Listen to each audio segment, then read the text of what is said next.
The Magic of Thinking Big by David Schwartz. Preface. Why this big book? Why a full-scale discussion of the magic of thinking big? Thousands of books will be published this year. Why one more? Permit me to give you just a little background. Several years ago, I witnessed an exceptionally impressive sales meeting. The vice president in charge of marketing for this company was tremendously excited. He wanted to drive home a point.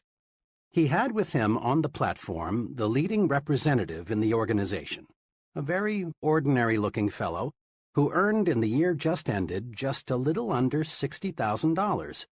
The earnings of other representatives averaged $12,000. The executive challenged the group. Here is what he said. I want you to take a good look at Harry. Look at him. Now what's Harry got that the rest of you haven't? Harry earned 5 times the average, but is Harry 5 times smarter? No, not according to our personnel tests. I checked. They show he's about average in that department. And did Harry work 5 times harder than you fellows? No, not according to the reports. In fact, he took more time off than most of you. Did Harry have a better territory? Again, I've got to say no. The accounts averaged about the same. Did Harry have more education, better health? Again, no. Harry is about as average as an average guy could be, except for one thing. The difference between Harry and the rest of you, said the vice president, the difference is that Harry thought 5 times bigger. Then the executive proceeded to show that success is determined not so much by the size of one's brain as it is by the size of one's thinking. This was an intriguing thought, and it stayed with me. The more I observed, the more people I talked with, the deeper I dug into what's really behind success, the clearer was the answer. Case history after case history proved that the size of bank accounts, the size of happiness accounts, and the size of one's general satisfaction account is dependent on the size of one's thinking. There is magic in thinking big. If thinking big accomplishes so much, why doesn't everyone think that way? I've been asked that question many times. Here, I believe, is the answer. All of us, more than we recognize, are products of the thinking around us, and much of this thinking is little, not big. All around you is an environment that is trying to tug you, trying to pull you down second-class street. You are told almost daily that there are too many chiefs and not enough Indians. In other words, that opportunities to lead no longer exist, that there is a surplus of chiefs, so be content to be a little guy. But this too many chiefs idea simply doesn't square with the truth. Leading people in all occupations will tell you, as they've told me, that the trouble is there are too many Indians and not nearly enough chiefs. This petty environment says other things, too. It tells you whatever will be, that your destiny is outside your control, that fate is in complete control. So forget those dreams, forget that finer home, forget that special college for the children, forget the better life. Be resigned, lie down and wait to die. And who hasn't heard the statement that success isn't worth the price? As if you have to sell your soul, your family life, your conscience, your set of values to reach the top. But in truth, success doesn't demand a price. Every step forward pays a dividend. This environment also tells us there's too much competition for the top spots in life. But is there? A personnel selection executive told me that he receives 50 to 250 times as many applicants for jobs that pay $10,000 per year as for jobs that pay $50,000 a year. This is to say that there is at least 50 times as much competition for jobs on Second-Class Street as for jobs on First-Class Avenue. First-Class Avenue, USA, is a short, uncrowded street. There are countless vacancies waiting there for people like you who dare to think big.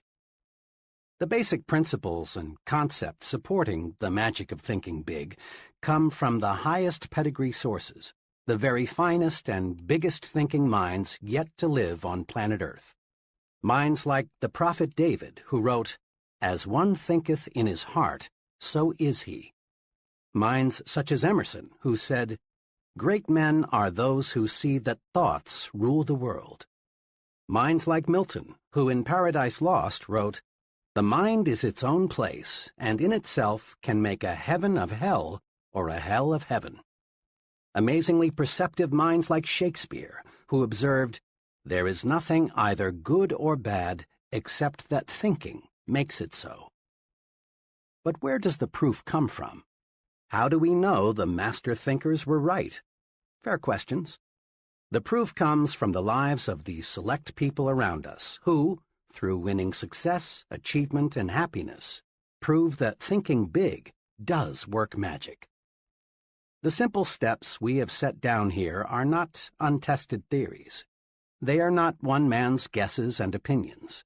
They are proven approaches to life's situations, and they are universally applicable steps that work, and work like magic. That you're listening to this proves you are interested in larger success. You want to fulfill your desires. You want to enjoy a fine standard of living.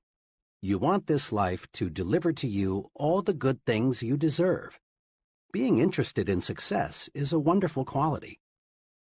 You have another admirable quality.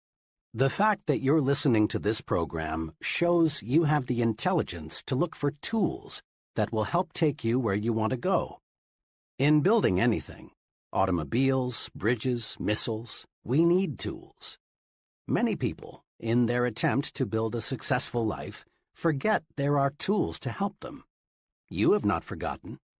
You have then the two basic qualities needed to realize real profit from this book: a desire for greater success and the intelligence to select a tool to help you realize that desire.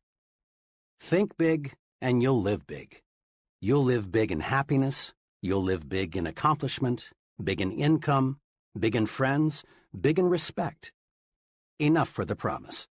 Start now, right now, to discover how to make your thinking make magic for you. Start out with this thought of the great philosopher Disraeli: life is too short to be little.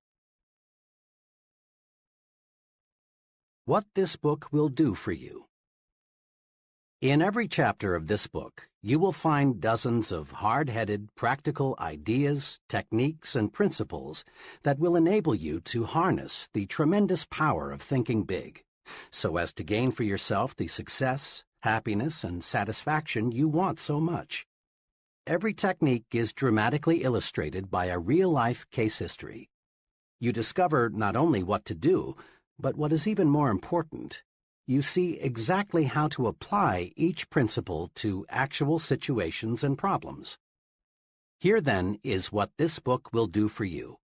It will show you how you can launch yourself to success with the power of belief, win success by believing you can succeed, defeat disbelief and the negative power it creates, get big results by believing big, make your mind produce positive thoughts, develop the power of belief, plan a concrete success-building program, vaccinate yourself against excusitis, the failure disease, learn the secret that lies in your attitude toward health, take 4 positive steps to lick health excusitis, discover why your thinking power is more important than mere intelligence, use your mind for thinking, not simply as a warehouse for facts, master 3 easy ways to cure intelligence excusitis, overcome the problem of age, being too young or too old, conquer luck excusitis and attract good luck to you, use the action technique to cure fear and build confidence, manage your memory so as to increase your store of confidence, overcome your fear of other people, increase self-confidence by satisfying your own conscience, think confidently by acting confidently, Learn the 5 positive steps to build confidence and destroy fear. Discover that success is measured by the size of your thinking. Measure your true size and find out what assets you have. Think as big as you really are. Develop the big thinker's vocabulary with these 4 specific steps. Think big by visualizing what can be done in the future. Add value to things, to people, and to yourself. Get the thinking big view of your job. Think above trivialities and concentrate on what's important. Test yourself. Find out how big your thinking really is. Use creative thinking to find new and better ways to get things done. Develop creative power by believing it can be done. Fight mind-freezing traditional thinking. Do more and do it better by turning on your creative power. Use the 3 keys to strengthening creativity by opening your ears and your mind. Stretch your thinking and stimulate your mind. Harness and develop your ideas, the fruit of your thinking. Look important because it helps you think important. Become important by thinking your work is important. Build your own sell yourself to yourself commercial. Upgrade your thinking. Think like important people think. Make your environment work for you. Prevent small people from holding you back. Manage your work environment. Get plenty of psychological sunshine during leisure hours. Throw thought poison out of your environment. Go first class in everything you do. Grow the attitudes that will help you win what you want. Get activated, get enthusiastic. Develop the power of real enthusiasm. Grow the you are important attitude. Make more money by getting the put service first attitude. Win the support of other people by thinking right toward them. Become more likable by making yourself lighter to lift. Take the initiative in building friendships. Master the technique of thinking only good thoughts about people. Win friends by practicing conversation generosity. Think big, even when you lose or receive a setback. Get the action habit. You don't need to wait until conditions are perfect. Make up your mind to do something about your ideas.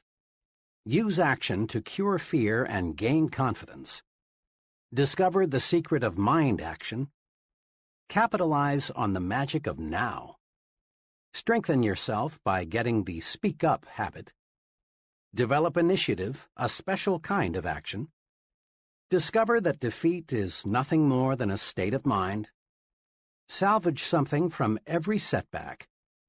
Use the force of constructive self-criticism. Achieve positive results through persistence and experimentation. Whip discouragement by finding the good side to every situation. Multiply your energy by setting definite goals. Set goals that will help you get things done and live longer. Accomplish your goals with this 30-day improvement guide. Invest in yourself for future profit. Learn the 4 rules of leadership. Develop your power to trade minds with the people you want to influence. Put the be human approach to work for you. Think progress, believe in progress, push for progress. Test yourself to learn whether you are a progressive thinker. Tap your supreme thinking power. Use the magic of thinking big in life's most crucial situations. Chapter 1. Believe you can succeed and you will. Success means many wonderful, positive things. Success means personal prosperity, a fine home, vacations, travel, new things, financial security, giving your children maximum advantages. Success means winning admiration, leadership, being looked up to by people in your business and social life. Success means freedom, freedom from worries, fears, frustrations, and failure. Success means self-respect, continually finding more real happiness and satisfaction from life, being able to do more for those who depend on you. Success means winning. Success, achievement, is the goal of life. Every human being wants success. Everybody wants the best this life can deliver. Nobody enjoys crawling, living in mediocrity. No one likes feeling second class and feeling forced to go that way. Some of the most practical success-building wisdom is found in that biblical quotation stating that faith can move mountains. Believe, really believe you can move a mountain, and you can. Not many people believe that they can move mountains, so, as a result, not many people do. On some occasion, you've probably heard someone say something like, "It's nonsense to think you can make a mountain move away just by saying, 'Mountain, move away.' It's simply impossible." People who think this way have belief confused with wishful thinking. And true enough, you can't wish away a mountain. You can't wish yourself into an executive suite. Nor can you wish yourself into a 5-bedroom, 3-bath house or the high-income brackets. You can't wish yourself into a position of leadership. But you can move a mountain with belief. You can win success by believing you can succeed. There is nothing magical or mystical about the power of belief. Belief works this way. Belief, the "I'm positive I can" attitude, generates the power, skill, and energy needed to do. When you believe I can do it, the how to do it develops. Every day, all over the nation, young people start working in new jobs. Each of them wishes that someday he could enjoy the success that goes with reaching the top. But the majority of these young people simply don't have the belief that it takes to reach the top rungs, and they don't reach the top. Believing it's impossible to climb high, they do not discover the steps that lead to great heights. Their behavior remains that of the average person. But a small number of these young people really believe they will succeed. They approach their work with the "I'm going to the top" attitude, and with substantial belief they reach the top. Believing they will succeed, and that it's not impossible, these folks study and observe the behavior of senior executives. They learn how successful people approach problems and make decisions. They observe the attitudes of successful people. The how to do it always comes to the person who believes he can do it. A young woman I'm acquainted with decided 2 years ago that she was going to establish a sales agency to sell mobile homes. She was advised by many that she shouldn't and couldn't do it. She had less than $3,000 in savings and was advised that the minimum capital investment required was many times that. "Look how competitive it is," she was advised. "And besides, what practical experience have you had in selling mobile homes, let alone managing a business?" her advisors asked. But this young lady had belief in herself and her ability to succeed. She quickly admitted that she lacked capital, that the business was very competitive, and that she lacked experience. "But," she said, "all the evidence I can gather shows that the mobile home industry is going to expand. On top of that, I've studied my competition. I know I can do a better job of merchandising trailers than anybody else in this town. I expect to make some mistakes, but I'm going to be on top in a hurry." And she was. She had little trouble getting capital. Her absolutely unquestioned belief that she could succeed with this business won her the confidence of 2 investors. And armed with complete belief, she did the impossible. She got a trailer manufacturer to advance her a limited inventory with no money down.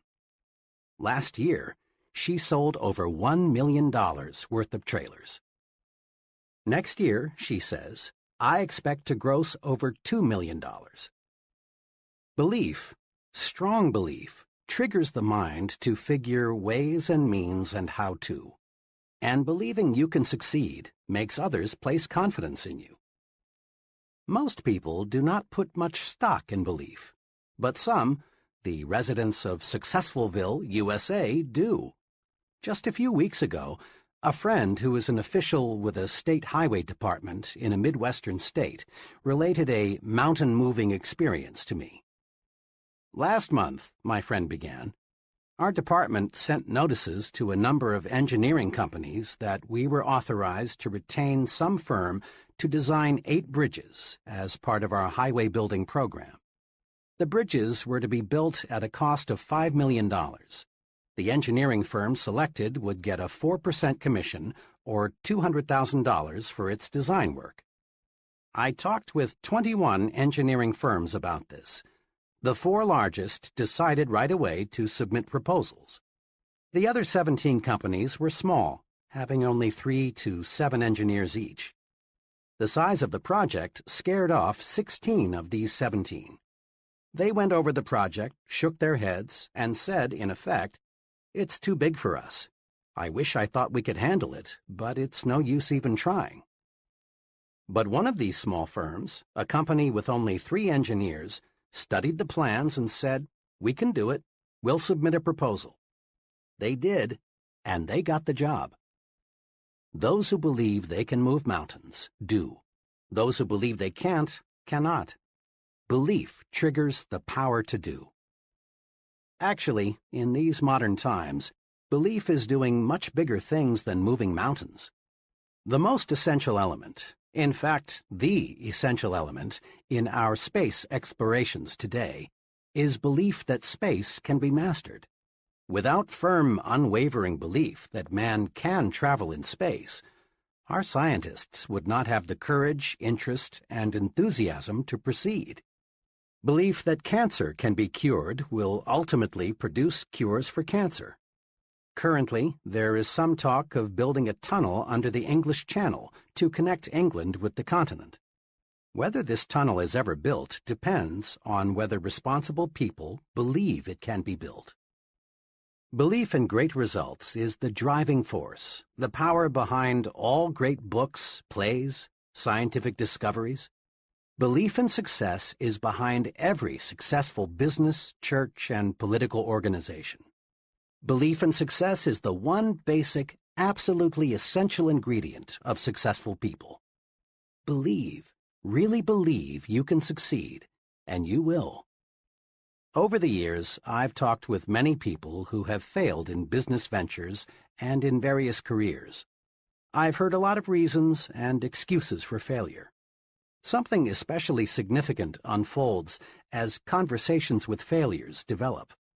In a casual sort of way, the failure drops a remark like, "To tell the truth, I didn't think it would work," or "I had my misgivings before I even started out," or "Actually, I wasn't too surprised that it didn't work out." The "okay, I'll give it a try, but I don't think it will work" attitude produces failures. Disbelief is negative power. When the mind disbelieves or doubts, the mind attracts reasons to support the disbelief.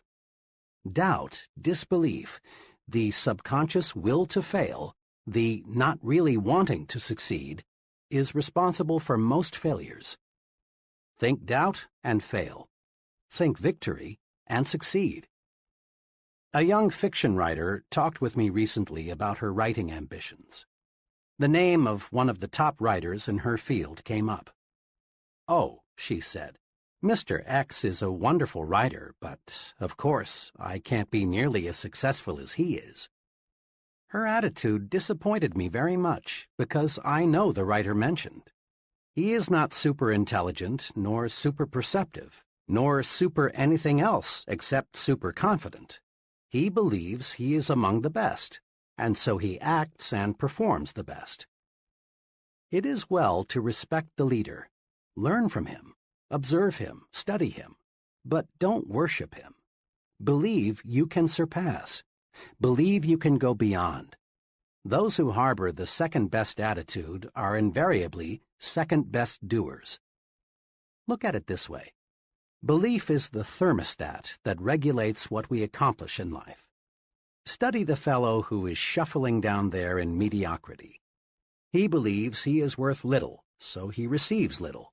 He believes he can't do big things, and he doesn't. He believes he is unimportant, so everything he does has an unimportant mark.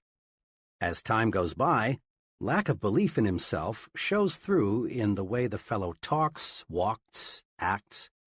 Unless he readjusts his thermostat forward, he shrinks, grows smaller and smaller in his own estimation. And since others see in us what we see in ourselves, he grows smaller in the estimation of the people around him.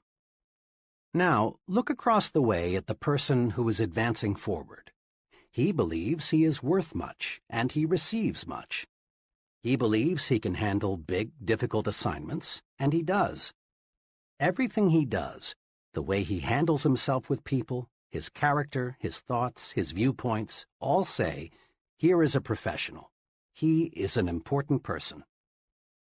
A person is a product of his own thoughts. Believe big. Adjust your thermostat forward. Launch your success offensive with honest, sincere belief that you can succeed. Believe big and grow big. Several years ago, after addressing a group of businessmen in Detroit, I talked with one of the gentlemen who approached me, introduced himself, and said, "I really enjoyed your talk. Can you spare a few minutes? I'd like very much to discuss a personal experience with you." In a few minutes, we were comfortably seated in a coffee shop, waiting for some refreshments. "I have a personal experience," he began, "that ties in perfectly with what you said this evening about making your mind work for you instead of letting it work against you. I've never explained to anyone how I lifted myself out of the world of mediocrity, but I'd like to tell you about it." "And I'd like to hear it," I said. "Well, just 5 years ago, I was plodding along, just another guy working in the tool and die trade. I made a decent living by average standards, but it was far from ideal. Our home was much too small, and there was no money for those many things we wanted. My wife, bless her, didn't complain much, but it was written all over her that she was more resigned to her fate than she was happy. Inside, I grew more and more dissatisfied. When I let myself see how I was failing my good wife and 2 children, I really hurt inside. But today things are really different," my friend continued. "Today we have a beautiful new home on a 2-acre lot and a year-round cabin a couple 100 miles north of here. There's no more worry about whether we can send the kids to a good college, and my wife no longer has to feel guilty every time she spends money for some new clothes. Next summer, the whole family is flying to Europe to spend a month's holiday. We're really living." "How did all this happen?" I asked. "It all happened," he continued, "when, to use the phrase you used tonight, I harnessed the power of belief.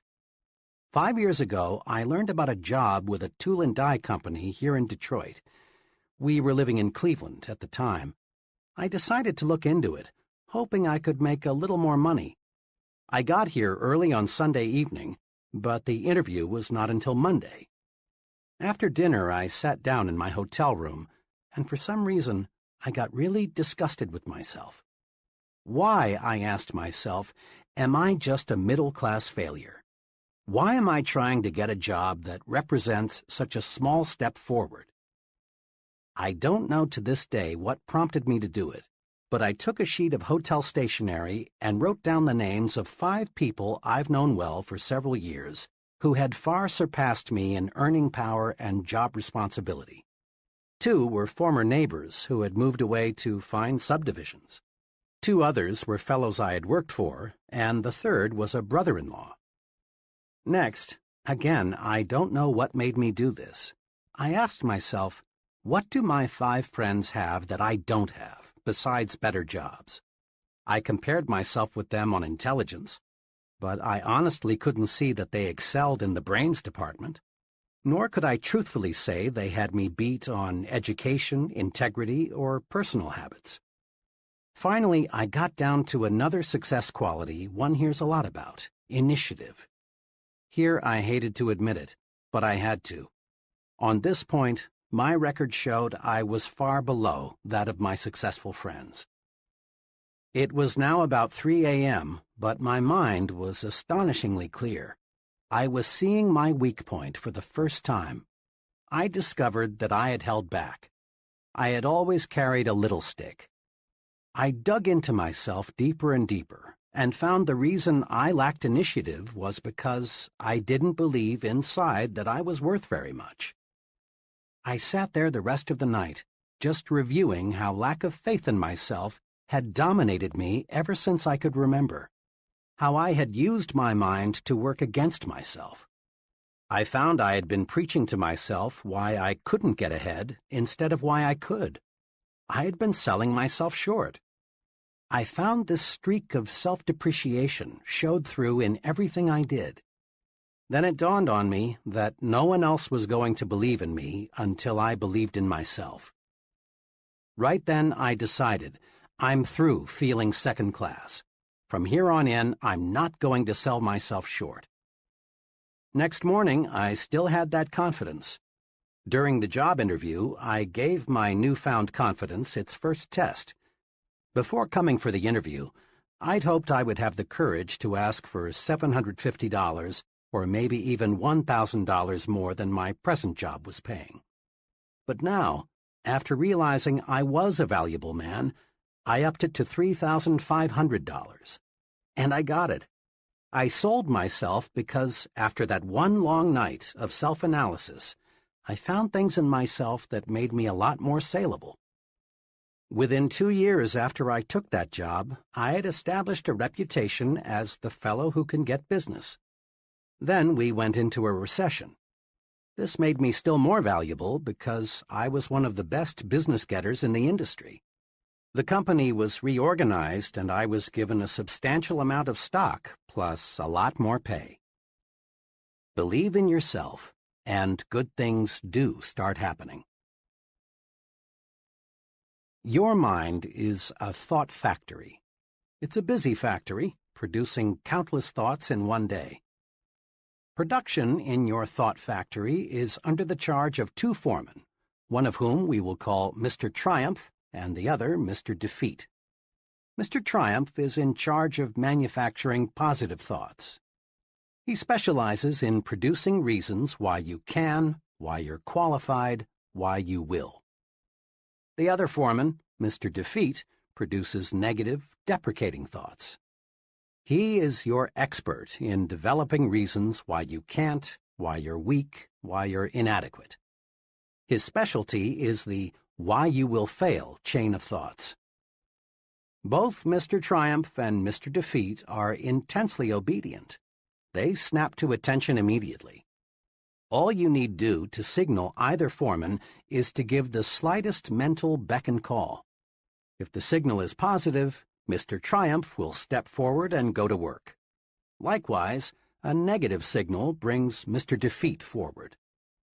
To see how these 2 foremen work for you, try this example. Tell yourself, today is a lousy day. This signals Mr. Defeat into action, and he manufactures some facts to prove you are right.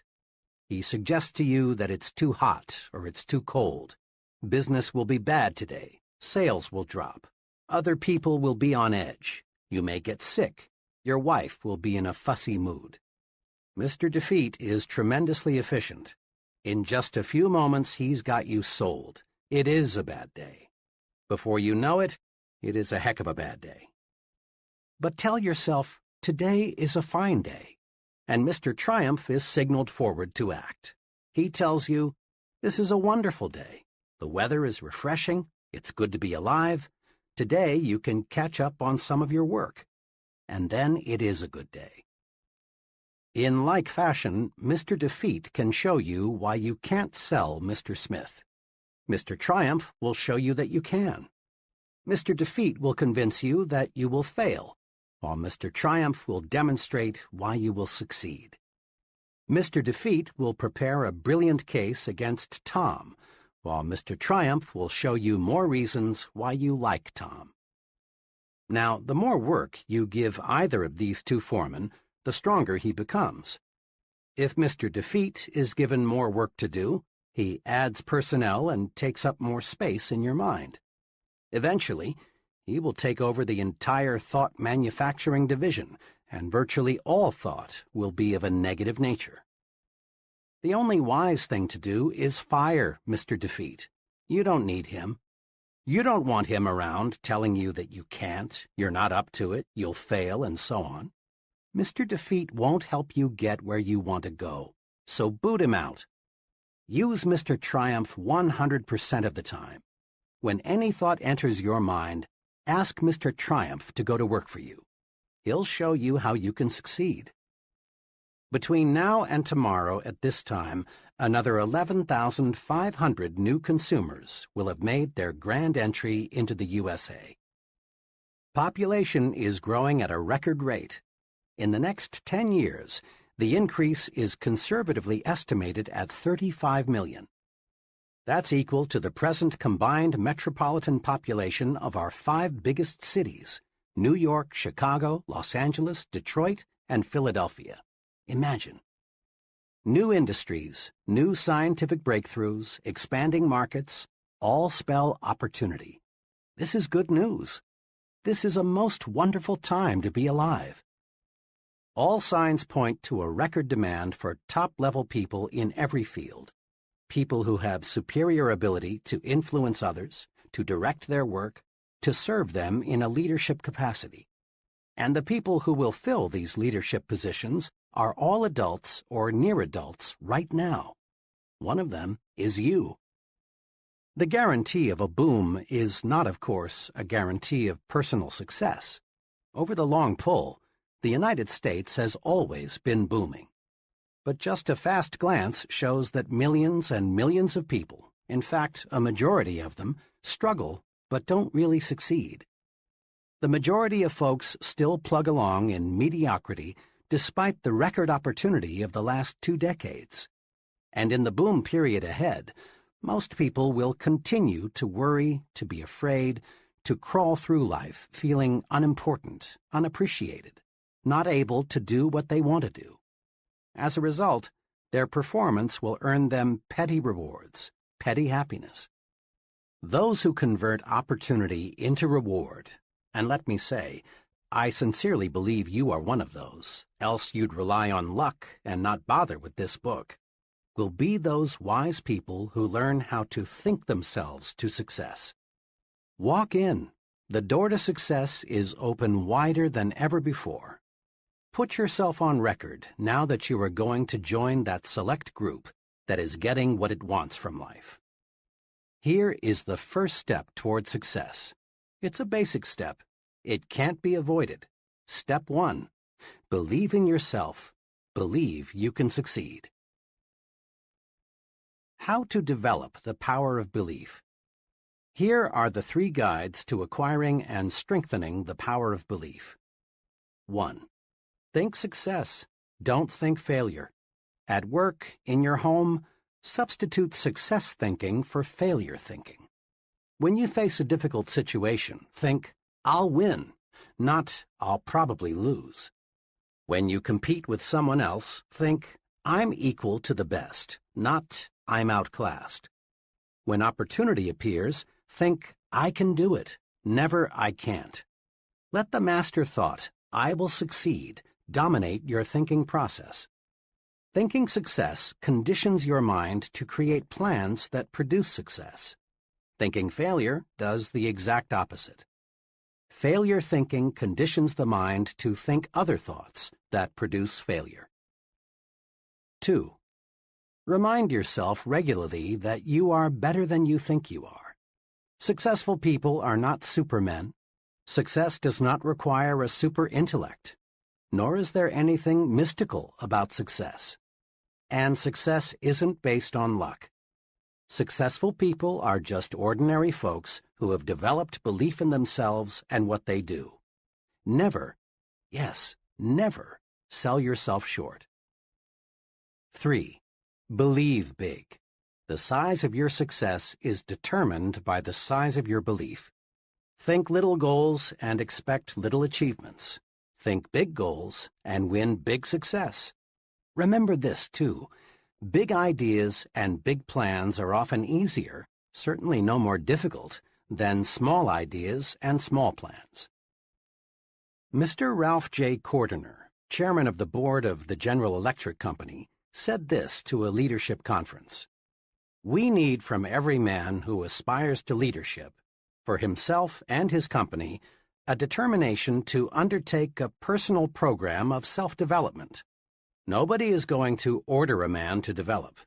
Whether a man lags behind or moves ahead in his specialty is a matter of his own personal application. This is something which takes time, work, and sacrifice. Nobody can do it for you." Mr. Cordiner's advice is sound and practical. Live it. Persons who reach the top rungs in business management, selling, engineering, religious work, writing, acting, and in every other pursuit get there by following conscientiously and continuously a plan for self-development and growth. Any training program, and that's exactly what this book is, must do three things. It must provide content, the what to do. Second, it must supply a method, the how to do it. And third, it must meet the acid test, that is, get results. The what of your personal training program for success is built on the attitudes and techniques of successful people. How do they manage themselves? How do they overcome obstacles? How do they earn the respect of others? What sets them apart from the ordinary? How do they think? The how of your plan for development and growth is a series of concrete guides for action. These are found in each chapter. These guides work. Apply them and see for yourself. What about the most important part of training? Results? Wrapped up briefly, conscientious application of the program presented here will bring you success, and on a scale that may now look impossible. Broken down into its components, your personal training program for success will bring you a series of rewards. The reward of deeper respect from your family, the reward of admiration from your friends and associates, the reward of feeling useful, of being someone, of having status, the reward of increased income and a higher standard of living. Your training is self-administered. There will be no one standing over your shoulder telling you what to do and how to do it. This book will be your guide, but only you can understand yourself. Only you can command yourself to apply this training. Only you can evaluate your progress. Only you can bring about corrective action should you slip a little. In short, you are going to train yourself to achieve bigger and bigger success. You already have a fully equipped laboratory in which you can work and study. Your laboratory is all around you. Your laboratory consists of human beings. This laboratory supplies you with every possible example of human action. And there is no limit to what you can learn once you see yourself as a scientist in your own lab.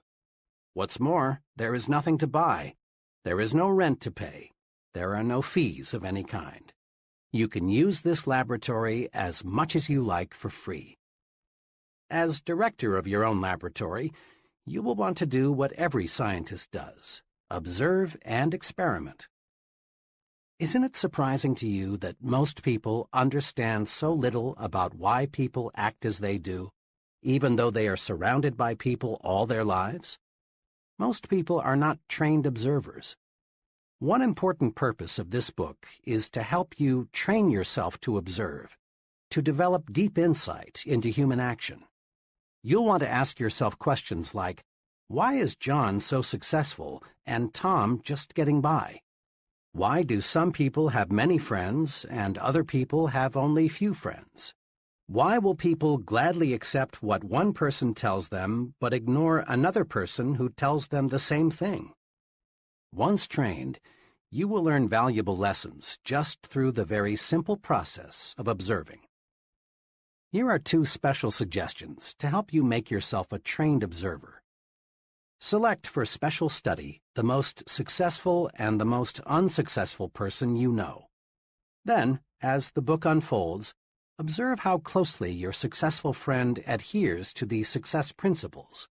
Notice also how studying the 2 extremes will help you see the unmistakable wisdom of following the truths outlined in this book. Each contact you make with another person gives you a chance to see success development principles at work. Your objective is to make successful action habitual. The more we practice, the sooner it becomes second nature to act in the desired way. Most of us have friends who grow things for a hobby, and we've all heard them say something like, "It's exciting to watch those plants grow. Just look how they respond to plant food and water. See how much bigger they are today than they were last week." To be sure, it is thrilling to watch what can happen when men cooperate carefully with nature. But it is not 1/10 as fascinating as watching yourself respond to your own carefully administered thought management program. It's fun to feel yourself growing more confident, more effective, more successful, day by day, month by month. Nothing, absolutely nothing, in this life gives you more satisfaction than knowing you're on the road to success and achievement. And nothing stands as a bigger challenge than making the most of yourself. Chapter 2. Cure yourself of excusitis, the failure disease. People. As you think yourself to success, that's what you will study, people. You will study people very carefully to discover, then apply, success-rewarding principles to your life. And you want to begin right away. Go deep into your study of people, and you'll discover unsuccessful people suffer a mind-deadening thought disease. We call this disease excusitis. Every failure has this disease in its advanced form, and most average persons have at least a mild case of it. You will discover that excusitis explains the difference between the person who is going places and the fellow who is barely holding his own. You will find that the more successful the individual, the less inclined he is to make excuses. But the fellow who has gone nowhere and has no plans for getting anywhere always has a book full of reasons to explain why. Persons with mediocre accomplishments are quick to explain why they haven't, why they don't, why they can't, and why they aren't. Study the lives of successful people and you'll discover this. All the excuses made by the mediocre fellow could be, but aren't, made by the successful person. I have never met nor heard of a highly successful business executive, military officer, salesman, professional person, or leader in any field who could not have found one or more major excuses to hide behind. Roosevelt could have hidden behind his lifeless legs. Truman could have used no college education. Kennedy could have said, "I'm too young to be president." Johnson and Eisenhower could have ducked behind heart attacks. Like any disease, excusitis gets worse if it isn't treated properly. A victim of this thought disease goes through this mental process. I'm not doing as well as I should. What can I use as an alibi that will help me save face? Let's see. Poor health? Lack of education? Too old? Too young? Bad luck? Personal misfortune? Wife? The way my family brought me up? Once the victim of this failure disease has selected a good excuse, he sticks with it. Then he relies on the excuse to explain to himself and others why he is not going forward. And each time the victim makes the excuse becomes embedded deeper within his subconsciousness. Thoughts, positive or negative, grow stronger when fertilized with constant repetition.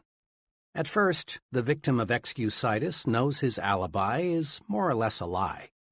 But the more frequently he repeats it, the more convinced he becomes that it is completely true, that the alibi is the real reason for his not being the success he should be. Procedure 1, then, in your individual program of thinking yourself to success, must be to vaccinate yourself against excusitis, the disease of the failures. The 4 most common forms of excusitis. Excusitis appears in a wide variety of forms, but the worst types of this disease are health excusitis, intelligence excusitis, age excusitis, and luck excusitis. Now let's see just how we can protect ourselves from these 4 common ailments. 1. But my health isn't good. Health excusitis ranges all the way from the chronic I don't feel good to the more specific I've got such and such wrong with me. Bad health, in 1,000 different forms, is used as an excuse for failing to do what a person wants to do, failing to accept greater responsibilities, failing to make more money, failing to achieve success. Millions and millions of people suffer from health excusitis. But is it in most cases a legitimate excuse? Think for a moment of all the highly successful people you know who could, but who don't, use health as an excuse. My physician and surgeon friends tell me the perfect specimen of adult life is non-existent. There is something physically wrong with everybody. Many surrender in whole or in part to health excusitis, but success-thinking people do not. 2 experiences happened to me in one afternoon that illustrate the correct and incorrect attitudes toward health. I had just finished a talk in Cleveland. Afterward, one fellow, about 30, asked to speak to me privately for a few minutes. He complimented me on the meeting, but then said, "I'm afraid your ideas can't do me much good." "You see," he continued, "I've got a bad heart, and I've got to hold myself in check." He went on to explain that he'd seen 4 doctors, but they couldn't find his trouble. He asked me what I would suggest he do. "Well," I said, "I know nothing about the heart, but as one layman to another, here are 3 things I'd do. First, I'd visit the finest heart specialist I could find and accept his diagnosis as final. You've already checked with 4 doctors, and none of them has found anything peculiar with your heart. Let the 5th doctor be your final check. It may very well be you've got a perfectly sound heart. But if you keep on worrying about it, eventually you may have a very serious heart ailment. Looking and looking and looking for an illness often actually produces illness." The second thing I'd recommend is that you read Dr. Schindler's great book, How to Live 365 Days a Year. Dr. Schindler shows in this book that 3 out of every 4 hospital beds are occupied by people who have EII, emotionally induced illness. Imagine, 3 out of 4 people who are sick right now would be well if they learned how to handle their emotions. Read Dr. Schindler's book and develop your program for emotions management.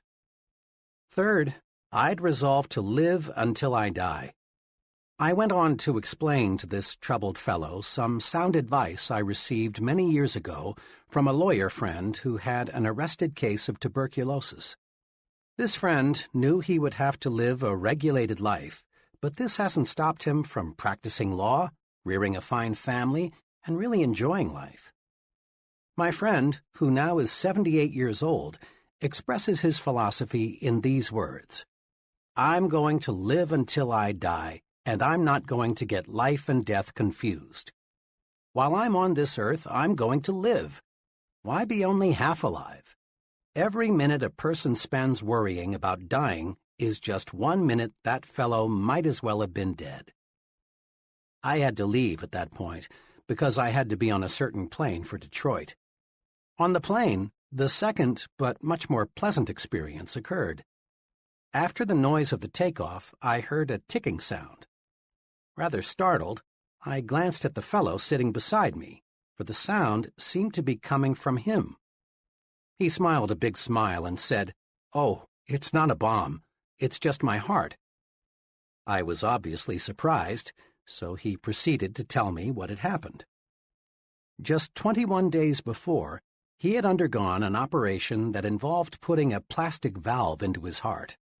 The ticking sound, he explained, would continue for several months until new tissue had grown over the artificial valve.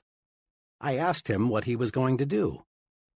"Oh," he said, "I've got big plans. I'm going to study law when I get back to Minnesota. Someday I hope to be in government work. The doctors tell me I must take it easy for a few months, but after that I'll be like new. There you have two ways of meeting health problems. The first fellow, not even sure he had anything organically wrong with him, was worried, depressed, on the road to defeat, wanting somebody to second his motion that he couldn't go forward. The second individual, after undergoing one of the most difficult of operations, was optimistic, eager to do something. The difference lay in how they thought toward health. I've had some very direct experience with health excusitis. I'm a diabetic. Right after I discovered I had this ailment, about 5,000 hypodermics ago, I was warned, diabetes is a physical condition, but the biggest damage results from having a negative attitude about it. Worry about it, and you may have real trouble. Naturally, since the discovery of my own diabetes, I've gotten to know a great many other diabetics. Let me tell you about two extremes. One fellow who has a very mild case belongs to that fraternity of the living dead. Obsessed with a fear of the weather, he is usually ridiculously bundled up. He's afraid of infection, so he shuns anybody who has the slightest sniffle. He's afraid of overexertion, so he does almost nothing. He spends most of his mental energy worrying about what might happen. He bores other people telling them how awful his problem really is. His real ailment is not diabetes. Rather, he's a victim of health excusitis. He has pitied himself into being an invalid. The other extreme is a division manager for a large publishing company. He has a severe case. He takes about 30 times as much insulin as the fellow just mentioned. But he is not living to be sick. He is living to enjoy his work and have fun. One day he said to me, "Sure, it is an inconvenience, but so is shaving. But I'm not going to think myself to bed. When I take those shots, I just praise the guys who discovered insulin." A good friend of mine, a widely known college educator, came home from Europe in 1945 minus one arm. Despite his handicap, John is always smiling, always helping others. He's about as optimistic as anyone I know. One day, he and I had a long talk about his handicap. "It's just an arm," he said. "Sure, two are better than one, but they just cut off my arm. My spirit is 100% intact. I'm really grateful for that." Another amputee friend is an excellent golfer. One day, I asked him how he had been able to develop such a near-perfect style with just one arm. I mentioned that most golfers with two arms can't do nearly as well. His reply says a lot. "Well, it's my experience," he said, "that the right attitude and one arm will beat the wrong attitude and two arms every time.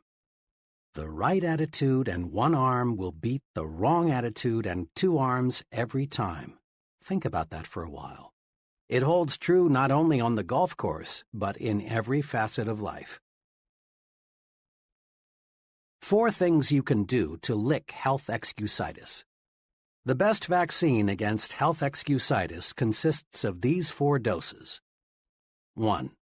Refuse to talk about your health. The more you talk about an ailment, even the common cold, the worse it seems to get. Talking about bad health is like putting fertilizer on weeds. Besides, talking about your health is a bad habit. It bores people. It makes one appear self-centered and old-maidish. Success-minded people defeat the natural tendency to talk about their bad health. One may, and let me emphasize the word may, get a little sympathy, but one doesn't get respect and loyalty by being a chronic complainer. 2. Refuse to worry about your health. Dr. Walter Alvarez, emeritus consultant to the world-famous Mayo Clinic, wrote recently, "I always beg worriers to exercise some self-control. For instance, when I saw this man, a fellow who was convinced he had a diseased gallbladder, although 8 separate X-ray examinations showed that the organ was perfectly normal, I begged him to quit getting his gallbladder X-rayed. I have begged hundreds of heart-conscious men to quit getting electrocardiograms made." 3. Be genuinely grateful that your health is as good as it is. There's an old saying worth repeating often. I felt sorry for myself because I had ragged shoes until I met a man who had no feet. Instead of complaining about not feeling good, it's far better to be glad you are as healthy as you are. Just being grateful for the health you have is powerful vaccination against developing new aches and pains and real illness. 4.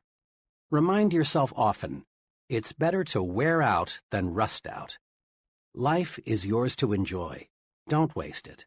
Don't pass up living by thinking yourself into a hospital bed. 2.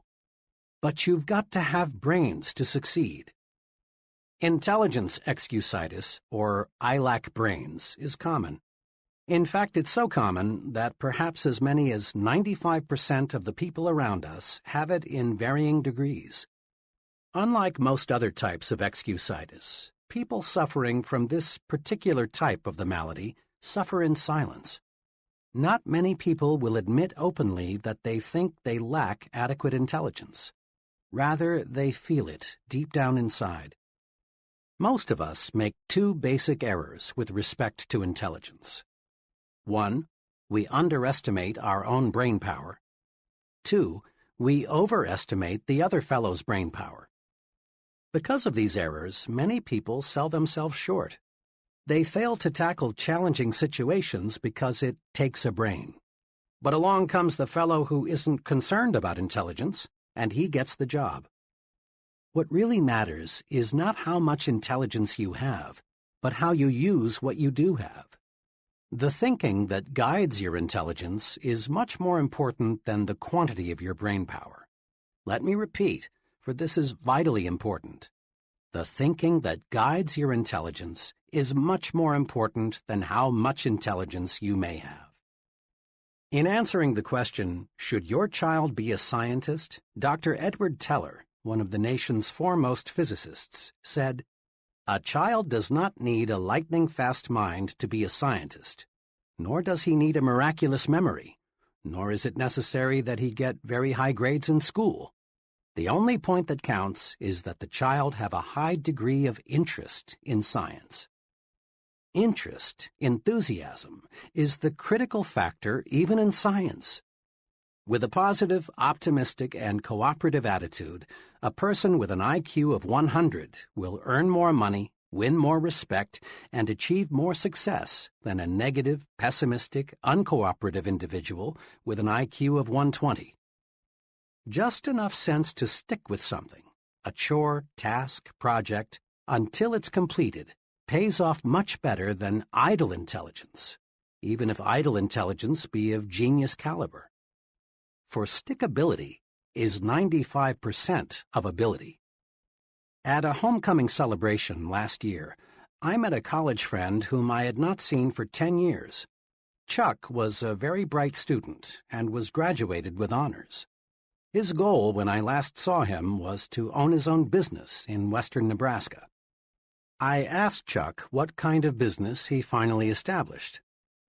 "Well," he confessed, "I didn't go into business for myself. I wouldn't have said this to anyone 5 years ago or even 1 year ago, but now I'm ready to talk about it. As I look back at my college education now, I see that I became an expert in why a business idea won't work out.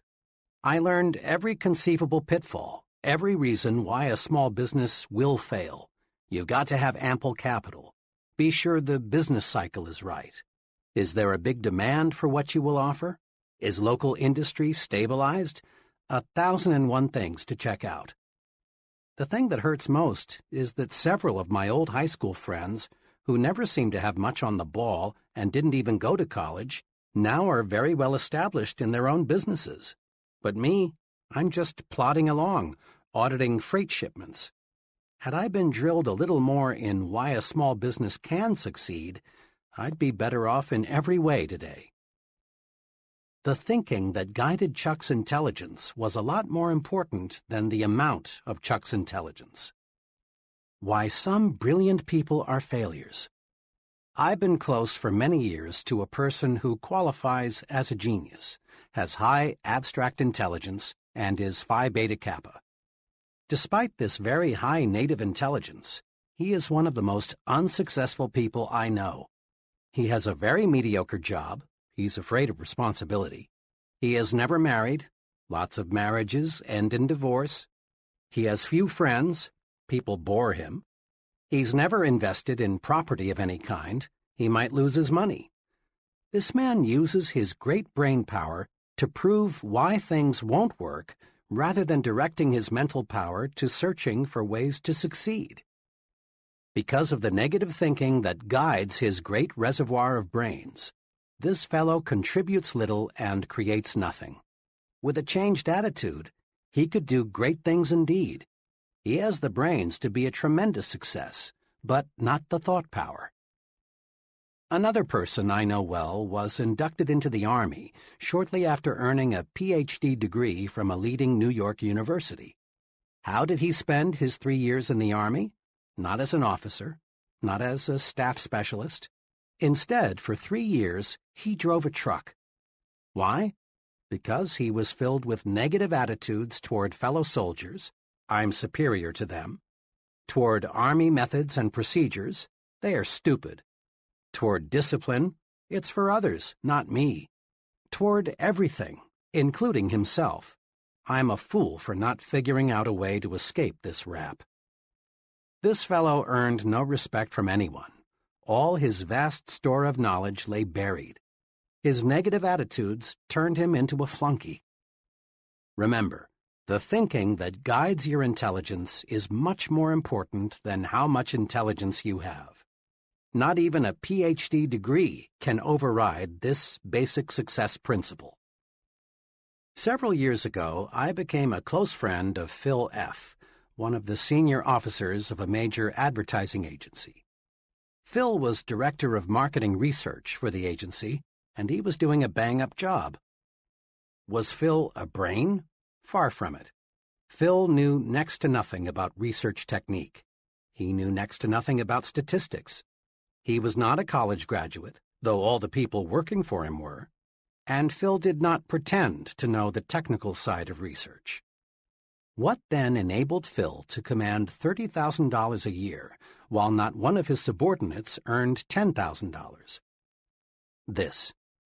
Phil was a human engineer. Phil was 100% positive. Phil could inspire others when they felt low. Phil was enthusiastic. He generated enthusiasm. Phil understood people, and because he could really see what made them tick, he liked them. Not Phil's brains, but how he managed those brains made him 3 times more valuable to his company than men who rated higher on the IQ scale. Out of every 100 persons who enroll in college, fewer than 50 will graduate. I was curious about this, so I asked a director of admissions at a large university for his explanation. "It's not insufficient intelligence," he said. "We don't admit them if they don't have sufficient ability. And it's not money. Anyone who wants to support himself in college today can do so. The real reason is attitudes. You would be surprised," he said, "how many young people leave because they don't like their professors, the subjects they must take, and their fellow students. The same reason, negative thinking, explains why the door to top-flight executive positions is closed to many young junior executives. Sour, negative, pessimistic, depreciating attitudes, rather than insufficient intelligence, hold back thousands of young executives. As one executive told me, "It's a rare case when we pass up a young fellow because he lacks brains. Nearly always, it's attitude." Once, I was retained by an insurance company to learn why the top 25% of the agents were selling over 75% of the insurance, while the bottom 25% of the agents sold only 5% of total volume. Thousands of personnel files were carefully checked. The search proved beyond any question that no significant difference existed in native intelligence. What's more, differences in education did not explain the difference in selling success. the difference in the very successful and the very unsuccessful finally reduced to differences in attitudes, or difference in thought management. The top group worried less, was more enthusiastic, had a sincere liking for people. We can't do much to change the amount of native ability, but we can certainly change the way we use what we have. Knowledge is power, when you use it constructively. Closely allied to intelligence excusitis is some incorrect thinking about knowledge. We often hear that knowledge is power, but this statement is only a half-truth. Knowledge is only potential power. Knowledge is power only when put to use, and then only when the use made of it is constructive. The story is told that the great scientist Einstein was once asked how many feet are in a mile. Einstein's reply was, "I don't know. Why should I fill my brain with facts I can find in 2 minutes in any standard reference book?" Einstein taught us a big lesson. He felt it was more important to use your mind to think than to use it as a warehouse for facts. One time, Henry Ford was involved in a libel suit with the Chicago Tribune. The Tribune had called Ford an ignoramus, and Ford said, in effect, "Prove it." The Tribune asked him scores of simple questions, such as, who was Benedict Arnold? When was the Revolutionary War fought? And others, most of which Ford, who had little formal education, could not answer. Finally, he became quite exasperated and said, "I don't know the answers to those questions, but I could find a man in 5 minutes who does." Henry Ford was never interested in miscellaneous information. He knew what every major executive knows, that the ability to know how to get information is more important than using the mind as a garage for facts. How much is a fact man worth? I spent a very interesting evening recently with a friend who is the president of a young but rapidly growing manufacturing concern. The TV set happened to be turned to one of the most popular quiz programs. The fellow being quizzed had been on the show for several weeks. He could answer questions on all sorts of subjects, many of which seemed nonsensical. After the fellow answered a particularly odd question, something about a mountain in Argentina, my host looked at me and said, "How much do you think I'd pay that guy to work for me?" "How much?" I asked.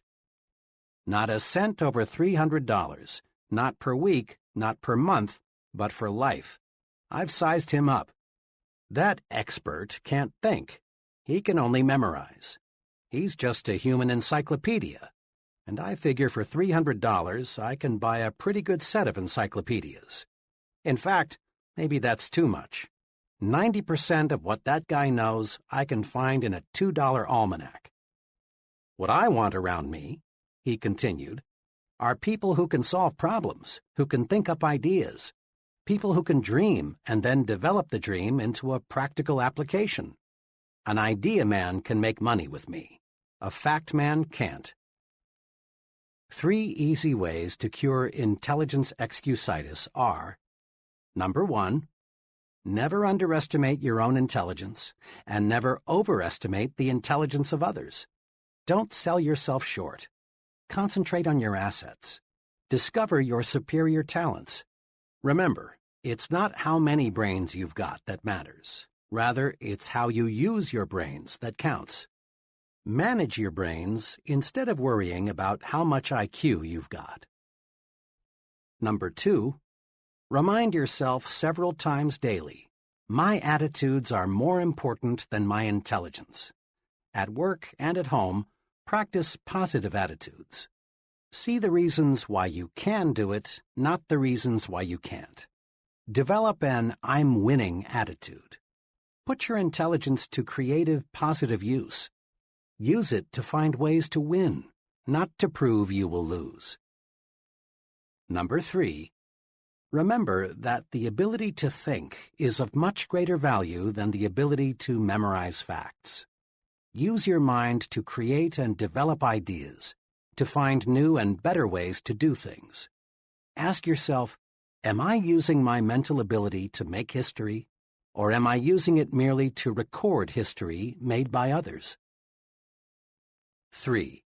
It's no use. I'm too old or too young. Age excusitis, the failure disease of never being the right age, comes in two easily identifiable forms, the I'm too old variety and the I'm too young brand. You've heard hundreds of people of all ages explain their mediocre performance in life something like this: I'm too old, or too young, to break in now. I can't do what I want to do or am capable of doing because of my age handicap. Really, it's surprising how few people feel they are just right, age-wise, and it's unfortunate. This excuse has closed the door of real opportunity to thousands of individuals. They think their age is wrong, so they don't even bother to try. The I'm too old variety is the most common form of age excusitis. This disease is spread in subtle ways. TV fiction is produced about the big executive who lost his job because of a merger and can't find another because he's too old. Mr. Executive looks for months to find another job, but he can't, and in the end, after contemplating suicide for a while, he decides to rationalize that it's nice to be on the shelf. Plays and magazine articles on the topic "Why You Are Washed Up at 40" are popular, not because they represent true facts, but because they appeal to many worried minds looking for an excuse. How to handle age excusitis. Age excusitis can be cured. A few years ago, while I was conducting a sales training program, I discovered a good serum that both cures this disease and vaccinates you so you won't get it in the first place. In that training program, there was a trainee named Cecil. Cecil, who was 40, wanted to shift over to set himself up as a manufacturer's representative, but he thought he was too old. After all, he explained, I'd have to start from scratch, and I'm too old for that now. I'm 40. I talked with Cecil several times about his old age problem. I used the old medicine, "You're only as old as you feel," but I found I was getting nowhere. Too often, people retort with, "But I do feel old." Finally, I discovered a method that worked. One day, after a training session, I tried it on Cecil. I said, "Cecil, when does a man's productive life begin?" He thought a couple of seconds and answered, "Oh, when he's about 20, I guess." "Okay," I said. "Now, when does a man's productive life end?" Cecil answered, "Well, if he stays in good shape and likes his work, I guess a man is still pretty useful when he's 70 or so." "All right," I said. "A lot of folks are highly productive after they reach 70, but let's agree with what you've just said. A man's productive years stretch from 20 to 70. That's 50 years in between, or half a century. Cecil," I said, "you're 40. How many years of productive life have you spent?" 20, he answered. "And how many have you left?" 30, he replied. "In other words, Cecil, you haven't even reached the halfway point. You've used up only 40% of your productive years." I looked at Cecil and realized he'd gotten the point. He was cured of age excusitis. Cecil saw he still had many opportunity-filled years left. He switched from thinking, "I'm already old," to "I'm still young." Cecil now realized that how old we are is not important. It's one's attitude toward age that makes it a blessing or a barricade. Curing yourself of age excusitis often opens doors to opportunities that you thought were locked tight. A relative of mine spent years doing many different things, selling, operating his own business, working in a bank, but he never quite found what he really wanted to do most. Finally, he concluded that the one thing he wanted more than anything else was to be a minister. But when he thought about it, he found he was too old. After all, he was 45, had 3 young children and little money. But fortunately, he mustered all of his strength and told himself, 45 or not, I'm going to be a minister. With tons of faith but little else, he enrolled in a 5-year ministerial training program in Wisconsin. 5 years later, he was ordained as a minister and settled down with a fine congregation in Illinois. Old? Of course not. He still has 20 years of productive life ahead of him. I talked with this man not long ago, and he said to me, "You know, if I had not made that great decision when I was 45, I would have spent the rest of my life growing old and bitter. Now I feel every bit as young as I did 25 years ago." And he almost looked it, too. When you lick age excusitis, the natural result is to gain the optimism of youth and feel of youth. When you beat down your fears of age limitations, you add years to your life as well as success. A former university colleague of mine provides an interesting angle on how age excusitis was defeated. Bill was graduated from Harvard in the 1920s. After 24 years in the stock brokerage business, during which time he made a modest fortune, Bill decided he wanted to become a college professor. Bill's friends warned him that he would overtax himself in the rugged learning program ahead. But Bill was determined to reach his goal and enrolled in the University of Illinois at the age of 51. At 55, he had earned his degree. Today, Bill is chairman of the Department of Economics at a fine liberal arts college. He's happy, too. He smiles when he says, "I've got almost a third of my good years left." Old age is a failure disease. Defeat it by refusing to let it hold you back. When is a person too young? The "I'm too young" variety of age excusitis does much damage, too. About a year ago, a 23-year-old fellow named Jerry came to me with a problem. Jerry was a fine young man. He had been a paratrooper in the service and then had gone to college. While going to college, Jerry supported his wife and son by selling for a large transfer and storage company. He had done a terrific job, both in college and for his company. But today Jerry was worried. "Dr. Schwartz," he said, "I've got a problem. My company has offered me the job of sales manager. This would make me supervisor over 8 salesmen." "Congratulations, that's wonderful news," I said. "But you seem worried." "Well," he continued, "all 8 men I'm to supervise are from 7 to 21 years older than I. What do you think I should do? Can I handle it?" "Jerry," I said, "the general manager of your company obviously thinks you're old enough, or he wouldn't have offered you this job. Just remember these 3 points, and everything will work out just fine. First, don't be age-conscious. Back on the farm, a boy became a man when he proved he could do the work of a man. His number of birthdays had nothing to do with it, and this applies to you. When you prove you are able to handle the job of sales manager, you're automatically old enough. Second, don't take advantage of your new gold bars. Show respect for the salesman. Ask them for their suggestions. Make them feel they are working for a team captain, not a dictator. Do this, and the men will work with you, not against you. Third, get used to having older persons working for you. Leaders in all fields soon find they are younger than many of the people they supervise. So get used to having older men work for you. It will help you a lot in the coming years, when even bigger opportunities develop.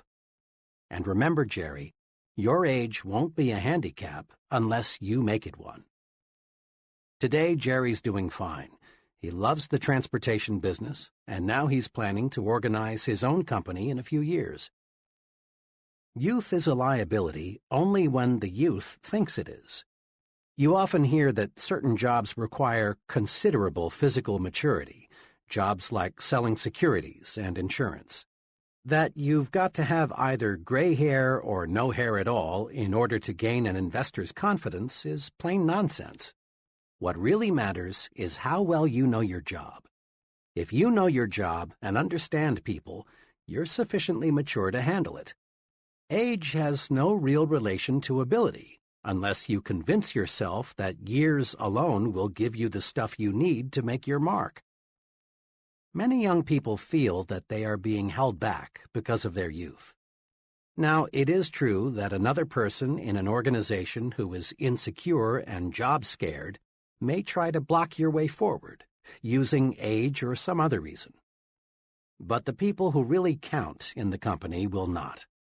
They will give you as much responsibility as they feel you can handle well. Demonstrate that you have ability and positive attitudes, and your youthfulness will be considered an advantage. In quick recap, the cure for age excusitis is: Number 1, look at your present age positively. Think, I'm still young, not I'm already old. Practice looking forward to new horizons and gain the enthusiasm and the feel of youth. Number 2, compute how much productive time you have left. Remember, a person age 30 still has 80% of his productive life ahead of him. And the 50-year-old still has a big 40%, the best 40%, of his opportunity years left. Life is actually longer than most people think. 3. Invest future time in doing what you really want to do. It's too late only when you let your mind go negative and think it's too late. Stop thinking, I should have started years ago. That's failure thinking. Instead think, I'm going to start now. My best years are ahead of me. That's the way successful people think. 4. But my case is different. I attract bad luck. Recently, I heard a traffic engineer discuss highway safety. He pointed out that upward of 40,000 persons are killed each year in so-called traffic accidents. The main point of his talk was that there is no such thing as a true accident. What we call an accident is the result of human or mechanical failure, or a combination of both. What this traffic expert was saying substantiates what wise men throughout the ages have said. There is a cause for everything. Nothing happens without a cause. There is nothing accidental about the weather outside today. It is the result of specific causes. And there is no reason to believe that human affairs are an exception. Yet hardly a day passes that you do not hear someone blame his problems on bad luck. And it's a rare day that you do not hear someone attribute another person's success to good luck. Let me illustrate how people succumb to luck excusitis. I lunched recently with 3 young junior executives. The topic of conversation that day was George C., who just yesterday had been picked from among their group for a major promotion. Why did George get the position? These 3 fellows dug up all sorts of reasons: luck, pull, bootlicking, George's wife and how she flattered the boss, everything but the truth. The facts were that George was simply better qualified. He had been doing a better job. He was working harder. He had a more effective personality. I also knew that the senior officers in the company had spent much time considering which one of the 4 would be promoted. My 3 disillusioned friends should have realized that top executives don't select major executives by drawing names from a hat. I was talking about the seriousness of luck excusitis not long ago with a sales executive of a machine tool manufacturing company. He became excited about the problem and began to talk about his own experience with it. I've never heard it called that before, he said, but it is one of the most difficult problems every sales executive has to wrestle with. Just yesterday, a perfect example of what you're talking about happened in my company. One of the salesmen walked in about 4 o'clock with a $112,000 order for machine tools. Another salesman, whose volume is so low he's a problem, was in the office at the time. Hearing John tell the good news, he rather enviously congratulated him and then said, "Well, John, you're lucky again." Now, what the weak salesman won't accept is that luck had nothing to do with John's big order. John had been working on that customer for months. He had talked repeatedly to a half-dozen people out there. John had stayed up nights figuring out exactly what was best for them. Then he got our engineers to make preliminary designs of the equipment. John wasn't lucky, unless you can call carefully planned work and patiently executed plans luck. Suppose luck were used to reorganize General Motors. If luck determined who does what and who goes where, every business in the nation would fall apart. Assume for a moment that General Motors were to be completely reorganized on the basis of luck. To carry out the reorganization, the names of all employees would be placed in a barrel. The first name drawn would be the president, the second name the executive vice president, and so on down the line. Sounds stupid, doesn't it? Well, that's how luck would work. People who rise to the top in any occupation, business management, selling, law, engineering, acting, or what have you, get there because they have superior attitudes and use their good sense in applied hard work. Conquer luck excusitis in 2 ways. Number 1. Accept the law of cause and effect. Take a second look at what appears to be someone's good luck. You'll find that not luck, but preparation, planning, and success-producing thinking preceded his good fortune. Take a second look at what appears to be someone's bad luck. Look, and you'll discover certain specific reasons. Mr. Success receives a setback. He learns and profits. But when Mr. Mediocre loses, he fails to learn. Number 2. Don't be a wishful thinker. Don't waste your mental muscles dreaming of an effortless way to win success. We don't become successful simply through luck. Success comes from doing those things and mastering those principles that produce success. Don't count on luck for promotions, victories, the good things in life. Luck simply isn't designed to deliver these good things. Instead, just concentrate on developing those qualities in yourself that will make you a winner. Chapter 3. Build confidence and destroy fear. Friends mean well when they say, "It's only your imagination. Don't worry. There's nothing to be afraid of." But you and I know this kind of fear medicine never really works. Such soothing remarks may give us fear relief for a few minutes or maybe even a few hours. But the "it's only in your imagination" treatment doesn't really build confidence and cure fear. Yes, fear is real, and we must recognize it exists before we can conquer it. Most fear today is psychological. Worry, tension, embarrassment, panic all stem from mismanaged negative imagination. But simply knowing the breeding ground of fear doesn't cure fear. If a physician discovers you have an infection in some part of your body, he doesn't stop there. He proceeds with treatment to cure the infection. The old "it's only in your mind" treatment presumes fear doesn't really exist, but it does. Fear is real. Fear is success enemy number 1. Fear stops people from capitalizing on opportunity. Fear wears down physical vitality.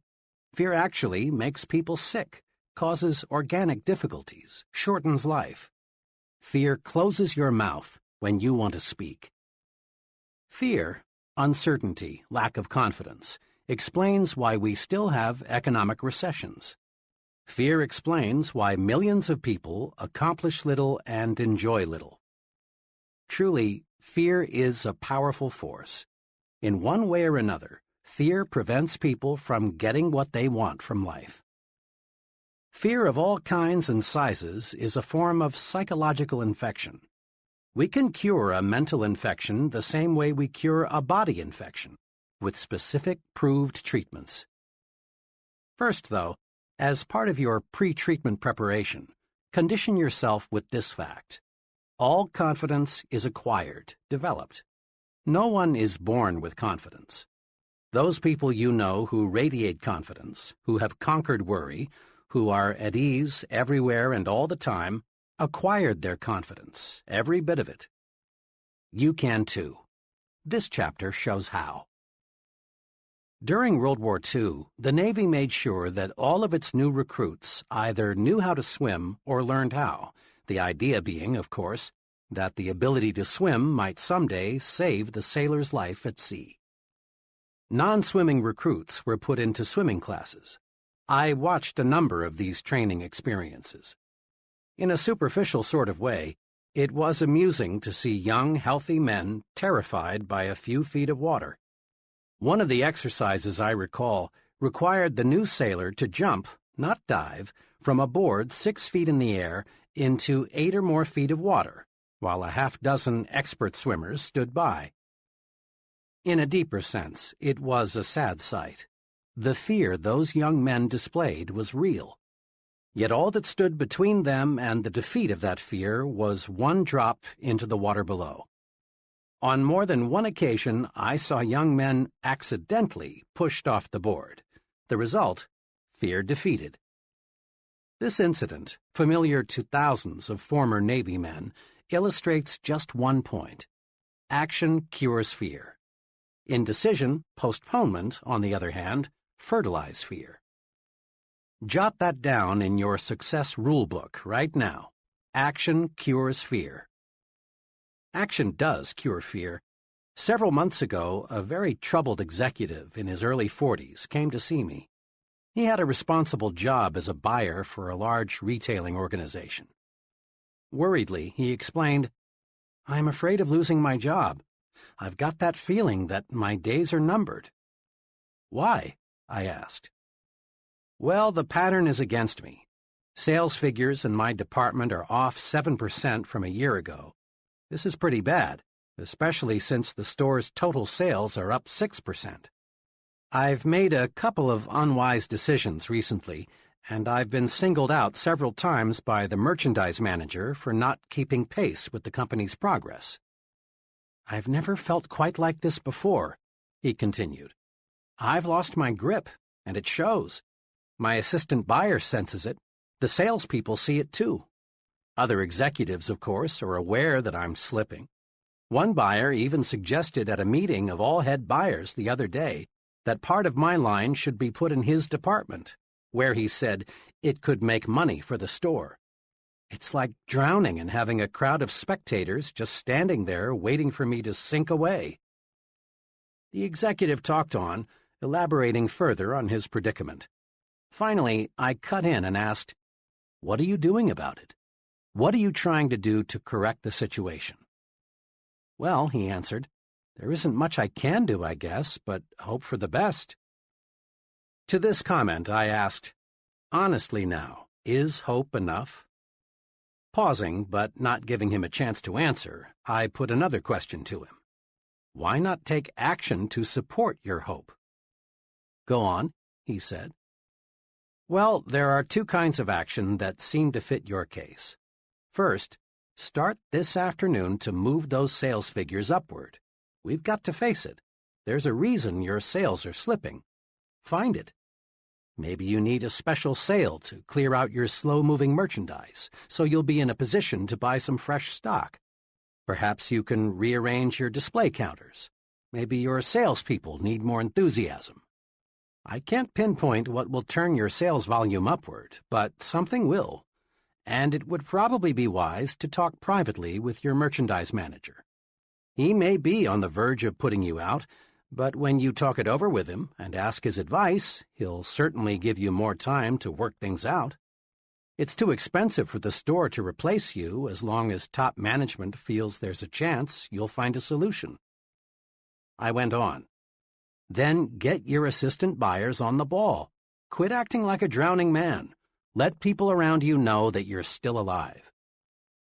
Courage was again in his eyes. Then he asked, "You said there are two kinds of action I should take. What's the second?" "The second type of action, which you might say is an insurance policy, is to let 2 or 3 of your closest business friends in the trade know you might consider an offer from another store, assuming, of course, it is substantially better than your present job. I don't believe your job will be insecure after you take some affirmative action to get those sales figures on the rise. But just in case, it's good to have an offer or two. Remember, it's 10 times easier for a man with a job to get another job than it is for someone unemployed to connect. 2 days ago, this once troubled executive called me. After our talk, I buckled down. I made a number of changes, but the most basic one was with my salespeople. I used to hold sales meetings once a week, but now I'm holding one every morning. I've got those people really enthusiastic. I guess once they saw some life in me, they were ready to push harder too. They were just waiting for me to start things moving again. Things sure are working out okay. Last week, my sales were well ahead of a year ago, and much better than the store's average. Oh, by the way, he continued, I want to tell you some other good news. I got 2 job offers since we talked. Naturally, I'm glad, but I've turned them both down since everything is looking good here again. When we face tough problems, we stay mired in the mud until we take action. Hope is a start, but hope needs action to win victories. Put the action principle to work. Next time you experience big fear or little fear, steady yourself. Then search for an answer to this question. What kind of action can I take to conquer my fear? Isolate your fear. Then take appropriate action. Here are some examples of fear and some possible action cures. Type of fear. 1. Embarrassment because of personal appearance. Action. Improve it. Go to a barber shop or beauty salon. Shine your shoes. Get your clothes cleaned and pressed. In general, practice better grooming. It doesn't always take new clothes. 2. Fear of losing an important customer. Work doubly hard to give better service. Correct anything that may have caused customers to lose confidence in you. 3. Fear of failing an examination. Convert worry time into study time. 4. Fear of things totally beyond your control. Turn your attention to helping to relieve the fear of others. Pray. 5. Fear of being physically hurt by something you can't control, such as a tornado or an airplane out of control. Switch your attention to something totally different. Go out into your yard and pull up weeds. Play with your children. Go to a movie. 6. Fear of what other people may think and say. Make sure that what you plan to do is right, then do it. No one ever does anything worthwhile for which he is not criticized. 7. Fear of making an investment or purchasing a home. Analyze all factors, then be decisive. Make a decision and stick with it. Trust your own judgment. 8. Fear of people. Put them in proper perspective. Remember, the other person is just another human being pretty much like yourself. Use this 2-step procedure to cure fear and win confidence. 1. Isolate your fear. Pin it down. Determine exactly what you are afraid of. 2. Then take action. There is some kind of action for any kind of fear. And remember, hesitation only enlarges, magnifies the fear. Take action promptly. Be decisive. Much lack of self-confidence can be traced directly to a mismanaged memory. Your brain is very much like a bank. Every day you make thought deposits in your mind bank. These thought deposits grow and become your memory. When you settle down to think, or when you face a problem, in effect, you say to your memory bank, "What do I already know about this?" Your memory bank automatically answers and supplies you with bits of information relating to this situation that you deposited on previous occasions. Your memory, then, is the basic supplier of raw material for your new thought. The teller in your memory bank is tremendously reliable. He never crosses you up. If you approach him and say, "Mr. Teller, Let me withdraw some thoughts I deposited in the past, proving I'm inferior to just about everybody else.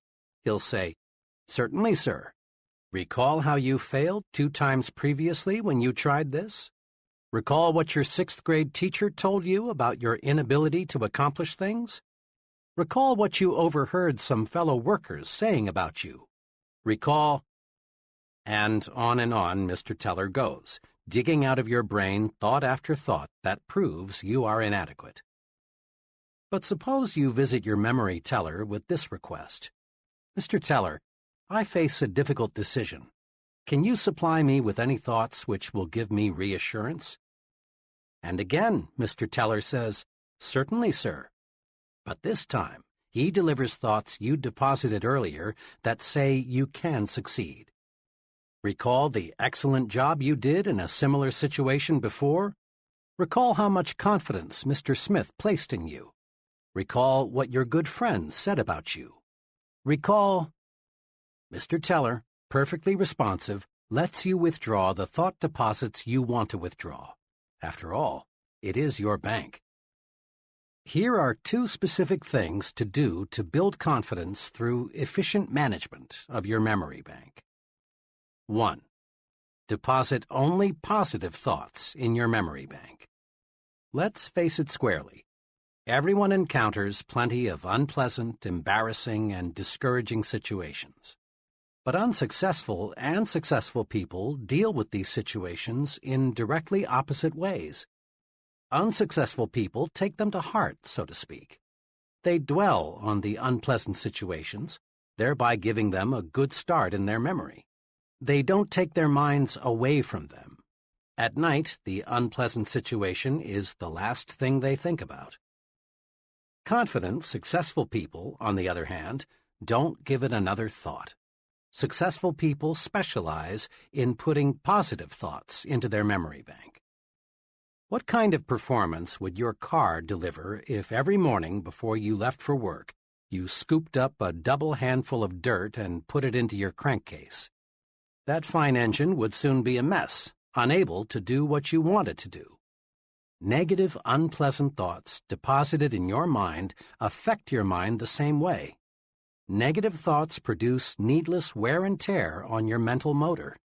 They create worry, frustration, and feelings of inferiority. They put you beside the road while others drive ahead. Do this. In these moments when you're alone with your thoughts, when you're driving your car or eating alone, recall pleasant, positive experiences. Put good thoughts in your memory bank. This boosts confidence. It gives you that "I sure feel good" feeling. It helps keep your body functioning right, too. Here is an excellent plan. Just before you go to sleep, deposit good thoughts in your memory bank. Count your blessings. Recall the many good things you have to be thankful for. Your wife or husband, your children, your friends, your health. Recall the good things you saw people do today. Recall your little victories and accomplishments. Go over the reasons why you are glad to be alive. 2. Withdraw only positive thoughts from your memory bank. I was closely associated several years ago in Chicago with a firm of psychological consultants. They handled many types of cases, but mostly marriage problems and psychological adjustment situations, all dealing with mind matters. One afternoon, as I was talking with the head of the firm about his profession and his techniques for helping the seriously maladjusted person, he made this remark: "You know, there would be no need for my services if people would do just one thing." "What's that?" I asked eagerly. "Simply this: destroy their negative thoughts before those thoughts become mental monsters. Most individuals I try to help," he continued, "are operating their own private museum of mental horror. Many marriage difficulties, for example, involve the honeymoon monster. The honeymoon wasn't as satisfactory as one or both of the marriage partners had hoped, but instead of burying the memory, they reflected on it hundreds of times until it was a giant obstacle to successful marital relationships. They come to me as much as 5 or 10 years later.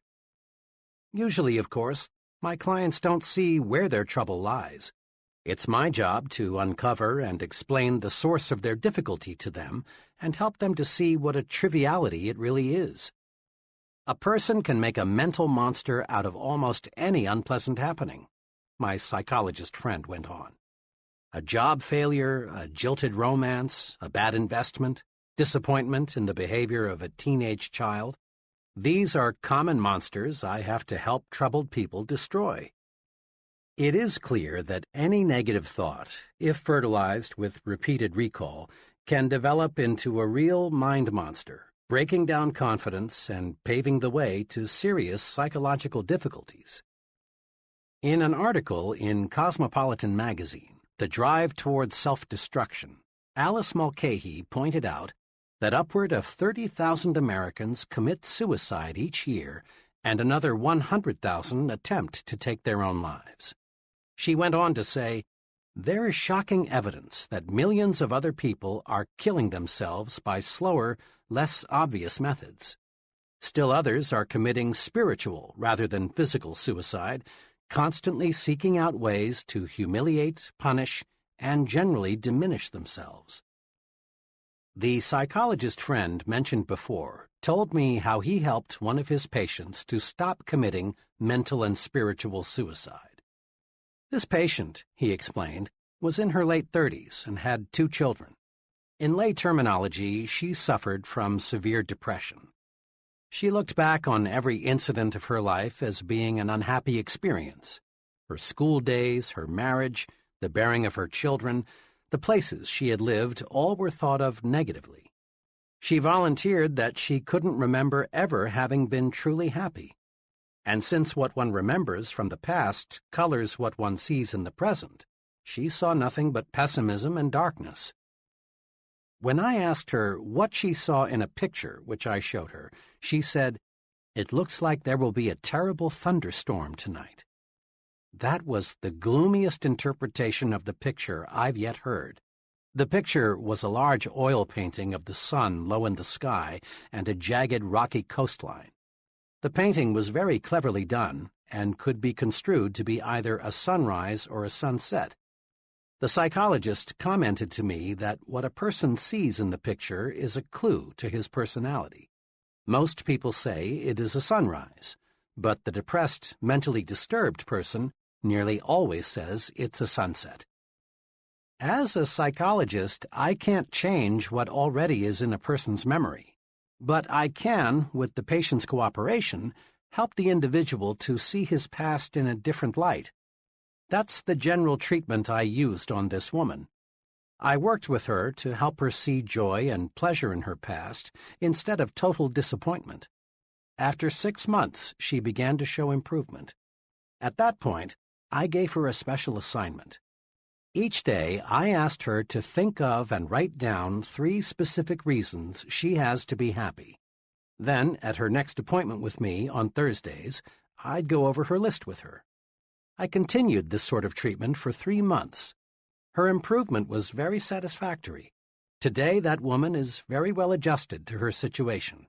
She's positive and certainly as happy as most people.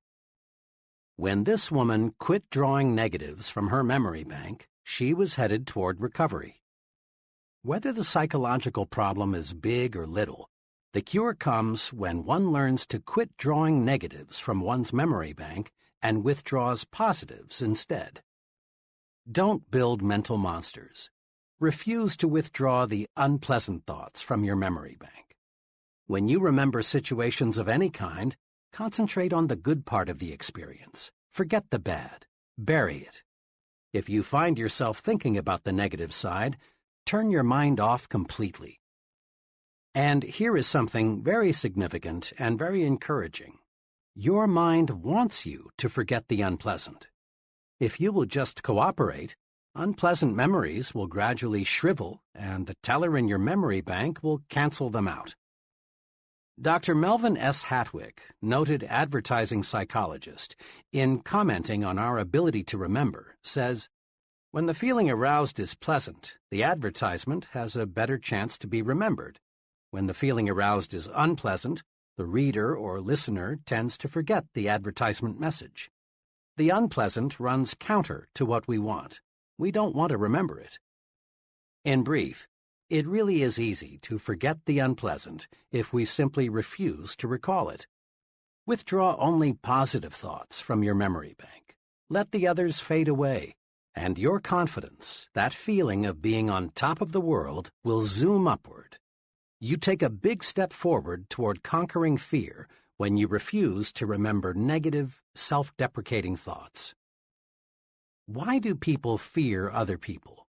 Why do many folks feel self-conscious around others? What's behind shyness? What can we do about it? Fear of other people is a big fear, but there is a way to conquer it. You can conquer fear of people if you will learn to put them into proper perspective. A business friend, who was doing exceptionally well operating his own wood novelty plant, explained to me how he got the proper perspective of people. His example is interesting. Before I went into the Army in World War II, I was scared of just about everybody. You just wouldn't believe how shy and timid I was. I felt everyone else was a lot smarter. I worried about my physical and mental inadequacies. I thought I was born to fail. Then, by some fortunate quirk of fate, I lost my fear of people in the Army. During part of 1942 and 1943, when the Army was inducting men at a terrific clip, I was stationed as a medic at one of the big induction centers. Day after day, I assisted in examining those men. The more I looked at these recruits, the less afraid of people I became. All those men lined up by the hundreds, naked as jaybirds, looked so much alike. Oh, sure, there were fat ones and skinny ones, tall ones and short ones, but they all were confused, all were lonesome. Just a few days before, some of these were rising young executives. Some were farmers, some were salesmen, drifters, blue-collar workers. A few days before, they had been many things, but at the induction center, they were all alike. I figured out something pretty basic back then. I discovered people are alike in many, many more ways than they are different. I discovered the other fellow is pretty much like me. He likes good food, he misses his family and friends, he wants to get ahead, he has problems, he likes to relax. So if the other fellow is basically like me, there's no point in being afraid of him. Now, doesn't that make sense? If the other fellow is basically like me, there's no reason to be afraid of him. Here are two ways to put people in proper perspective. 1. Get a balanced view of the other fellow. Keep these 2 points in mind when dealing with people. First, the other fellow is important. Emphatically, he is important. Every human being is. But remember this also. You are important too. So when you meet another person, make it a policy to think, we're just two important people sitting down to discuss something of mutual interest and benefit. A couple of months ago, a business executive phoned to tell me he had just employed a young man whom I had recommended to him shortly before. "Do you know what really sold me on that fellow?" asked my friend. "What?" I asked. "Well, it was the way he handled himself. Most job applicants, when they walk in here, are half scared. They give me all the answers they think I want to hear. In a way, most job applicants are a little like beggars. They'll accept anything, and they aren't particular. But G handled himself differently. He respected me, but what's just as important, he respects himself. What's more, he asked me as many questions as I asked him. He's no mouse. He's a real man, and he's going to do all right." This mutually important attitude helps you keep the situation balanced. The other fellow does not become too important relative to you in your thinking. The other fellow might look frightfully big, frightfully important, but remember, he is still a human being with essentially the same interests, desires, and problems as you. 2. Develop an understanding attitude. People who want figuratively to bite you, growl at you, pick on you, and otherwise chop you down are not rare. If you're not prepared for people like that, they can punch big holes in your confidence and make you feel completely defeated. You need a defense against the adult bully, the fellow who likes to throw his meager weight around. A few months ago, at the reservations desk of a Memphis hotel, I saw an excellent demonstration of the right way to handle folks like this. It was shortly after 5 p.m., and the hotel was busy registering new guests. The fellow ahead of me gave his name to the clerk in a commanding way. The clerk said, "Yes, sir, Mr. R., we have a fine single for you." "Single?" shouted the fellow. "I ordered a double." The clerk said, very politely, "Let me check, sir." He pulled the guest's reservation from the file and said, "I'm sorry, sir, your telegram specified a single. I'd be happy to put you in a double room, sir, if we had any available, but we simply do not." Then the irate customer said, "I don't care what the H that piece of paper says. I want a double." Then he started in with that "do you know who I am" bit, followed with, "I'll have you fired. You'll see. I'll have you fired." As best he could, under the verbal tornado, the young clerk injected, "Sir, we're terribly sorry, but we acted on your instructions." Finally, the customer, really furious now, said, "I wouldn't stay in the best suite in this blank blank hotel now that I know how badly managed it is," and stormed out. I stepped up to the desk, thinking the clerk, who had taken one of the worst public tongue-lashings I'd seen in some time, would be upset. Instead, he greeted me with one of the finest "good evening, sirs" I'd ever heard. As he went through the routine of processing my room, I said to him, "I certainly admire the way you handled yourself just a moment ago. You have tremendous temper control." "Well, sir," he said, "I really can't get mad at a fellow like that. You see, he really isn't mad at me. I was just the scapegoat. The poor fellow may be in bad trouble with his wife, or his business may be off, or maybe he feels inferior and this was his golden chance to feel like a wheel. I'm just the guy who gave him a chance to get something out of his system." The clerk added, "Underneath, he's probably a very nice guy. Most folks are." Walking toward the elevators, I caught myself repeating aloud, "Underneath, he's probably a very nice guy. Most folks are." Remember those two short sentences next time someone declares war on you. Hold your fire. The way to win in situations like this is to let the other fellow blow his stack and then forget it. Several years ago, while checking student examination papers, I came across one that especially disturbed me. The student who wrote the examination had demonstrated in class discussions and previous tests that he was far better qualified than his paper indicated. He was, in fact, the fellow who I thought would finish at the top of the class. Instead, his paper put him at the bottom. As was my custom in such cases, I had my secretary call the student and ask him to come by my office on an urgent matter. Paul W. appeared shortly. He looked as though he had been through a terrible experience. After he was comfortably seated, I said to him, "What happened, Paul?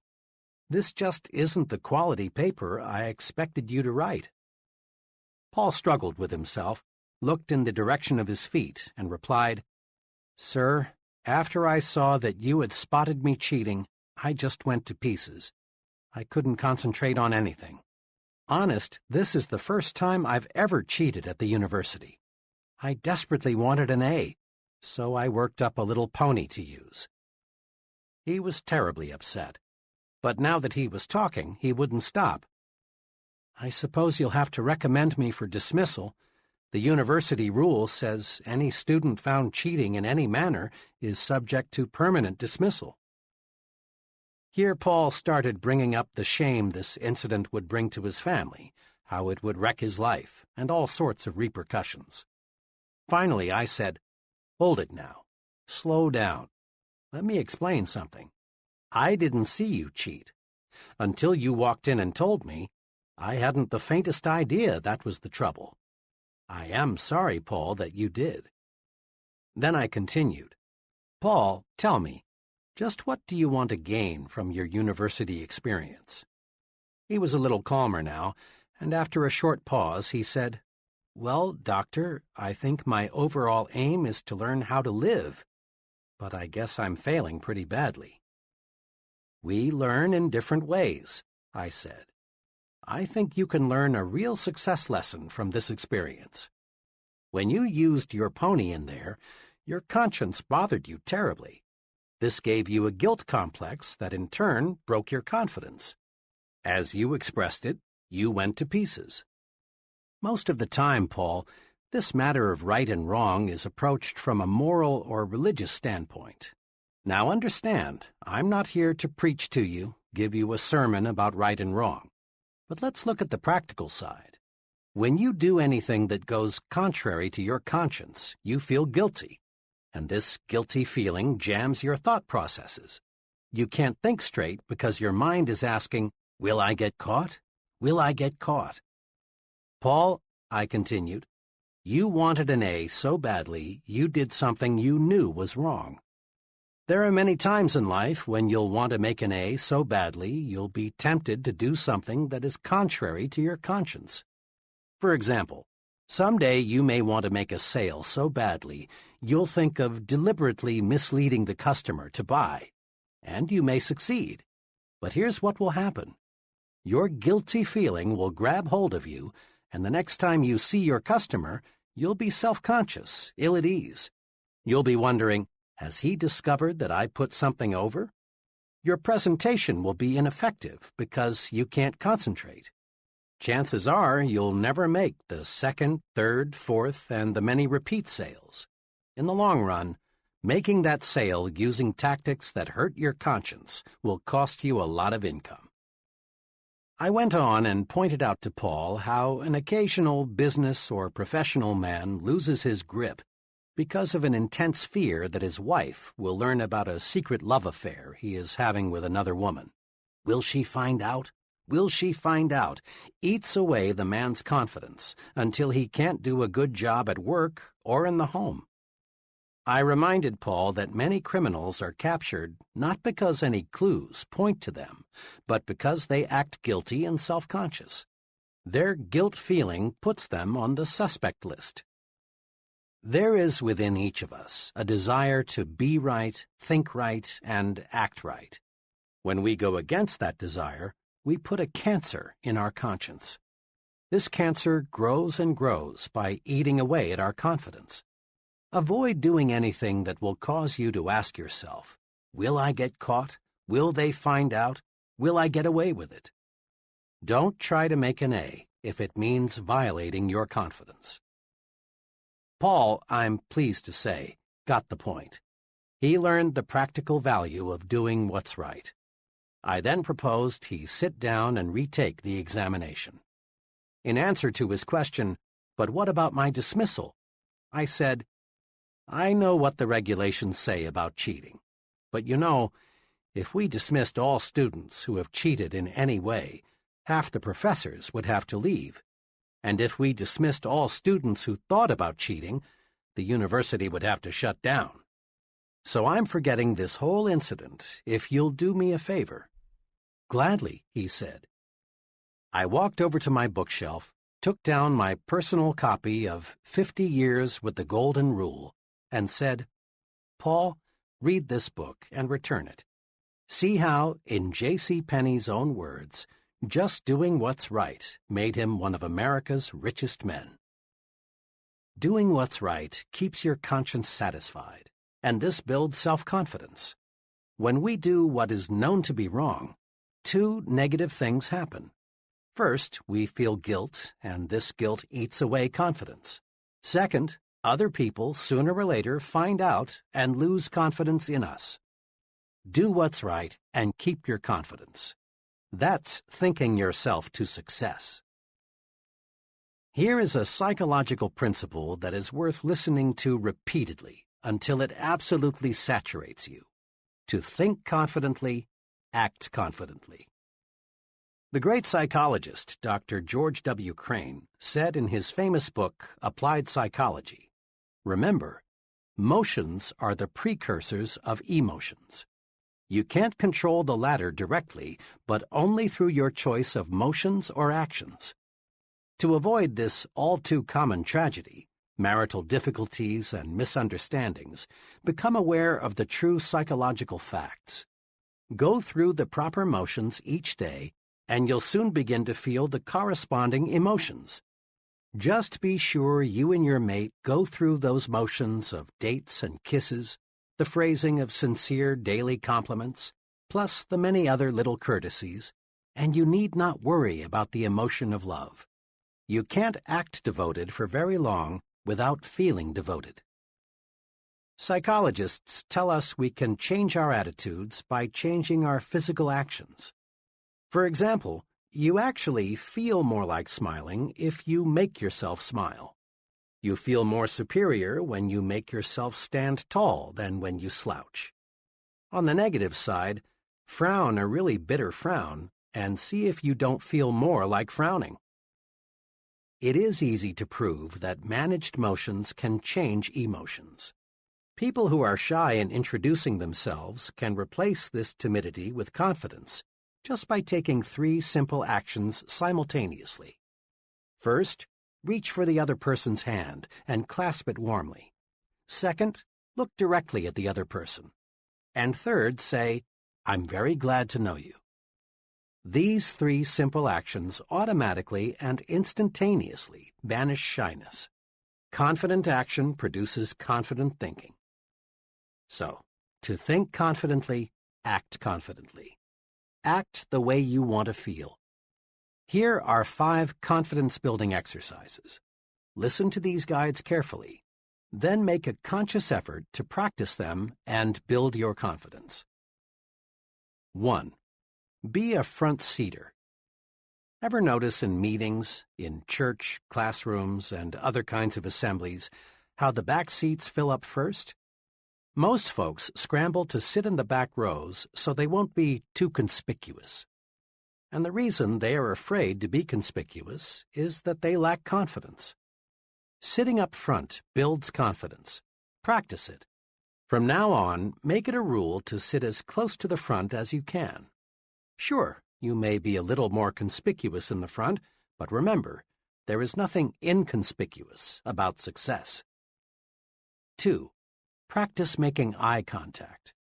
How a person uses his eyes tells us a lot about him. Instinctively, you ask yourself questions about the fellow who doesn't look you in the eye. What's he trying to hide? What's he afraid of? Is he trying to put something over on me? Is he holding something back? Usually, failure to make eye contact says one of 2 things.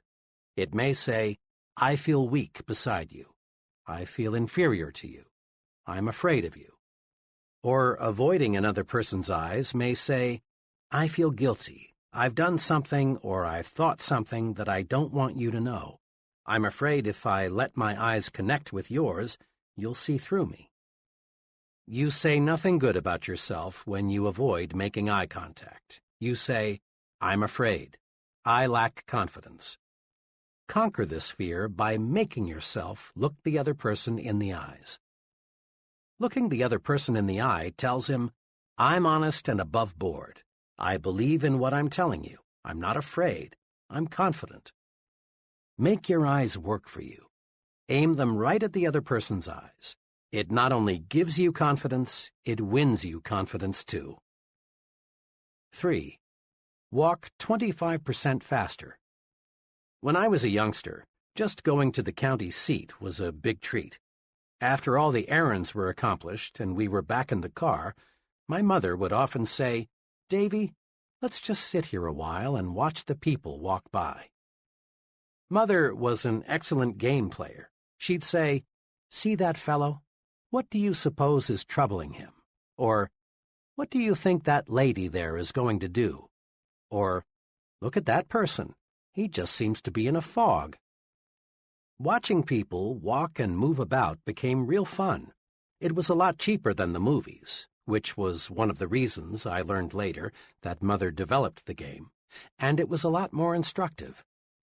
I still am a walk watcher. In corridors, lobbies, on sidewalks, I still occasionally find myself studying human behavior simply by watching people move about. Psychologists link slovenly posture and sluggish walking to unpleasant attitudes toward oneself, work, and the people around us. But psychologists also tell us you can actually change your attitudes by changing your posture and speed of movement. Watch, and you discover that body action is the result of mind action. The extremely beaten people, the real down-and-outers, just shuffle and stumble along. They have zero self-confidence. Average people have the average walk. Their pace is average. They have the look of, I really don't have very much pride in myself. Then there's a third group. Persons in this group show superconfidence. They walk faster than the average. There seems to be a slight sprint in the way they walk. Their walk tells the world, I've got someplace important to go, something important to do. What's more, I will succeed at what I will do 15 minutes from now. Use the walk 25% faster technique to help build self-confidence. Throw your shoulders back, lift up your head, move ahead just a little faster, and feel self-confidence grow. Just try and see. 4. Practice speaking up. In working with many kinds of groups of all sizes, I've watched many persons with keen perception and much native ability freeze and fail to participate in discussions. It isn't that these folks don't want to get in and wade with the rest. Rather, it's a simple lack of confidence. The conference clam thinks to himself, my opinion is probably worthless. If I say something, I'll probably look foolish. I'll just say nothing. Besides, the others in the group probably know more than I. I don't want the others to know how ignorant I am. Each time the conference clam fails to speak, he feels even more inadequate, more inferior. Often he makes a faint promise to himself that deep down he knows he won't keep, to speak next time. This is very important. Each time our clam fails to speak, he takes one more dose of confidence poison. He becomes less and less confident of himself. But on the positive side, the more you speak up, the more you add to your confidence, and the easier it is to speak up the next time. Speak up. It's a confidence-building vitamin. Put this confidence builder to use. Make it a rule to speak up at every open meeting you attend. Speak up. Say something voluntarily at every business conference, committee meeting, community forum you attend. Make no exception. Comment, make a suggestion, ask a question, and don't be the last to speak. Try to be the icebreaker, the first one in with a comment. And never worry about looking foolish. You won't. For each person who doesn't agree with you, odds are another person will. Quit asking yourself, I wonder if I dare speak. Instead, concentrate on getting the discussion leader's attention so you can speak. For special training and experience in speaking, consider joining your local Toastmasters Club. Thousands of conscientious people have developed confidence through a planned program to feel at ease talking with people and to people. 5. Smile big. Most folks have heard at one time or another that a smile will give them a real boost. They've been told that a smile is excellent medicine for confidence deficiency. But lots of people still don't really believe this because they've never tried smiling when they feel fear. Make this little test. Try to feel defeated and smile big at the same time. You can't. A big smile gives you confidence. A big smile beats fear, rolls away worry, defeats despondency. And a real smile does more than cure just your ill feeling. A real smile melts away the opposition of others, and instantly, too. Another person simply can't be angry with you if you give him a big, sincere smile. Just the other day, a little incident happened to me that illustrates this. I was parked at an intersection, waiting for the light to change, when bam! The driver behind me had let his foot slip the brake and put my rear bumper to a test. I looked back through my mirror and saw him getting out. I got out too, and forgetting the rule book, started preparing myself for verbal combat. I confess I was ready verbally to bite him to pieces. But fortunately, before I got the chance, he walked up to me, smiled, and said in the most earnest voice, "Friend, I really didn't mean to do that." That smile, matched with his sincere comment, melted me. I mumbled something about, "That's okay. Happens all the time." Almost in less time than it takes to wink an eye, my opposition turned into friendship. Smile big and you feel like happy days are here again. But smile big. A half-developed smile is not fully guaranteed. Smile until your teeth show. That large-size smile is fully guaranteed. I've heard many times, "Yes, but when I fear something or when I'm angry, I don't feel like smiling." Of course you don't. No one does. The trick is to tell yourself forcefully, "I'm going to smile." Then smile. Harness the power of smiling. Put these 5 procedures to work for you. 1. Action cures fear. Isolate your fear and then take constructive action.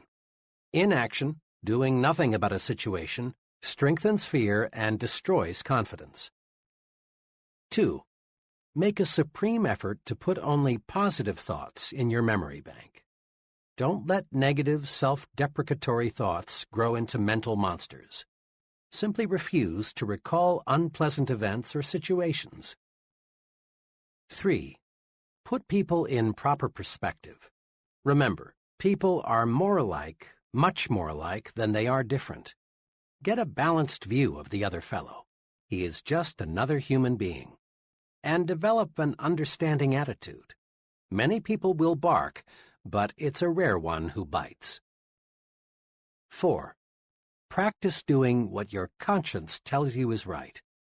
This prevents a poisonous guilt complex from developing. Doing what's right is a very practical rule for success. 5.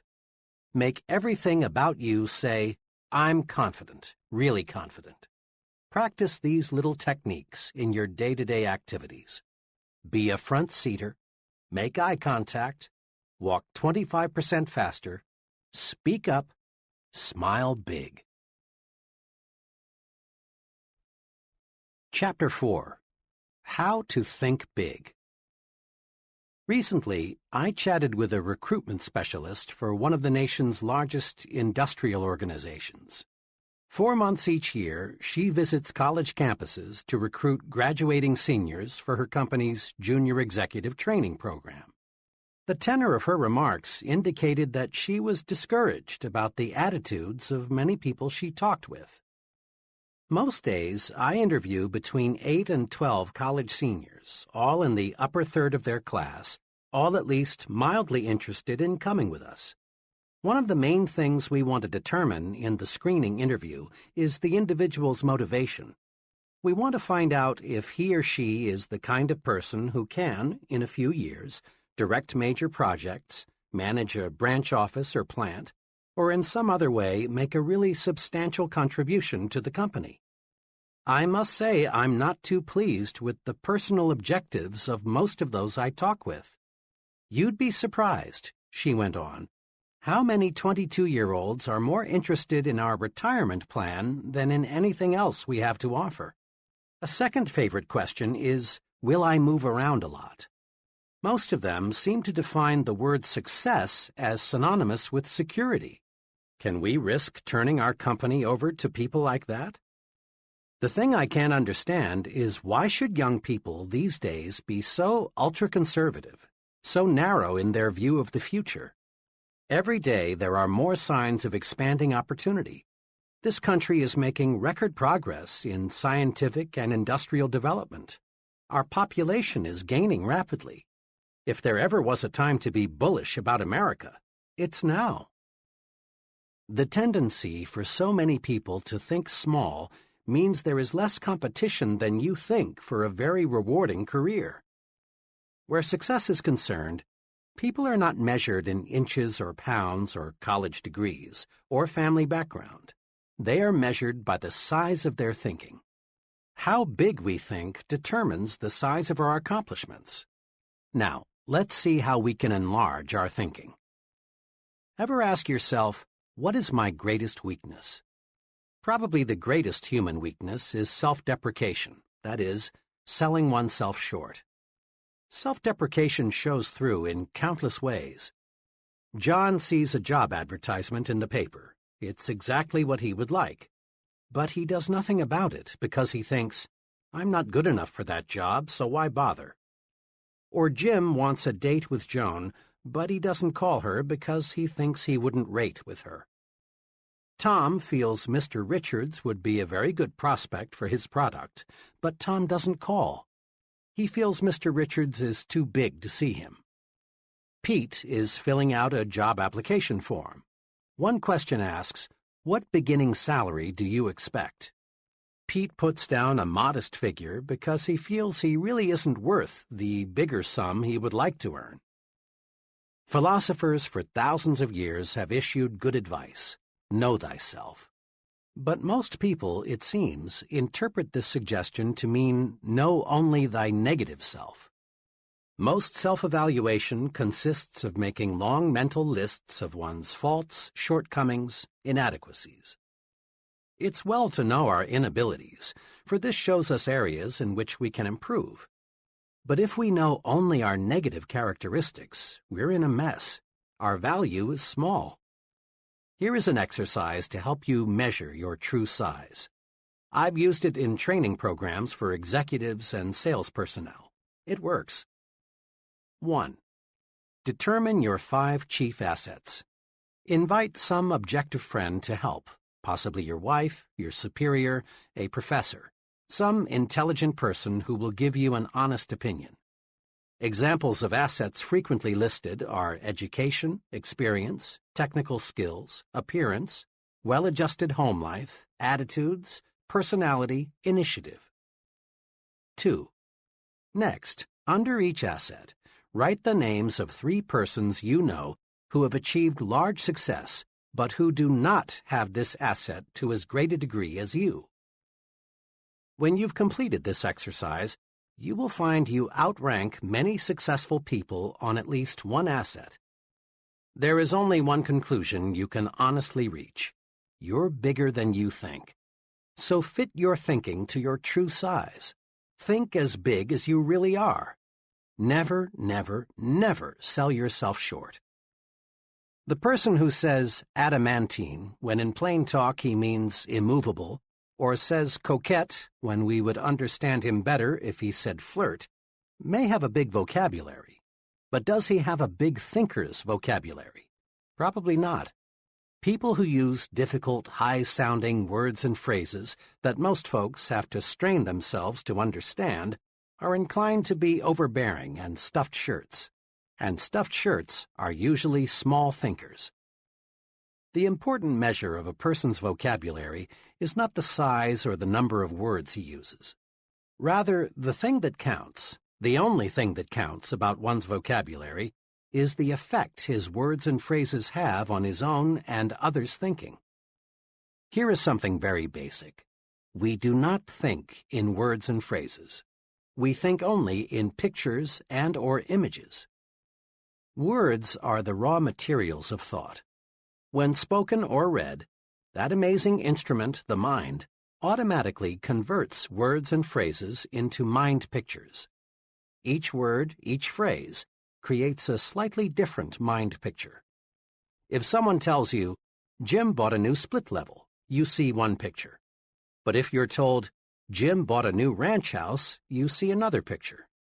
The mind pictures we see are modified by the kinds of words we use to name things and describe things. Look at it this way. When you speak or write, you are, in a sense, a projector showing movies in the minds of others, and the pictures you create determine how you and others react. Suppose you tell a group of people, I'm sorry to report we've failed. What do these people see? They see defeat and all the disappointment and grief the word failed conveys. Now suppose you said instead, here's a new approach that I think will work. They would feel encouraged, ready to try again. Suppose you say, we face a problem. You have created a picture in the minds of others of something difficult, unpleasant to solve. Instead say, we face a challenge, and you create a mind picture of fun, sport, something pleasant to do. Or tell a group, we incurred a big expense, and people see money spent that will never return. Indeed, this is unpleasant. Instead say, we made a big investment, and people see a picture of something that will return profits later on, a very pleasant sight. The point is this. Big thinkers are specialists in creating positive, forward-looking, optimistic pictures in their own minds and in the minds of others. To think big, we must use words and phrases that produce big, positive mental images. Here are examples of phrases that create small, negative, depressing thoughts. And then the same situation is discussed, but in a big, positive way. As you listen to these, ask yourself, what mind pictures do I see? Phrases that create small, negative mind images. 1. It's no use, we're whipped. Or, phrases that create big, positive mind images. We're not whipped yet, let's keep trying. Here's a new angle. 2. I was in that business once and failed, never again. Or, I went broke, but it was my own fault. I'm going to try again. 3. I've tried, but the product won't sell. People don't want it. Or, so far I've not been able to sell this product, but I know it is good, and I'm going to find the formula that will put it over. 4. The market is saturated. Imagine, 75% of the potential has already been sold. Better get out. Or, imagine, 25% of the market is still not sold. Count me in. This looks big. 5. Their orders have been small. Cut them off. Or, their orders have been small. Let's map out a plan for selling them more of their needs. 6. 5 years is too long a time to spend before I'll get into the top ranks in your company. Count me out. Or, 5 years is not really a long time. Just think. That leaves me 30 years to serve at a high level. 7. The competition has all the advantage. How do you expect me to sell against them? Or, competition is strong, there's no denying that, but no one ever has all the advantages. Let's put our heads together and figure out a way to beat them at their own game. 8. Nobody will ever want that product. Or, in its present form, it may not be saleable, but let's consider some modifications. 9. Let's wait until a recession comes along, then buy stocks. Or, let's invest now. Bet on prosperity, not depression. 10. I'm too young, old, for the job. Or, being young, old, is a distinct advantage. 11. It won't work. Let me prove it. The image, dark, gloom, disappointment, grief, failure. Or, it will work. Let me prove it. The image, bright, hope, success, fun, victory. 4 ways to develop the big thinker's vocabulary. Here are 4 ways to help you develop a big thinker's vocabulary. 1. Use big, positive, cheerful words and phrases to describe how you feel. When someone asks, "How do you feel today?" and you respond with an, "I'm tired, I have a headache, I wish it were Saturday, I don't feel so good," you actually make yourself feel worse. Practice this. It's a very simple point, but it has tremendous power. Every time someone asks you, "How are you?" or "How are you feeling today?" respond with a, "Just wonderful, thanks, and you?" Or say, "Great," or "Fine." Say you feel wonderful at every possible opportunity. and you will begin to feel wonderful, and bigger, too. Become known as a person who always feels great. It wins friends. 2. Use bright, cheerful, favorable words and phrases to describe other people. Make it a rule to have a big, positive word for all your friends and associates. When you and someone else are discussing an absent third party, be sure you compliment him with big words and phrases like, "He's really a fine fellow. They tell me he's working out wonderfully well." Be extremely careful to avoid the petty, cut-him-down language. Sooner or later, third parties hear what's been said, and then such talk only cuts you down. 3.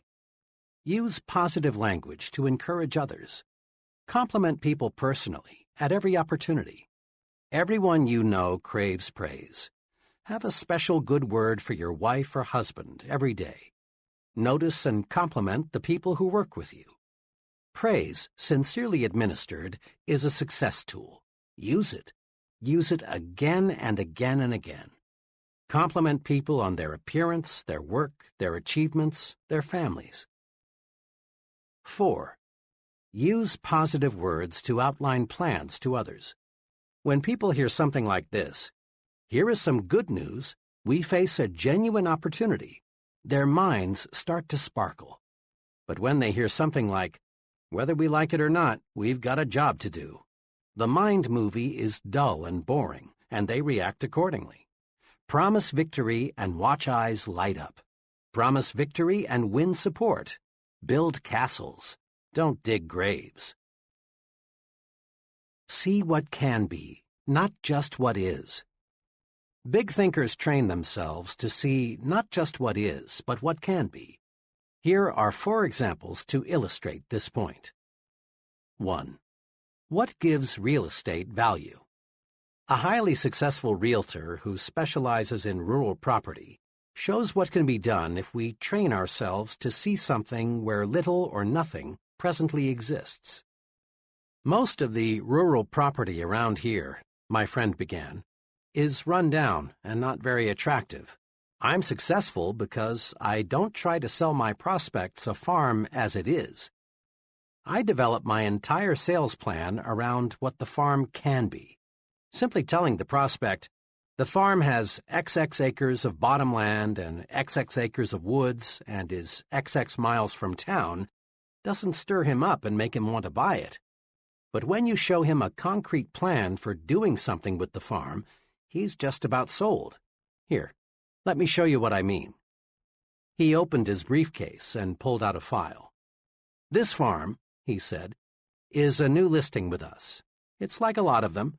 It's 43 miles from the center of the metropolitan area. The house is run down, and the place hasn't been farmed in 5 years. Now here's what I've done. I spent 2 full days on the place last week, just studying it. I walked over the place several times. I looked at neighboring farms. I studied the location of the farm with respect to existing and planned highways. I asked myself, what's this farm good for? I came up with 3 possibilities. Here they are." He showed them to me. Each plan was neatly typed and looked quite comprehensive. One plan suggested converting the farm into a riding stable. The plan showed why the idea was sound: a growing city, more love for the outdoors, more money for recreation, good roads. The plan also showed how the farm could support a sizable number of horses so that the revenue from the rides would be largely clear. The whole riding stable idea was very thorough, very convincing. The plan was so clear and convincing, I could see a dozen couples riding horseback through the trees. In similar fashion, this enterprising salesman developed a second thorough plan for a tree farm and a third plan for a combination tree and poultry farm. Now, when I talk with my prospects, I won't have to convince them that the farm is a good buy as it is. I help them to see a picture of the farm changed into a money-making proposition. Besides selling more farms and selling them faster, my method of selling the property for what it can be pays off in another way.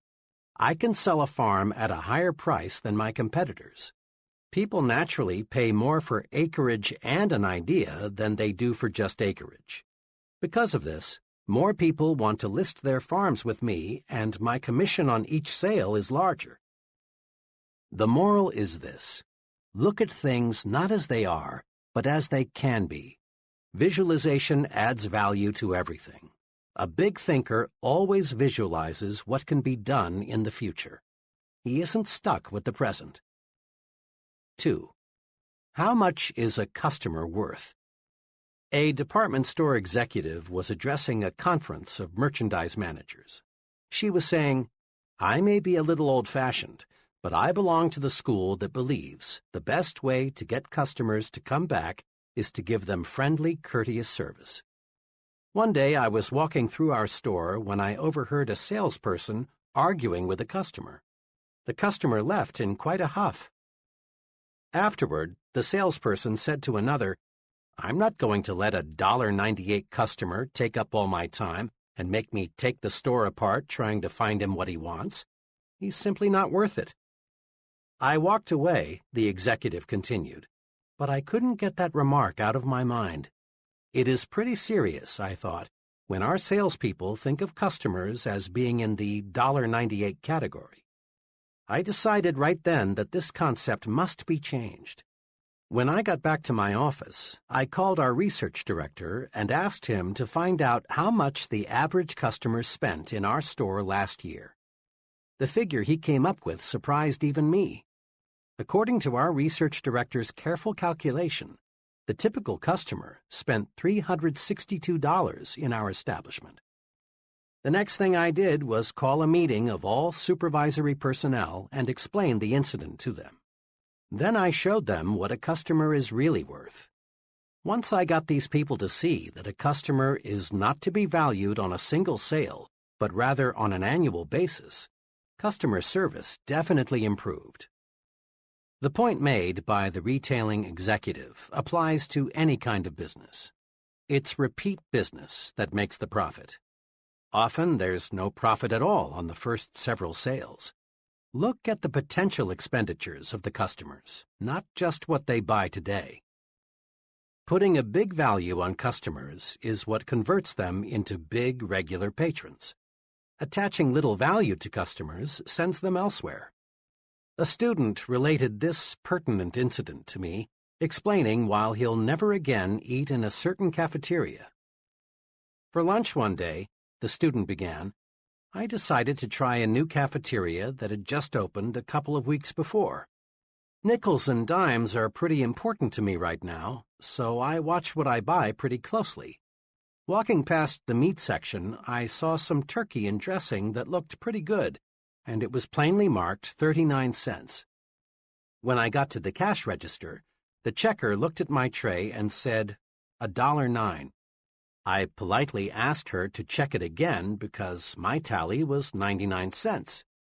After giving me a mean glare, she recounted. The difference turned out to be the turkey. She had charged me 49 cents instead of 39 cents. Then I called her attention to the sign which read 39 cents. This really set her off. I don't care what that sign says. It's supposed to be 49 cents. See? Here's my price list for today. Somebody back there made a mistake. You'll have to pay the 49 cents. Then I tried to explain to her the only reason I selected the turkey was because it was 39 cents. If it had been marked 49 cents, I'd have taken something else. To this, her answer was, "You'll just have to pay the 49 cents. I did because I didn't want to stand there and create a scene. But I decided on the spot that I'd never eat there again. I spend about $250 a year for lunches, and you can be sure they'll not get 1 penny of it. There's an example of the little view. The checker saw 1 thin dime, not the potential $250. 3. The case of the blind milkman. It's surprising how people sometimes are blind to potential. A few years ago, a young milkman came to our door to solicit our dairy business. I explained to him that we already had milk delivery service, and we were quite satisfied. Then I suggested that he stop next door and talk to the lady there. To this he replied, "I've already talked to the lady next door, but they use only 1 quart of milk every 2 days, and that's not enough to make it worthwhile for me to stop." "That may be," I said, "but when you talked to our neighbor, did you not observe that the demand for milk in that household will increase considerably in a month or so? There will be a new addition over there that will consume lots of milk." The young man looked for a moment like he had been struck, and then he said, "How blind can a guy be?"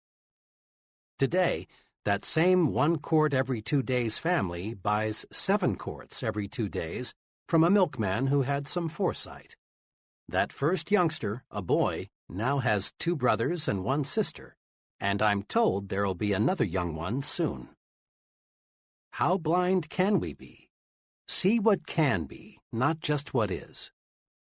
The schoolteacher who thinks of Jimmy only as he is, an ill-mannered, backward, uncouth brat, certainly will not aid Jimmy's development. But the teacher who sees Jimmy not as he is now, but as he can be, she'll get results. Most folks driving through Skid Row see only broken-down stumble-bums hopelessly lost to the bottle. A few devoted people see something else in the Skid Rowite. They see a reconstructed citizen, and because they see this, they succeed in many cases in doing an excellent rehabilitation job. 4. What determines how much you're worth? After a training session a few weeks ago, a young man came to see me and asked if he could talk with me for a few minutes. I knew that this young fellow, now about 26, had been a very underprivileged child. On top of this, he had experienced a mountain of misfortune in his early adult years. I also knew that he was making a real effort to prepare himself for a solid future. Over coffee, we quickly worked out his technical problem, and our discussion turned to how people who have few physical possessions should look toward the future. His comments provide a straightforward, sound answer. "I've got less than $200 in the bank. My job as a rate clerk doesn't pay much, and it doesn't carry much responsibility. My car is 4 years old, and my wife and I live in a cramped second-floor apartment. But, Professor," he continued, "I'm determined not to let what I haven't got stop me." That was an intriguing statement, so I urged him to explain. "It's this way," he went on. "I've been analyzing people a lot lately, and I've noticed this. People who don't have much look at themselves as they are now. That's all they see. They don't see a future. They just see a miserable present. My neighbor is a good example. He's continually complaining about having a low-pay job, the plumbing that's always getting fouled up, the lucky breaks somebody else just got, the doctor bills that are piling up. He reminds himself so often that he's poor that now he just assumes that he's always going to be poor. He acts as if he were sentenced to living in that broken-down apartment all the rest of his life." My friend was really speaking from the heart, and after a moment's pause he added, "If I looked at myself strictly as I am, old car, low income, cheap apartment, and hamburger diet, I couldn't help but be discouraged. I'd see a nobody, and I'd be a nobody for the rest of my life. I've made up my mind to look at myself as the person I'm going to be in a few short years. I see myself not as a rate clerk, but as an executive. I don't see a crummy apartment. I see a fine new suburban home. And when I look at myself that way, I feel bigger and think bigger. And I've got plenty of personal experiences to prove it's paying off." Isn't that a splendid plan for adding value to oneself? This young fellow is on the expressway to really fine living. He's mastered this basic success principle. It isn't what one has that's important. Rather, it's how much one is planning to get that counts. The price tag the world puts on us is just about identical to the one we put on ourselves. Here is how you can develop your power to see what can be, not just what is. I call these the practice adding value exercises. 1. Practice adding value to things. Remember the real estate example. Ask yourself, what can I do to add value to this room or this house or this business? Look for ideas to make things worth more. A thing, whether it be a vacant lot, a house, or a business, has value in proportion to the ideas for using it. 2. Practice adding value to people. As you move higher and higher in the world of success, more and more of your job becomes people development. Ask, what can I do to add value to my subordinates? What can I do to help them to become more effective? Remember, to bring out the best in a person, you must first visualize his best. 3. Practice adding value to yourself. Conduct a daily interview with yourself. Ask, what can I do to make myself more valuable today? Visualize yourself not as you are, but as you can be. Then specific ways for attaining your potential value will suggest themselves. Just try and see. A retired owner-manager of a medium-sized printing company, 60 employees, explained to me how his successor was picked. 5 years ago, my friend began, I needed an accountant to head up our accounting and office routine. The fellow I hired was named Harry and was only 26. He knew nothing about the printing business, but his record showed he was a good accountant. Yet, a year and a half ago, when I retired, we made him president and general manager of the company. Looking back on it, Harry had one trait that put him out in front of everyone else. Harry was sincerely and actively interested in the whole company, not just writing checks and keeping records. Whenever he saw how he could help other employees, he jumped right in. The first year Harry was with me, we lost a few men. Harry came to me with a fringe benefit program which he promised would cut down turnover at low cost, and it worked. Harry did many other things, too, which helped the whole company, not just this department. He made a detailed cost study of our production department and showed me how a $30,000 investment in new machinery would pay off. Once we experienced a pretty bad sales slump. Harry went to our sales manager and said, in effect, I don't know much about the sales end of the business, but let me try to help. And he did. Harry came up with several good ideas, which helped us sell more jobs. When a new employee joined us, Harry was right there to help the fellow get comfortable. Harry took a real interest in the entire operation. When I retired, Harry was the only logical person to take over. But don't misunderstand, my friend continued. Harry didn't try to put himself over on me. He wasn't a mere meddler. He wasn't aggressive in a negative way. He didn't stab people in the back, and he didn't go around giving orders. He just went around helping. Harry simply acted as if everything in the company affected him.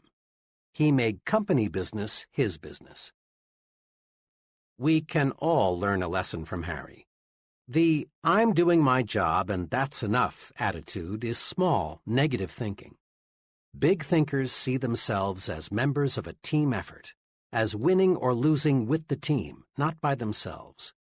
They help in every way they can, even when there is no direct and immediate compensation or other reward.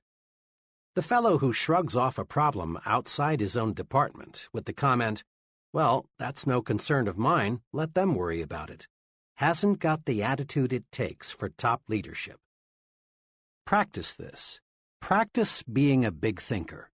See the company's interest as identical with your own. Probably only a very few persons working in large companies have a sincere, unselfish interest in their company. But after all, only a relatively few persons qualify as big thinkers, and these few are the ones eventually rewarded with the most responsible, best-paying jobs. Many potentially powerful people let petty, small, insignificant things block their way to achievement. Let's look at 4 examples. 1. What does it take to make a good speech? Just about everyone wishes he had the ability to do a first-class job of speaking in public. But most people don't get their wish. Most folks are lousy public speakers. Why? The reason is simple. Most people concentrate on the small, trivial things of speaking at the expense of the big, important things. In preparing to give a talk, most people give themselves a host of mental instructions, like, I've got to remember to stand straight. Don't move around and don't use your hands. Don't let the audience see you use your notes. Remember, don't make mistakes in grammar. Especially don't say, for he and I. Say, for him and me. Be sure your tie is straight. Speak loud, but not too loud, and so on and so on. Now, what happens when the speaker gets up to speak? He's scared because he's given himself a terrific list of things not to do. He gets confused in his talk and finds himself silently asking, have I made a mistake? He is, in brief, a flop. He's a flop because he concentrated on the petty, trivial, relatively unimportant qualities of a good speaker and failed to concentrate on the big things that make a good speaker. Knowledge of what he's going to talk about and an intense desire to tell it to other people. The real test of a speaker is not did he stand straight or did he make any mistakes in grammar, but rather did the audience get the points he wanted to put across. Most of our top speakers have petty defects. Some of them even have unpleasant voices.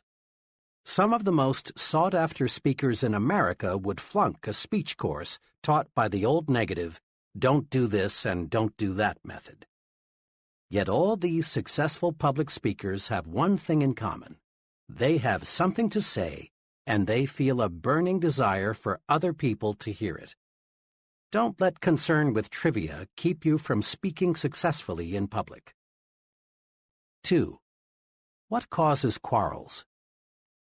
Ever stop to ask yourself just what causes quarrels?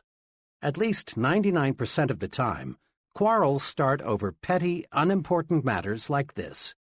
John comes home a little tired, a little on edge. Dinner doesn't exactly please him, so he turns up his nose and complains. Joan's day wasn't perfect either, so she rallies to her own defense with, well, what do you expect on my food budget? Or, maybe I could cook better if I had a new stove like everybody else. This insults John's pride, so he attacks with, now, Joan, it's not lack of money. It's simply that you don't know how to manage. And away they go. Before a truce is finally declared, all sorts of accusations are made by each party. In-laws, sex, money, premarital and postmarital promises, and other issues will be introduced. Both parties leave the battle nervous, tense. Nothing has been settled, and both parties have new ammunition to make the next quarrel more vicious. Little things, petty thinking, causes arguments. So, to eliminate quarrels, eliminate petty thinking. Here's a technique that works. Before complaining or accusing or reprimanding someone or launching a counterattack in self-defense, ask yourself, is it really important? In most cases, it isn't, and you avoid conflict. Ask yourself, is it really important if he or she is messy with cigarettes or forgets to put the cap on the toothpaste or is late coming home? Is it really important if he or she squandered a little money or invited some people in I don't like? When you feel like taking negative action, ask yourself, is it really important? That question works magic in building a finer home situation. It works at the office, too. It works in homegoing traffic when another driver cuts in ahead of you. It works in any situation in life that is apt to produce quarrels. 3. John got the smallest office and fizzled out. Several years ago, I observed small thinking about an office assignment destroy a young fellow's chances for a profitable career in advertising. 4 young executives, all on the same status level, were moved into new offices. 3 of the offices were identical in size and decoration. The 4th was smaller and less elaborate. J.M. was assigned the 4th office. This turned out to be a real blow to his pride. Immediately, he felt discriminated against. Negative thinking, resentment, bitterness, jealousy built up.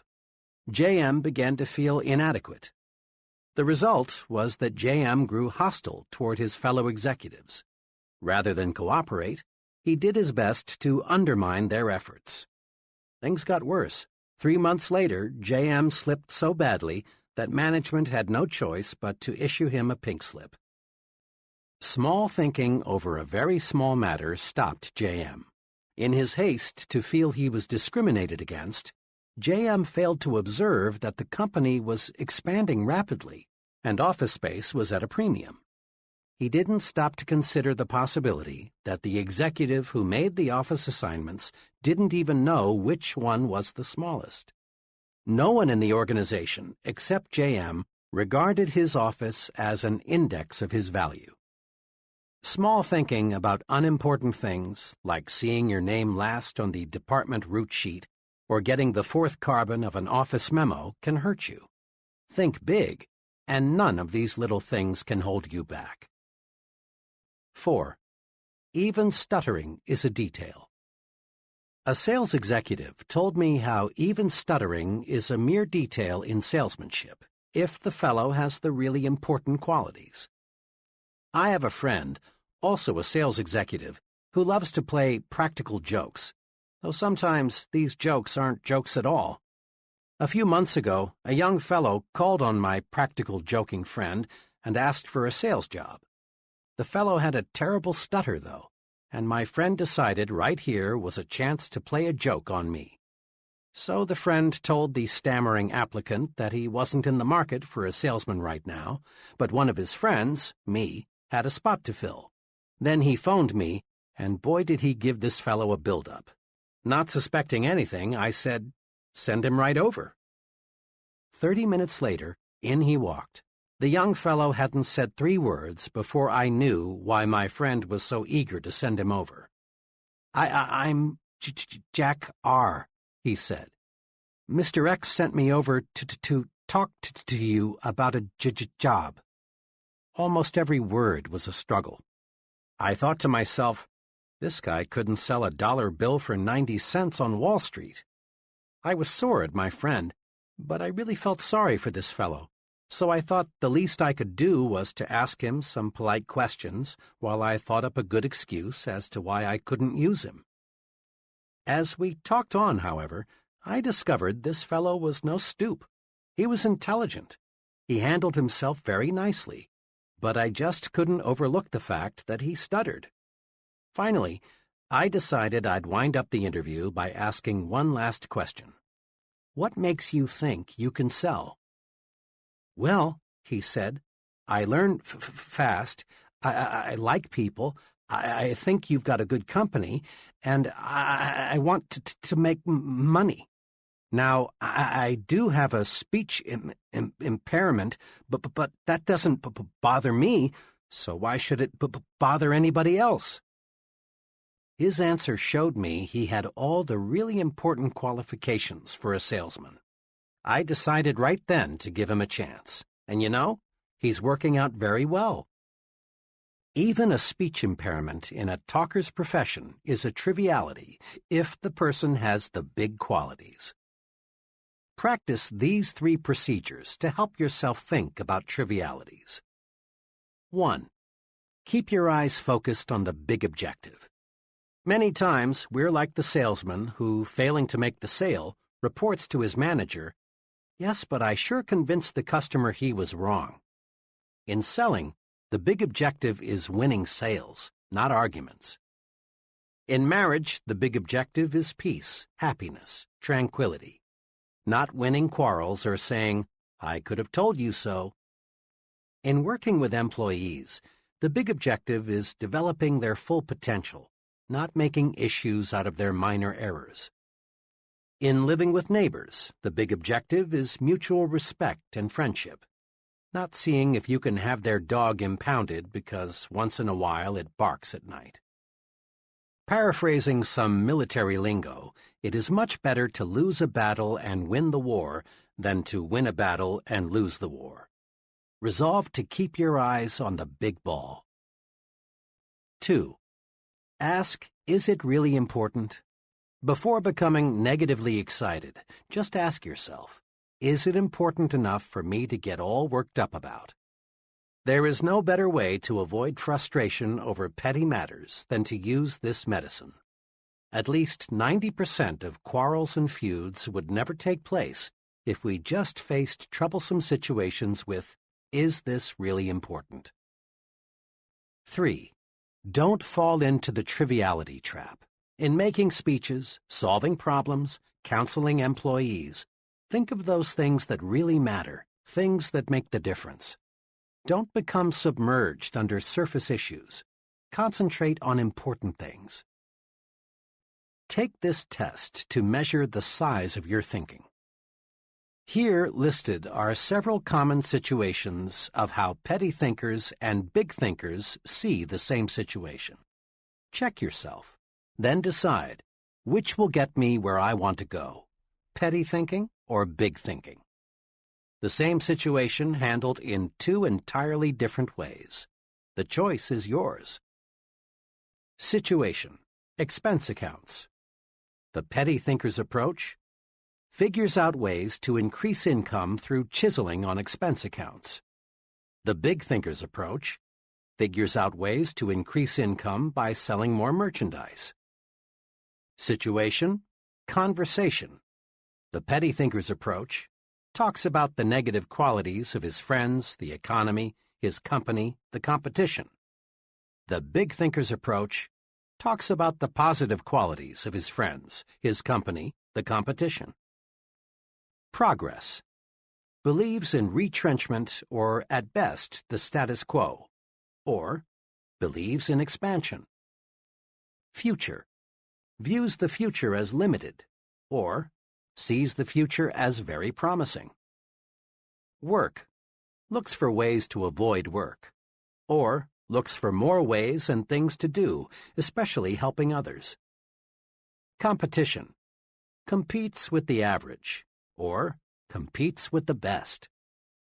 Budget problems: figures out ways to save money by cutting down on necessary items, or figures out ways to increase income and buy more of the necessary items. Goals: sets goals low, or sets goals high.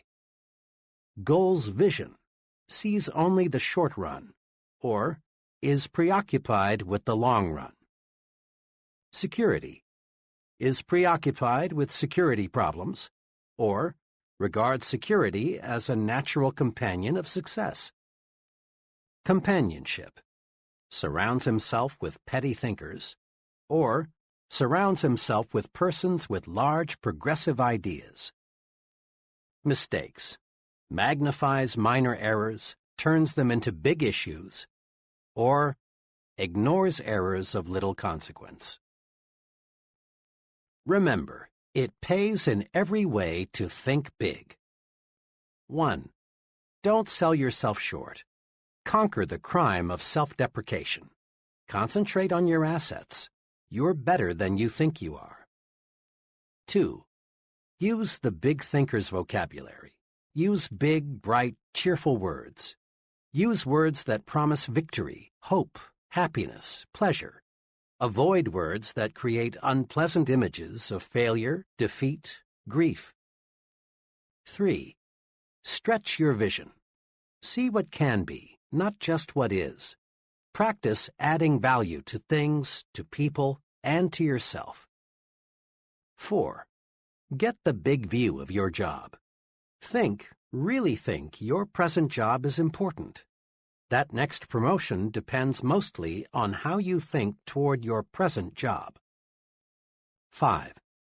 Think above trivial things. Focus your attention on big objectives. Before getting involved in a petty matter, ask yourself, is it really important? Grow big by thinking big.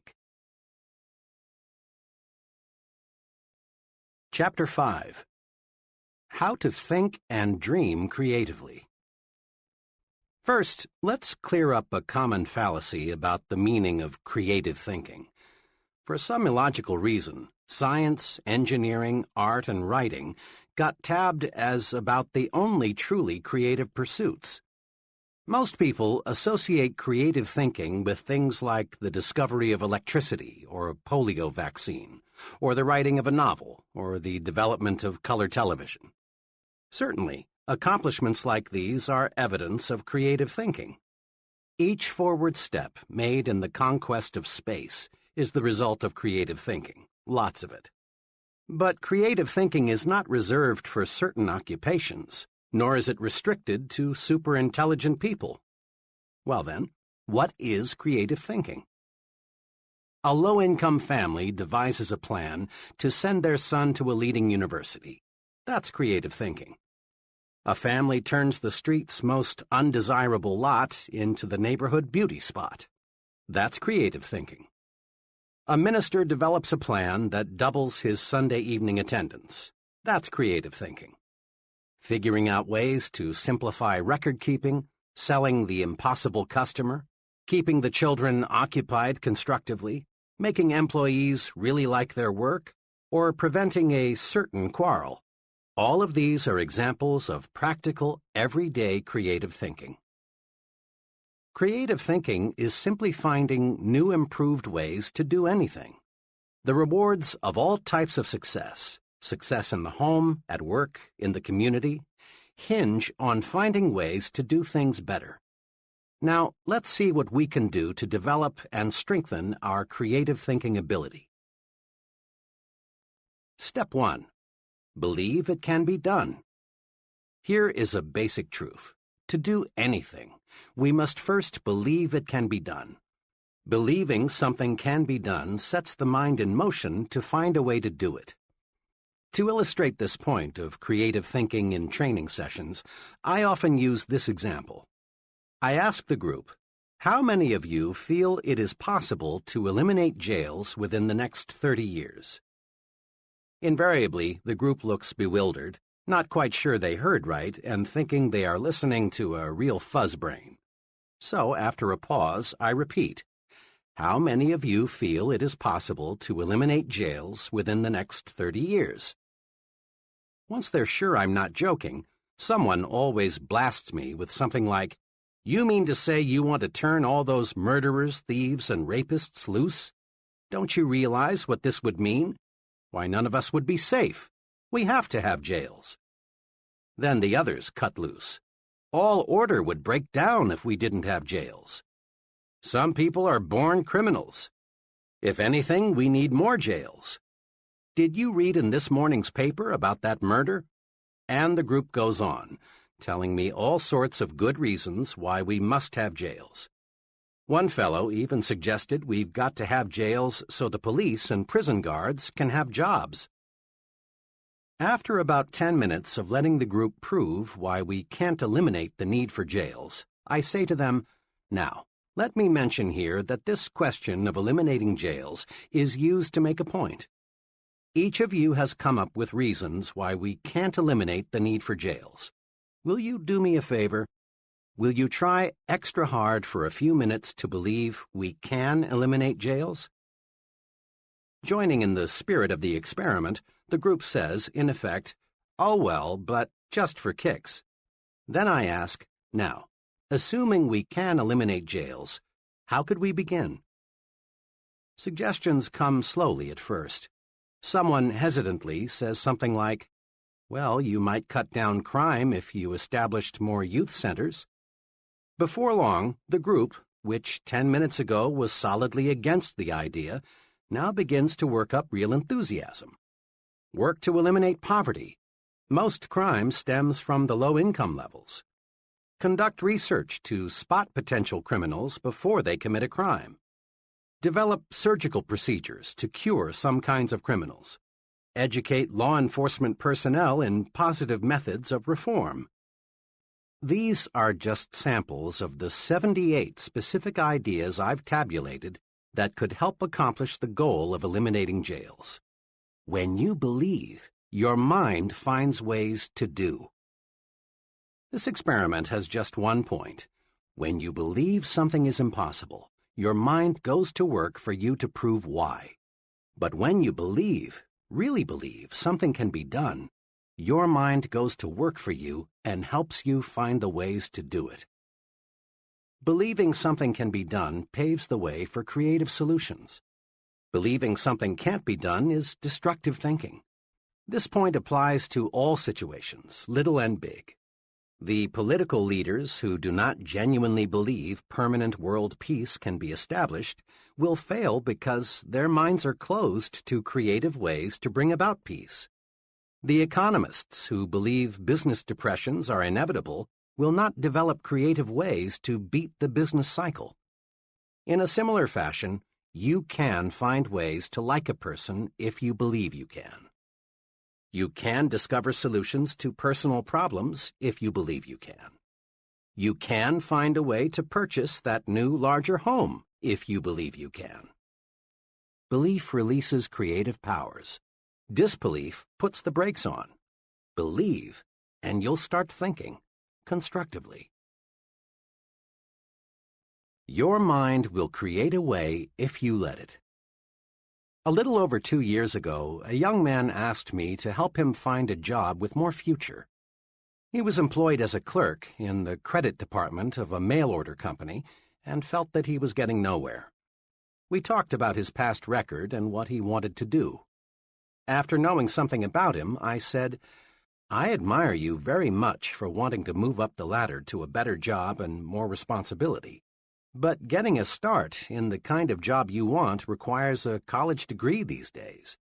I notice you finished 3 semesters. May I suggest you finish college? Going summers, you can do it in 2 years. Then I'm sure you can land the job you want, with the company you want to work for." "I realize," he answered, "that a college education would help, but it's impossible for me to go back to school." "Impossible? Why?" I asked. "Well, for one thing," he began, "I'm 24. On top of that, my wife and I are expecting our second child in a couple of months. We barely get by now on what I make. I wouldn't have time to study since I'd have to keep my job. It's just impossible, that's all." This young man really had himself convinced that finishing college was impossible. Then I said to him, "If you believe it is impossible to finish school, then it is. But by the same token, if you'll just believe it is possible to return to the university, a solution will come. Now here's what I would like you to do. Make up your mind you are going to go back to school. Let that one thought dominate your thinking. Then think, really think, about how you can do it and still support your family. Come back in a couple of weeks and let me know what ideas you've come up with." My young friend returned 2 weeks later. "I thought a lot about what you said," he began. "I've decided I must go back to school. I haven't figured out all the angles yet, but I'll find a solution." And he did. He managed to get a scholarship provided by a trade association, which paid his tuition, books, and incidentals. He rearranged his work schedule so he could attend classes. His enthusiasm and the promise of a better life won him his wife's full support. Together, they creatively found ways to budget money and time more effectively. Last month, he received his degree one day and went to work the next as a management trainee for a large corporation. Where there's a will, there is a way. Believe it can be done. That's basic to creative thinking. Here are suggestions to help you develop creative power through belief. 1. Eliminate the word impossible from your thinking and speaking vocabularies. Impossible is a failure word. The thought, "it's impossible," sets off a chain reaction of other thoughts to prove you're right. 2. Think of something you've been wanting to do but felt you couldn't. Now, make a list of reasons why you can do it. Many of us whip and defeat our desires simply because we concentrate on why we can't, when the only thing worthy of our mental concentration is why we can. Recently, I read a newspaper item that said there are too many counties in most states. The article pointed out that most county boundaries were established decades before the first automobile was built, and while the horse and buggy was the chief mode of travel. But today, with fast automobiles and good roads, There is no reason why 3 or 4 counties could not be combined. This would cut down greatly on duplicated services so that taxpayers would actually get better service for less money. The writer of this article said he thought he had stumbled across a really live idea, so he interviewed 30 people at random to get their reactions. The result? Not one person thought the idea had merit, even though it would provide them with better local government at less cost. That's an example of traditional thinking. The traditional thinker's mind is paralyzed. He reasons, it's been this way for 100 years, therefore it must be good and must stay this way. Why risk a change? Average people have always resented progress. Many voiced a protest toward the automobile on the grounds that nature meant for us to walk or use horses. The airplane seemed drastic to many. Man had no right to enter the province reserved for birds. A lot of status quoers still insist that man has no business in space. One top missile expert recently gave an answer to this kind of thinking. Man belongs, says Dr. von Braun, where man wants to go. Around 1900, a sales executive discovered a scientific principle of sales management. It received a lot of publicity and even found its way into textbooks. The principle was this: there is one best way to sell a product. Find the best way, then never deviate from it. Fortunately for this man's company, new leadership came in time to save the organization from financial ruin. Contrast that experience with the philosophy of Crawford H. Greenwald, president of one of the nation's largest business organizations, E.I. DuPont de Nemours. In a talk at Columbia University, Mr. Greenwald said, "There are many ways in which a good job can be done, as many ways, in fact, as there are men to whom the task is given. In truth, there is no one best way to do anything. There is no one best way to decorate an apartment, landscape a lawn, make a sale, rear a child, or cook a steak. There are as many best ways as there are creative minds. Nothing grows in ice. If we let tradition freeze our minds, new ideas can't sprout. Make this test sometime soon. Propose one of these ideas to someone and then watch his behavior. 1. The postal system, long a government monopoly, should be turned over to private enterprise. 2. Presidential elections should be held every 2 or 6 years instead of 4. 3. Regular hours for retail stores should be 1 p.m. to 8 p.m. instead of 9 a.m. to 5:30 p.m. 4. The retirement age should be raised to 70. Whether these ideas are sound or practical is not the point. What is significant is how a person handles propositions like these. If he laughs at the idea and doesn't give it a second thought, and probably 95% will laugh at it, chances are he suffers from tradition paralysis. But the 1 in 20 who says, "That's an interesting idea, tell me more about it," has a mind that's turned to creativity. Traditional thinking is personal enemy number 1 for the person who is interested in a creative personal success program. Traditional thinking freezes your mind, blocks your progress, and prevents you from developing creative power. Here are 3 ways to fight it. 1. Become receptive to ideas. Welcome new ideas. Destroy these thought repellents. Won't work, can't be done, it's useless, and it's stupid. A very successful friend of mine who holds a major position with an insurance company said to me, "I don't pretend to be the smartest guy in the business, but I think I am the best sponge in the insurance industry. I make it a point to soak up all the good ideas I can." 2. Be an experimental person. Break up fixed routines. Expose yourself to new restaurants, new books, new theaters, new friends. Take a different route to work someday. Take a different vacation this year. Do something new and different this weekend. If your work is in distribution, Develop an interest in production, accounting, finance, and the other elements of business. This gives you breadth and prepares you for larger responsibilities. 3.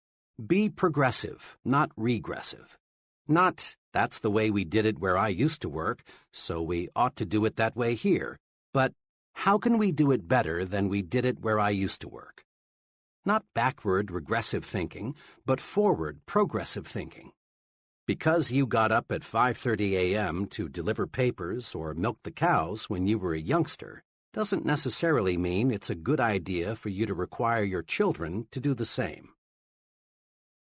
Imagine what would happen to the Ford Motor Company if its management allowed itself to think, this year we've built the ultimate in automobiles. Further improvement is impossible.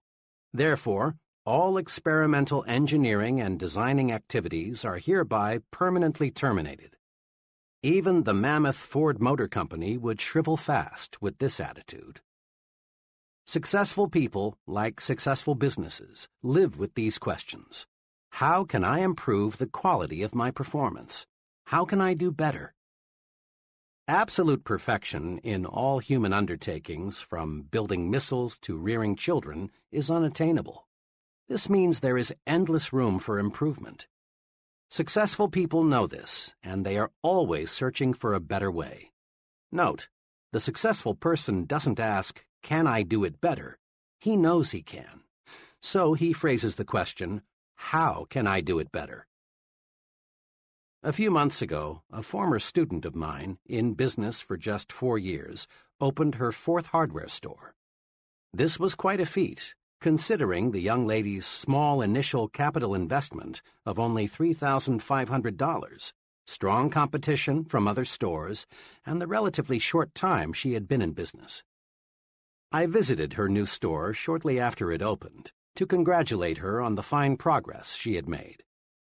In an indirect way, I asked her how she was able to make a success of 3 stores and open a 4th one, when most merchants had to struggle to make a success of just 1 store. Naturally, she answered, I worked hard, but just getting up early and working late isn't responsible for the 4 stores. Most people in my business work hard. The main thing I attribute my success to is my self-styled weekly improvement program. A weekly improvement program? Sounds impressive. How does it work? I asked. Well, it really isn't anything elaborate, she continued. It's just a plan to help me do a better job as each week rolls around. To keep my forward thinking on the track, I've divided my job into 4 elements: customers, employees, merchandise, and promotion. All during the week, I make notes and jot down ideas as to how I can improve my business. Then, every Monday evening, I set aside 4 hours to review the ideas I've jotted down and figure out how to put the solid ones to use in the business. In this 4-hour period, I force myself to take a hard look at my operation. I don't simply wish more customers would shop in my store. Instead, I ask myself, what can I do to attract more customers? How can I develop regular, loyal customers? She went on describing numerous little innovations that made her first 3 stores so successful. Things like the way she arranged the merchandise within her stores, her suggestion selling technique that sold 2 out of 3 customers merchandise they had not planned to buy when they entered her stores, the credit plan she devised when many of her customers were out of work because of a strike, the contest she developed that boosted sales during a slack season. I ask myself, what can I do to improve my merchandise offerings? And I get ideas.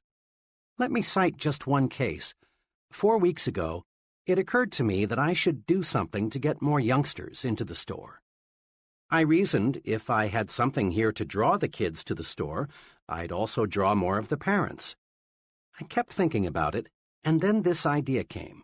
Put in a line of small carded toys for children in the 4 to 8 age bracket.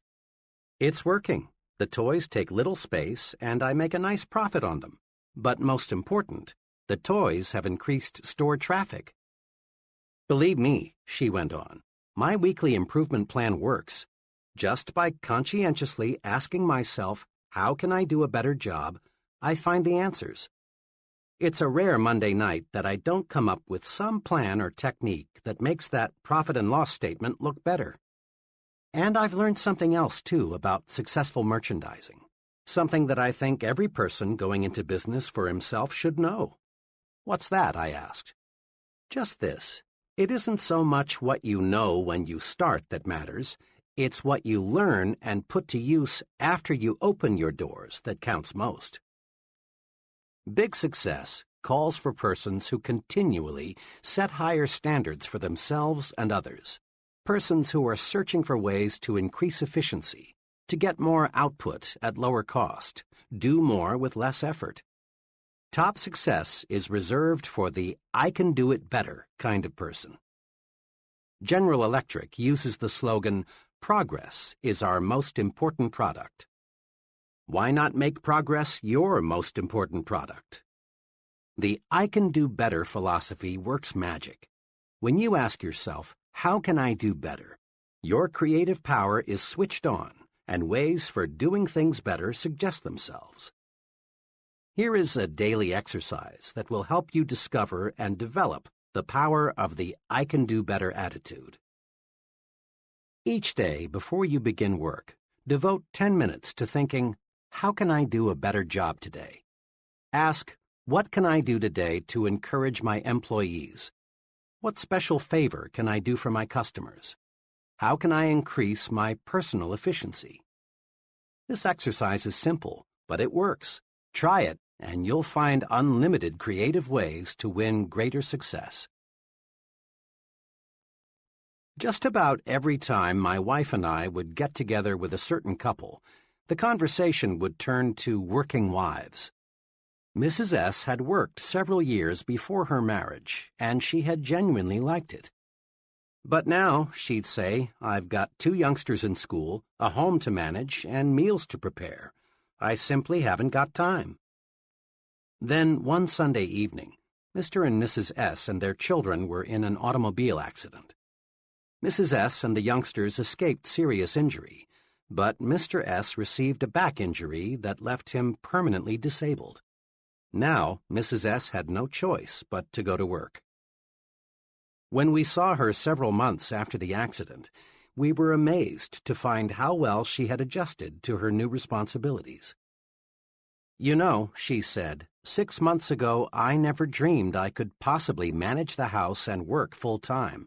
But after the accident, I just made up my mind that I had to find the time. Believe me, my efficiency has gone up 100%. I discovered a lot of things I was doing didn't need to be done at all. Then I discovered that the children could and wanted to help.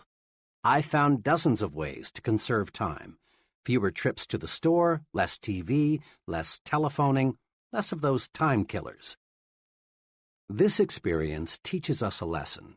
Capacity is a state of mind. How much we can do depends on how much we think we can do. When you really believe you can do more, your mind thinks creatively and shows you the way.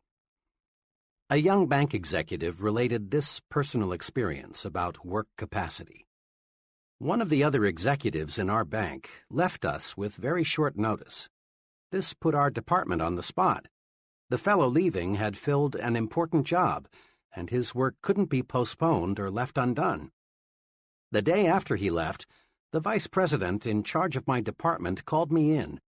He explained to me that he had already talked individually to the 2 others in my group, asking them if they could divide the work of the man who had just left until a replacement could be found.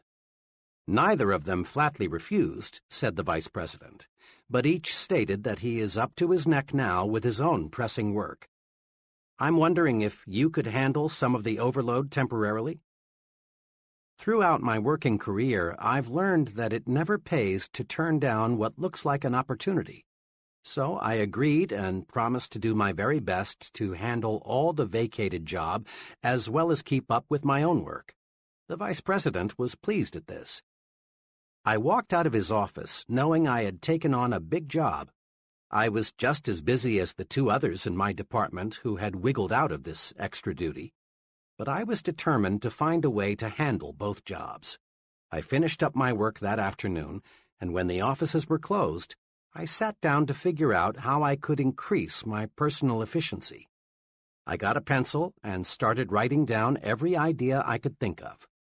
And I came up with some good ones, like working out an arrangement with my secretary to channel all routine telephone calls to me during a certain hour each day, placing all outgoing calls during a certain hour, cutting my usual conference periods from 15 minutes to 10, giving all my dictation at one time each day.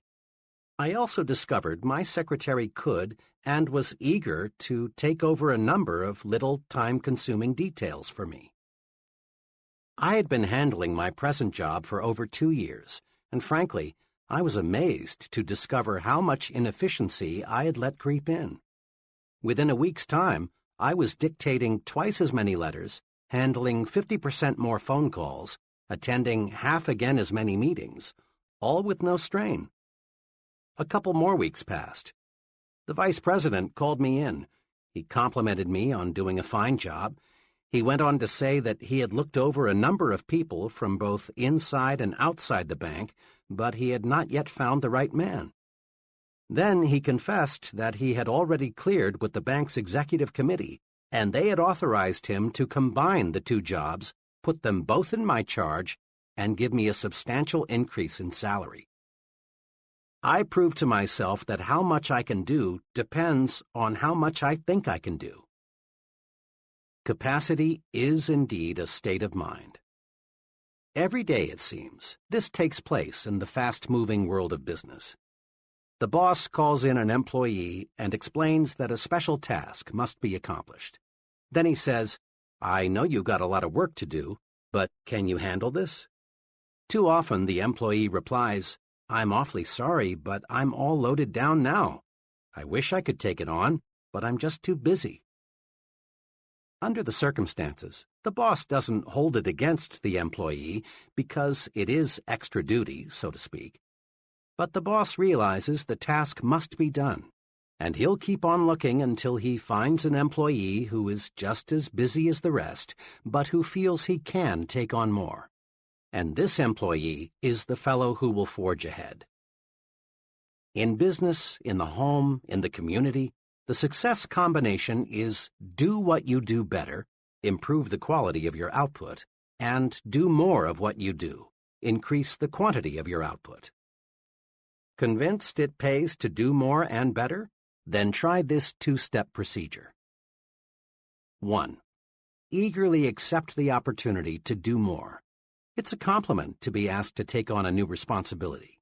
Accepting greater responsibility on the job makes you stand out and shows that you're more valuable.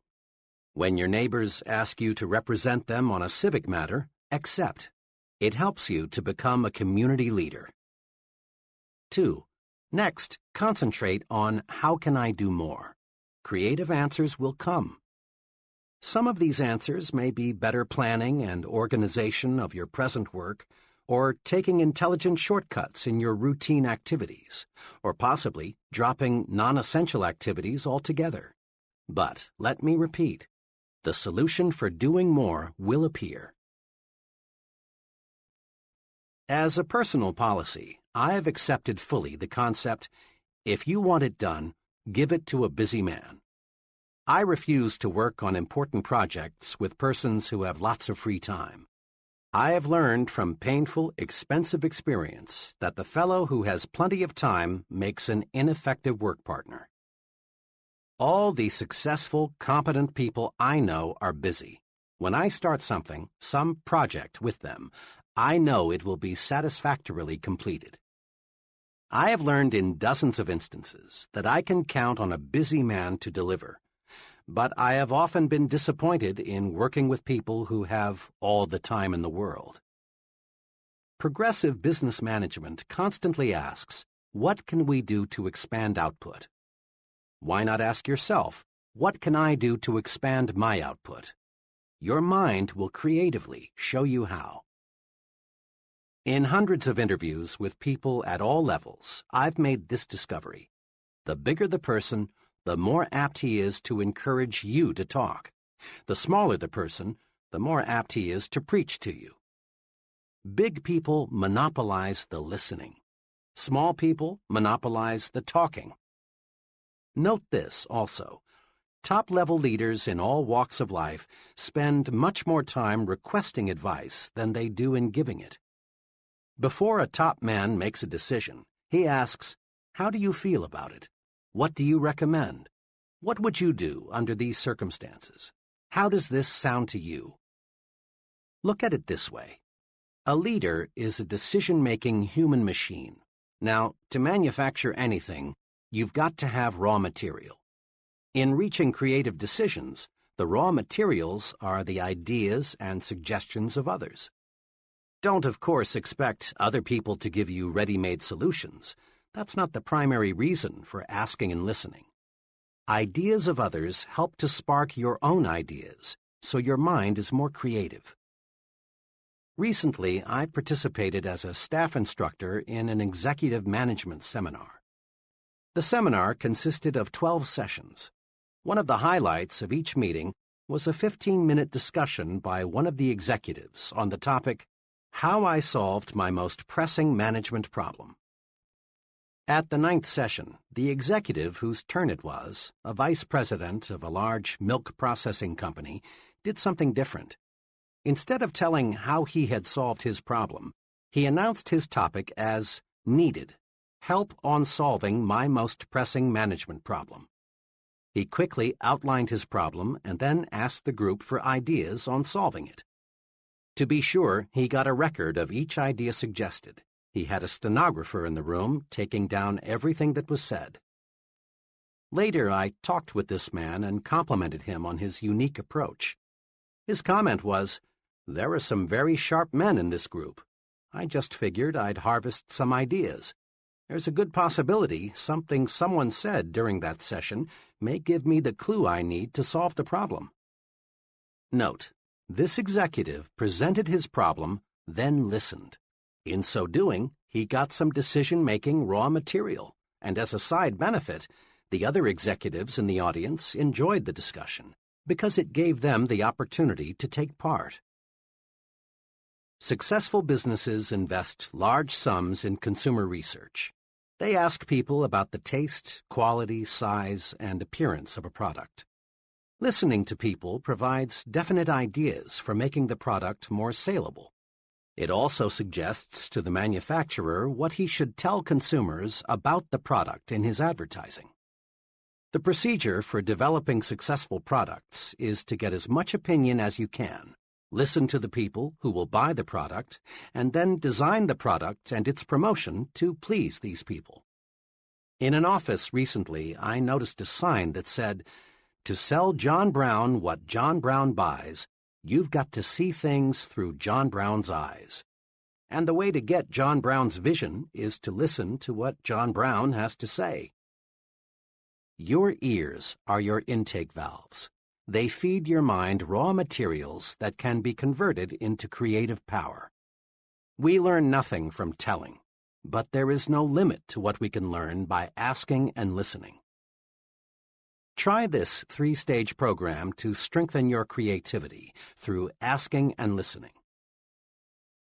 1. Encourage others to talk.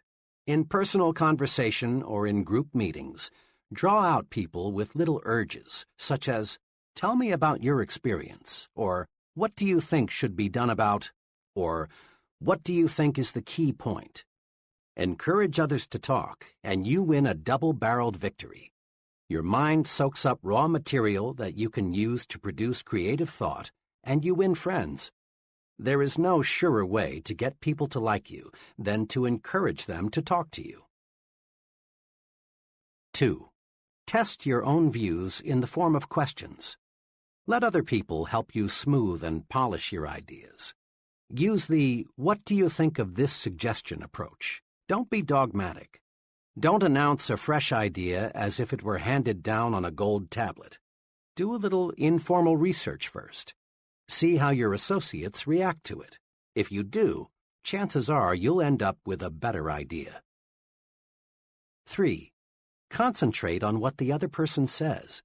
Listening is more than just keeping your own mouth shut.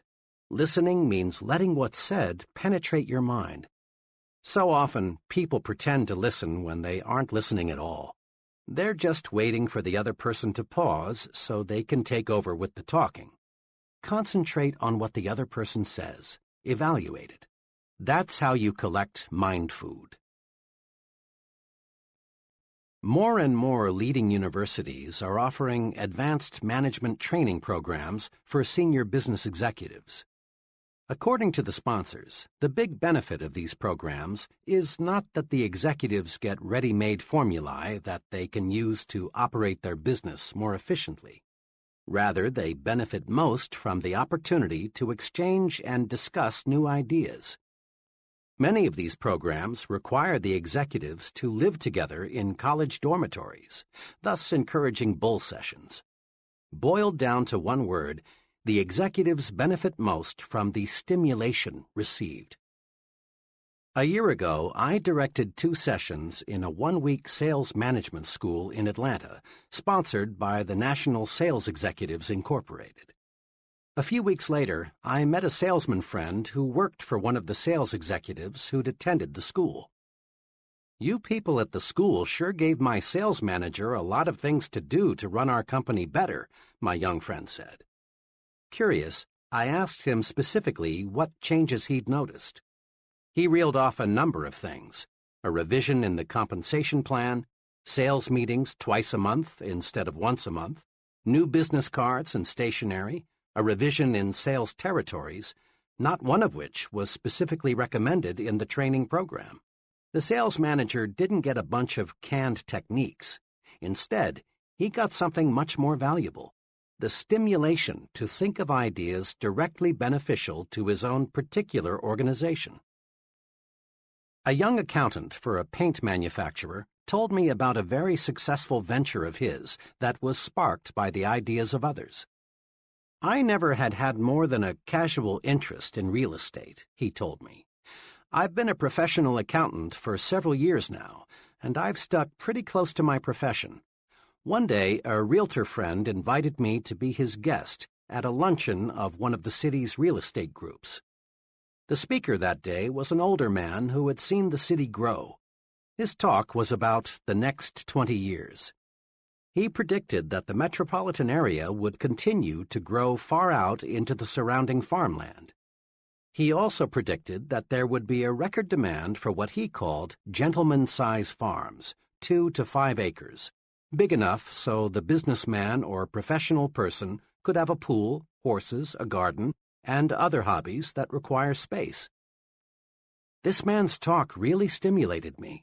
What he described was exactly what I wanted. The next few days, I asked several friends what they thought about the idea of someday owning a 5-acre estate. Everyone I talked to said, in effect, "I'd love that." I continued to think about it and to figure how I could turn the idea into profit. Then one day, as I was driving to work, the answer came out of nowhere. Why not buy a farm and divide it into estates?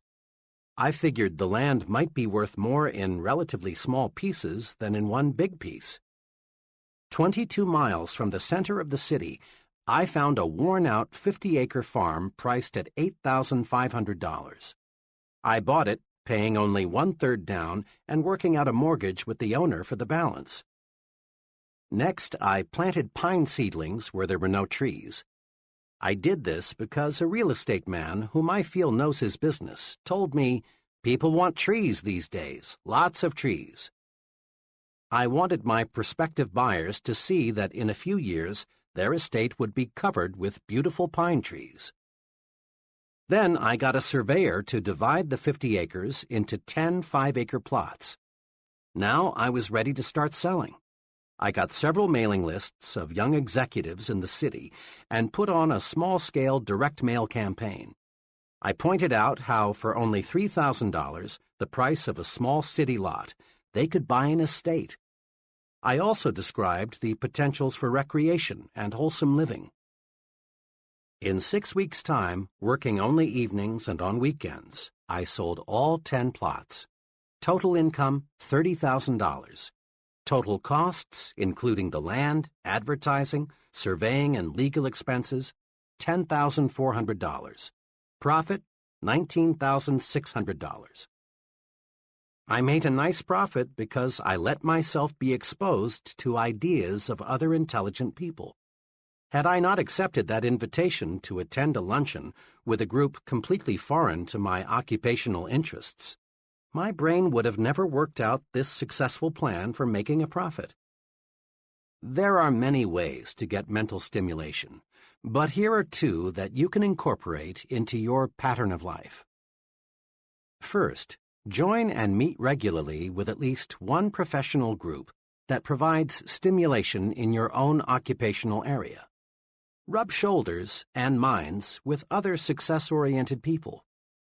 So often I hear someone say, "I picked up a great idea this noon at the blank meeting," or, "During the meeting yesterday, I got to thinking."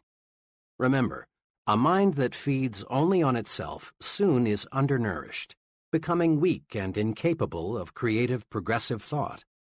Stimulation from others is excellent mind food. Second, join and participate in at least one group outside your occupational interests. Association with people who have different job interests broadens your thinking and helps you to see the big picture. You'll be surprised how mixing regularly with people outside your occupational area will stimulate your on-the-job thinking. Ideas are fruits of your thinking, but they've got to be harnessed and put to work to have value. Each year, an oak tree produces enough acorns to populate a good-sized forest. Yet from these bushels of seeds, perhaps only 1 or 2 acorns will become a tree. The squirrels destroy most of them, and the hard ground beneath the tree doesn't give the few remaining seeds much chance for a start. So it is with ideas. Very few bear fruit. Ideas are highly perishable. If we're not on guard, the squirrels, negative-thinking people, will destroy most of them. Ideas require special handling from the time they are born until they're transformed into practical ways for doing things better. Use these 3 ways to harness and develop your ideas. 1. Don't let ideas escape. Write them down. Every day, lots of good ideas are born only to die quickly because they aren't nailed to paper. Memory is a weak slave when it comes to preserving and nurturing brand new ideas. Carry a notebook or some small cards with you. When you get an idea, write it down. A friend who travels a lot keeps a clipboard beside him so that he can write down an idea the instant it occurs to him. People with fertile creative minds know a good idea may sprout anytime, any place. Don't let ideas escape, else you destroy the fruits of your thinking. Fence them in. 2. Next, review your ideas. File these ideas in an active file. The file can be an elaborate cabinet or it can be a desk drawer. A shoebox will do. But build a file and then examine your storehouse of ideas regularly. As you go over your ideas, some may, for very good reasons, have no value at all. Get rid of them. But so long as the idea has any promise, keep it. 3. Cultivate and fertilize your idea. Now make your idea grow. Think about it. Tie the idea to related ideas. Read anything you can find that is in any way akin to your idea. Investigate all angles. Then, when the time is ripe, put it to work for yourself, your job, your future. When an architect gets an idea for a new building, he makes a preliminary drawing. When a creative advertising person gets an idea for a new TV commercial, he puts it into storyboard form, a series of drawings that suggest what the idea will look like in finished form. Writers with idea prepare a first draft. Note: shape up the idea on paper. There are 2 excellent reasons for this. When the idea takes tangible form, you can literally look at it, see the loopholes, see what it needs in the way of polish. Then, too, ideas have to be sold to someone. Customers, employees, the boss, friends, fellow club members, investors. Somebody must buy the idea, else it has no value. One summer, I was contacted by two life insurance salesmen. Both wanted to work on my insurance program. Both promised to return with a plan for making the needed changes. The first salesman gave me strictly an oral presentation. He told me in words what I needed, but I soon was confused. He brought in taxes, options, Social Security, all the technical details of insurance programming. Frankly, he lost me, and I had to say no. The second salesman used a different approach. He had charted his recommendations. All the details were shown in diagram form. I could grasp his proposal easily and quickly because I could literally see it. He sold me. Resolve to put your ideas in saleable form. An idea written or in some sort of picture or diagram form has many times more selling power than the idea presented only in oral form. Use these tools and think creatively. 1. Believe it can be done. When you believe something can be done, your mind will find the ways to do it. Believing a solution paves the way to solution. Eliminate impossible, won't work, can't do, no use trying from your thinking and speaking vocabularies. 2. Don't let tradition paralyze your mind. Be receptive to new ideas. Be experimental. Try new approaches. Be progressive in everything you do. 3. Ask yourself daily, how can I do better? There is no limit to self-improvement. When you ask yourself, how can I do better, sound answers will appear. Try it and see. 4. Ask yourself, how can I do more? Capacity is a state of mind. Asking yourself this question puts your mind to work to find intelligent shortcuts. The success combination in business is do what you do better, improve the quality of your output, and do more of what you do, increase the quantity of your output. 5. Practice asking and listening.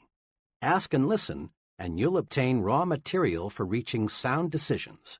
Remember, big people monopolize the listening. Small people monopolize the talking. 6.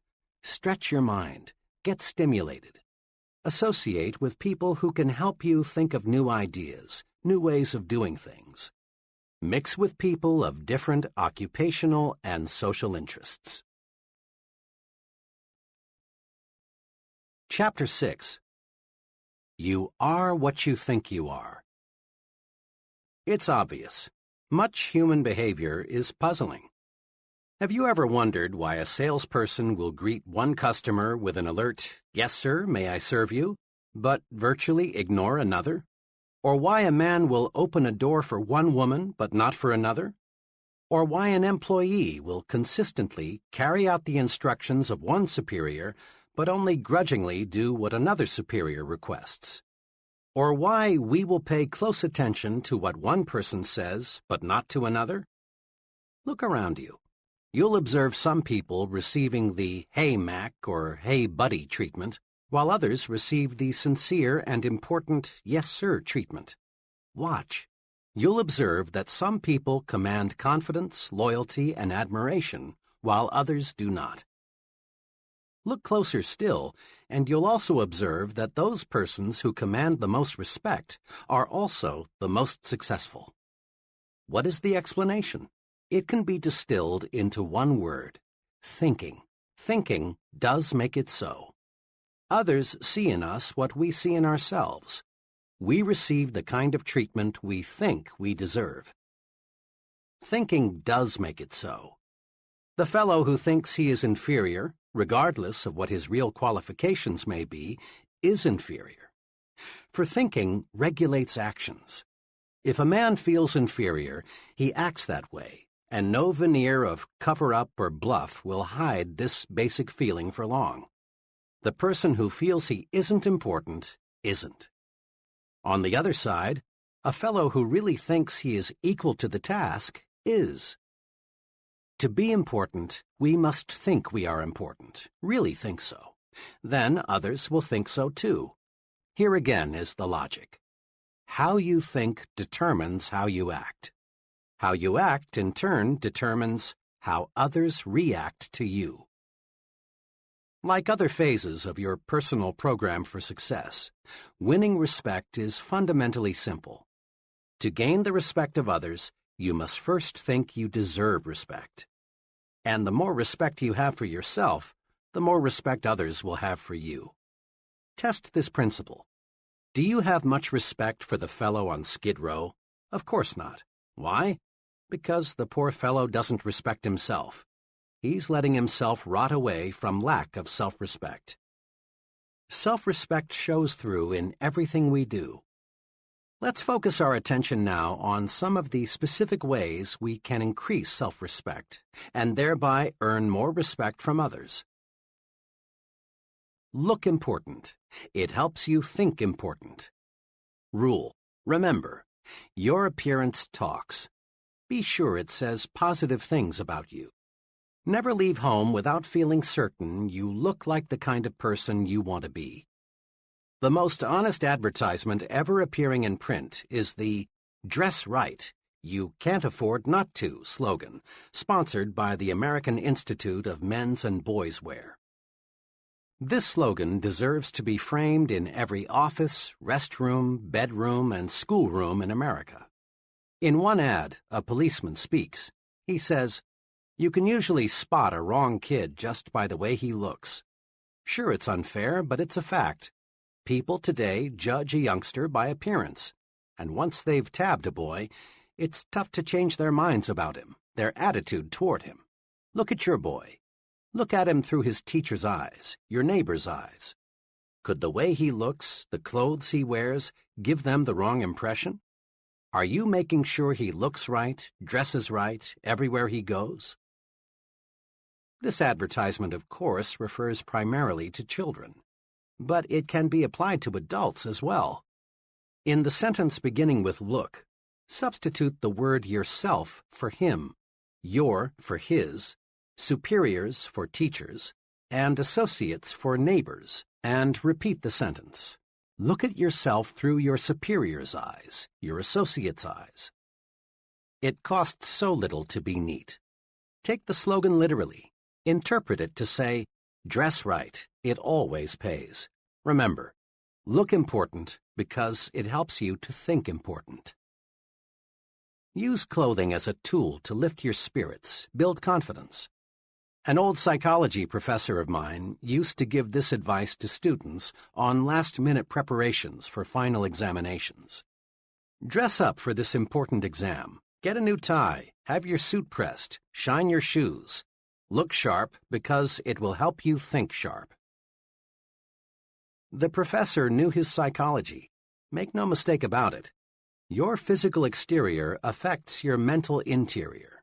How you look on the outside affects how you think and feel on the inside. All boys, I'm told, go through the hat stage. That is, they use hats to identify themselves with the person or character they want to be. I will always remember a hat incident with my own son, Davy. One day, he was dead set on being the Lone Ranger, but he had no Lone Ranger hat. I tried to persuade him to substitute another. His protest was, "But, Dad, I can't think like the Lone Ranger without a Lone Ranger hat."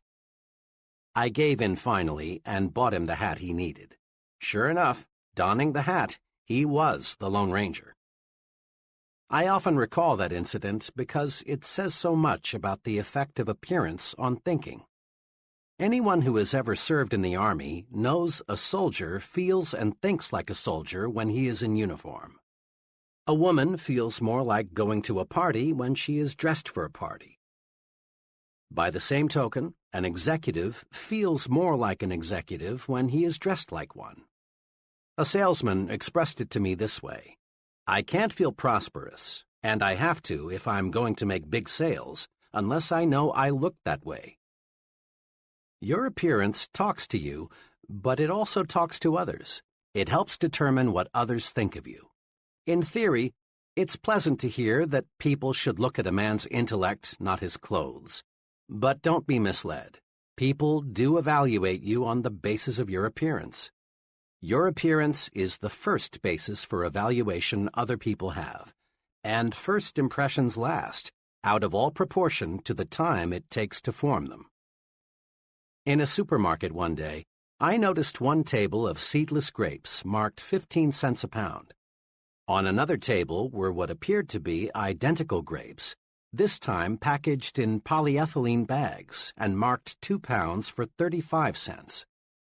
I asked the young fellow at the weighing station, "What's the difference between the grapes priced at 15 cents a pound and those priced at 2 pounds for 35 cents? "The difference," he answered, "is polyethylene.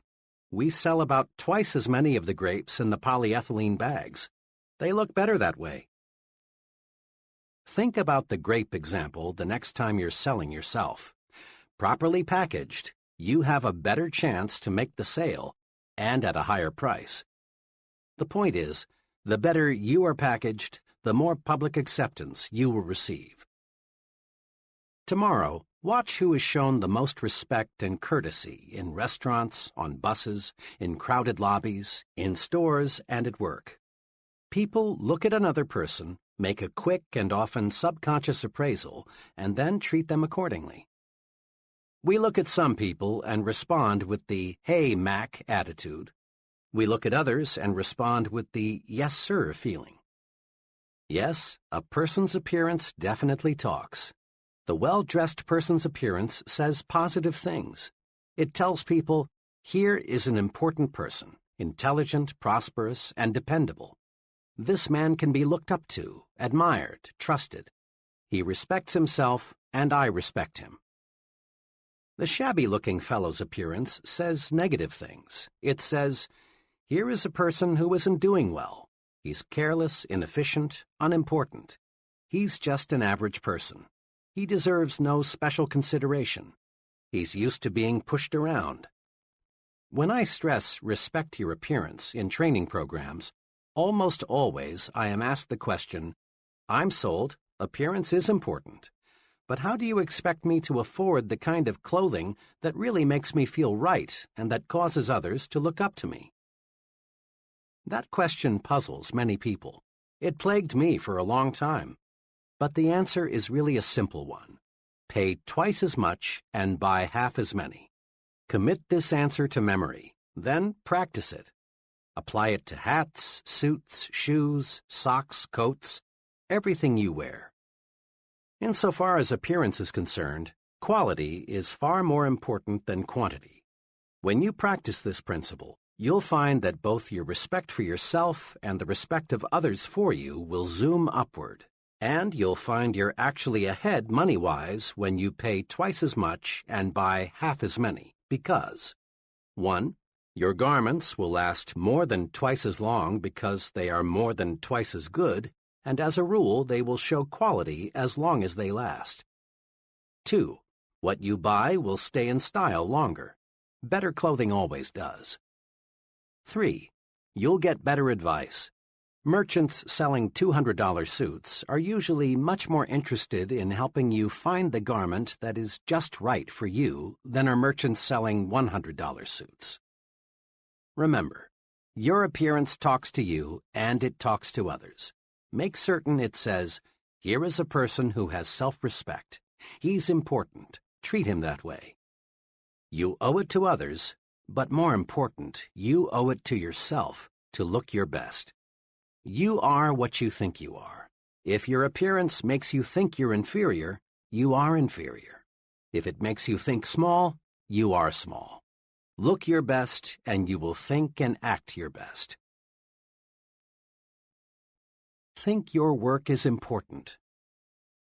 There's a story often told about the job attitudes of 3 bricklayers.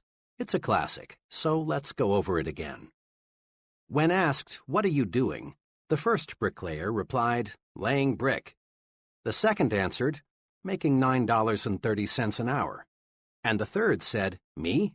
Why, I'm building the world's greatest cathedral. Now, the story doesn't tell us what happened to these bricklayers in later years, but what do you think happened? chances are that the first two bricklayers remained just that, bricklayers. They lacked vision. They lacked job respect.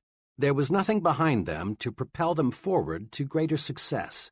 But you can wager every cent you have the bricklayer who visualized himself as building a great cathedral did not remain a bricklayer. Perhaps he became a foreman, or perhaps a contractor, or possibly an architect. He moved forward and upward. Why? Because thinking does make it so. Bricklayer number 3 was tuned to thought channels that pointed the way to self-development in his work. Job thinking tells a lot about a person and his potential for larger responsibility. A friend who operates a personnel selection firm said this to me recently. One thing we always look for in appraising a job applicant for a client is how the applicant thinks about his present job. We are always favorably impressed when we find that an applicant thinks his present job is important, even though there may be something about it he doesn't like. Why? Simply this. If the applicant feels his present job is important, odds are that he will take pride in his next job too. We've found an amazingly close correlation between a person's job respect and his job performance. Like your appearance, the way you think toward your work says things about you to your superiors, associates, and subordinates. In fact, to everyone with whom you come in contact. A few months ago, I spent several hours with a friend who is personnel director for an appliance manufacturer. We talked about building men. He explained his personnel audit system and what he had learned from it. We have about 800 non-production people, he began. Under our personnel audit system, an assistant and I interview each employee every 6 months. Our purpose is simple. We want to learn how we can help him in his job. We think this is a good practice because each person working with us is important, else he wouldn't be on the payroll. We are careful not to ask the employees any point-blank questions. Instead, we encourage him to talk about whatever he wants to. We aim to get his honest impressions.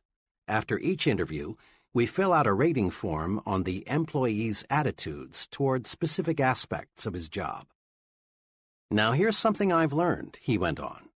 Our employees fit into one of two categories, Group A and Group B, on the basis of how they think toward their jobs. The persons in Group B talk mainly about security, company retirement plans, sick leave policy, extra time off, what we're doing to improve the insurance program, and if they will be asked to work overtime next March as they were last March. They also talk a lot about disagreeable features of their job, things they don't like in fellow workers, and so on. People in Group B, and they include close to 80% of all non-production personnel, view their jobs as a sort of necessary evil. The Group A fellow sees his job through different glasses. He is concerned about his future and wants concrete suggestions on what he can do to make faster progress. He doesn't expect us to give him anything except a chance. The Group A people think on a broader scale. They make suggestions for improving the business. They regard these interviews in my office as constructive. But the Group B people often feel our personnel audit system is just a brainwashing affair, and they're glad to get it over with. Now, there's a way I check attitudes and what they mean to job success. All recommendations for promotions, pay increases, and special privileges are channeled to me by the employee's immediate supervisor. Almost invariably, it's a Group A person who was recommended. And again, almost without exception, problems come from the Group B category. The biggest challenge in my job, he said, is to try and help people move from Group B to Group A. It's not easy, though, because until a person thinks his job is important and thinks positively about it, he can't be helped.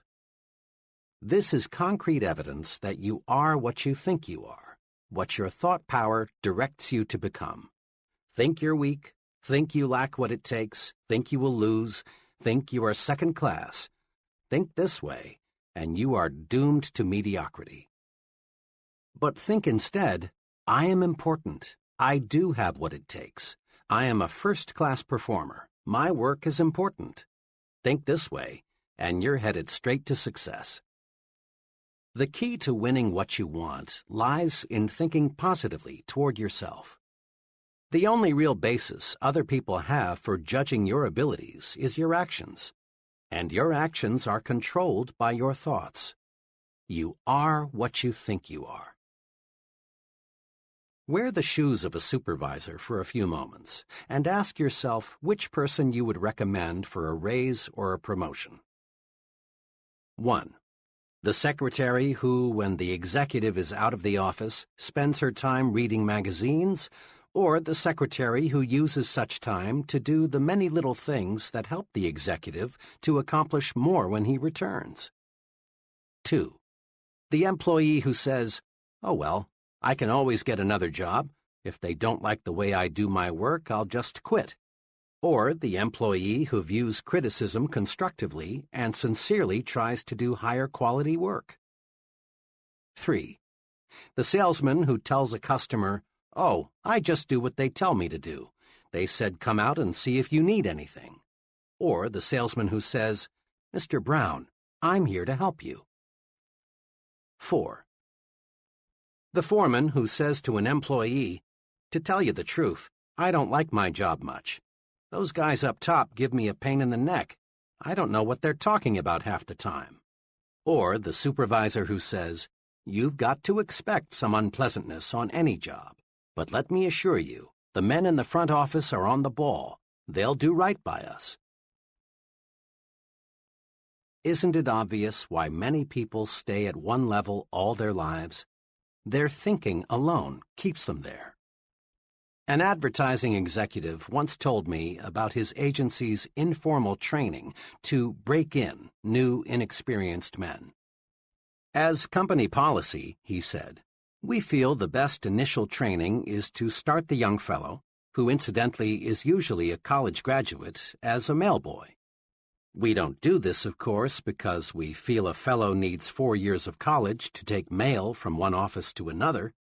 Our purpose is to give the new fellow maximum exposure to the many varied things which must be done in agency work.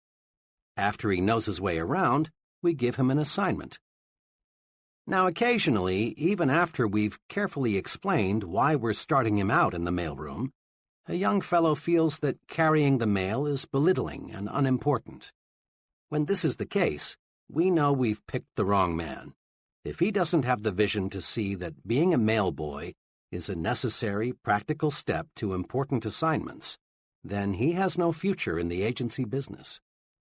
Remember, executives answer the question, "What would he do on that specific level?" by first answering the question, "What kind of job is he doing where he is now?" Here is some logic, sound, straight, and easy. Listen to it a few times before you continue.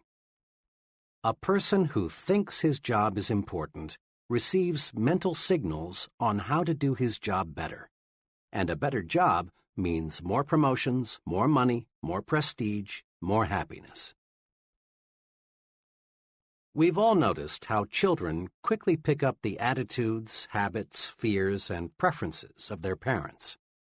Whether it be food preferences, mannerisms, religious and political views, or any other type of behavior, the child is a living reflection of how his parents or guardians think, for he learns through imitation. And so do adults. People continue to imitate others throughout life, and they imitate their leaders and supervisors. Their thoughts and actions are influenced by these people. You can check this easily. Study one of your friends and the person he works for, and note the similarities in thinking and action. Here are some of the ways your friend may imitate his boss or other associate: slang and word choice, the way he smokes cigarettes, some facial expressions and mannerisms, choice of clothing, and automobile preferences. There are many, many more, of course. Another way to note the power of imitation is to observe the attitudes of employees and compare them with those of the chief. When the chief is nervous, tense, worried, His close associates reflect similar attitudes. But when Mr. Chief is on top, feeling good, so are his employees. The point is this: the way we think toward our jobs determines how our subordinates think toward their jobs. The job attitudes of our subordinates are direct reflections of our own job attitudes. It's well to remember that our points of superiority and weakness show up in the behavior of those who report to us, just as a child reflects the attitudes of his parents. Consider just one characteristic of successful people: enthusiasm. Ever notice how an enthusiastic salesperson in a department store gets you, the customer, more excited about the merchandise? Or have you observed how an enthusiastic minister or other speaker has a wide-awake, alert, enthusiastic audience? If you have enthusiasm, those around you will have it too. But how does one develop enthusiasm? The basic step is simple: think enthusiastically. Build in yourself an optimistic, progressive glow, a feeling that this is great and I'm 100% for it. You are what you think. Think enthusiasm and you'll be enthusiastic. To get high-quality work, be enthusiastic about the job you want done. Others will catch the enthusiasm you generate, and you'll get first-class performance. But if, in negative fashion, you cheat that company on expense money, supplies, and time, and in other little ways, then what can you expect your subordinates to do? Habitually arrive late and leave early, and what do you think the troops will do? And there is a major incentive for us to think right about our jobs so that our subordinates will think right about their jobs.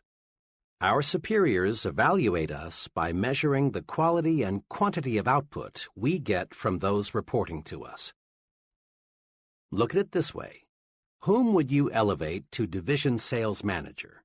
The branch sales manager whose salesmen are doing superior work, or the branch sales manager whose salesmen deliver only average performance? Or whom would you recommend for promotion to production manager? The supervisor whose department meets its quota, or the supervisor whose department lags behind? Here are 2 suggestions for getting others to do more for you. 1. Always show positive attitudes toward your job so that your subordinates will pick up right thinking. 2. As you approach your job each day, ask yourself, am I worthy in every respect of being imitated? Are all my habits such that I would be glad to see them in my subordinates? Give yourself a pep talk several times daily. Several months ago, an automobile salesman told me about the success-producing technique he's developed. It makes sense. Listen to it. A big part of my job, for 2 hours a day, the salesman explained, is telephoning prospects to arrange demonstration appointments. When I first started selling cars 3 years ago, this was my big problem. I was shy and afraid, and I know my voice sounded that way on the phone. It was easy for people I called to say, "I'm not interested," and hang up. Every Monday morning back then, our sales manager held a sales meeting. It was a pretty inspirational affair, and it made me feel good. And what's more, I always seemed to arrange more demonstrations on Monday than on any other day. But the trouble was that little of Monday's inspiration carried over to Tuesday and the rest of the week. Then I got an idea.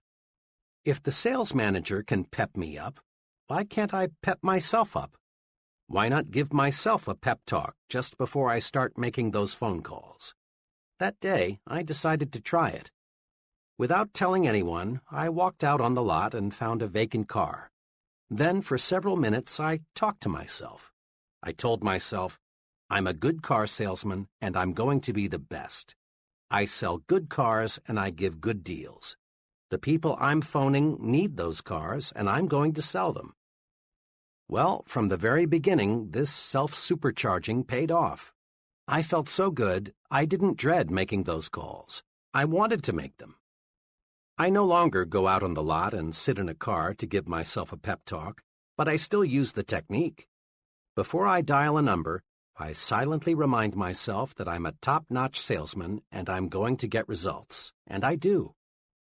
That's a pretty good idea, isn't it? To be on top, you've got to feel like you're on top. Give yourself a pep talk and discover how much bigger and stronger you feel.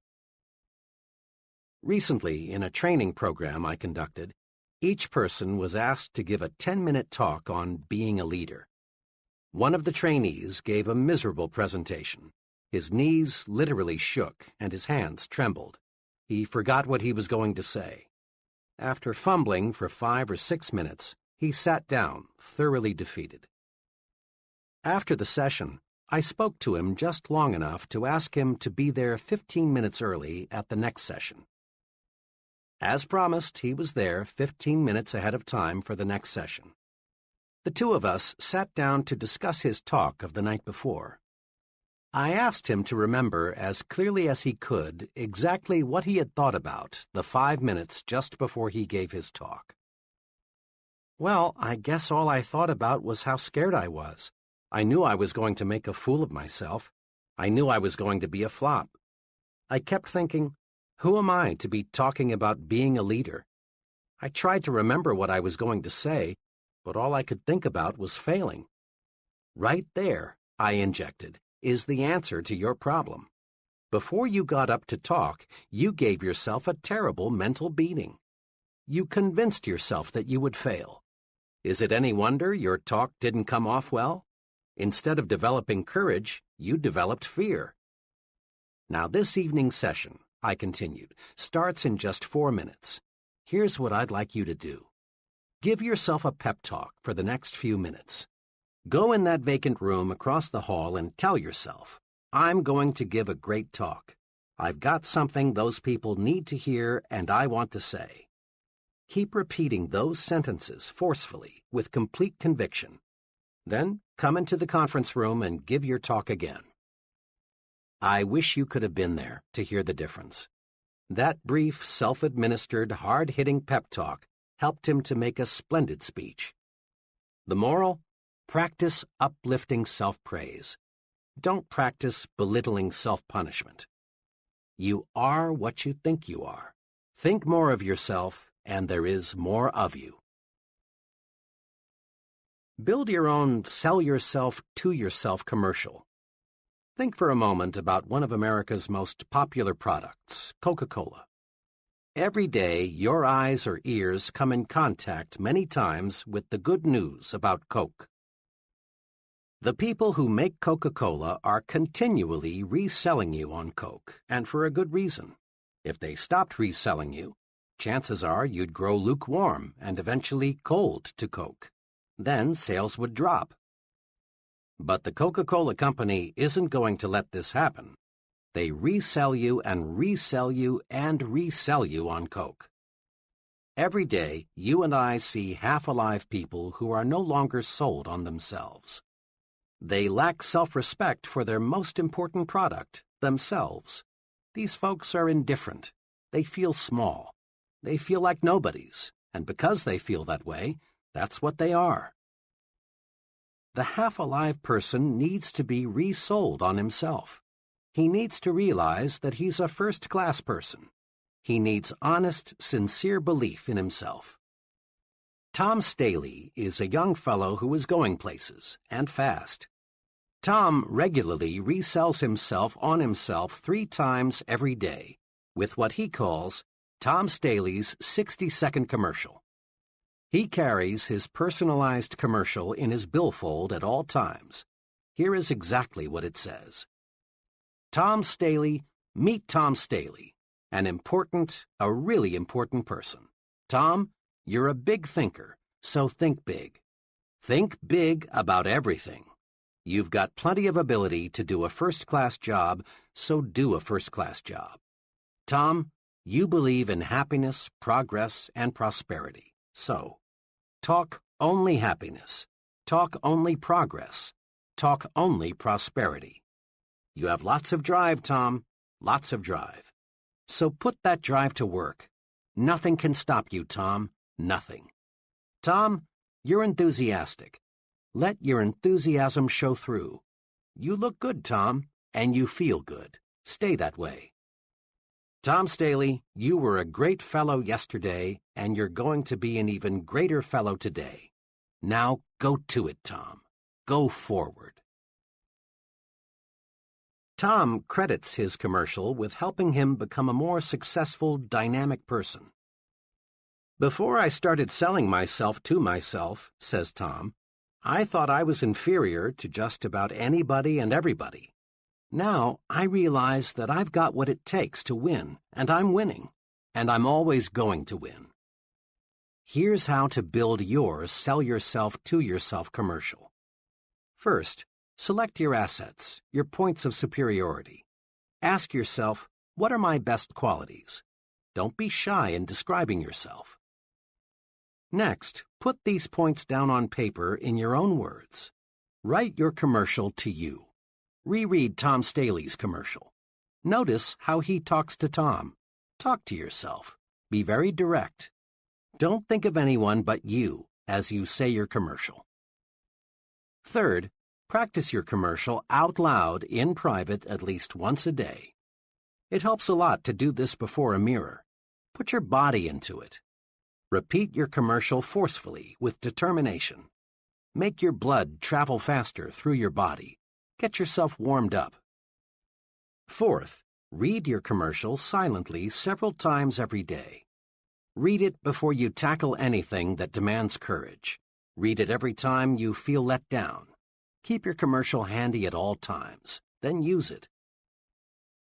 Just one thing more. A lot of people, maybe even a majority, may laugh at this success-rewarding technique. That's because they refuse to believe that success comes from managed thinking. But please, don't accept the judgment of average people. You are not average. If you have any doubts as to the basic soundness of the sell yourself to yourself principle, ask the most successful person you know what he thinks about it. Ask him, and then start selling yourself to yourself. Upgrade your thinking. Think like important people think. Upgrading your thinking upgrades your actions, and this produces success. Here is an easy way to help you make more of yourself by thinking like important people think. Use the following form as a guide. How am I thinking checklist. Situation, when I worry. Ask yourself, would an important person worry about this? Would the most successful person I know be disturbed about this? Situation, an idea. Ask yourself, what would an important person do if he had this idea? Situation, my appearance. Ask yourself, do I look like someone who has maximum self-respect? Situation, my language. Ask yourself, am I using the language of successful people? Situation, what I read. Ask yourself, would an important person read this? Situation, conversation. Ask yourself, is this something successful people would discuss? Situation, when I lose my temper. Ask yourself, would an important person get mad at what I'm mad at? Situation, my jokes. Ask yourself, is this the kind of joke an important person would tell? Situation, my job. Ask yourself, how does an important person describe his job to others? Cement in your mind the question, is this the way an important person does it? Use this question to make you a bigger, more successful person. In a nutshell, remember: 1. Look important. It helps you think important. Your appearance talks to you. Be sure it lifts your spirits and builds your confidence. Your appearance talks to others. Make certain it says, here is an important person, intelligent, prosperous, and dependable. 2. Think your work is important. Think this way, and you will receive mental signals on how to do your job better. Think your work is important, and your subordinates will think their work is important too. 3. Give yourself a pep talk several times daily. Build a sell yourself to yourself commercial. Remind yourself at every opportunity that you're a first-class person. 4. In all of life's situations, ask yourself, is this the way an important person thinks? Then, obey the answer. Chapter 7. Manage your environment. Go first class. Your mind is an amazing mechanism. When your mind works one way, it can carry you forward to outstanding success. But the same mind, operating in a different manner, can produce a total failure. The mind is the most delicate, most sensitive instrument in all creation. Let's look now and see what makes the mind think the way it does. Millions of people are diet conscious. We're a calorie-counting nation. We spend millions of dollars on vitamins, minerals, and other dietary supplements. And we all know why. Through nutritional research, we've learned that the body reflects the diet fed the body. Physical stamina, resistance to disease, body size, even how long we live are all closely related to what we eat. The body is what the body is fed. By the same token, the mind is what the mind is fed. Mind food, of course, doesn't come in packages, and you can't buy it at the store. Mind food is your environment, all the countless things that influence your conscious and subconscious thought. The kind of mind food we consume determines our habits, attitudes, personality. Each of us inherited a certain capacity to develop. But how much of that capacity we have developed and the way we have developed that capacity depends on the kind of mind food we feed it. The mind reflects what its environment feeds it, just as surely as the body reflects the food you feed it. Have you ever thought what kind of person you would be had you been reared in some foreign country instead of the United States? What kinds of foods would you prefer? Would your preferences for clothing be the same? What sort of entertainment would you like the most? What kind of work would you be doing? What would your religion be? You can't, of course, be sure of the answers to these questions, but chances are you would be a materially different person had you grown up in a different country. Why? Because you would have been influenced by a different environment. As the saying goes, you are a product of your environment. Mark it well. Environment shapes us, makes us think the way we do. Try to name just one habit or one mannerism you have that you did not pick up from other people. Relatively minor things, like the way we walk, cough, hold a cup. Our preferences for music, literature, entertainment, clothing, all stem in very large part from environment. More important, the size of your thinking, your goals, your attitudes, your very personality is formed by your environment. Prolonged association with negative people makes us think negatively. Close contact with petty individuals develops petty habits in us. On the bright side, companionship with people with big ideas raises the level of our thinking. Close contact with ambitious people gives us ambition. Experts agree that the person you are today, your personality, ambitions, present status in life, are largely the result of your psychological environment. And experts agree also that the person you will be 1, 5, 10, 20 years from now depends almost entirely on your future environment. You will change over the months and years, this we know. But how you will change depends on your future environment, the mind food you feed yourself. Let's look now at what we can do to make our future environment pay off in satisfaction and prosperity. Recondition yourself for success. The number one obstacle on the road to high-level success is the feeling that major accomplishment is beyond reach. This attitude stems from many, many suppressive forces that direct our thinking toward mediocre levels. To understand these suppressive forces, let's go back to the time we were children. As children, all of us set high goals. At a surprisingly young age, we made plans to conquer the unknown, to be leaders, to attain positions of high importance, to do exciting and stimulating things, to become wealthy and famous. In short, to be first, biggest, and best. And in our blessed ignorance, we saw our way clear to accomplish these goals. But what happened? Long before we reached the age when we could begin to work toward our great objectives, a multitude of suppressive influences went to work.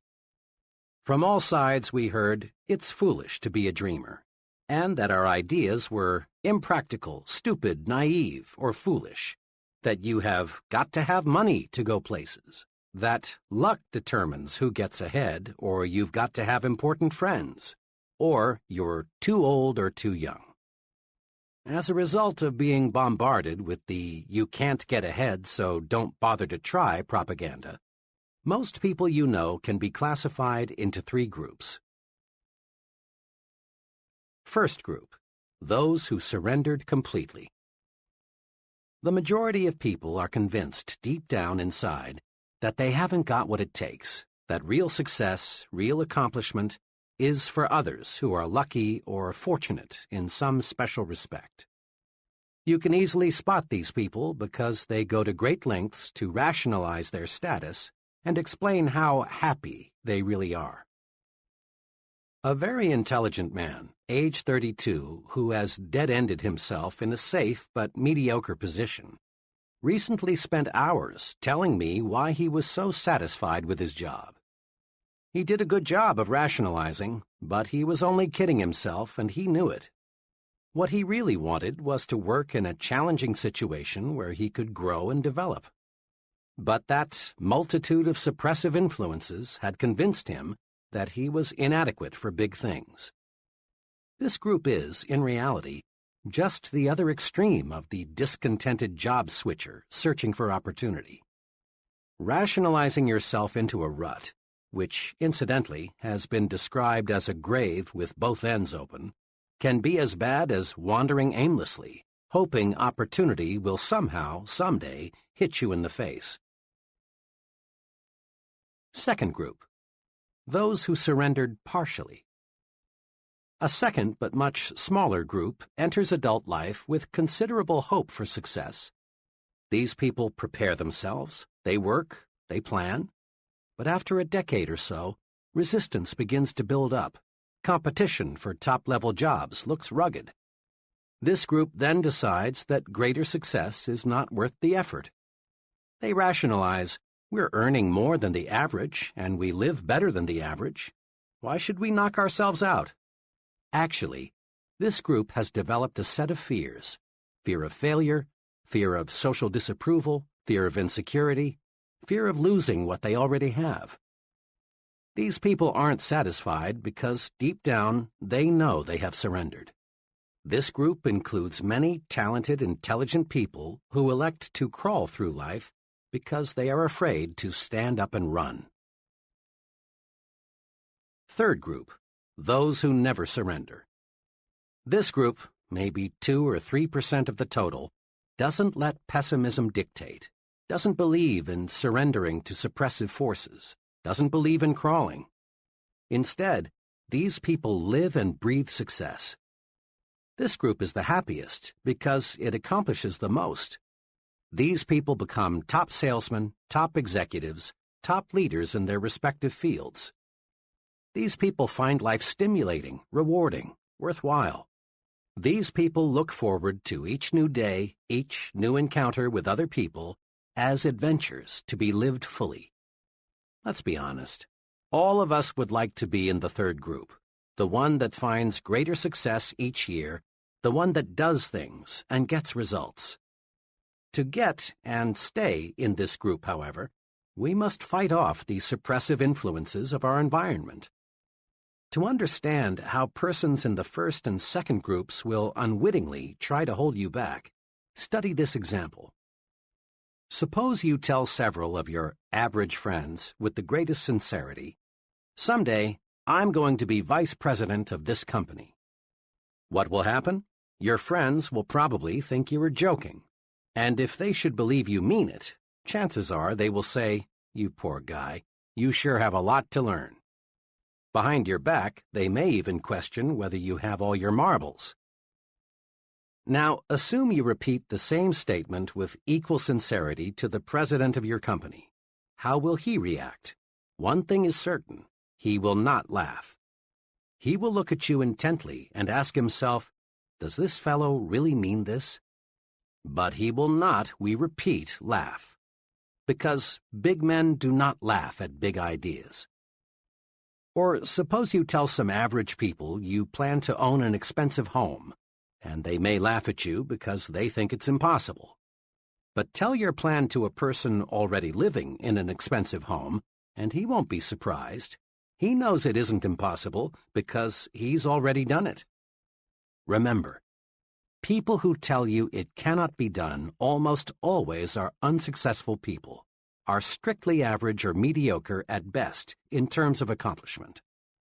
The opinions of these people can be poison. Develop a defense against people who want to convince you that you can't do it. Accept negative advice only as a challenge to prove that you can do it. Be extra cautious about this. Don't let negative thinking people, negators, destroy your plan to think yourself to success.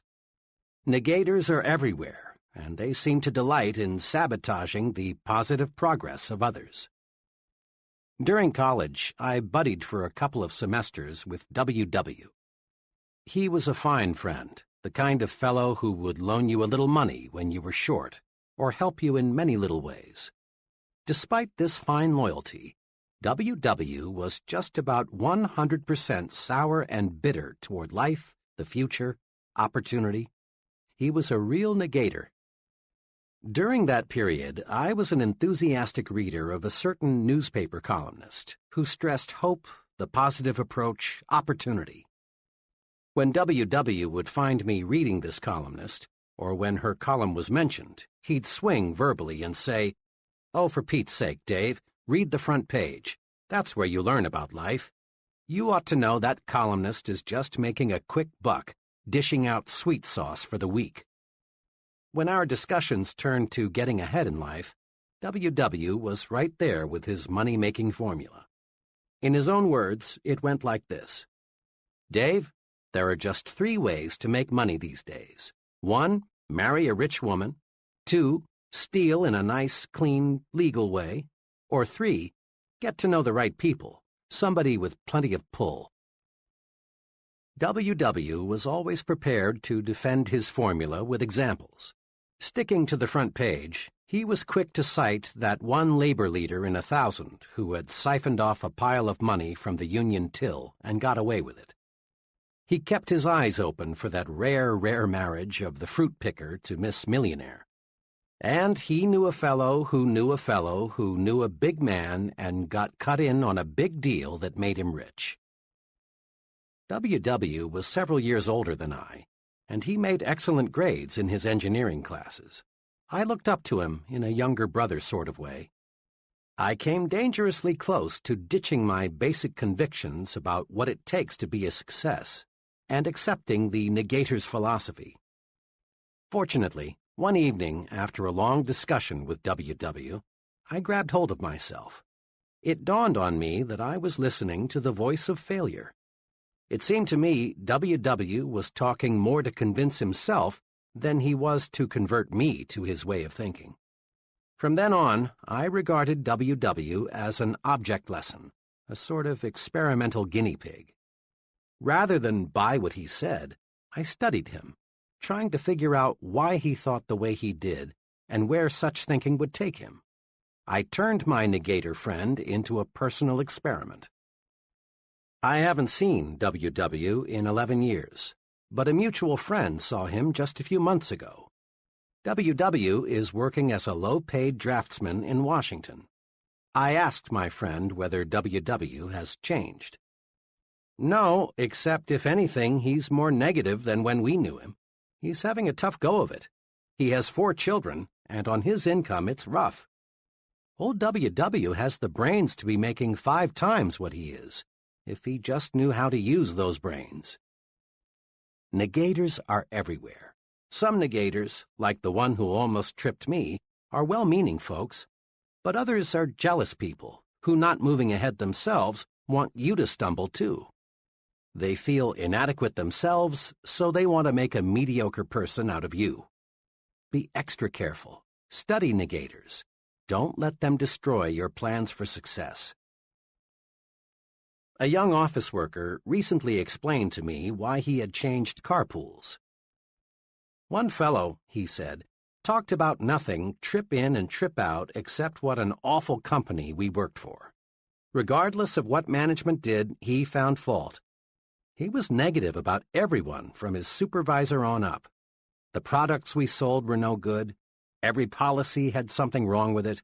As he saw it, absolutely everything had something wrong with it. Each morning I arrived at work tense and wound up tight. And each night, after hearing him preach and rant for 45 minutes about all the things that went wrong that day, I got home discouraged and depressed. Finally, I got sense enough to get in another carpool. It's made a world of difference, for now I'm with a group of fellows who can see two sides to a question. That young fellow changed his environment. Smart, wasn't he? Make no mistake about it. You are judged by the company you keep. Birds of a feather do flock together. Fellow workers are not all alike. Some are negative, others positive.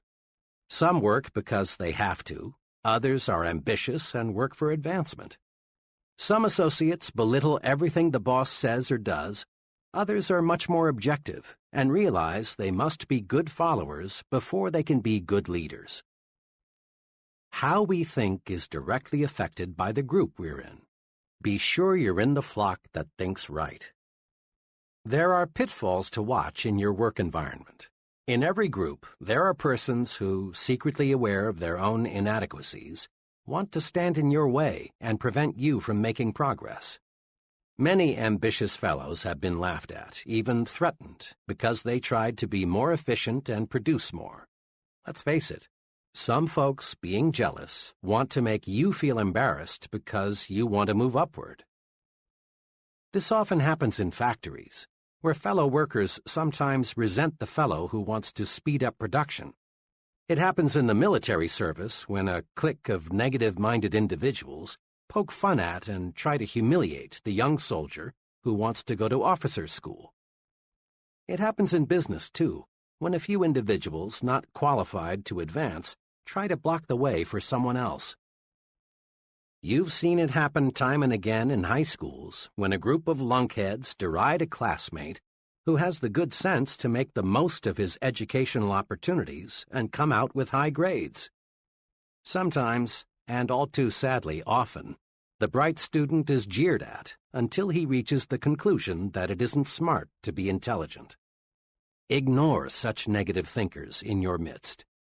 For often, the remarks made in your direction aren't so personal as you might at first think. They are merely a projection of the speaker's own feeling of failure and discouragement. Don't let negative thinkers pull you down to their level. Let them slide by, like the water from the proverbial duck's back. Cling to people who think progressively. Move upward with them. You can do it simply by thinking right. A special word of caution. Be careful about your source of advice. In most organizations, you will encounter freelance advisors who know the ropes and are tremendously eager to clue you in. One time, I overheard a freelance advisor explaining the facts of office life to a bright young man just starting in. Said the advisor, "The best way to get along here is just stay out of everybody's way. If they ever get to know you, all they'll do is pile more work on you. Be especially careful to stay away from Mr. Z, the department manager. If he thinks you haven't got enough to do, he'll really load you down." This freelance advisor had been with the company for almost 30 years and was still bottom man on the totem pole. What a consultant for a young man who wants to move upward in the business. Make it a rule to seek advice from people who know. There's a lot of incorrect thinking that successful people are inaccessible. The plain truth is that they are not. As a rule, it's the more successful people who are the most humble and ready to help. Since they are sincerely interested in their work and success, they are eager to see that the work lives on and that somebody capable succeeds them when they retire. It's the would-be big people who are most often the most abrupt and hard to get to know. An executive made this clear. "I'm a busy woman, but there's no do not disturb sign on my office door. Counseling people is one of my key functions. We give standardized training of one kind or another to everybody in the company. But personal counseling, or tutoring, as I like to call it, is available for the asking.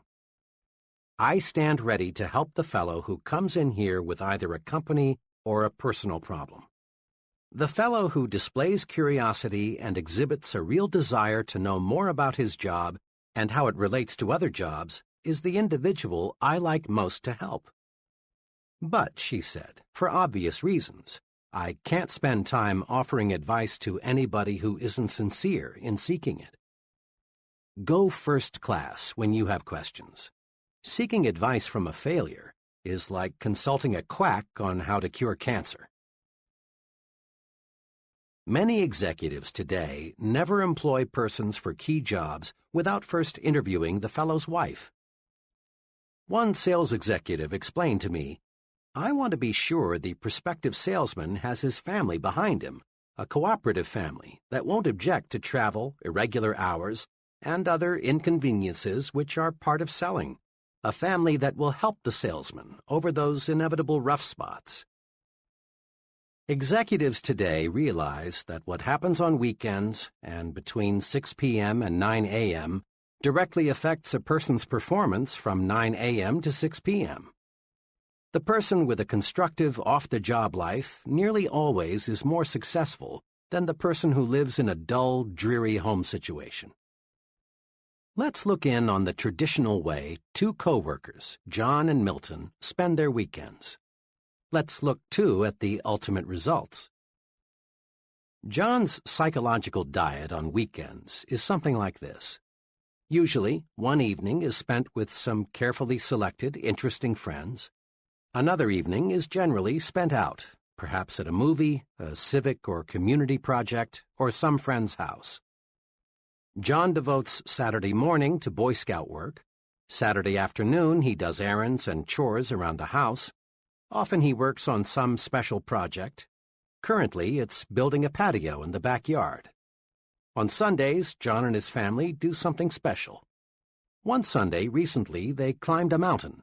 Another Sunday, they visited a museum. Occasionally, they drive into the nearby countryside, for John wants to buy some country property in the not-too-distant future. Sunday evening is spent quietly. John usually reads a book and catches up on the news. Wrapped up, John's weekends are planned. His many refreshing activities keep boredom locked out. John gets plenty of psychological sunshine. Milton's psychological diet is much less well-balanced than John's. His weekends are unplanned. Milton is usually pretty tired on Friday night, but he goes through the motions of asking his wife, "Want to do anything tonight?" But the plan dies there. Rarely do Milton and his wife entertain, and rarely are they invited out. Milton sleeps late on Saturday morning, and the rest of the day is taken up with chores of one kind or another. Saturday night, Milton and his family usually go to a movie or watch TV. What else is there to do? Milton spends most of Sunday morning in bed. Sunday afternoon, they drive over to Bill and Mary's, or Bill and Mary drive over to see them. Bill and Mary are the only couple Milton and his wife visit regularly. Milton's entire weekend is marked by boredom. By the time Sunday evening rolls around, the whole family is on each other's nerves as a result of cabin fever. There are no knockdown, drag-out fights, but there are hours of psychological warfare. Milton's weekend is dull, dreary, boring. Milton gets no psychological sunshine. Now, what's the effect of these two home environments on John and Milton? Over a period of a week or two, there probably is no perceptible effect, but over a period of months and years, the effect is tremendous.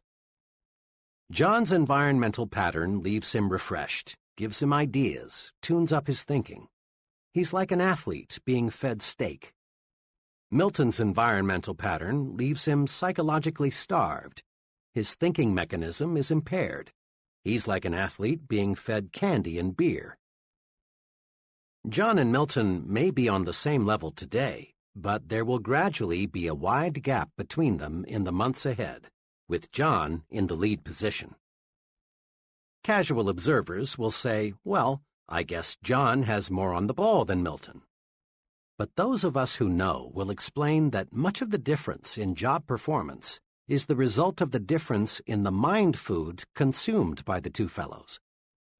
Every farmer in the Corn Belt knows that if he puts plenty of fertilizer with his corn, he's going to get a bigger yield. Thinking, too, must be given additional nourishment if we want to get better results. My wife and I, along with 5 other couples, spent a wonderful evening last month as guests of a department store executive and his wife. My wife and I lingered just a little longer than the others, so I had a chance to ask our host, whom I know well, a question that had been in my mind all evening. This was really a wonderful evening, I said, but I'm puzzled about one thing. I'd expected to meet mainly other retailing executives here tonight, but your guests all represented different fields. There was a writer, a doctor, an engineer, an accountant, and a teacher. He smiled and said, well, we often do entertain retailing people, but Helen and I find it's very refreshing to mix with people who do something else for a living. I'm afraid if we confined our entertaining to people who have only interests similar to our own, we'd find ourselves in the old well-known rut. Besides, he went on, people are my business. Every day, thousands of people of every occupational group imaginable visit our store. The more I can learn about other people, their ideas, interests, viewpoints, the better job I can do in giving them the merchandise and service they want and will buy. Here are a few simple do's to help make your social environment first class. 1. Do circulate in new groups. Restricting your social environment to the same small group produces boredom, dullness, dissatisfaction. Equally important, remember that your success-building program requires that you become an expert in understanding people. Trying to learn all there is to know about people by studying one small group is like trying to master mathematics by reading one short book. Make new friends, join new organizations, enlarge your social orbit. Then, too, variety in people, like variety in anything else, adds spice to life and gives it a broader dimension. It's good mind food. 2. Do select friends who have views different from your own. In this modern age, the narrow individual hasn't much future. Responsibility and positions of importance gravitate to the person who is able to see both sides. If you're a Republican, make sure you have some friends who are Democrats, and vice versa. Get to know people of different religious faiths. Associate with opposites, but just be sure they are persons with real potential. 3. Do select friends who stand above petty, unimportant things. Folks who are more concerned with the square footage of your home or the appliances you have or don't have than with your ideas and your conversation are inclined to be petty. Guard your psychological environment. Select friends who are interested in positive things, friends who really do want to see you succeed. Find friends who breathe encouragement into your plans and ideals. If you don't, if you select petty thinkers as your close friends, you'll gradually develop into a petty thinker yourself. We're a poison-conscious nation. Body poison, that is. Every restaurateur is on guard against food poisoning. Just a couple of cases of it, and his patrons won't come near his place. We've got tons of laws to protect the public against hundreds of body poisons. We put, or should put, poisons on the top shelves so the kids can't reach them. We go to any extreme to avoid body poison, and it's good that we do. But there's another type of poison, perhaps a little more insidious, thought poison, commonly called gossip. Thought poison differs from body poison in two ways. It affects the mind, not the body, and is more subtle. The person being poisoned usually doesn't know it. Thought poison is subtle, but it accomplishes big things. It reduces the size of our thinking by forcing us to concentrate on petty, unimportant things. It warps and twists our thinking about people because it is based on a distortion of facts, and it creates a guilt feeling in us that shows through when we meet the person we've gossiped about. Thought poison is 0% right thinking. It is 100% wrong thinking. And contrary to lots of opinion, women have no exclusive franchise on gossip. Every day, many men, too, live in a partially poisoned environment. Every day, thousands of gossip fests staged by men take place on such topics as the boss's marital or financial problems, Bill's politicking to get ahead in business, the probability of John being transferred, the reasons for special favors being awarded Tom, and why they brought in that new man. Gossiping goes something like this. Say, I just heard. No, why? Well, it doesn't surprise me. He had it coming to him. Of course, this is confidential. Conversation is a big part of our psychological environment. Some conversation is healthy. It encourages you. It makes you feel like you're taking a walk in the warm sunshine of a spring day. Some conversation makes you feel like a winner. But other conversation is more like walking through a poisonous, radioactive cloud. It chokes you. It makes you feel ill. It turns you into a loser. Gossip is just negative conversation about people, and the victim of thought poison begins to think he enjoys it. He seems to get a form of poisoned joy from talking negatively about others, not knowing that to successful people, he is becoming increasingly unlikable and unreliable. One of these thought poison addicts walked into a conversation some friends and I were having about Benjamin Franklin. As soon as Mr. Killjoy learned the topic of our chat, he came through with choice bits about Franklin's personal life in a negative way. Perhaps it's true that Franklin was a character in some ways, and he might have made the scandal magazines had they been around in the 18th century. But the point is, Benjamin Franklin's personal life had no bearing on the discussion at hand, and I couldn't help being glad that we weren't discussing somebody whom we knew intimately. Talk about people? Yes, but stay on the positive side. Let's make one point clear. Not all conversation is gossip. Bull sessions, shop talk, and just batting the breeze are necessary at times. They serve a good purpose when they are constructive. You can test your proneness to be a gossiper by taking this test. 1. Do I spread rumors about other people? 2. Do I always have good things to say about others? 3. Do I like to hear reports of a scandal? 4. Do I judge others only on the basis of facts? 5. Do I encourage others to bring their rumors to me? 6. Do I precede my conversations with, "Don't tell anybody"? 7. Do I keep confidential information confidential? 8. Do I feel guilty about what I say concerning other people? The right answers are obvious. Meditate on this thought for just a moment. Taking an axe and chopping your neighbor's furniture to pieces won't make your furniture look one bit better. And using verbal axes and grenades on another person doesn't do one thing to make you a better you or me a better me. Go first class. That is an excellent rule to follow in everything you do, including the goods and services you buy. Once, to prove the unconditional truth of the go first class thinking, I asked a group of trainees to give one example of how they had been penny-wise and pound-foolish. Here are some sample replies.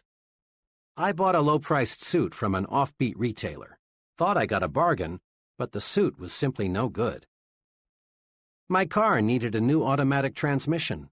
Took it to an alley garage that agreed to do the job for $25 less than an authorized dealer. The new transmission lasted 1,800 miles, and the garage wouldn't make it right. For months, I ate at a real greasy spoon trying to save money. The place wasn't clean, the food wasn't good, the service, well, you couldn't call it that, and the clientele was a bunch of down-at-heelers. One day, a friend persuaded me to join him for lunch at one of the best restaurants in town. He ordered the businessman's lunch, so I did too. I was amazed at what I got. Good food, good service, good atmosphere, and for just a little more than I had been paying at the Greasy Spoon. I learned a big lesson. There were many other replies. One fellow reported that he got in trouble with the Bureau of Internal Revenue because he used a bargain accountant. Another went to a cut-rate doctor and later learned he had received a completely wrong diagnosis. Others related the costs of going second class in home repairs, hotels, and other goods and services. Of course, I've heard the argument many times, but I can't afford to go first class. The simplest answer is, you cannot afford to go any other way. Certainly in the long run, going first class actually costs you less than going second class. Then, too, it's better to have fewer things and have quality than to have many things and have junk. It's better, for example, to have one really good pair of shoes than to have 3 pairs of second-class shoes. People rate you for quality, often subconsciously, perhaps. Develop an instinct for quality. It pays, and it costs no more, often costs less, than second class. Make your environment make you successful. 1. Be environment conscious. Just as body diet makes the body, mind diet makes the mind. 2. Make your environment work for you, not against you. Don't let suppressive forces, the negative, you can't do it people, make you think defeat. 3. Don't let small-thinking people hold you back. Jealous people want to see you stumble. Don't give them that satisfaction. 4. Get your advice from successful people. Your future is important. Never risk it with freelance advisors who are living failures. 5. Get plenty of psychological sunshine. Circulate in new groups. Discover new and stimulating things to do. 6. Throw thought poison out of your environment. Avoid gossip. Talk about people, but stay on the positive side. 7. Go first class in everything you do. You can't afford to go any other way. Chapter 8. Make your attitudes your allies. Can you read minds? Reading minds is easier than you think. Perhaps you've never thought of it, but you read the minds of other people, and they read your mind every day. How do we do it? We do it automatically, through attitude appraisals. Remember the song, "You Don't Need to Know the Language to Say You're in Love"? Bing Crosby made it famous some years ago. There's a whole book full of applied psychology packed into those simple lyrics. You don't need to know the language to say you're in love. Anyone who's ever been in love knows that. And you don't need to know any language to say, I like you, or I despise you, or I think you're important, or unimportant, or I envy you. You don't need to know words or to use words to say, I like my job, or I'm bored, or I'm hungry. People speak without a sound. How we think shows through in how we act. Attitudes are mirrors of the mind. They reflect thinking. You can read the mind of the fellow sitting at a desk. You sense, by observing his expressions and mannerisms, how he feels toward his job. You can read the minds of salesmen, students, husbands, and wives. You not only can, you do. The expert actors, those in demand in movies and television year after year, in a sense, are not actors at all. They don't play their roles. Instead, they lose their own identity and actually think and feel like the character they are playing. They've got to. Else they'd look like phonies, and their ratings would plunge. Attitudes do more than show through. They sound through, too.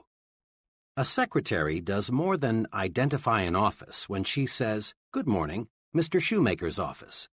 In just 5 words, one secretary says, "I like you. I'm glad you're calling. I think you are important. I like my job." But another secretary, saying exactly the same words, tells you, "You bothered me. I wish you hadn't called. I'm bored with my job, and I don't like people who bother me." We read attitudes through expressions and voice tones and inflections. Here's why.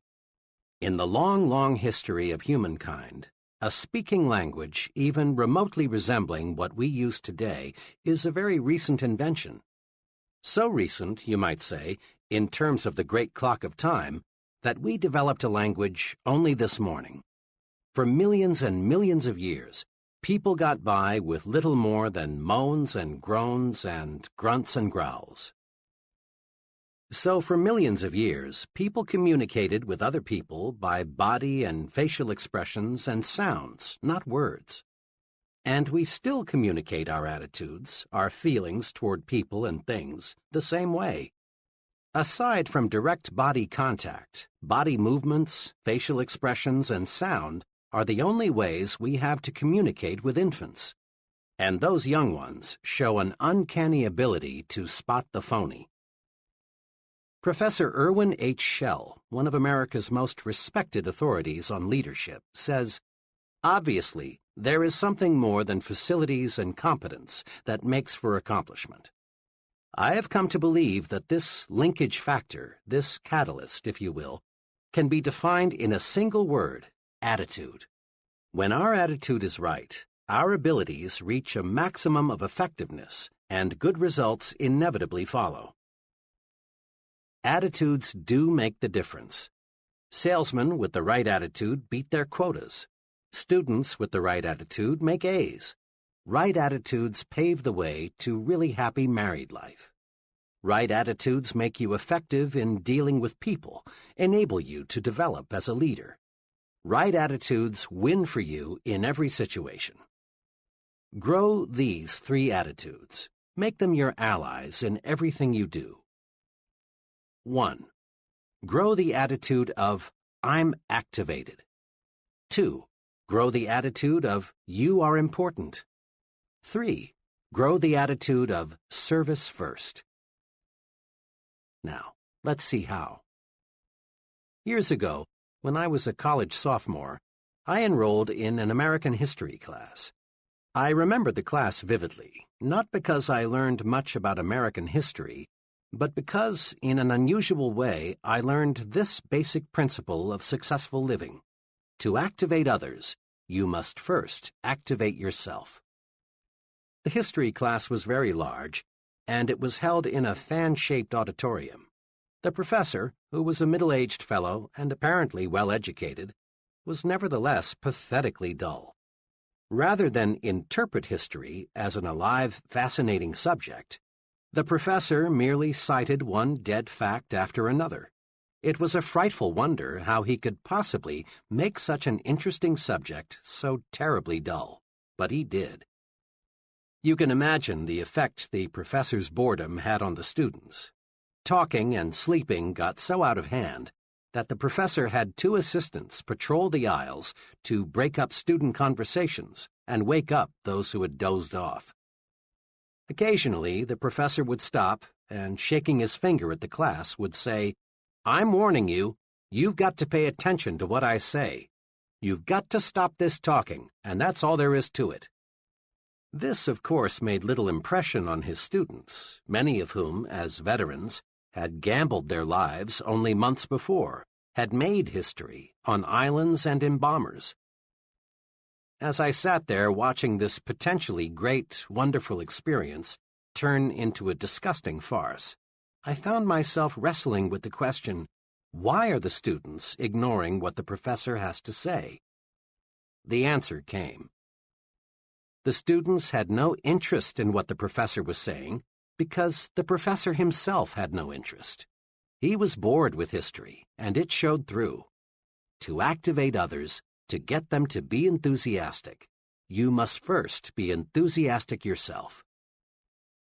Over the years, I've tested this principle in hundreds of different situations. It always holds true. A man who lacks enthusiasm never develops it in another. But a person who is enthusiastic soon has enthusiastic followers. The enthusiastic salesman need never worry about unenthusiastic buyers. The enthusiastic teacher need never worry about disinterested students.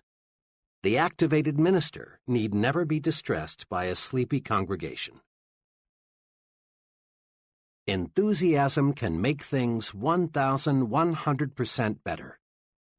2 years ago, employees in a business I'm acquainted with donated $94.35 to the Red Cross. This year, the same employees, with just about the same payroll, donated almost $1,100, an increase of 1,100%. The drive captain, who collected only $94.35, was totally lacking in enthusiasm. He made remarks like, "I suppose it's a worthwhile organization. I've never had any direct contact with it. It's a big organization, and they collect a lot from the wealthy, so I suppose it's not too important if you contribute. If you can make a donation, see me." This fellow did nothing to inspire anyone to want to join the Red Cross and do it in a big way. This year's drive captain was a different sort. He had enthusiasm. He gave examples of case histories that showed how the Red Cross pitches in when disaster strikes. He showed how the Red Cross depends on donations from everyone. He asked the employees to be guided in giving by how much they would be willing to give their neighbor if disaster should strike him. He said, "Look what the Red Cross has done." Notice, he did not beg. He did not say, "Each of you is expected to donate XX dollars." All he did was to show enthusiasm about the importance of the Red Cross. Success just naturally followed. Think for a moment about a club or a civic organization you know that is fading away. Chances are, all it needs is enthusiasm to bring it back to life. Results come in proportion to enthusiasm applied. Enthusiasm is simply, "This is great. Here's why." Here is a 3-step procedure that will help you to develop the power of enthusiasm. 1. Dig into it deeper. Make this little test. Think of 2 things in which you have little or no interest, maybe cards, certain kinds of music, a sport. Now ask yourself, how much do I really know about these things? Odds are 100 to 1 that your answer is not much.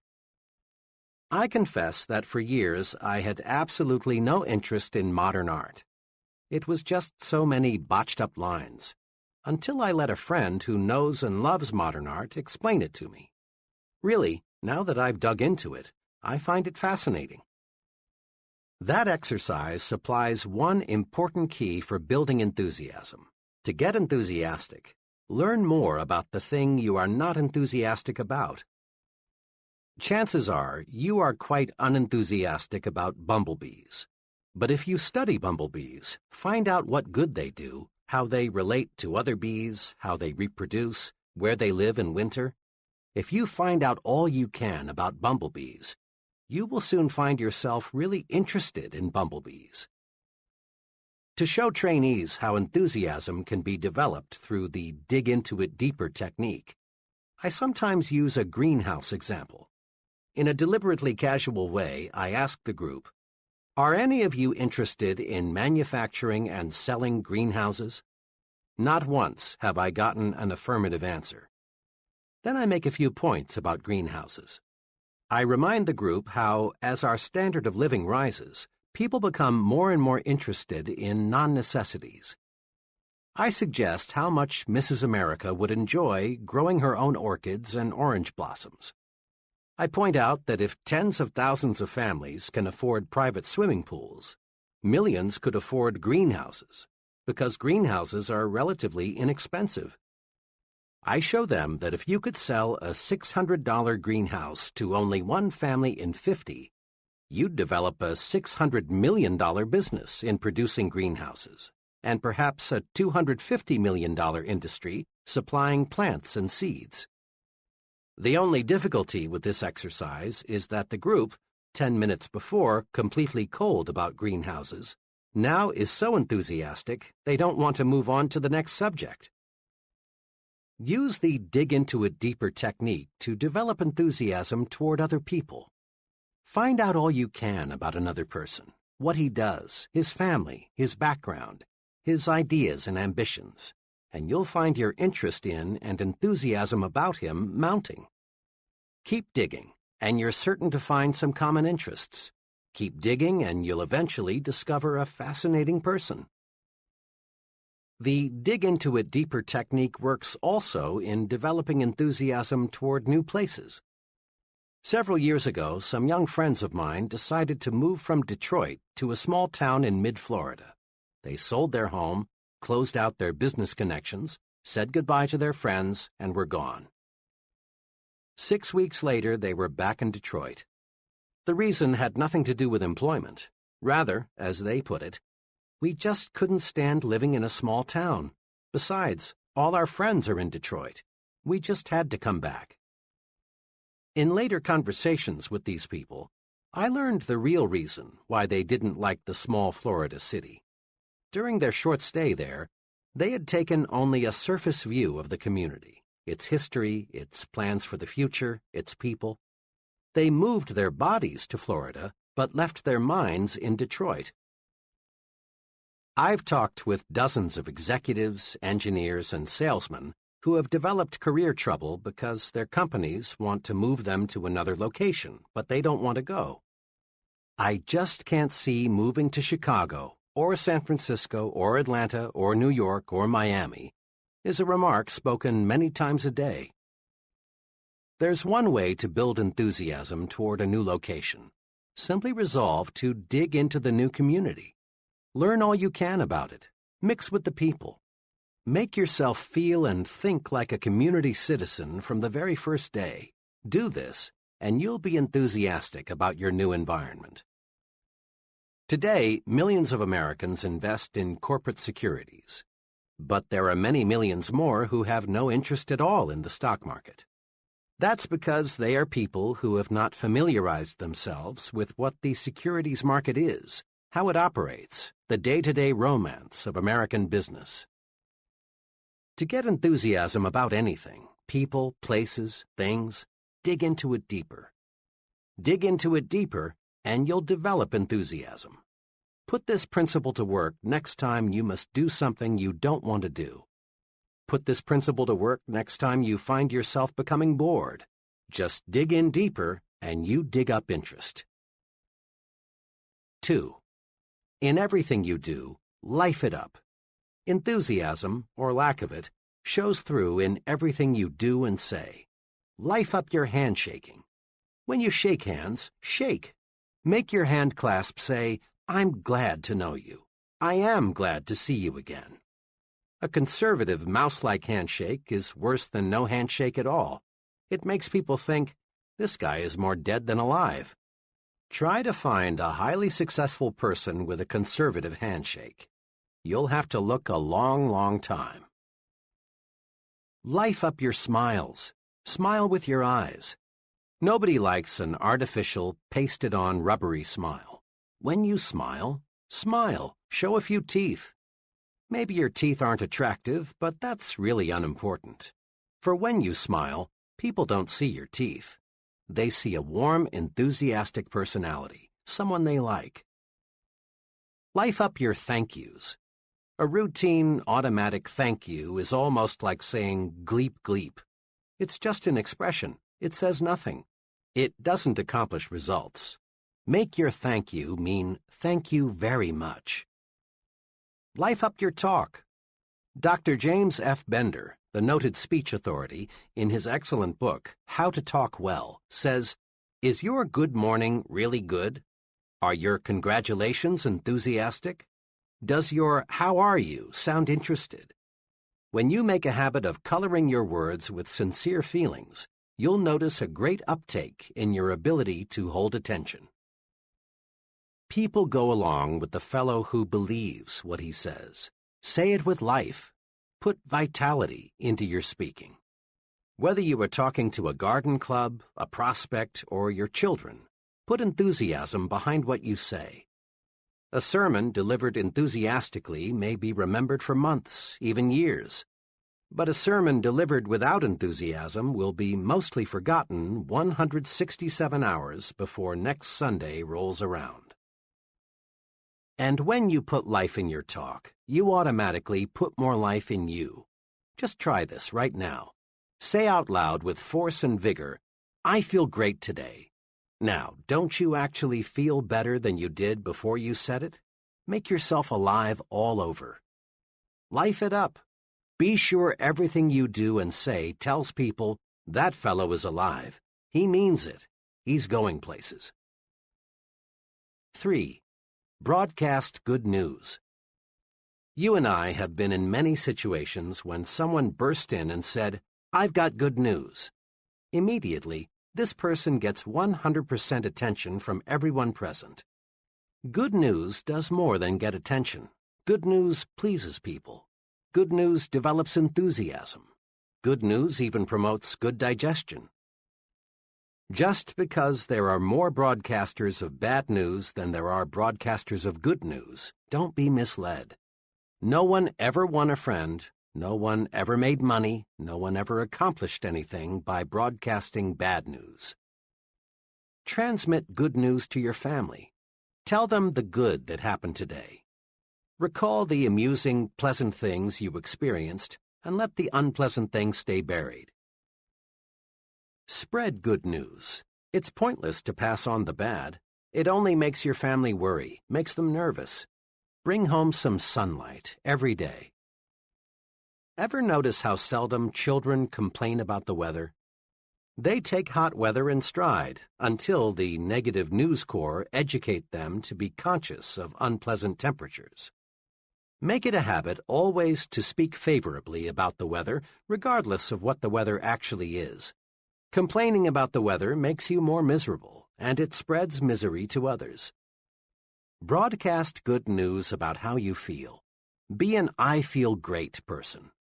Just say, "I feel great" at every possible opportunity, and you will feel better. By the same token, tell people, "I feel awful, just awful," and you will feel worse. How we feel is in large part determined by how we think we feel. Remember, too, that other people want to be around alive, enthusiastic people. Being around complainers and half-dead people is uncomfortable. Transmit good news to the people you work with. Give them encouragement. Compliment them at every opportunity. Tell them about the positive things the company is doing. Listen to their problems. Be helpful. Encourage people and win their support. Pat them on the back for the job they're doing. Give them hope. Let them know you believe they can succeed, that you have faith in them. Practice relieving worriers. Make this little test regularly to keep you on the right track. Whenever you leave a person, ask yourself, does that person honestly feel better because he has talked with me? This self-training device works. Apply it when talking with employees, associates, your family, customers, even with casual acquaintances. A salesman friend is a real good news broadcaster. He calls on his customers every month and always makes it a rule to have some good news to pass along. Examples. "I met one of your good friends last week. He said to tell you hello. Since I was here last, big things have happened. Over 350,000 new babies were born last month, and more babies means more business for both of us." Usually, we think of bank presidents as overly reserved, unemotional people who never really warm up. Not so with one bank president. His favorite way to answer the phone is to say, "Good morning, it's a wonderful world. May I sell you some money?" Improper for a banker?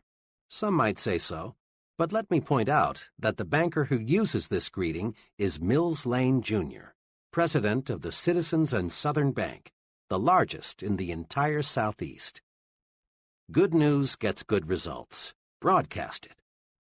The president of a brush manufacturing company I visited recently had this maxim neatly framed on his desk facing the visitor's chair.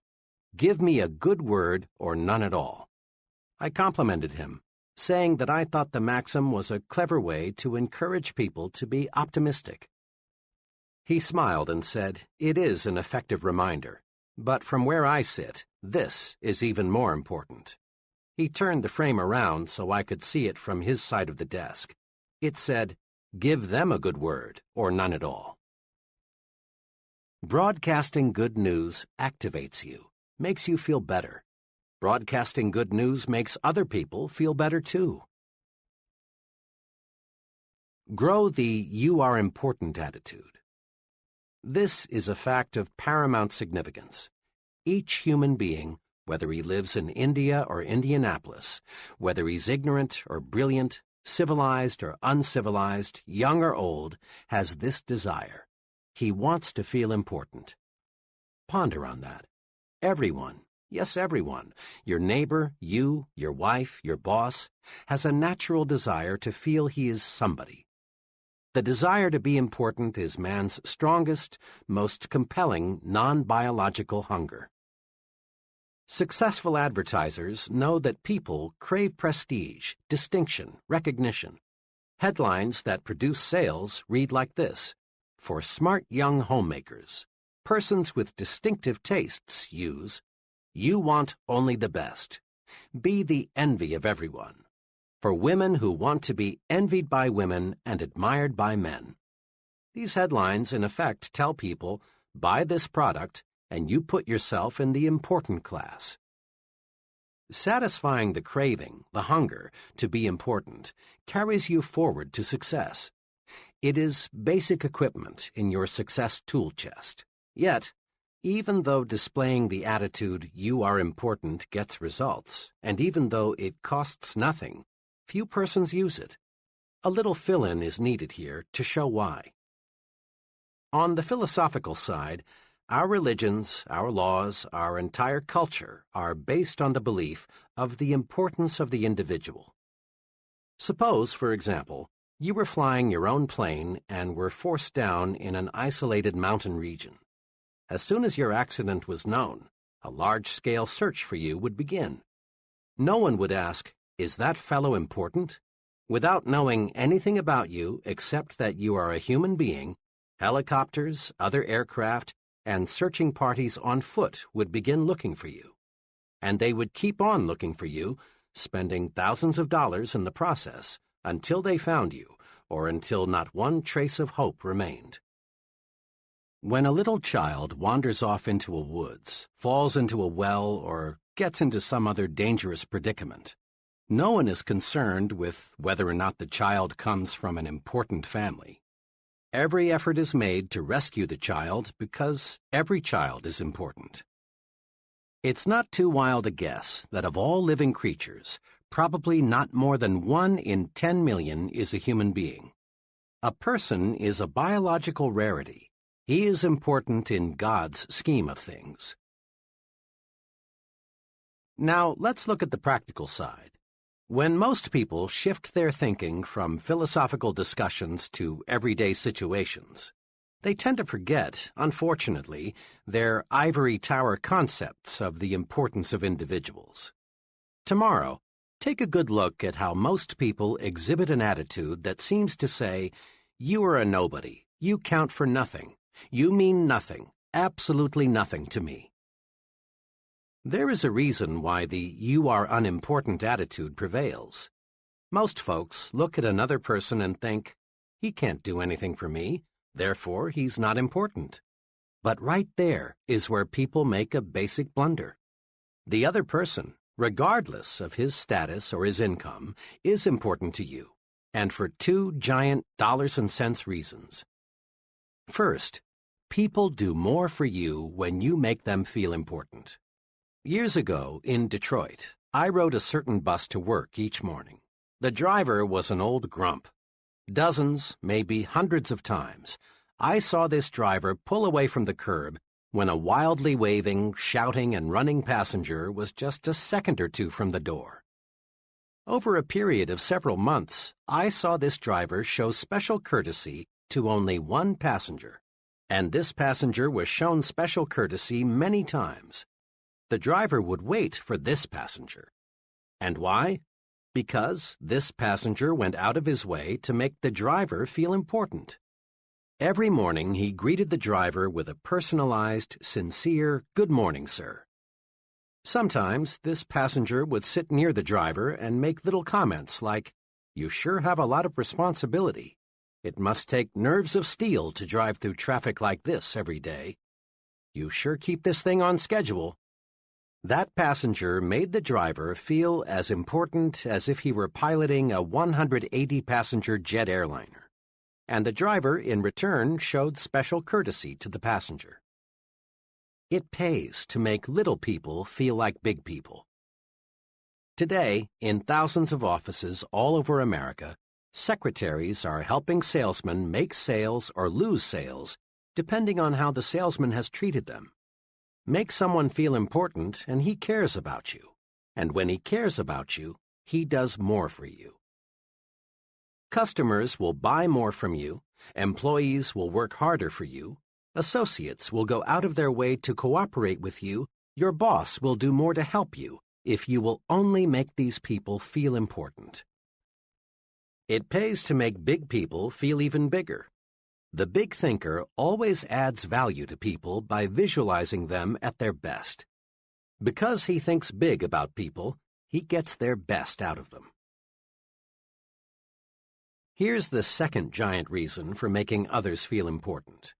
When you help others feel important, you help yourself feel important too. One of the elevator operators who carried me up and down for several months had the look of complete unimportance written all over. She was 50-ish, unattractive, and certainly uninspired in her work. It was obvious that her longing to be important was completely unfulfilled. She was one of the millions of people who live for months at a time without ever being given a reason to believe that someone notices them or cares about them. One morning, shortly after I became one of her regular uppers and downers, I noticed that she had had her hair redone. It was nothing fancy. It was obviously a homemade job. But it had been cut, and it did look better. So I said, "Miss S." Note, I had learned her name. "I do like what you've done to your hair. It really looks fine." She blushed, said, "Thank you, sir," and nearly missed her next stop. She appreciated the compliment. Next morning, lo and behold, when I stepped into the elevator, I heard, "Good morning, Dr. Schwartz." Not one time before had I heard this operator address anyone by name. And in the remaining months that I had an office in the building, I never heard anyone called by name except me. I had made the operator feel important. I had sincerely complimented her and called her by name. I had made her feel important. Now she was repaying me by making me feel important. Let's not kid ourselves. People who do not have a deep-down feeling of self-importance are slated for mediocrity. Again and again, this point must be driven home. You must feel important to succeed. Helping others to feel important rewards you because it makes you feel more important. Try it and see. Here's how to do it. 1. Practice appreciation. Make it a rule to let others know you appreciate what they do for you. Never let anyone feel he is taken for granted. Practice appreciation with a warm, sincere smile. A smile lets others know you notice them and feel kindly toward them. Practice appreciation by letting others know how you depend on them. An earnest, "Jim, I don't know what we'd do without you" type of remark makes people feel necessary, and when they feel necessary, they do increasingly better work. Practice appreciation with honest, personalized compliments. People thrive on compliments, whether 2 or 20, 9 or 90. A person craves praise. He wants to be assured that he's doing a good job, that he is important. Don't feel that you should hand out praise only for big accomplishments. Compliment people on little things, their appearance, the way they do their routine work, their ideas, their loyal efforts.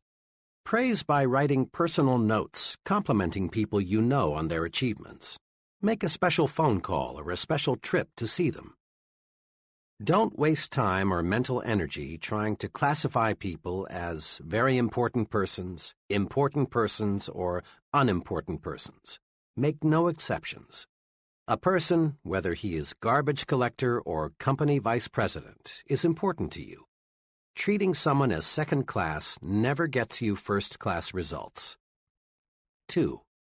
Practice calling people by their names. Every year, shrewd manufacturers sell more briefcases, pencils, Bibles, and hundreds of other items just by putting the buyer's name on the product. People like to be called by name. It gives everyone a boost to be addressed by name. 2 special things you must remember. Pronounce the name correctly and spell it correctly. If you mispronounce or misspell someone's name, that person feels that you feel he is unimportant. And here's one special reminder. When talking with people you don't know well, add the appropriate title, Miss, Mr., or Mrs. The office boy prefers Mr. Jones to just Jones. So does your junior assistant. So do people at every level. These little titles help tremendously to make people feel important. 3. Don't hog glory. Invest it instead.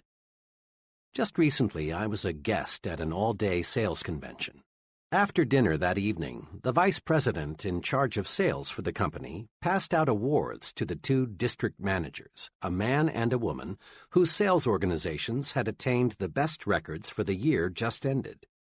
Then the vice president asked those district managers to take 15 minutes to tell the entire group how their organizations did so exceptionally well. The first district manager, who I later learned had been appointed a manager only 3 months before and was therefore only partially responsible for his organization's record, got up and explained how he did it. He conveyed the impression that his efforts, and his efforts alone, caused the sales increase. Remarks such as, "When I took over, I did such and such. Things were in a mess, but I cleared them up. It wasn't easy, but I just grabbed hold of the situation and wouldn't let go," characterized his talk. As he talked, I could see the increasing resentment gathering in the faces of his salesmen. They were being ignored for the sake of the district manager's personal glory. Their hard work, which was responsible for the sales increase, was completely unrecognized. Then the second district manager got up to make her short talk. But this lady used an entirely different approach. First, she explained that the reason for her organization's success was the wholehearted effort of her sales force. Then she asked each one to stand and paid a sincere personal compliment to each for his or her efforts. Note this difference. The first manager squandered the vice president's praise entirely on himself. In doing so, he offended his own people. His sales force was demoralized. The second passed the praise on to her sales force, where it could do more good. This manager knew that praise, like money, can be invested to pay dividends. She knew that passing the credit on to her salespeople would make them work even harder next year. Remember, praise is power. Invest the praise you receive from your superior. Pass praise on down to your subordinates, where it will encourage still greater performance. When you share praise, your subordinates know you sincerely appreciate their value. Here's a daily exercise that pays off surprisingly well. Ask yourself every day, what can I do today to make my wife and family happy? This may seem almost too simple, but it is amazingly effective. One evening, as part of a sales training program, I was discussing building the home environment for selling success. To illustrate a point, I asked the salesmen, who were all married, When was the last time, aside from Christmas, your wedding anniversary, or her birthday, that you surprised your wife with a special gift?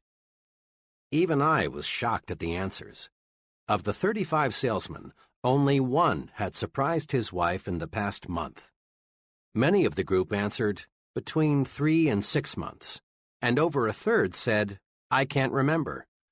Imagine. And some men wonder why their wives no longer treat them like Mr. King with a crown. I wanted to impress these salesmen with the power of the thoughtful gift. The next evening, I arranged to have a florist appear just before the close of the session. I introduced him and leveled with them. I want each of you to discover what a little unexpected remembrance will do to build a better home environment. I've arranged with the florist for each of you to get a fine, long-stemmed red rose for just 50 cents. Now, if you don't have 50 cents, or if you think your wife isn't worth that, they laughed, I'll buy the flower for her myself. All I ask is that you take the rose to your wife, and then tomorrow evening tell us what happened.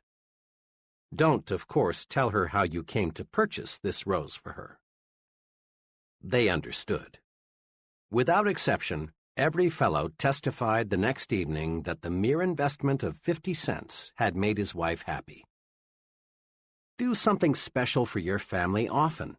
It doesn't have to be something expensive. It's thoughtfulness that counts. Anything that shows that you put your family's interests first will do the trick. Get the family on your team. Give them planned attention. In this busy age, a lot of people never seem able to find time for their families. But if we plan, we can find it.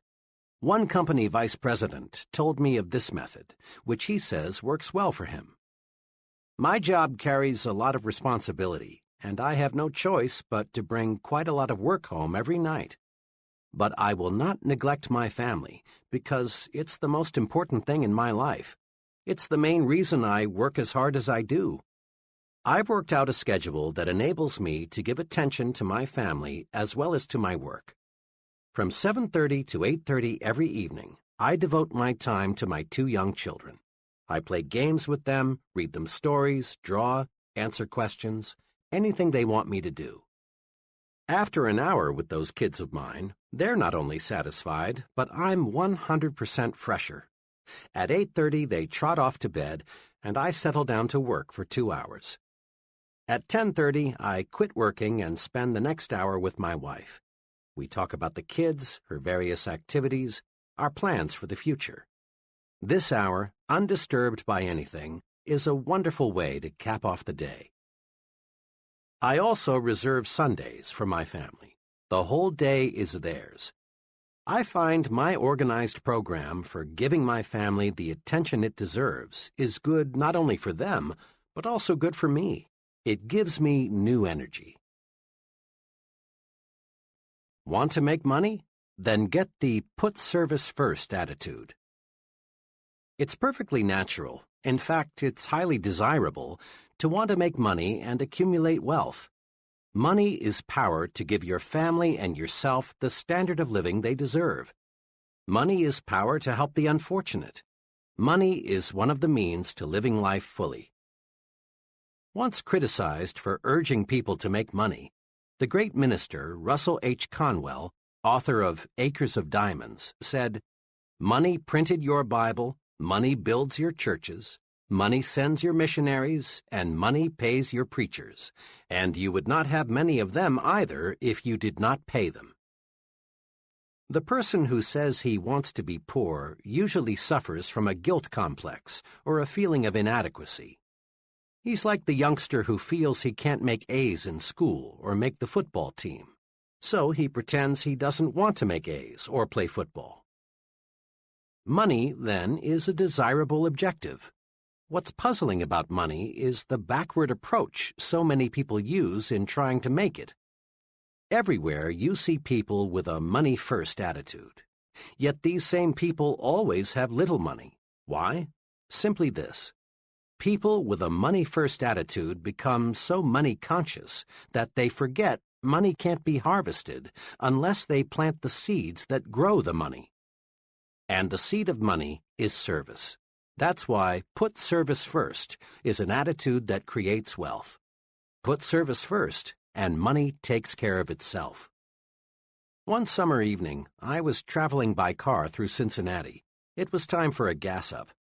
I stopped at an ordinary-looking but surprisingly busy service station.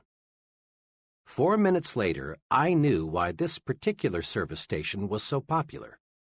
After filling my car with gasoline, checking under the hood, and cleaning the outside of my windshield, the attendant walked around to my side of the car and said, "Pardon me, sir, it's been a dusty day.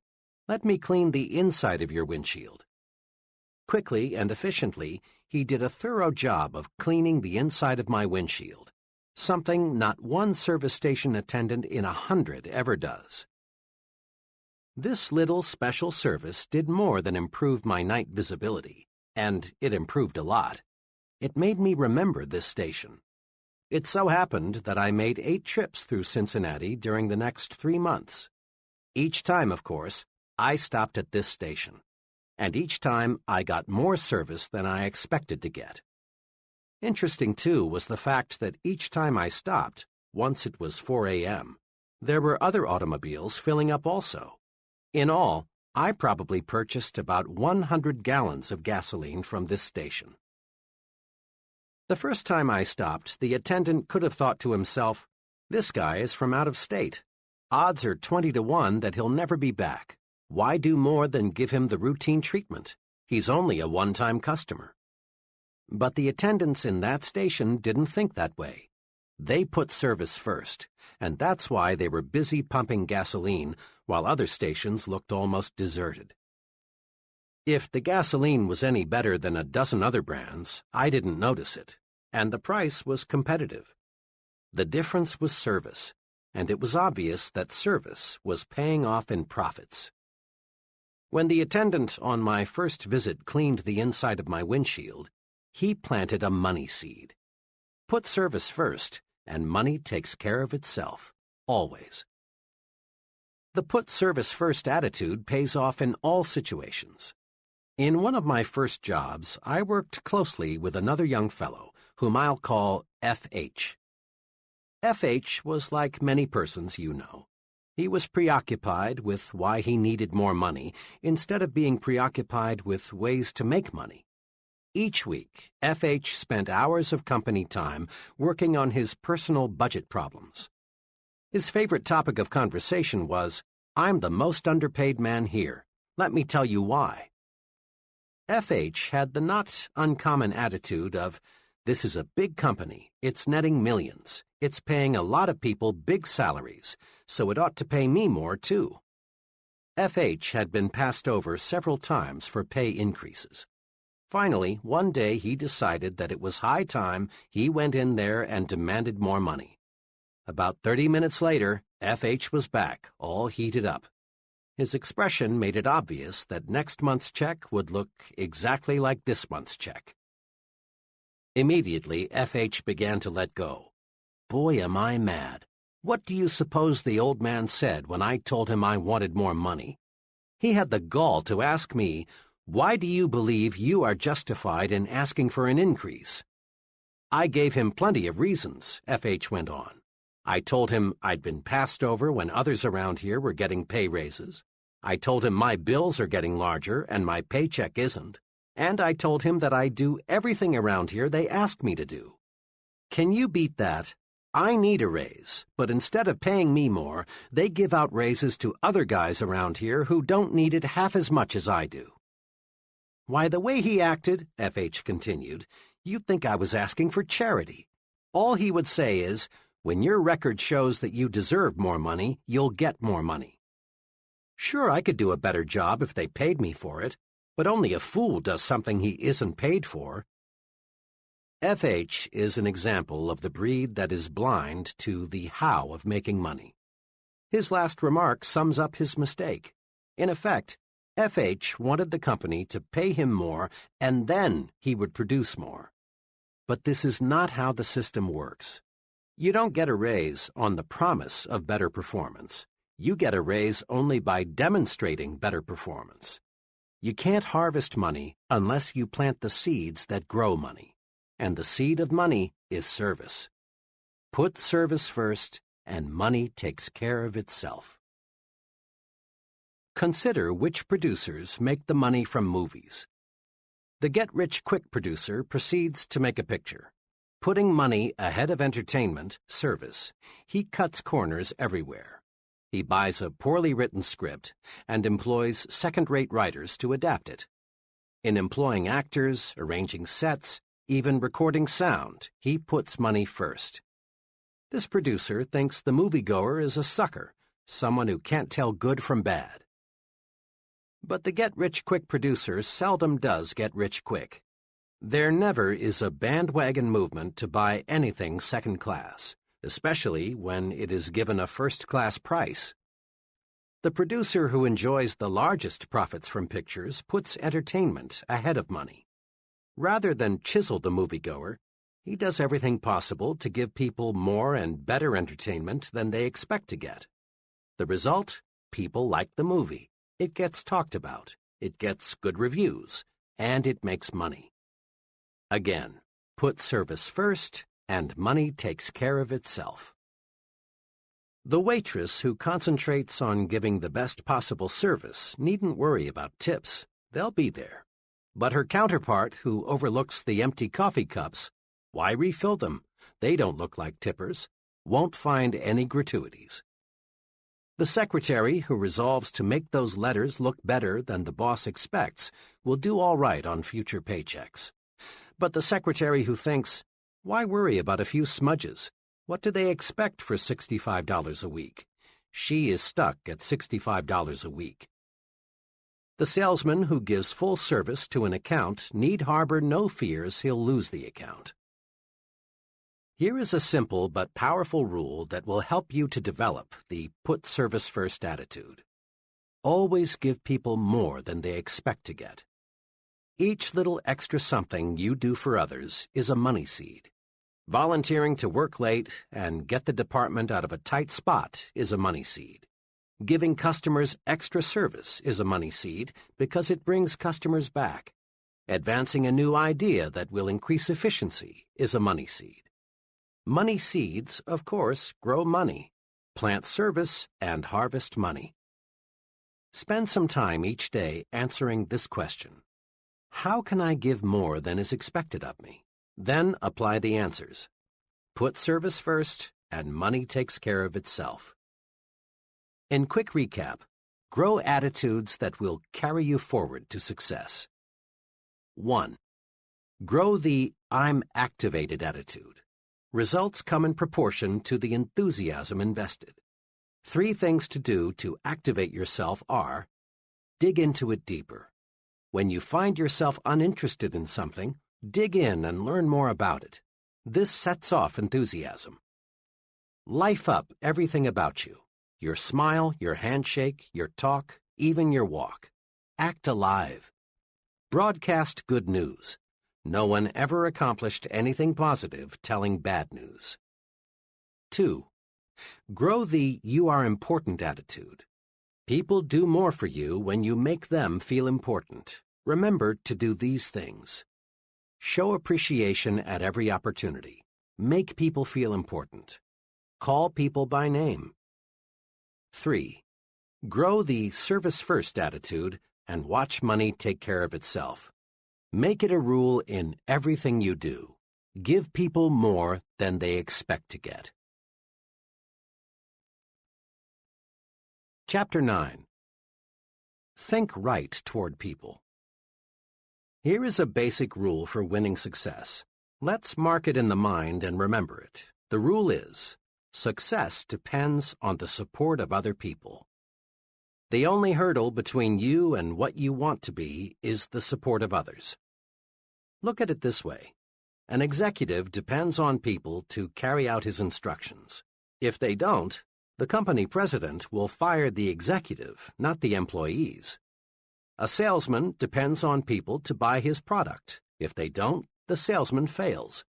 Likewise, a college dean depends on professors to carry forward his educational program.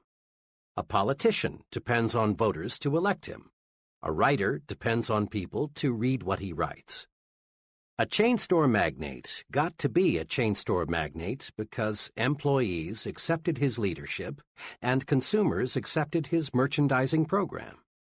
There were times in history when a person could gain a position of authority through force and hold it with force and/or threats of force. In those days, a man either cooperated with the leader or risked literally losing his head. But today, remember, a person either supports you willingly or he doesn't support you at all. Now it's time to ask, granted, I depend on others in order to achieve the success I want, but what must I do to get these people to support me and accept my leadership? The answer, wrapped up in one phrase, is think right toward people. Think right toward people, and they will like and support you. This chapter shows how. Thousands of times daily, a scene like this takes place. A committee or group is in session. The purpose, to consider names for a promotion, a new job, a club membership, an honor, someone to be the new company president, the new supervisor, the new sales manager. A name is placed before the group. The chairman asks, "What is your feeling about so-and-so?" Comments come forth. For some names, there are positive remarks, such as, "He's a good fellow. People there speak highly of him. He has a good technical background, too." Mr. F. "Oh, he's a personable sort of man, very human. I believe he would fit in well with our group." Some names draw negative, lukewarm statements. "I think we should investigate that fellow carefully. He doesn't seem to get along too well with people. I know he has a good academic and technical background. I don't question his competence, but I am concerned about the acceptance he would receive. He doesn't command much respect from people." Now, here is an exceptionally important observation. In at least 9 cases out of 10, the likability factor is the first thing mentioned. And in an overwhelmingly large number of cases, the likability factor is given far more weight than the technical factor. This holds true even in selecting scholars for university professorships. In my own academic experience, I've sat in on a considerable number of occasions when names for new faculty personnel were under question. When a name came up, the group would weigh most carefully thoughts such as, will he fit in? Will students like him? Will he cooperate with others on the staff? Unfair? Unacademic? No. If the fellow isn't likable, he can't be expected to get through to his students with maximum effectiveness. Mark this point well. A person is not pulled up to a higher-level job, rather he is lifted up. In this day and age, nobody has time or patience to pull another up the job ladder, degree by painful degree. The individual is chosen whose record makes him stand higher than the rest. We are lifted to higher levels by those who know us as likable, personable individuals. Every friend you make lifts you just one notch higher, and being likable makes you lighter to lift. Successful people follow a plan for liking people. Do you? People who reach the top don't discuss much their techniques for thinking right toward people. But you would be surprised how many really big people have a clear, definite, even written plan for liking people. Consider the case of President Lyndon Johnson. Long before he became president, Johnson, in the process of developing his amazing power of personal persuasion, developed his own 10-point formula for success. His rules, which even a casual observer of the president can see are practiced in everything he does, are quoted directly. 1. Learn to remember names. Inefficiency at this point may indicate that your interest is not sufficiently outgoing. 2. Be a comfortable person, so there is no strain in being with you. Be an old shoe kind of individual. 3. Acquire the quality of relaxed easygoing so that things do not ruffle you. 4. Don't be egotistical. Guard against the impression that you know it all. 5. Cultivate the quality of being interesting so people will get something of value from their association with you. 6. Study to get the scratchy elements out of your personality, even those of which you may be unconscious. 7. Sincerely attempt to heal on an honest basis every misunderstanding you have had or now have. Drain off your grievances. 8. Practice liking people until you learn to do so genuinely. 9. Never miss an opportunity to say a word of congratulation upon anyone's achievement, or express sympathy in sorrow or disappointment. 10. Give spiritual strength to people, and they will give genuine affection to you. Living these 10 simple but tremendously powerful like people rules makes President Johnson easier to vote for, easier to support in Congress. Living these 10 rules makes President Johnson easier to lift. Listen to these rules again. Notice that there's no get-even philosophy here. There's no let the other fellow come to me to patch up differences. There's no I know it all, other people are stupid. Big people, those on top in industry, the arts, sciences, and politics, are human, warm. They specialize in being likable. But don't try to buy friendship. It's not for sale. Giving gifts is a wonderful practice if the gift is backed up with genuine sincerity, a liking to give, and liking for the person to whom it is given. But without real sincerity, the gift is often regarded as nothing more than a payoff or a bribe. Last year, just a few days before Christmas, I was in the office of the president of a medium-sized trucking firm. Just as I was about to leave, in marched a delivery man with a gift of liquid refreshment from a local tire recapping firm. My friend was obviously provoked, and with a certain amount of chill in his voice, asked the delivery man to return the gift to its sender. After the delivery man left, my friend hastened to explain to me, "Don't misunderstand. I like to give gifts, and I like to get them." Then he named a number of gifts he had already received from business friends that Christmas. "But," he went on, "when the gift is just an attempt to get my business, an obvious bribe, I don't want it. I quit doing business with that firm 3 months ago because their work isn't what it should be, and I don't like the employees. But their salesman keeps on calling. What burns me," he continued, "is that last week that same blank salesman was in here and had the gall to say, 'I sure would like to get your business back. I'm going to tell Santa to be real good to you this year.' If I hadn't sent their booze back, the first thing that so-and-so would have said to me next time he's in is, 'I'll bet you enjoyed our gift, didn't you?'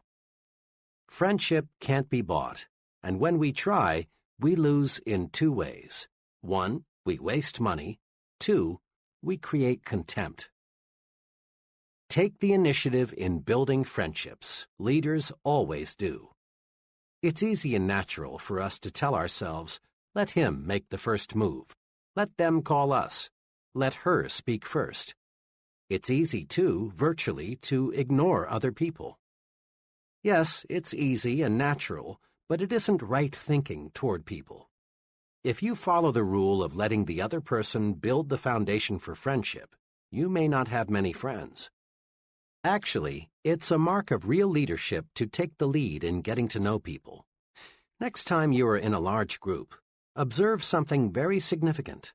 The most important person present is the one person most active in introducing himself.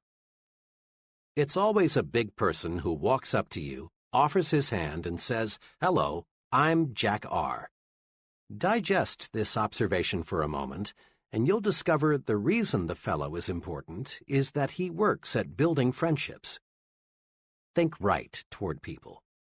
As a friend of mine expresses it, I may not be very important to him, but he's important to me. That's why I've got to get to know him. Have you ever noticed how people freeze while waiting for elevators? Unless they are with someone they know, most folks never say anything to the person standing beside them. One day, I resolved to do a little experimenting. I resolved to say something to the stranger who was waiting as I was. I kept track of his reaction 25 consecutive times, and 25 times I got back a positive, friendly response. Now, talking to strangers may not be very urbane, but most people like it nevertheless. And here is the big payoff. When you make a pleasant remark to a stranger, you make him feel 1 degree better. This makes you feel better and helps you relax. Every time you say something pleasant to another person, you compensate yourself. It's like warming up your automobile on a cold morning. Here are 6 ways to win friends by exercising just a little initiative. 1. Introduce yourself to others at every possible opportunity, at parties, meetings, on airplanes, at work, everywhere. 2. Be sure the other person gets your name straight. 3. Be sure you can pronounce the other person's name the way he pronounces it. 4. Write down the other person's name, and be mighty sure you have it spelled correctly. People have a fetish about the correct spelling of their own names. If possible, get his address and phone number also. 5. Drop a personal note or make a phone call to the new friends you feel you want to know better. This is an important point. Most successful people follow through on new friends with a letter or a phone call. 6. And last but not least, say pleasant things to strangers. It warms you up and gets you ready for the task ahead. Putting these 6 rules to work is really thinking right about people. To be sure, it is not the way the average person thinks. Mr. Average never takes the initiative in making introductions. He waits for the other person to introduce himself first. Take the initiative. Be like the successful. Go out of your way to meet people. And don't be timid. Don't be afraid to be unusual. Find out who the other person is and be sure he knows who you are. Recently, an associate and I were retained to do a preliminary screening of an applicant for an industrial sales job. We found the applicant, whom we'll call Ted, to have some good qualifications. He was exceptionally intelligent, made a fine appearance, and seemed to have a lot of ambition. But we found something that forced us to disqualify him, at least temporarily. Ted's big limitation was this: he expected perfection in other people. Ted was annoyed by many little things, like mistakes in grammar, people who were messy with cigarettes, people who had bad taste in clothes, and so on. Ted was surprised to learn this fact about himself, but he was eager to get into higher-paying work, and he asked whether there was anything we could tell him to help overcome his weakness. We made 3 suggestions. 1. Recognize the fact that no person is perfect. Some people are more nearly perfect than others, but no man is absolutely perfect. The most human quality about human beings is that they make mistakes, all kinds of them. 2. Recognize the fact that the other fellow has a right to be different. Never play God about anything. Never dislike people because their habits are different from your own, or because they prefer different clothes, religion, parties, or automobiles. You don't have to approve of what another fellow does, but you must not dislike him for doing it. 3. Don't be a reformer. Put a little more live and let live into your philosophy. Most people intensely dislike being told you're wrong. You have a right to your own opinion, but sometimes it's better to keep it to yourself.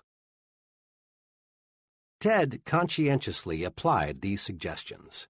A few months later, he had a fresh outlook. He now accepts people for what they are, neither 100% good nor 100% bad.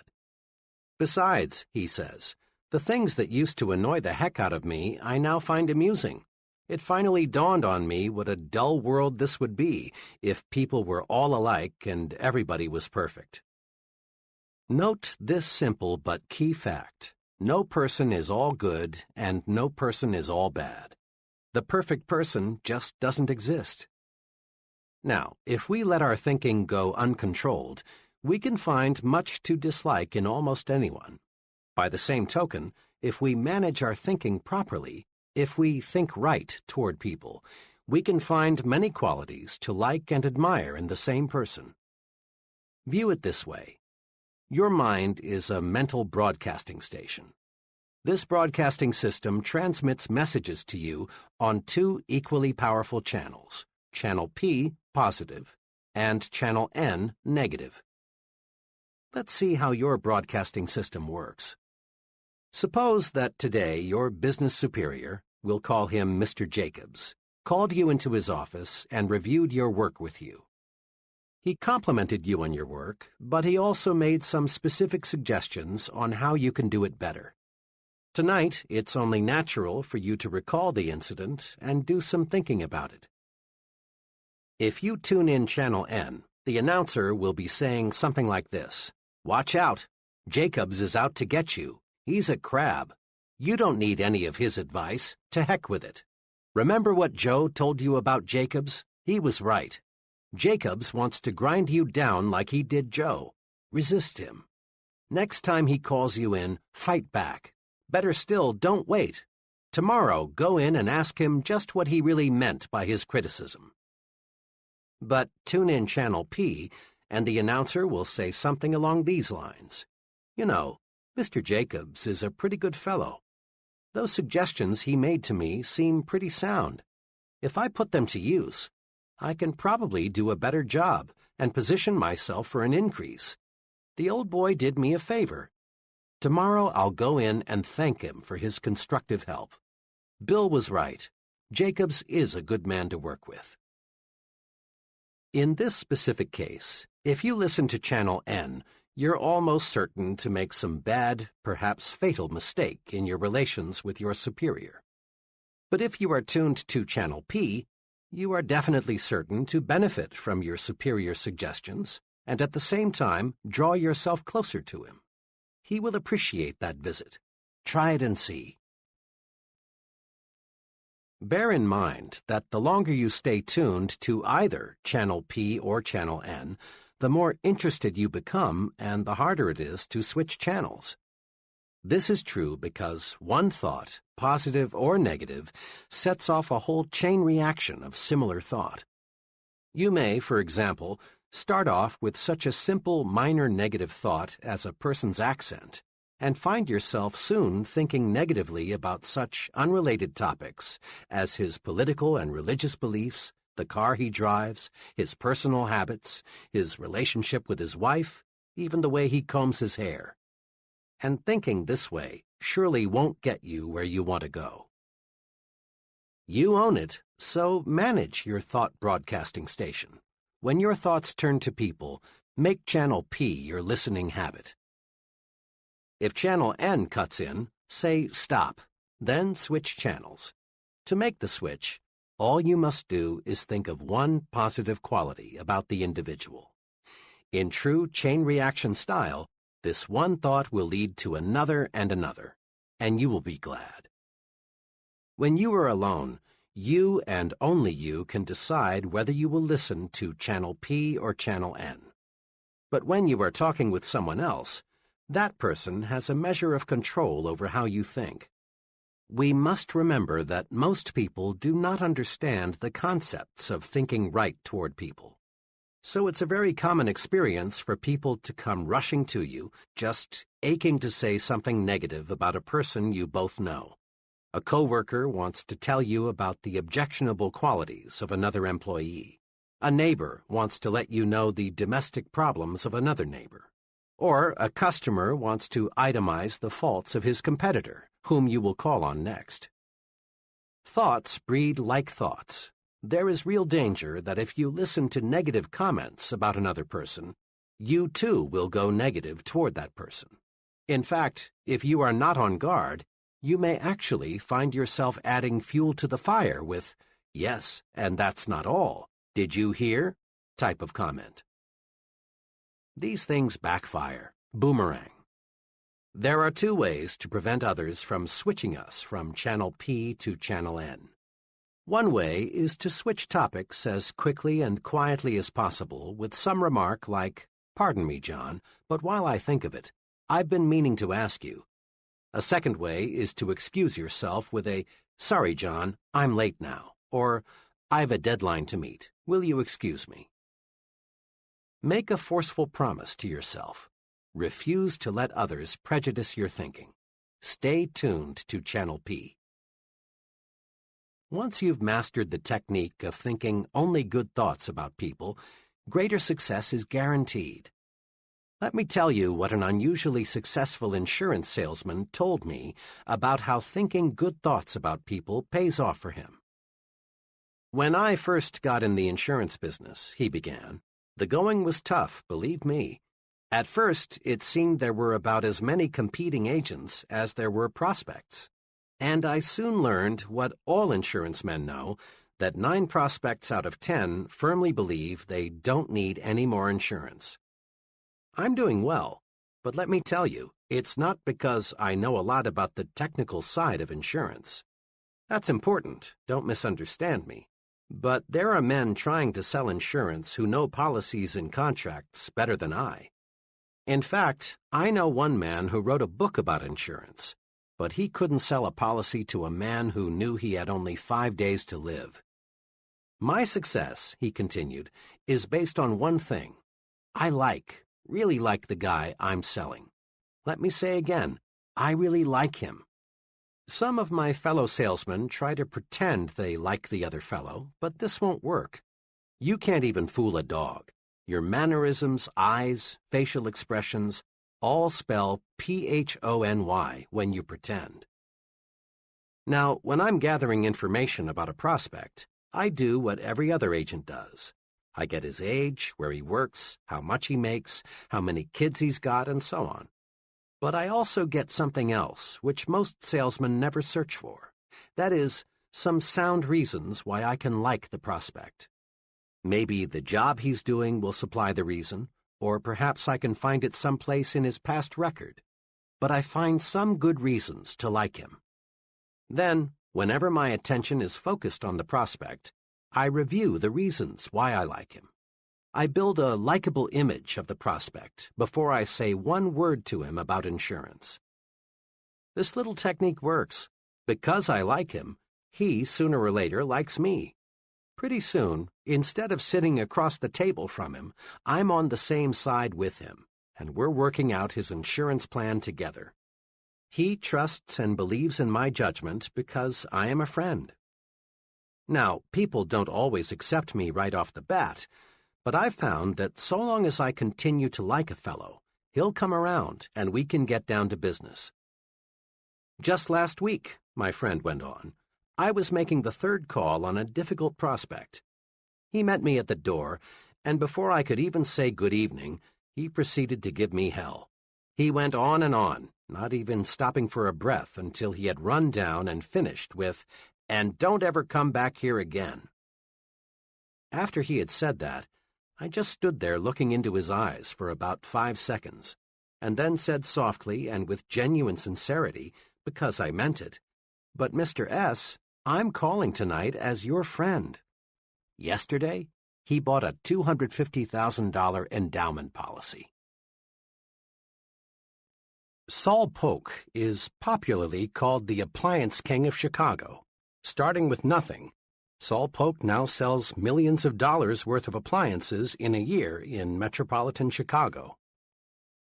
Saul Polk credits a lot of his success to his attitude toward shoppers. "Customers," says Mr. Polk, "should be treated like they are guests in my home." Isn't that thinking toward people? And isn't it about the simplest success formula one can put to work? Just treat customers like guests in your home. This technique works outside the store, too.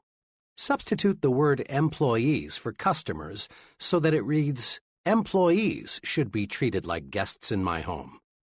Give first-class treatment to your employees, and you get first-class cooperation, first-class output.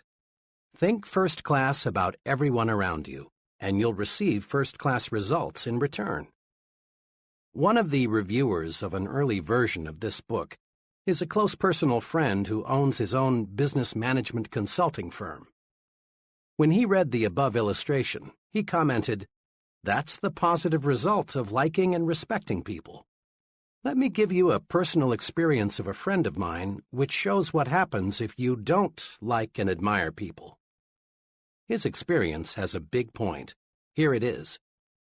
My firm obtained a contract to provide consulting services to a relatively small soft drink bottling concern.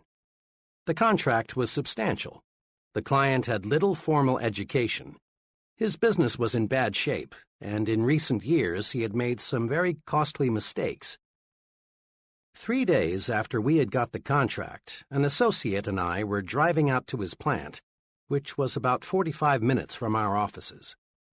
To this day, I don't know how it started, but somehow we began talking about the negative qualities of our client. Before we realized it, we were talking about how his own stupidity had brought about the mess he was in, instead of discussing how we could best approach solving his problems. I remember one remark I made which I thought particularly clever. "The only thing holding up Mr. F is fat." My associate laughed and came up with an equally choice observation.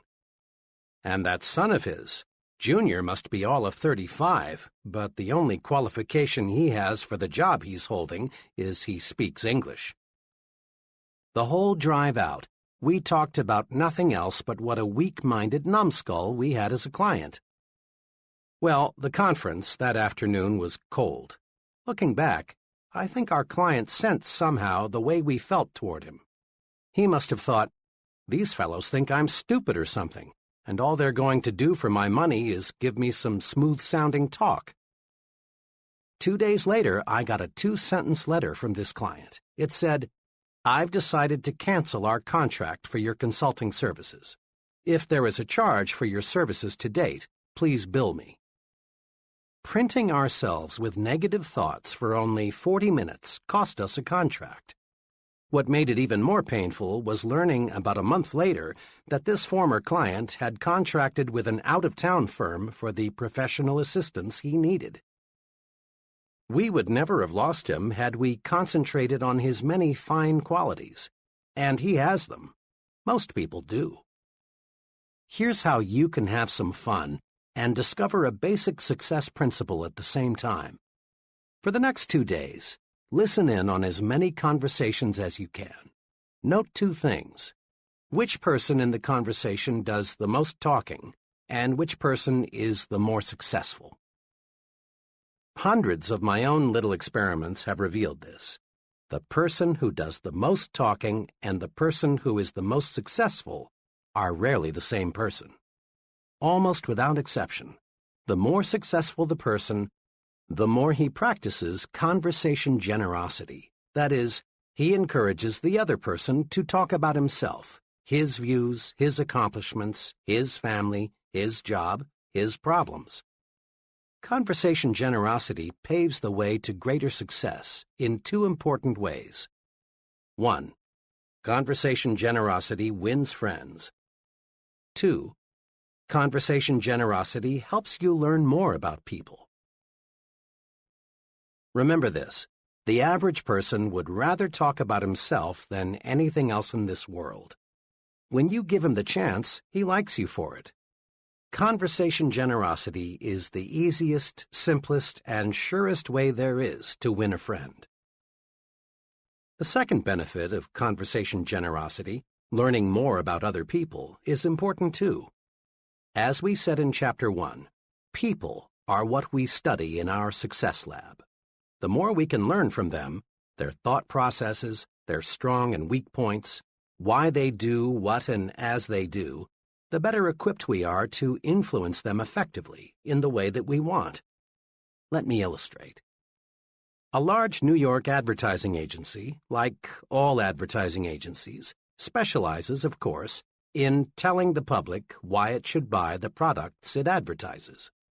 But this agency does something else, too. It requires its copywriters to spend 1 week each year behind counters so they can listen to what the people say about the products they promote. Listening provides the clues these copywriters need to write better, more effective ads. Many progressive businesses conduct so-called terminal interviews with employees who are leaving. The reason is not to sell the employees on staying with the company, but to find out why he is quitting. Then the company can bring about improvements in its employee relations. Listening pays off. Listening pays off for the salesman, too. Often people think of a good salesman as a good talker or a fast talker. Sales managers, however, are not as impressed by a good talker as they are by a good listener, a fellow who can ask questions and get desired answers. Don't be a conversation hog. Listen, win friends, and learn. Courtesy, practiced in every relationship with another person, is the finest tranquilizer you can use.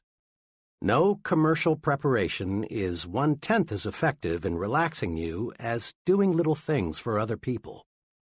Thinking right toward people removes frustrations and stress. When you boil it all down, the big cause of stress is negative feelings toward other people.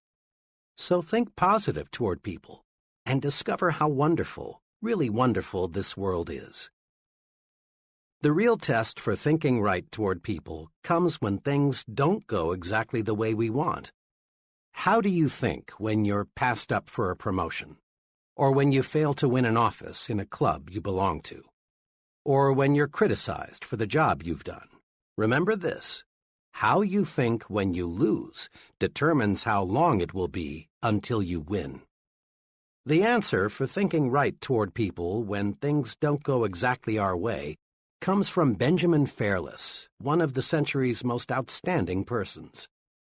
Mr. Fairless, who rose from very modest circumstances to become chief executive of the United States Steel Corporation, said this, quoted in Life magazine, October 15, 1956.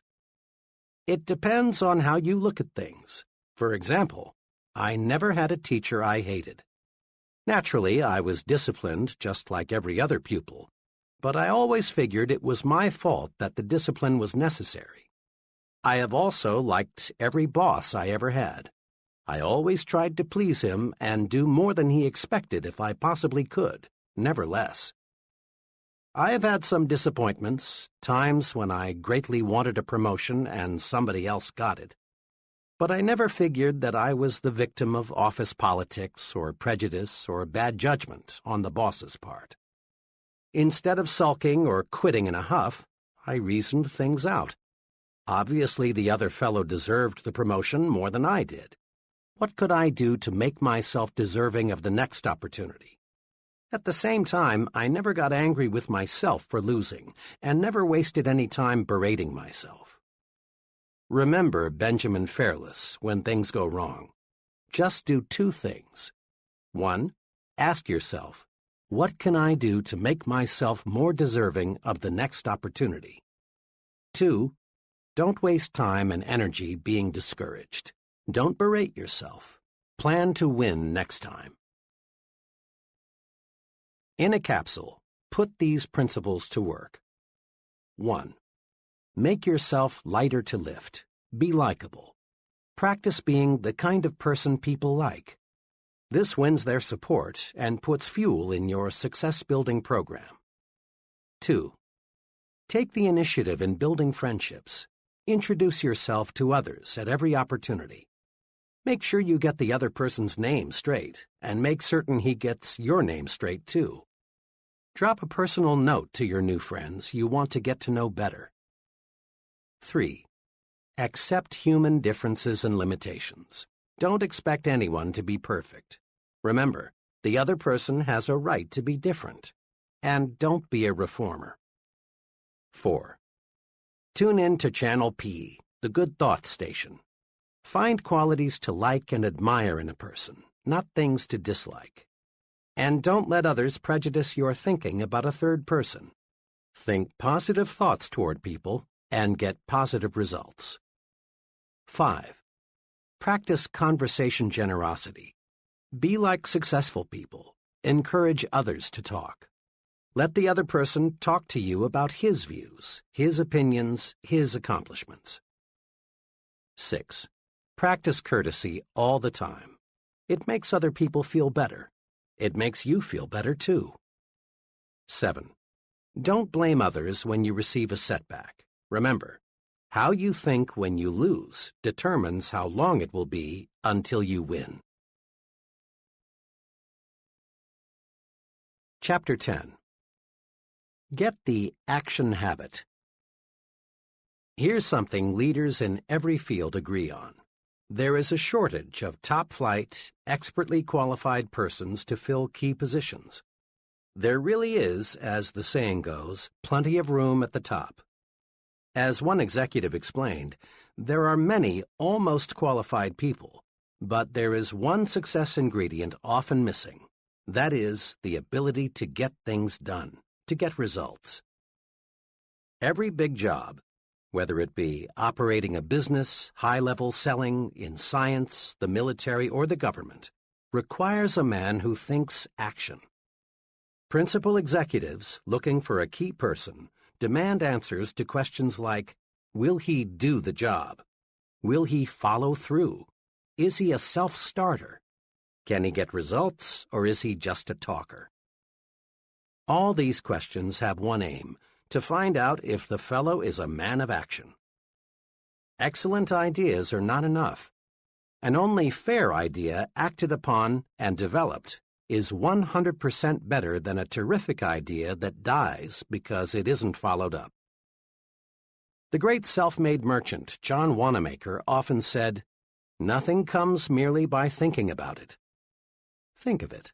Everything we have in this world, from satellites to skyscrapers to baby food, is just an idea acted upon. As you study people, both the successful and the just average, you find they fall into two classes. The successful are active. We'll call them activationists. The just average, the mediocre, the unsuccessful, are passive. We'll call them passivationists. We can discover a success principle by studying both groups. Mr. Activationist is a doer. He takes action, gets things done, follows through on ideas and plans. Mr. Passivationist is a don'ter. He postpones doing things until he has proved he shouldn't or can't do them, or until it's too late. The difference between Mr. Activationist and Mr. Passivationist shows through in countless little ways. Mr. Activationist plans a vacation. He takes it. Mr. Passivationist plans a vacation, but he postpones it until next year. Mr. A decides he should attend church regularly. He does. Mr. P thinks it's a good idea to go to church regularly too, but he finds ways to postpone acquiring this new habit. Mr. A feels that he should drop a note to someone he knows to congratulate him on some achievement. He writes the note. Under the same circumstances, Mr. P finds a good reason to put off writing the note, and it never gets written. The difference shows up in big things, too. Mr. A wants to go into business for himself. He does. Mr. P also wants to go into business for himself, but he discovers just in the nick of time a good reason why he had better not. Mr. A, age 40, decides he wants to take up a new line of work. He does. The same idea occurs to Mr. P, but he debates himself out of doing anything about it. The difference between Messrs. Activationist and Passivationist shows through in all forms of behavior. Mr. A gets the things done he wants done, and as byproducts he gains confidence, a feeling of inner security, self-reliance, and more income. Mr. P doesn't get the things done he wants done because he won't act. As byproducts, he loses confidence in himself, destroys his self-reliance, lives in mediocrity. Mr. Activationist does.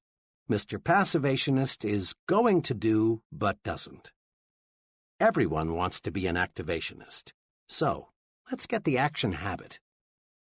A lot of passivationists got that way because they insisted on waiting until everything was 100% favorable before they took action.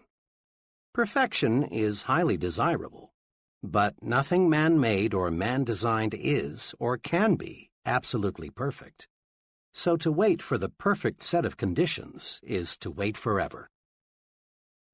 Here are 3 case histories that show how 3 persons reacted to conditions. Case number 1. Why G.N. hasn't married. Mr. G.N. is now in his late 30s, is well-educated, works as an accountant, and lives alone in Chicago. G.N.'s big desire is to get married. He wants love, companionship, a home, children, the works. G.N. has been close to marriage. Once he was only 1 day away. But each time he has been near marriage, he discovers something wrong with the girl he's about to marry. Just in time before I made an awful mistake. One instance stands out. 2 years ago, G.N. thought he finally had met just the right girl. She was attractive, pleasant, intelligent. But G.N. had to be absolutely sure that marriage was the right thing. As they were discussing marriage plans one evening, the future Mrs. G.N. made a few remarks that bothered G.N. So, to make certain he was marrying the right girl, G.N. drew up a 4-page document of stipulations she was to agree to before they got married. The document, neatly typed and looking very legal, covered every segment of living G.N. could think of. There was one section on religion, what church they would go to, how often they would attend, how much they would donate. Another section covered children, how many and when. In detail, G.N. outlined the kind of friends they would have, his future wife's employment status, where they would live, how their income would be spent. To finish the document, G.N. devoted half a page to listing specific habits the girl must break or must acquire. This covered such habits as smoking, drinking, makeup, entertainment, and so on. When G.N.'s prospective bride reviewed his ultimatum, she did what you would expect. She sent it back with a note saying, "The usual marriage clause, for better or for worse, is good enough for everyone else, and it's good enough for me. The whole thing is off." As G.N. was relating his experience to me, he said worriedly, "Now what was so wrong in writing out this agreement? After all, marriage is a big step. You can't be too careful." But G.N. was wrong. You can be too careful, too cautious, not only in planning a marriage, but in planning anything in the world where things get done. The standards can be too high. G.N.'s approach to marriage was very much like his approach to his work, his savings, his friendships, everything else. The test of a successful person is not an ability to eliminate all problems before they arise, but to meet and work out difficulties when they do arise. We must be willing to make an intelligent compromise with perfection, lest we wait forever before taking action. It's still good advice to cross bridges as we come to them. Case number 2. Why J.M. lives in a new home. In every big decision, the mind battles with itself, to act or not to act, to do or not to do. Here's how one young fellow elected to act and reaped big rewards. J.M.'s situation is similar to that of a million other young men. He is in his 20s, has a wife and child, and still has only a modest income. Mr. and Mrs. J.M. lived in a small apartment. Both wanted a new home. They wanted the advantage of more space, cleaner surroundings, a place for the youngster to play, and a chance to build up equity in their own property. But there was a hitch to buying a new home, the down payment. One day, as J.M. was writing next month's rent check, he became very disgusted with himself. He observed that the rent payment was as much as monthly payments on a new home. J.M. called his wife and said, "How would you like to buy a new home next week?" "What's got into you?" she asked. "Why make jokes? You know we can't. We haven't even got the money for the down payment." But J.M. was determined. There are hundreds of thousands of couples like us who are going to buy a new home someday, but only about half of them ever do. Something always comes up to stop them. We're going to buy a home. I don't know yet how we'll raise the down payment, but we will. Well, the next week they found a house they both liked, quite unpretentious but nice, for $1,200 down. Now, the obstacle was to find a way to raise $1,200. J.M. knew he couldn't borrow it through the usual channels, for this would encumber his credit so that he couldn't get a mortgage for the sale price. Where there's a will, there's always a way. Suddenly, J.M. got a brainstorm. Why not contact the builder and work out a private loan arrangement for $1,200? This J.M. did. At first, the builder was cold to the idea, but J.M. persisted. Finally, it was agreed. The builder would, in effect, advance J.M. the $1,200 to be repaid at $100 a month plus interest. Now, all J.M. had to do was to find $100 a month. Mr. and Mrs. J.M. sharpened their pencils and figured out a way to cut expenditures $25 a month. But that still left $75, which J.M. would have to raise each month. Then J.M. got another idea. The next morning he went in to see his boss. He explained to his employer what he was doing. His boss was glad to learn that J.M. was going to buy a new home. Then J.M. said, "Look, Mr. T, to work this deal out, I've got to earn at least $75 more each month. Now, I know," J.M. continued, "you'll give me a raise when you feel that I deserve it. What I want now is just a chance to earn more money. There are some things around here that could best be done on weekends. Will you make it possible for me to work then?" The employer was impressed with J.M.'s sincerity and ambition. He proposed a way for J.M. to work 10 extra hours each weekend, and Mr. and Mrs. J.M. moved into their new home. 1. The resolution to take action ignited J.M.'s mind to think of ways to accomplish his goal. 2. J.M. gained tremendously in new confidence. It will be much easier for him to take action in other major situations. 3. J.M. provided his wife and child the living standard they deserved. Had he waited, postponed buying the house until conditions were perfect, there is a real possibility they never would have owned a home of their own. Case number 3.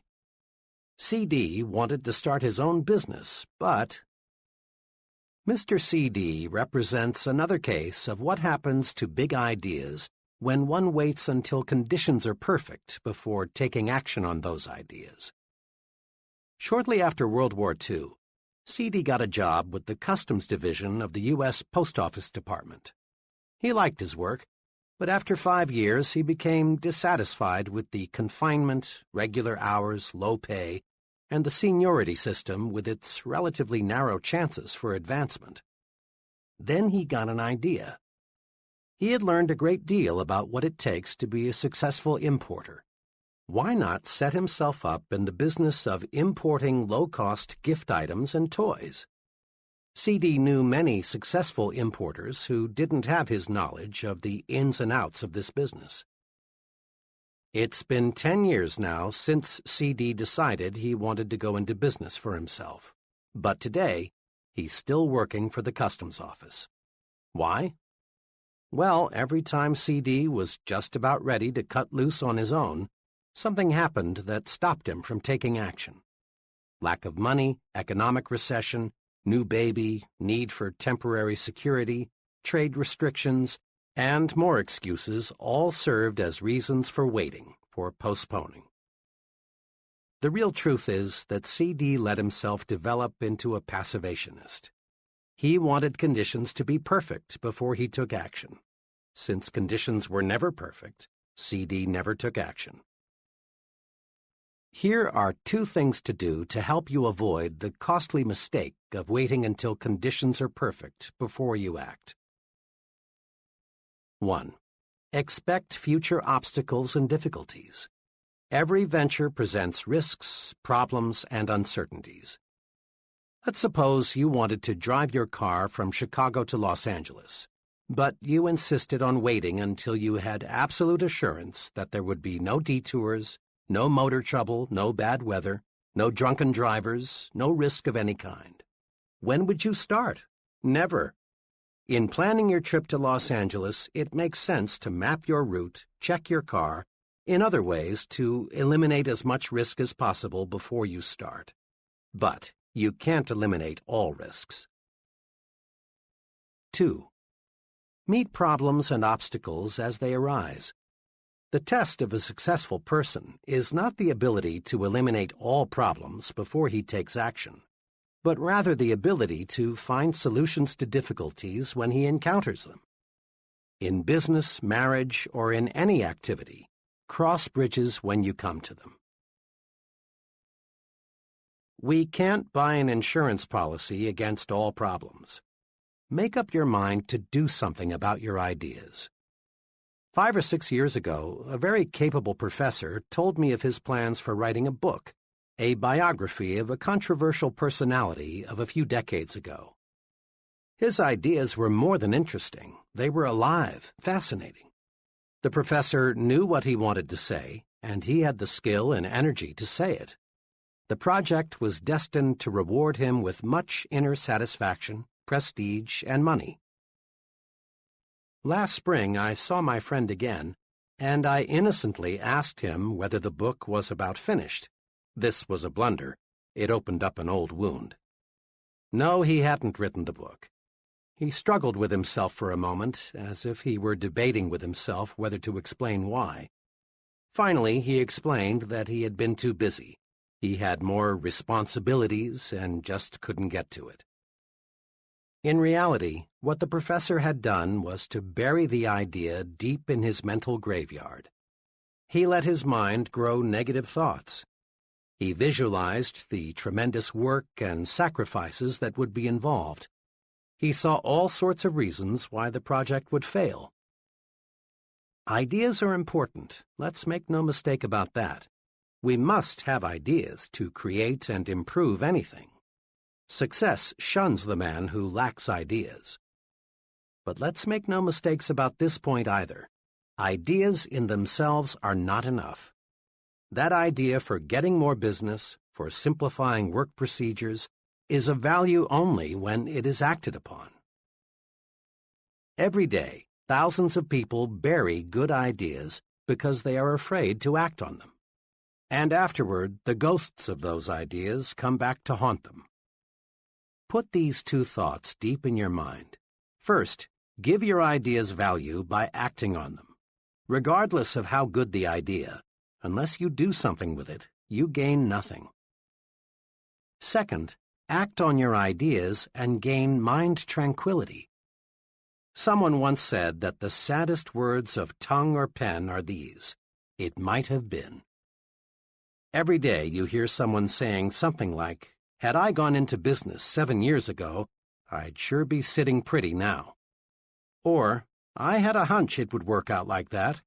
I wish I had done something about it." A good idea, if not acted upon, produces terrible psychological pain. But a good idea acted upon brings enormous mental satisfaction. Got a good idea? Then do something about it. Use action to cure fear and gain confidence. Here's something to remember. Action feeds and strengthens confidence. Inaction, in all forms, feeds fear. To fight fear, act. To increase fear, wait, put off, postpone. Once I heard a young paratrooper instructor explain, "The jump really isn't so bad. It's the waiting to jump that gets a fellow." On the trip to the jump site, I always try to make the time pass quickly for the men. It's happened more than once that a trainee thought too much about what may happen and panicked. If we can't get him to jump the next trip, he's through as a paratrooper. Instead of gaining confidence, the longer he postpones the jump, the more scared he gets. Waiting even makes the experts nervous. Time magazine reported that Edward R. Murrow, the nation's top newscaster, perspires and is on edge just before he telecasts. But once he's in action, fear disappears. Many veteran actors experience the same sensation.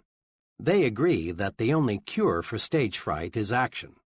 Getting right out there before the audience is the cure for dread, worry, fear. Action cures fear. One evening, we were visiting in a friend's home when their 5-year-old boy, who had been put to bed 30 minutes before, cried out. The youngster had been overstimulated by a science fiction film and was afraid the little green monsters were going to enter his room and kidnap him. I was intrigued by the way the boy's father relieved the lad's worry. He didn't say, "Don't worry, son, nothing is going to get you, go back to sleep." Instead, he took positive action. He made quite a show for the boy by inspecting the windows to be sure they were tight. Then he picked up one of the boy's plastic guns and put it on a table beside his bed and said, "Billy, here's a gun for you just in case." The little fellow had a look of complete relief. 4 minutes later, he was fast asleep. Many physicians give neutral, harmless medication to people who insist they've got to have something to make them sleep. To lots of folks, the act of swallowing a pill, even though, unknown to them, the pill has no medication, makes them feel better. It's perfectly natural to experience fear in one of many forms, but the usual methods of combating it simply don't work. I've been with many salesmen who tried to cure fear, which creeps up on even the most experienced of them at times, by going around the block a few times or drinking extra coffee. But these things don't get results. The way to combat that kind of fear, yes, any kind of fear, yes, any kind of fear, is action. Dread making a certain phone call? Make it and dread disappears. Put it off, and it will get harder and harder to make. Dread going to a doctor for a checkup? Go and your worry vanishes. Chances are nothing serious is wrong with you, and if there is, you know where you stand. Put off that checkup, and you feed your fear until it may grow so strong that you actually are sick. Dread discussing a problem with your superior? Discuss it and discover how those worries are conquered. Build confidence. Destroy fear through action. Start your mental engine mechanically. An aspiring young writer who wasn't experiencing success made this confession. "My trouble is, whole days and weeks pass that I can't get a thing written." "You see," he remarked, "writing is creative. You've got to be inspired. Your spirit must move you." True, writing is creative, but here's how another creative man, also a writer, explained his secret for producing quantities of successful material. "I use a mind force technique," he began. "I've got deadlines to meet, and I can't wait for my spirit to move me. I've got to move my spirit. Here's how my method works. I make myself sit down at my desk. Then I pick up a pencil and go through mechanical motions of writing. I put down anything. I doodle. I get my fingers and arm in motion, and sooner or later, without my being conscious of it, my mind gets on the right track. Sometimes, of course, I get ideas out of the blue when I'm not trying to write," he went on, "but these are just bonuses. Most of the good ideas come from just getting to work. Action must precede action. That's a law of nature. Nothing starts itself, not even the dozens of mechanical gadgets we use daily. Your home is heated automatically, but you must select, take action, the temperature you want. Your car shifts gears automatically only after you have set the right lever. The same principle applies to mind action. You get your mind in gear to make it produce for you. A young branch sales manager for a door-to-door sales organization explained how he trained his sales force the mechanical way to start each day earlier and more successfully. There's a tremendous resistance to the door-to-door salesman. as anyone who has ever sold house to house knows," he commented. "And it's hard, even for the veteran salesman, to make that first call in the morning. He knows the odds are pretty good that he'll get some pretty rough treatment before the day is over. So it's natural for him to put off getting started in the morning.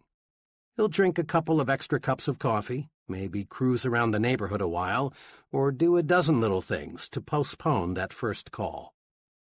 I train each new man this way. I explain to him that the only way to start is to start. Don't deliberate. Don't postpone getting started. Do this. Just park your car, get your sample case, walk to the door, ring the bell, smile, say good morning, and make your presentation, all mechanically, without a lot of conscious thought. Start making calls this way, and you break the ice. By the second or third call, your mind is sharp, and your presentations become effective.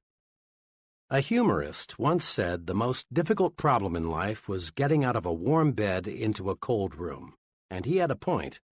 The longer you lie there and think how unpleasant it will be to get up, the more difficult it becomes. Even in such a simple operation as this, mechanical action, just throwing off the covers and putting your feet on the floor, defeats dread. The point is clear. People who get things done in this world don't wait for the spirit to move them. They move the spirit. Try these two exercises. 1. Use the mechanical way to accomplish simple but sometimes unpleasant business and household chores. Rather than think about the unpleasant features of the task, jump right in and get going without a lot of deliberation. Perhaps the most unpleasant household task to most women is washing dishes. My mother is no exception. But she has mastered a mechanical approach to dispensing with this task quickly, so she can return to things she likes to do. As she leaves the table, she always mechanically picks up several dishes, and without thinking about the task ahead, just gets started. In just a few minutes, she is through. Doesn't this beat stacking dishes and dreading the unpleasant inevitable? Do this today. Pick the one thing you like to do least. Then, without letting yourself deliberate on or dread the task, do it. That's the most efficient way to handle chores. 2. Next, use the mechanical way to create ideas, map out plans, solve problems, and do other work that requires top mental performance. Rather than wait for the spirit to move you, sit down and move your spirit. Here's a special technique guaranteed to help you. Use a pencil and paper.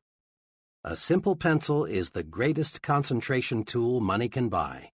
If I had to choose between an ultra-fancy, deeply carpeted, beautifully decorated soundproof office and a pencil and paper, I'd choose the pencil and paper every time. With a pencil and paper, you can tie your mind to a problem. When you write a thought on paper, your full attention is automatically focused on that thought. That's because the mind is not designed to think one thought and write another at the same time. When you write on paper, you write on your mind, too. Tests prove conclusively that you remember something much longer and much more exactly if you write the thought on paper. And once you master the pencil and paper technique for concentration, you can think in noisy or other distracting situations. When you want to think, start writing or doodling or diagramming. It's an excellent way to move your spirit. Now is the magic word of success. Tomorrow, next week, later, sometime, someday, often as not are synonyms for the failure word, never. Lots of good dreams never come true because we say, "I'll start someday," when we should say, "I'll start now, right now." Take one example, saving money. Just about everybody agrees that saving money is a good idea. But just because it's a good idea doesn't mean many folks follow an organized savings and investment program. Many people have intentions to save, but only relatively few act on these intentions. Here's how one young couple got into gear with a regular wealth accumulation program. Bill's take-home income was $1,000 a month, but he and his wife Janet spent $1,000 each month too. Both wanted to save, but there were always reasons why they felt they couldn't begin. For years, they had promised themselves, "We'll start when we get a raise, when we've caught up with our installments, when we're over the hump, next month, next year." Finally, Janet got disgusted with their failure to save. She said to Bill, "Look, do we want to save or don't we?" He replied, "Of course we do. But you know as well as I, we can't put aside anything now." But for once, Janet was in a do-or-die mood. "We've been telling ourselves for years we're going to start a savings program. We don't save because we think we can't. Now let's start thinking we can. I saw an ad today that shows if we'd save just $100 a month, in 15 years we'd have $18,000 plus $6,600 accumulated interest." The ad also said it's easier to spend what's left over after savings than it is to save what's left over after spending. If you're game, let's start with 10% of your pay and let's save off the top. We may eat crackers and milk before the month's up, but if we have to, we will. Bill and Janet were cramped for a few months, but soon they were adjusted to their new budget. Now they feel it's just as much fun to spend money on savings as it is to spend it on something else. Want to write a note to a friend? Do it now. Got an idea you think would help your business? Present it now. Live the advice of Benjamin Franklin. Don't put off until tomorrow what you can do today. Remember, thinking in terms of now gets things accomplished. But thinking in terms of someday or sometime usually means failure. One day, I stopped in to see an old business friend. She had just returned from a conference with several of her executives. The moment I looked at her, I could tell there was something she wanted to get off her chest. She had the look of a woman who had suffered real disappointment. "You know," she said, "I called that conference this morning because I wanted some help on a proposed policy change. But what kind of help did I get? I had 6 men in there, and only one of them had anything to contribute. 2 others talked, but what they said was just an echo of what I had said. It was like talking with a bunch of vegetables. I confess it's hard for me to find out what those fellows think." "Really," she went on, "you'd think those fellows would speak up and let me know what they think. After all, it directly affects each of them." My friend didn't get help in the conference. But had you roamed the hall after the meeting broke up, you'd have heard her junior associates making remarks like, "I felt like saying, why didn't someone suggest, I don't think, we ought to go ahead." So, often the vegetables, those who have nothing to say in the conference room, are full of talk after the meeting, when what they've got to say won't make any difference. They're suddenly full of life when it's too late. Business executives want comment. The fellow who hides his light under a bushel hurts himself. Get the speak-up habit. Each time you speak up, you strengthen yourself. Come forward with your constructive ideas. We all know how many college students prepare their assignments. With fine intentions, Joe College sets aside a whole evening for some concentrated study. Here is a general pattern of how, too often, the evening is spent. Joe's ready to begin studying at 7 p.m., but his dinner seems just a bit heavy, so he decides to get in a little TV. A little turns out to be an hour's worth, since the program was pretty good. At 8 p.m., he sits down at his desk, but gets right back up because he just remembered he promised to call his girl. This shoots another 40 minutes. He hadn't talked to her all day. An incoming call takes another 20 minutes. On his way back to his desk, Joe is drawn into a ping-pong game. Another hour gone. The ping-pong makes him feel sweaty, so he takes a shower. Next, he needs a snack. The combined effect of the ping-pong and the shower have made him hungry. And so the evening planned with good intentions drifts away. Finally, at 1 a.m., he opens the book, but he's too sleepy to absorb the subject. Finally, he surrenders completely. Next morning, he tells the professor, "I hope you give me a break. I studied till 2 a.m. for this exam." Joe College didn't get into action because he spent too much time getting ready to get into action. And Joe College isn't alone in being a victim of overpreparedness. Joe Salesman, Joe Executive, Joe Professional Worker, Josephine Housewife. They all often try to build strength and get ready with office chats, coffee breaks, sharpening pencils, reading, personal business, getting the desk cleared off, TV, and dozens of other little escape devices. But there's a way to break this habit. Tell yourself, "I'm in condition right now to begin. I can't gain a thing by putting it off. I'll use the get ready time and energy to get going instead." What we want more than anything else in our business, an executive in a machine tool company said in an address to a group of sales executives, is more people who get sound ideas and then push them through. There's not one job in our production and marketing setup that can't be done better, a lot better. I don't want to infer that we're not doing a good job now. We are. But like all progressive companies, we need new products, new markets, new and more efficient ways of doing things. We depend on people with initiative. They're the ball carriers on our team. Initiative is a special kind of action. It's doing something worthwhile without being told to do it.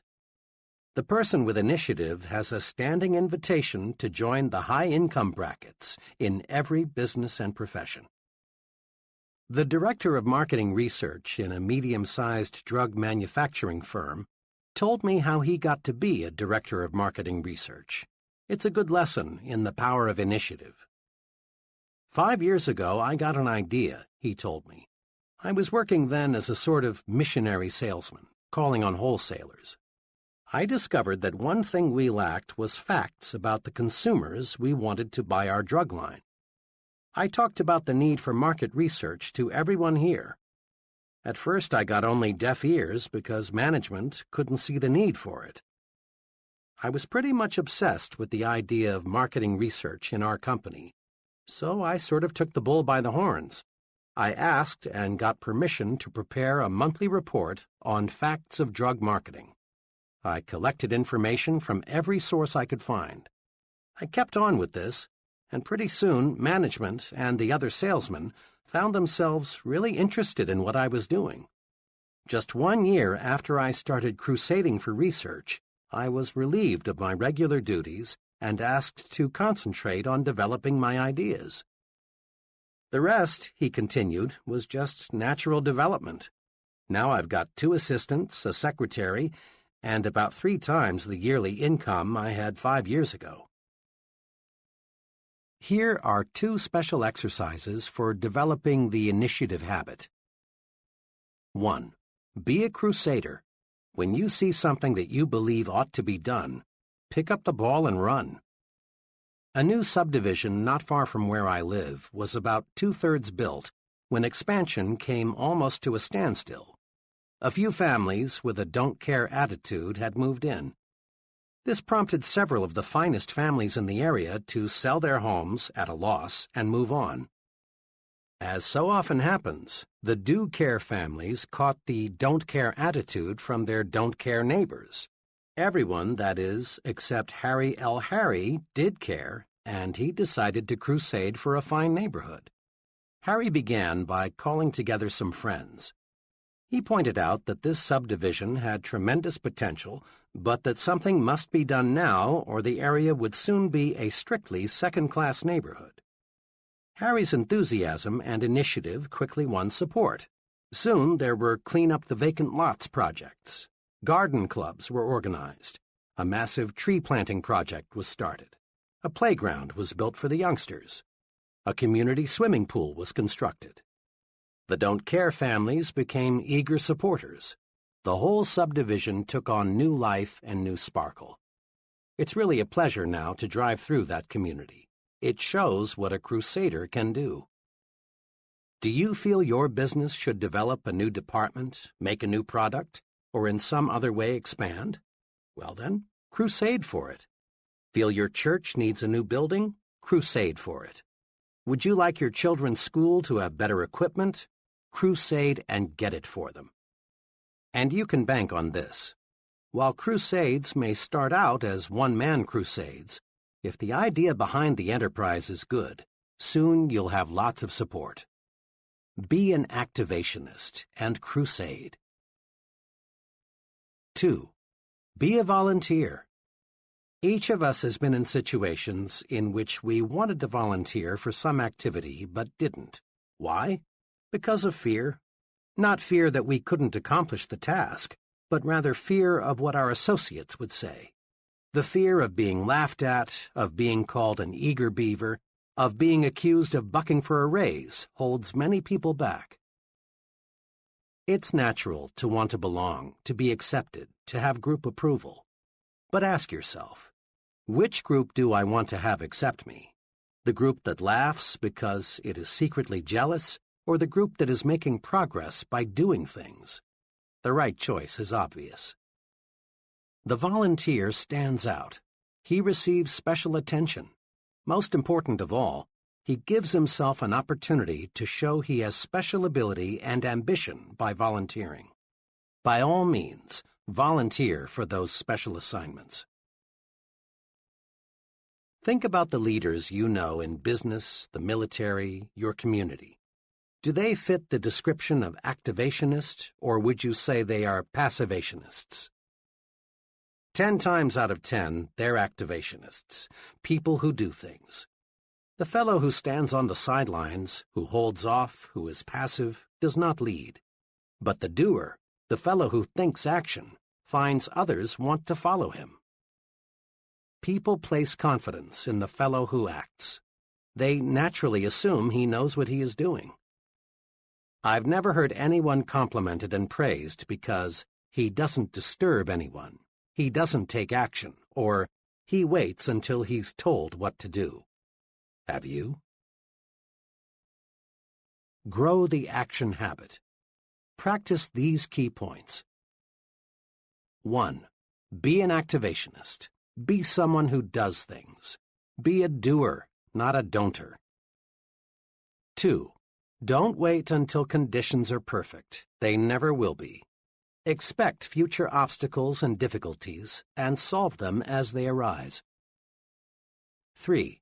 Remember, ideas alone won't bring success. Ideas have value only when you act upon them. 4. Use action to cure fear and gain confidence. Do what you fear, and fear disappears. Just try it and see. 5. Start your mental engine mechanically. Don't wait for the spirit to move you. Take action, dig in, and you move the spirit. 6. Think in terms of now. Tomorrow, next week, later, and similar words often are synonymous with the failure word never. Be an I'm starting right now kind of person. 7. Get down to business, pronto. Don't waste time getting ready to act. Start acting instead. 8. Seize the initiative. Be a crusader. Pick up the ball and run. Be a volunteer. Show that you have ability and ambition to do. Get in gear and go. Chapter 11. How to turn defeat into victory. Social workers and others who work on Skid Row find many differences in age, religious faith, education, and background among the tragic souls who have dropped into America's gutters. Some of these citizens are surprisingly young. Others are old. A sprinkling are college graduates. A few have essentially no formal education. Some are married, others are not. But the people on Skid Row do have something in common. Each one is defeated, whipped, beaten.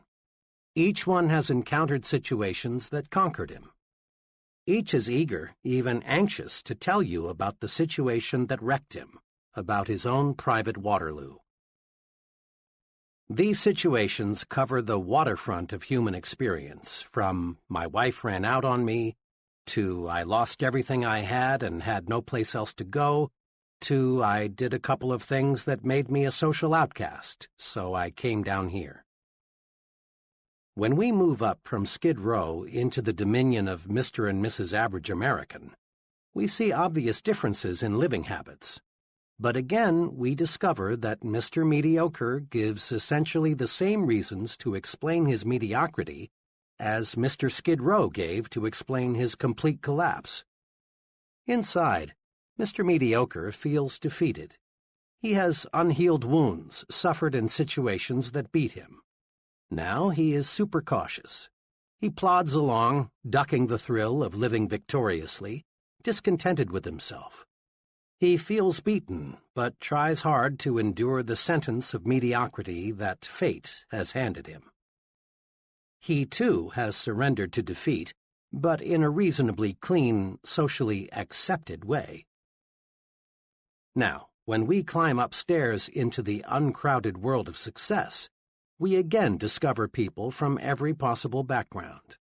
Corporate executives, leading ministers, government officials, top men in every field, we discover come from poor homes, rich homes, broken homes, cotton patches, cornfields, and slums. These people, who lead every branch of our society, have experienced every tough situation you can describe. It is possible to match every Mr. Skid Row with a Mr. Mediocre and a Mr. Success on every score: age, intelligence, background, nationality, you name it, with one exception. The one thing you can't match them on is their response to defeat. When the fellow we call Mr. Skid Row got knocked down, he failed to get up again. He just lay there, splattered out. Mr. Mediocre got up to his knees, but he crawled away, and when out of sight, ran in the opposite direction, so he'd be sure never to take a beating again. But Mr. Success reacted differently when he got knocked down. He bounced up, learned a lesson, forgot the beating, and moved upward. One of my closest friends is an exceptionally successful management consultant. When you walk into his office, you feel that you are really uptown. The fine furniture, the carpeting, the busy people, the important clients, all tell you his company is prosperous. A cynic might say, "It must have taken a real con man to put across an operation like this." But the cynic would be wrong. It didn't take a con man. And it didn't take a brilliant man or a wealthy man or a lucky man. All, and I hesitate to use the word all because all means so much sometimes, all it took was a persistent man who never thought he was defeated.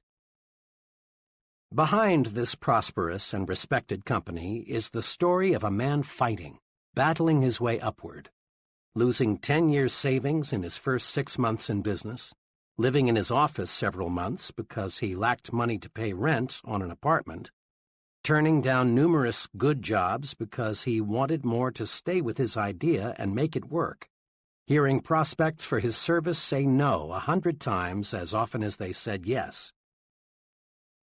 During the 7 unbelievably hard years it took him to succeed, I never heard my friend complain once. He'd explain, "Dave, I'm learning.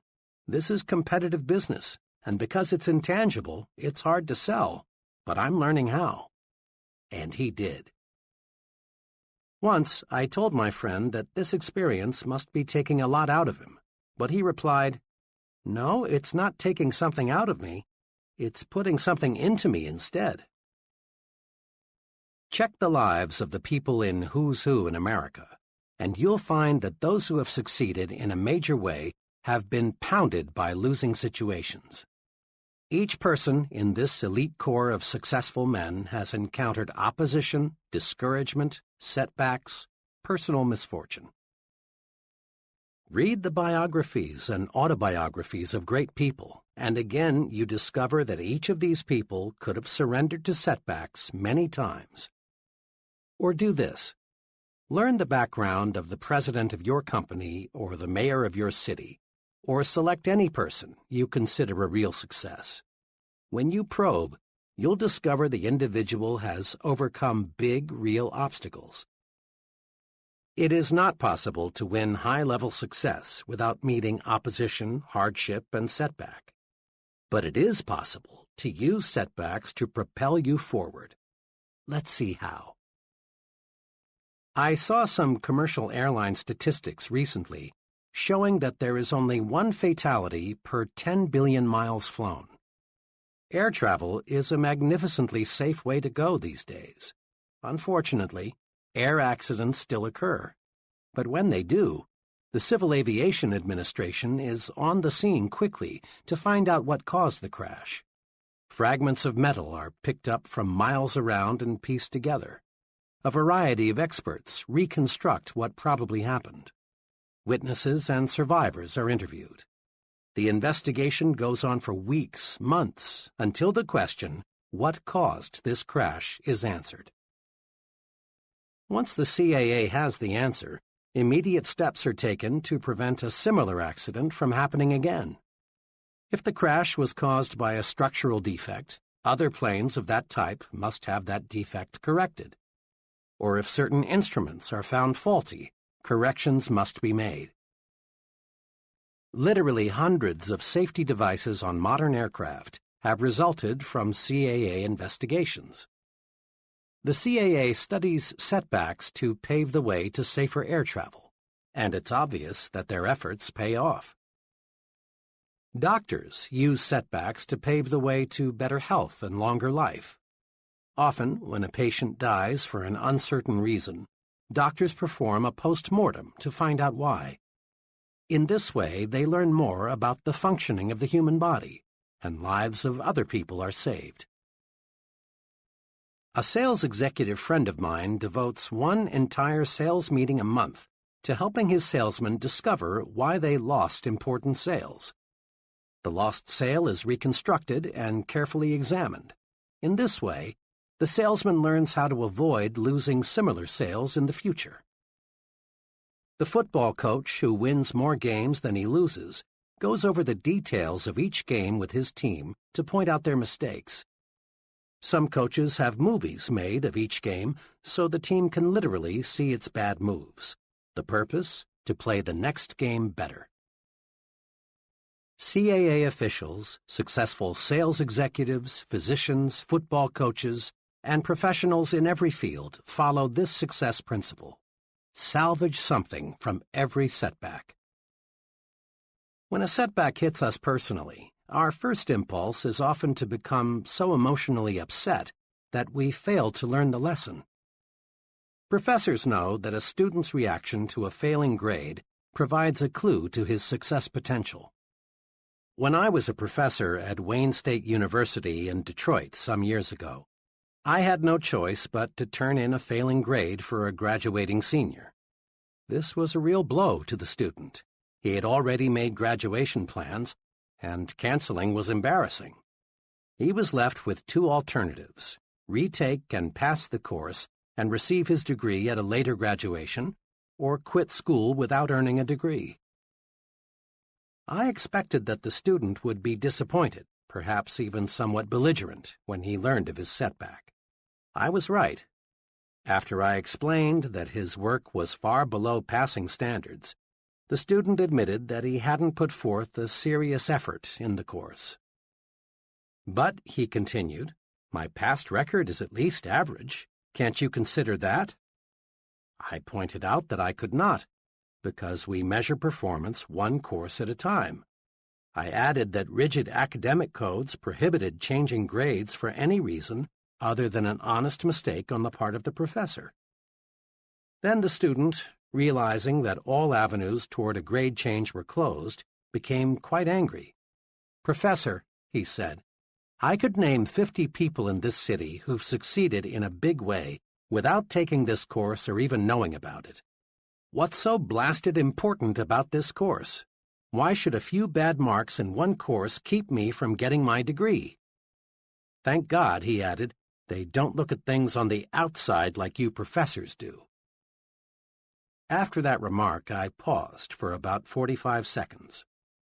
I've learned that when you've been sniped at, one fine way to prevent a war of words is to take a long pause before answering.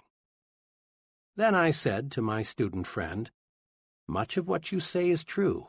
There are many, many highly successful people who know absolutely nothing about the subject matter in this course. And it is possible for you to win success without this knowledge. In the total scheme of life, this course content won't make or break you. But your attitude toward this course may." "What do you mean by that?" he asked. "Just this," I answered. "Outside, they grade you just as we grade you. What counts there, just as what counts here, is doing the job. Outside, they won't promote you or pay you more for doing second-class work." I paused again to make certain the point got through. Then I said, "May I make a suggestion? You're highly disappointed now. I can appreciate how you feel. And I don't think any less of you if you're a little sore at me. But look at this experience positively. There's a tremendously important lesson here. If you don't produce, you don't get where you want to go. Learn this lesson, and 5 years from now you'll regard it as one of the most profitable lessons you learned in all the time you invested here." I was glad when I learned a few days later that this student had re-enrolled for the course. This time he passed with flying colors. Afterward, he made a special call to see me to let me know how much he had appreciated our earlier discussion. "I learned something from flunking your course the first time," he said. "It may sound odd, but you know, Professor, now I'm glad I did not pass the first time."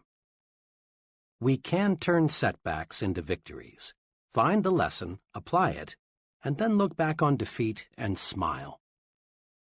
Moviegoers will never forget the great Lionel Barrymore. In 1936, Mr. Barrymore broke his hip. The fracture never healed. Most people thought Mr. Barrymore was finished, but not Mr. Barrymore.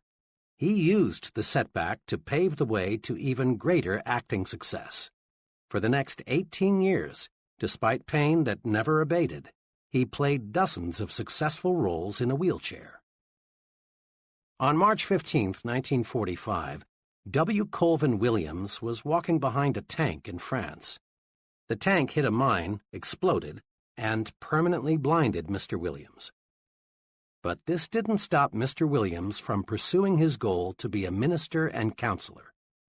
When he was graduated from college, and with honors, too, Mr. Williams said he thought his blindness will actually be an asset in my career. I can never judge by appearances.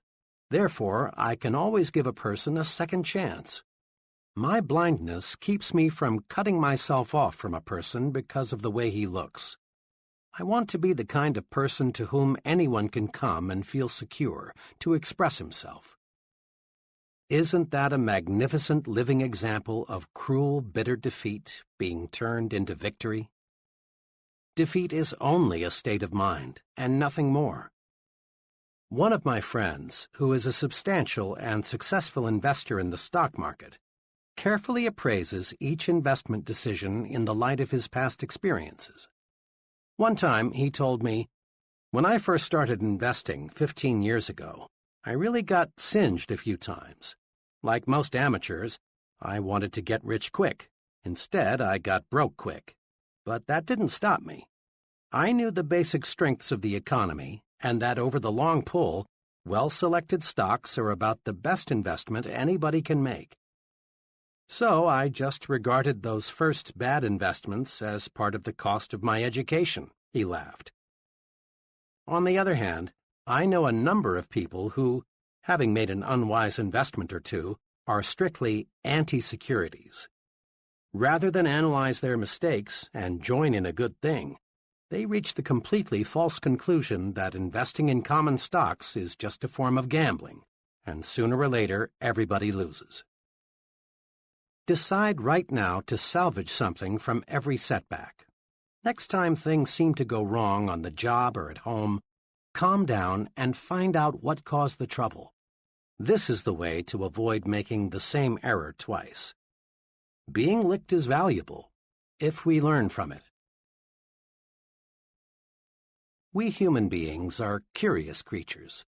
We're quick to accept full credit for our victories. When we win, we want the world to know about it. It's natural to want others to look at you and say, "There goes the fellow who did such and such." But human beings are equally quick to blame someone else for each setback. It's natural for salesmen to blame customers when sales are lost. It's natural for executives to blame employees or other executives when things get out of gear. It's natural for husbands to blame wives and wives to blame husbands for quarrels and family problems. It is true that in this complex world, others may trip us. But it is also true that more often than not, we trip ourselves. We lose because of personal inadequacy, some personal mistake. Condition yourself for success this way. Remind yourself that you want to be as nearly perfect as is humanly possible. Be objective. Put yourself in a glass tube and look at yourself as a disinterested third party would look at the situation. See if you have a weakness that you've never noticed before. If you have, take action to correct it. Many people become so accustomed to themselves that they fail to see ways for improvement. The great Metropolitan Opera star Risa Stevens said in Reader's Digest, July 1955, that at the unhappiest moment of her life, she received the best advice she's ever had. Early in her career, Miss Stevens lost the Metropolitan Opera Auditions of the Air. After losing, Miss Stevens was bitter. "I longed to hear," she said, "that my voice was really better than the other girls', that the verdict was grossly unfair, that I had just lacked the right connections to win." But Miss Stevens's teacher didn't coddle her. Instead, she said to Miss Stevens, "My dear, have the courage to face your faults." Much as I wanted to fall back on self-pity, continued Miss Stevens, those words, kept coming back to me. That night they woke me. I couldn't sleep until I faced my shortcomings. Lying there in the dark, I asked myself, why did I fail? How can I win next time? And I admitted to myself that my voice range was not as good as it had to be, that I had to perfect my languages, that I must learn more roles. Miss Stevens went on to say how facing her faults not only helped her to succeed on stage, but also helped her win more friends and develop a more pleasing personality. Being self-critical is constructive. It helps you to build the personal strength and efficiency needed for success. Blaming others is destructive. You gain absolutely nothing from proving that someone else is wrong.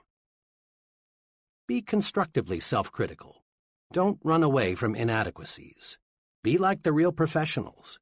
They seek out their faults and weaknesses, then correct them. That's what makes them professionals. Don't, of course, try to find your faults so you can say to yourself, "Here's another reason I'm a loser."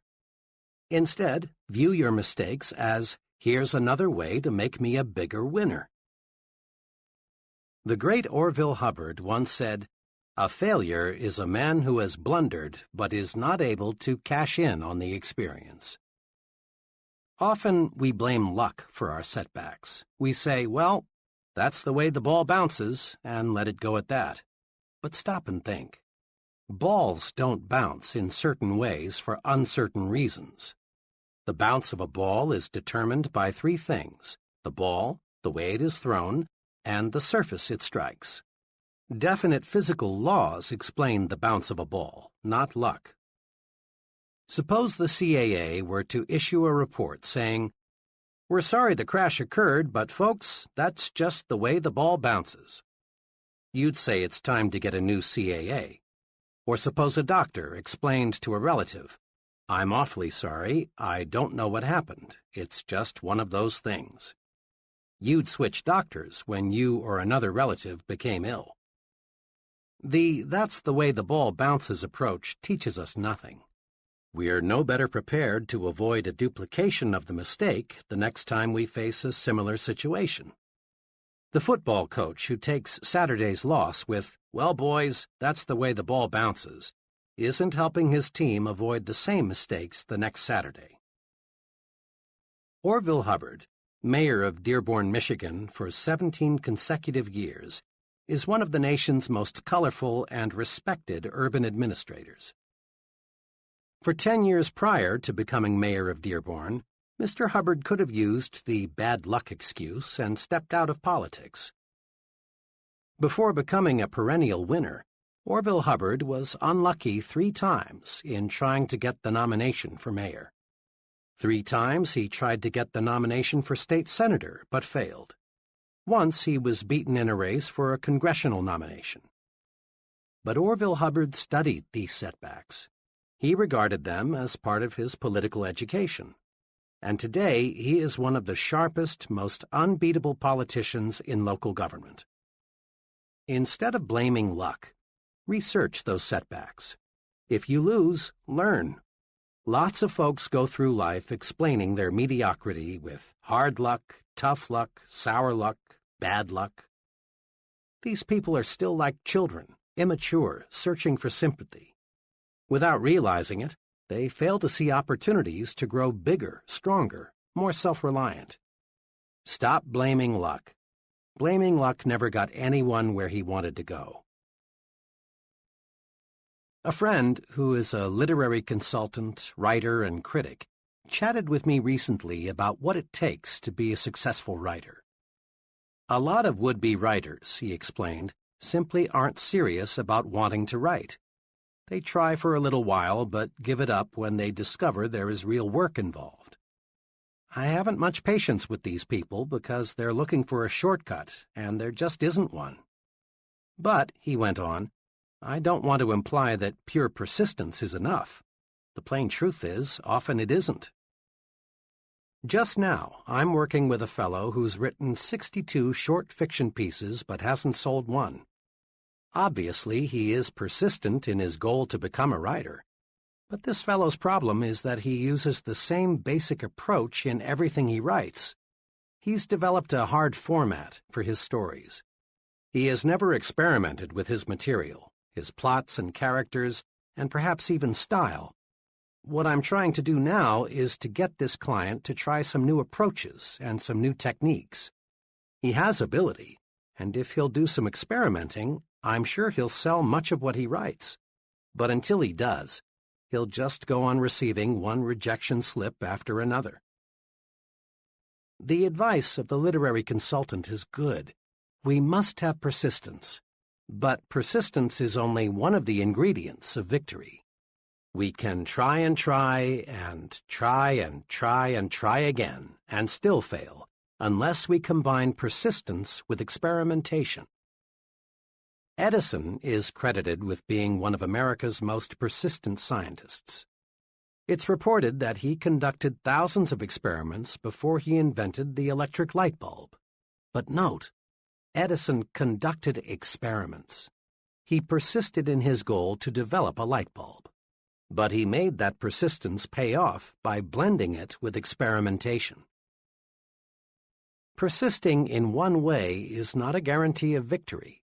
But persistence blended with experimentation does guarantee success. Recently, I noticed an article about the continuous search for oil. It said that oil companies study the rock formations carefully before they drill a well. Yet, despite their scientific analysis, 7 out of 8 wells drilled turn out to be dry holes. Oil companies are persistent in their search for oil, not by digging one hole to ridiculous depths, but rather by experimenting with a new well when good judgment says the first well won't produce. Many ambitious people go through life with admirable persistence and show of ambition, but they fail to succeed because they don't experiment with new approaches. Stay with your goal. Don't waver an inch from it. But don't beat your head against a wall. If you aren't getting results, try a new approach. People who have bulldog persistence, who can grab something and not let go, have an essential success quality. Here are 2 suggestions for developing greater power to experiment, the ingredient that, when blended with persistence, gets results. 1. Tell yourself there is a way. All thoughts are magnetic. As soon as you tell yourself, I'm beaten, there's no way to conquer this problem, negative thoughts are attracted, and each of these helps convince you that you are right, that you are whipped. Believe instead, there is a way to solve this problem, and positive thoughts rush into your mind to help you find a solution. It's believing there is a way that is important. Marriage counselors report no success in saving marriages until one, and preferably both partners, see that it is possible to win back happiness. Psychologists and social workers say an alcoholic is doomed to alcoholism until he believes he can beat his thirst. This year, thousands of new businesses are being formed. 5 years from now, only a small portion will be still in operation. Most of those who fail will say, "Competition was just too much. We had no choice but to quit." The real problem is that when most people hit the tar, things are rough barrier, they think only defeat, and so they are defeated. When you believe there is a way, you automatically convert negative energy, let's quit, let's go back, into positive energy, let's keep going, let's move ahead. A problem, a difficulty, becomes unsolvable only when you think it is unsolvable. Attract solutions by believing solutions are possible. Refuse, simply refuse to even let yourself say or think that it's impossible. 2. Back off and start afresh. Often we stay so close to a problem for so long that we can't see new solutions or new approaches. An engineer friend was retained a few weeks ago to design a distinctly new aluminum structure. In fact, nothing even resembling it had even been developed or designed before. I saw him just a few days ago, and I asked him how his new building was coming along. "Not too well," he replied. "I guess I haven't spent enough time with my garden this summer. When I live with tough design problems for a long stretch, I've got to get away and let some new ideas soak in." "You'd be surprised," he continued, "to know how many engineering ideas come to me when I'm just sitting beside a tree holding a water hose on the grass." President Eisenhower once was asked at a news conference why he took so many weekend vacations. His answer is good advice for everybody who wants to maximize his creative ability. Mr. Eisenhower said, "I do not believe that any individual, whether he is running General Motors or the United States of America, can do the best job just by sitting at a desk and putting his face in a bunch of papers. Actually, the president ought to be trying to keep his mind free of inconsequential details and doing his own thinking on the basic principles and factors, so that he can make clear and better judgments." A former business associate of mine takes a 72-hour out-of-town vacation with his wife once each month. He found this backing off and starting afresh increased his mental efficiency, thereby making him more valuable to his clients. When you hit a snag, don't throw up the whole project. Instead, back off, get mentally refreshed. Try something as simple as playing some music or taking a walk or a short nap. Then, when you tackle it again, the solution often comes almost before you know it. Seeing the good side pays off in big situations, too. A young man told me how he concentrated on seeing the good side when he lost his job. He explained it this way. "I was working for a large credit reporting company. One day I was given short notice to leave. There was an economy wave on, and they dismissed the employees who were least valuable to the company. The job didn't pay too well, but by the standards I grew up with, it was pretty good. I really felt terrible for a few hours, but then I decided to look at being bounced as a blessing in disguise. I really didn't like the job much, and had I stayed there, I'd never have gone far. Now I had a chance to find something I really liked to do. It wasn't long until I found a job that I liked a lot better that paid more money, too. Being fired from that credit company was the best thing that ever happened to me. Remember, you see in any situation what you expect to see. See the good side and conquer defeat. All things do work together for good if you'll just develop clear vision. In quick review, the difference between success and failure is found in one's attitudes toward setbacks, handicaps, discouragements, and other disappointing situations. 5 guideposts to help you turn defeat into victory are: 1. Study setbacks to pave your way to success. When you lose, learn, and then go on to win next time. 2. Have the courage to be your own constructive critic. Seek out your faults and weaknesses, and then correct them. This makes you a professional. 3. Stop blaming luck. Research every setback. Find out what went wrong. Remember, blaming luck never got anyone where he wanted to go. 4. Blend persistence with experimentation. Stay with your goal, but don't beat your head against a stone wall. Try new approaches. Experiment. 5. Remember, there is a good side in every situation. Find it. See the good side and whip discouragement. Chapter 12. Use goals to help you grow. Every bit of human progress, our inventions, big and little, our medical discoveries, our engineering triumphs, our business successes, were first visualized before they became realities. Baby moons circle the Earth not because of accidental discoveries, but because scientists set conquer space as a goal. A goal is an objective, a purpose. A goal is more than a dream. It's a dream being acted upon. A goal is more than a hazy, "Oh, I wish I could." A goal is a clear, "This is what I'm working toward." Nothing happens, no forward steps are taken until a goal is established. Without goals, individuals just wander through life. They stumble along, never knowing where they are going, so they never get anywhere. Goals are as essential to success as air is to life. No one ever stumbles into success without a goal. No one ever lives without air. Get a clear fix on where you want to go. Dave Mahoney rose from a low-paying job in the mailroom of an advertising agency to an agency vice president at 27 and president of the Good Humor Company at 33. This is what he says about goals. The important thing is not where you were or where you are, but where you want to get. The Progressive Corporation plans company goals 10 to 15 years ahead.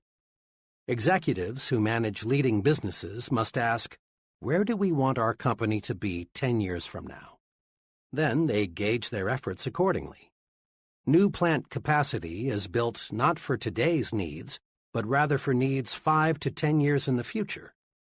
Research is undertaken to develop products that won't appear for a decade or longer. The modern corporation does not leave its future to chance, should you? Each of us can learn a precious lesson from the forward-looking business. We can and should plan at least 10 years ahead. You must form an image now of the person you want to be 10 years from now, if you are to become that image. This is a critical thought. Just as the business that neglects to plan ahead will be just another business, if it even survives, the individual who fails to set long-range goals will most certainly be just another person lost in life's shuffle. Without goals, we cannot grow. Let me share with you an example of why we must have long-run goals to achieve real success. Just last week, a young man, let me call him FB, came to me with a career problem. FB looked well-mannered and intelligent. He was single and had finished college 4 years ago. We talked for a while about what he was doing now, his education, his aptitudes, and general background. Then I said to him, "You came to see me for help on making a job change. "What kind of job are you looking for?" "Well," he said, "that's what I came to see you about. I don't know what I want to do." His problem, of course, was a very common one, but I realized that just to arrange for the young man to have interviews with several possible employers would not help him. Trial and error is a pretty poor way to select a career. With dozens of career possibilities, the odds of stumbling into the right choice are several dozen to one. I knew I had to help FB see that before he starts going someplace career-wise, he's got to know where that someplace is. So I said, "Let's look at your career plan from this angle. Will you describe for me your image of yourself 10 years from now?" FB, obviously studying the question, finally said, "Well, I guess I want what just about everyone else wants, a good job that pays well and a nice home. Really, though," he continued, "I haven't given it too much thought." This, I assured him, was quite natural. I went on to explain that his approach to selecting a career was like going to an airline ticket counter and saying, "Give me a ticket." The people selling the tickets just can't help you unless you give them a destination. So I said, "And I can't help you find a job until I know what your destination is, and only you can tell me that." This jarred FB into thinking. We spent the next 2 hours not talking about the merits of different kinds of jobs, but rather discussing how to set goals. FB learned, I believe, the most important lesson in career planning. Before you start out, know where you want to go. Like the Progressive Corporation, plan ahead. You are, in a sense, a business unit. Your talent, skills, and abilities are your products. You want to develop your products so they command the highest possible price. Forward planning will do it. Here are 2 steps that will help. First, visualize your future in terms of 3 departments: work, home, and social. Dividing your life this way keeps you from becoming confused, prevents conflicts, helps you look at the whole picture. Second, demand of yourself clear, precise answers to these questions. What do I want to accomplish with my life? What do I want to be? And what does it take to satisfy me? Using this planning guide will help. An image of me 10 years from now. 10 years planning guide. A. Work department. 10 years from now. 1. What income level do I want to attain? 2. What level of responsibility do I seek? 3. How much authority do I want to command? 4. What prestige do I expect to gain from my work? B. Home department. 10 years from now. 1. What kind of standard of living do I want to provide for my family and myself? 2. What kind of house do I want to live in? 3. What kind of vacations do I want to take? 4. What financial support do I want to give my children in their early adult years? C. Social department, 10 years from now. 1. What kinds of friends do I want to have? 2. What social groups do I want to join? 3. What community leadership positions would I like to hold? 4. What worthwhile causes do I want to champion? A few years ago, my young son insisted the 2 of us build a doghouse for Peanut, an intelligent pup of dubious pedigree and my son's pride and joy. His persistence and enthusiasm won, so we proceeded to build a home Peanut could call her own. Our combined carpentry talent equaled 0, and the end product clearly reflected that fact. Shortly afterward, a good friend stopped by, and upon seeing what we had done, asked, "What's that you've stuck up there among the trees? That's not a doghouse, is it?" I replied that it was. Then he pointed out just a few of our mistakes and summed it all up with, "Why didn't you get a plan? Nobody these days builds a doghouse without a blueprint." And please, as you visualize your future, don't be afraid to be blue sky. People these days are measured by the size of their dreams. No one accomplishes more than he sets out to accomplish. So visualize a big future. Here is a word-for-word excerpt from the life plan of one of my former trainees. Listen to it. Note how well this fellow visualized his home future. As he wrote this, it is obvious he really saw himself in the future. My home goal is to own a country estate. The house will be of the typical Southern manor type, 2 stories, white columns and all. We will have the grounds fenced in, and probably we'll have a fish pond or 2 on the place, as my wife and I both enjoy fishing. We will keep our Doberman kennels back of the house somewhere. The thing I have always wanted is a long winding driveway with trees lining each side. But a house is not necessarily a home. I am going to do everything I can to make our house more than just a place to eat and sleep. Of course, we do not intend to leave God out of our plans, and throughout the years we will spend a certain amount of time in church activities. 10 years from now, I want to be in a position to take a family cruise around the world. I would like very much to do this before the family gets scattered all over the world by marriages, etc. If we can't find the time to make the cruise all at once, we will put it into 4 or 5 separate vacations and visit a different part of the world each year. Naturally, all these plans in home department depend on how well things go in my work department. So I'll have to keep on the ball if I'm to accomplish all this. This plan was written 5 years ago.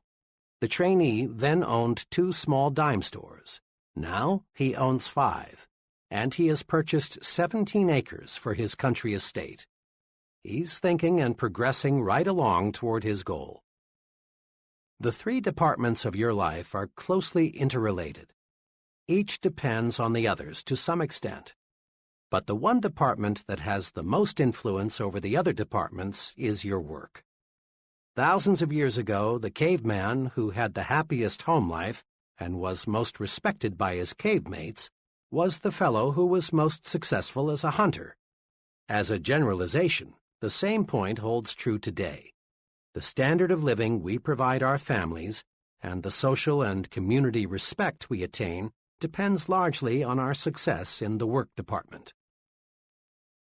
Not long ago, the McKinsey Foundation for Management Research conducted a large-scale study to determine what it takes to become an executive.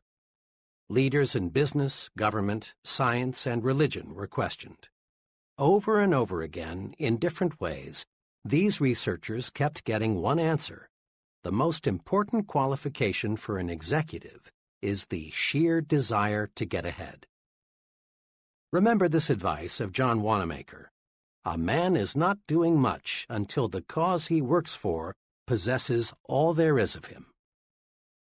Desire, when harnessed, is power. Failure to follow desire, to do what you want to do most, paves the way to mediocrity. I recall a conversation with a very promising young writer on a college newspaper. This fellow had ability. If anyone showed promise for a career in journalism, it was he. Shortly before his graduation, I asked him, "Well, Dan, what are you going to do? Get into some form of journalism?" Dan looked at me and said, "Heck no. I like writing and reporting very much, and I've had a lot of fun working on the college paper. But journalists are a dime a dozen, and I don't want to starve." I didn't see or hear from Dan for 5 years. Then one evening I chanced to meet him in New Orleans. Dan was working as an assistant personnel director for an electronics company, and he was quick to let me know that he was quite dissatisfied with his work. "Oh, I'm reasonably well paid. I'm with a wonderful company, and I've got reasonable security. But you know, my heart isn't in it. I wish now I'd gone with a publisher or a newspaper when I finished school." Dan's attitude reflected boredom, uninterest. He was cynical about many things. He will never achieve maximum success until he quits his present job and gets into journalism. Success requires heart and soul effort, and you can put your heart and soul only into something you really desire. Had Dan followed his desire, he could have risen to the very top in some phase of communication. And over the long pull, he would have made much more money and achieved far more personal satisfaction than he will find in his present kind of work. Switching from what you don't like to do to what you do like to do is like putting a 500-horsepower motor in a 10-year-old car. All of us have desires. All of us dream of what we really want to do. But few of us actually surrender to desire. Instead of surrendering to desire, we murder it. 5 weapons are used to commit success suicide. Destroy them. They're dangerous. 1. Self-depreciation. You have heard dozens of people say, "I would like to be a doctor, or an executive, or a commercial artist, or in business for myself, but I can't do it. I lack brains. I'd fail if I tried. I lack the education and/or experience." Many young folks destroy desire with the old negative self-depreciation. 2. Security-itis. Persons who say, "I've got security where I am," use the security weapons to murder their dreams. 3. Competition. The field is already overcrowded. People in that field are standing on top of each other, are remarks which kill desire fast. 4. Parental dictation. I've heard hundreds of young people explain their career choice with, "I'd really like to prepare for something else, but my parents want me to do this, so I must." Most parents, I believe, do not intentionally dictate to their children what they must do. What all intelligent parents want is to see their children live successfully. If the young person will patiently explain why he or she prefers a different career, and if the parent will listen, there will be no friction. The objectives of both the parent and the young person for the young person's career are identical: success. 5. Family responsibility.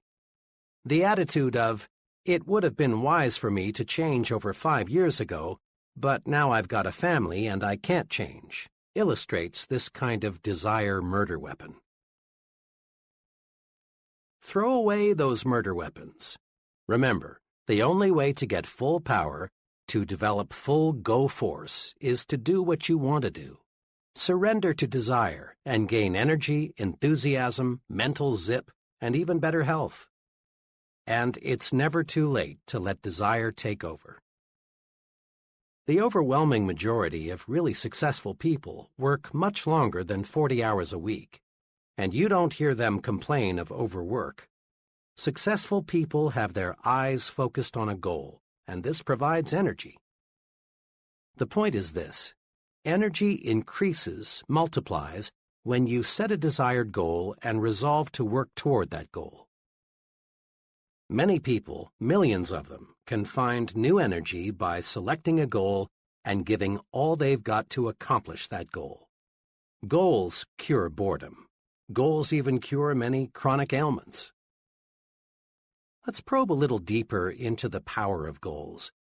When you surrender yourself to your desires, when you let yourself become obsessed with a goal, you receive the physical power, energy, and enthusiasm needed to accomplish your goal. But you receive something else, something equally valuable. You receive the automatic instrumentation needed to keep you going straight to your objective. The most amazing thing about a deeply entrenched goal is that it keeps you on course to reach your target. This isn't double talk. What happens is this: when you surrender to your goal, the goal works itself into your subconscious mind. Your subconscious mind is always in balance. Your conscious mind is not, unless it is in tune with what your subconscious mind is thinking. Without full cooperation from the subconscious mind, a person is hesitant, confused, indecisive. Now, with your goal absorbed into your subconscious mind, you react the right way automatically. The conscious mind is free for clear, straight thinking. Let's illustrate this with 2 hypothetical persons. As you listen, you'll recognize these characters among the real people you know. We'll call them Tom and Jack. These fellows are comparable in all respects except one. Tom has a firmly entrenched goal. Jack does not. Tom has a crystal-clear image of what he wants to be. He pictures himself as a corporation vice president 10 years hence. Because Tom has surrendered to his goal through his subconscious mind signals to him saying, "Do this," or "Don't do that. It won't help get you where you want to go." The goal constantly speaks, "I am the image you want to make real. Here is what you must do to make me real." Tom's goal does not pilot him in vague generalities. It gives him specific directions in all his activities. When Tom buys a suit, the goal speaks and shows Tom the wise choice. The goal helps to show Tom what steps to take to move up to the next job, what to say in the business conference, what to do when conflict develops, what to read, what stand to take. Should Tom drift a little off course, his automatic instrumentation, housed securely in his subconscious mind, alerts him and tells him what to do to get back on course. Tom's goal has made him supersensitive to all the many forces at work that affect him. Jack, on the other hand, lacking a goal, also lacks the automatic instrumentation to guide him. He is easily confused. His actions reflect no personal policy. Jack wavers, shifts, guesses at what to do. Lacking consistency of purpose, Jack flounders on the ruddy road to mediocrity. May I suggest you listen to this section again, right now. Let this concept soak in. Then look around you. Study the very top echelon of successful persons. Note how they, without exception, are totally devoted to their objective. Observe how the life of a highly successful person is integrated around a purpose. Surrender to that goal. Really surrender. Let it obsess you and give you the automatic instrumentation you need to reach that goal. On occasion, all of us have waked up on Saturday morning with no plans, no agenda, either mental or written, that spells out what we're going to do. On days like that, we accomplish next to nothing. We aimlessly drift through the day, glad when it's finally over. But when we face the day with a plan, we get things done. This common experience provides an important lesson. To accomplish something, we must plan to accomplish something. Before World War II, our scientists saw the potential power locked in the atom. But relatively little was known about how to split the atom and unleash that tremendous power. When the United States entered the war, forward-thinking scientists saw the potential power of an atomic bomb. A crash program was developed to accomplish just one goal: build an atomic bomb. The result is history. In just a few years, the concentrated effort paid off. The bombs were dropped, and the war was ended. But without that crash program to accomplish a goal, splitting the atom would have been delayed perhaps a decade, maybe longer. Set goals to get things done. Our great production system would be hopelessly bogged down if production executives did not establish and adhere to target dates and production schedules. Sales executives know salesmen sell more when they are given a carefully defined quota to sell. Professors know students get term papers written on time when a deadline is set. Now, as you press forward to success, set goals, deadlines, target dates, self-imposed quotas. You will accomplish only what you plan to accomplish. According to Dr. George E. Birch of the Tulane University School of Medicine, an expert in the study of human longevity, many things determine how long you will live: weight, heredity, diet, psychic tension, personal habits. But Dr. Birch says, the quickest way to the end is to retire and do nothing. Every human being must keep an interest in life just to keep living. Each of us has a choice. Retirement can be the beginning or the end. The do nothing but eat, sleep, and rock attitude is the poison-yourself-fast form of retirement. Most folks who regard retirement as the end of purposeful living soon find retirement is the end of life itself. With nothing to live for, no goals, people waste away fast.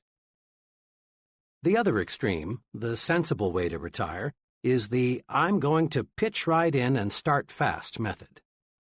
One of my finest friends, Lou Gordon, has chosen this way to retire.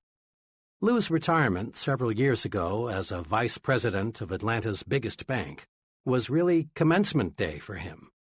He established himself as a business consultant, and his pace is amazing. Now in his 60s, he serves numerous clients and is in national demand as a speaker. One of his special projects is helping to build Pi Sigma Epsilon, a young but fast-growing fraternity for professional salesmen and sales executives.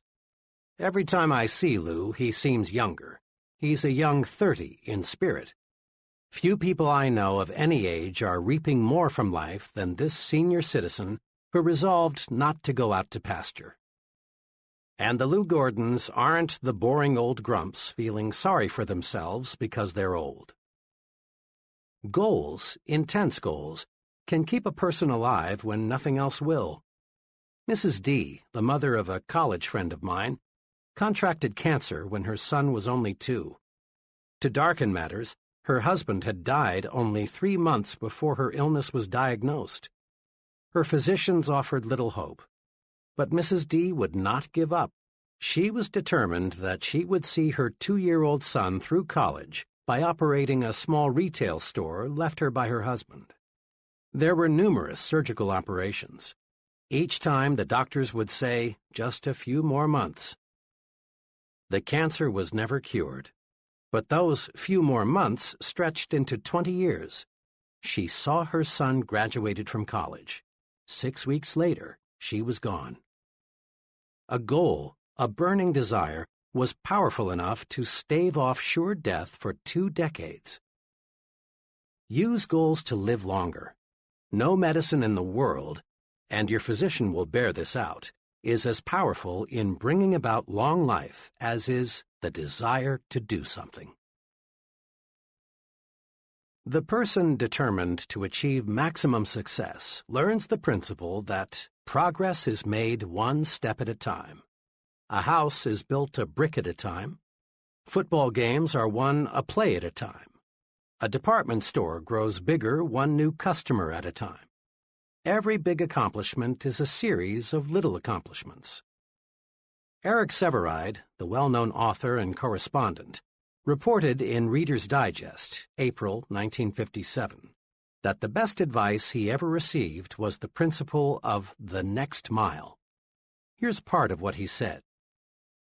During World War II, I and several others had to parachute from a crippled Army transport plane into the mountainous jungle on the Burma-India border. It was several weeks before an armed relief expedition could reach us, and then we began a painful, plodding march out to civilized India. We were faced by a 140-mile trek over mountains in August heat and monsoon rains. In the first hour of the march, I rammed a boot nail deep into one foot. By evening, I had bleeding blisters the size of a 50-cent piece on both feet. Could I hobble 140 miles? Could the others, some in worse shape than I, complete such a distance? We were convinced we could not, but we could hobble to that ridge, we could make the next friendly village for the night, and that, of course, was all we had to do. When I relinquished my job and income to undertake a book of 250,000 words, I could not bear to let my mind dwell on the whole scope of the project. I would surely have abandoned what has become my deepest source of professional pride. I tried to think only of the next paragraph, not the next page, and certainly not the next chapter. Thus, for 6 solid months, I never did anything but set down one paragraph after another. The book wrote itself.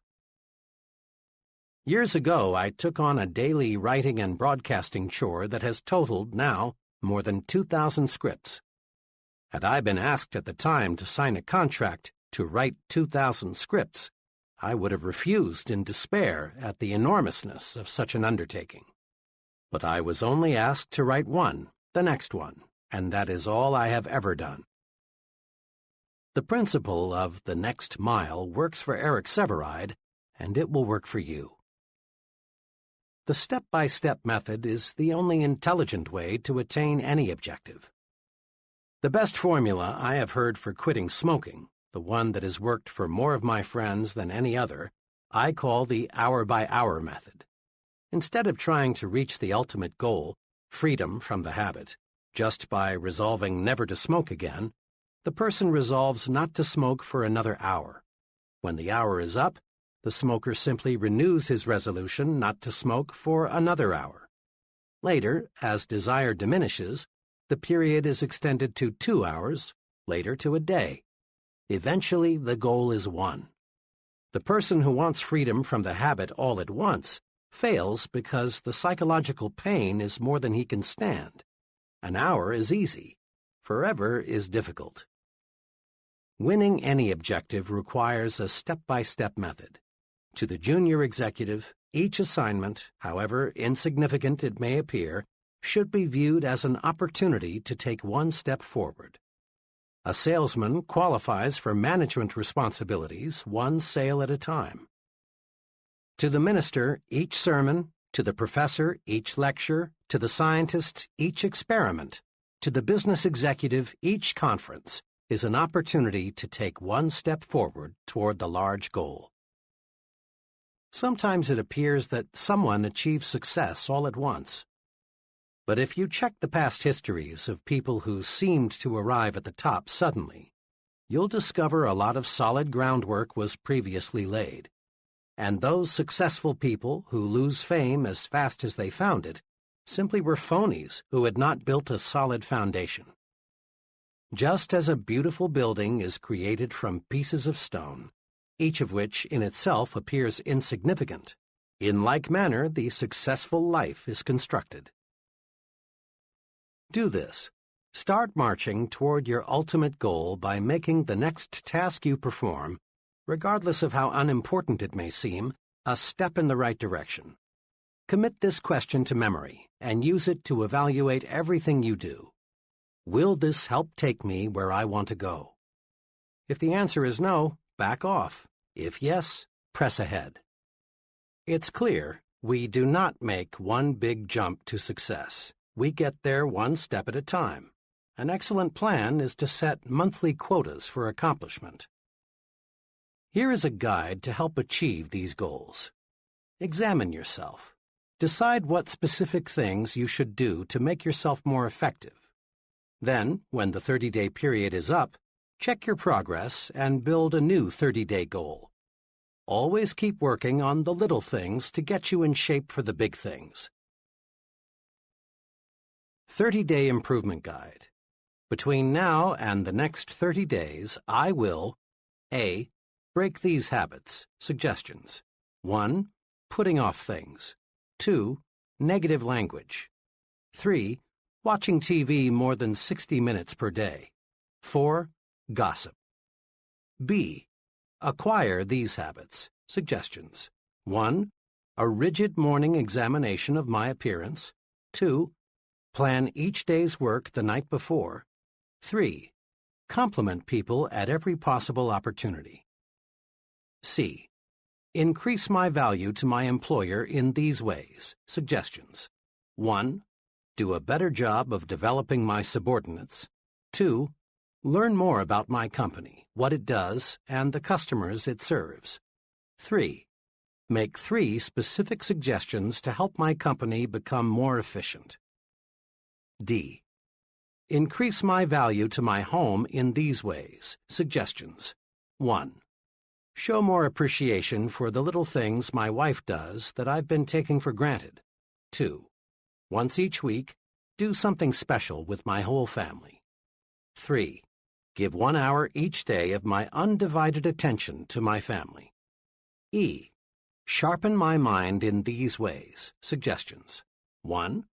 Invest 2 hours each week in reading professional magazines in my field. 2. Read 1 self-help book. 3. Make 4 new friends. 4. Spend 30 minutes daily in quiet, undisturbed thinking.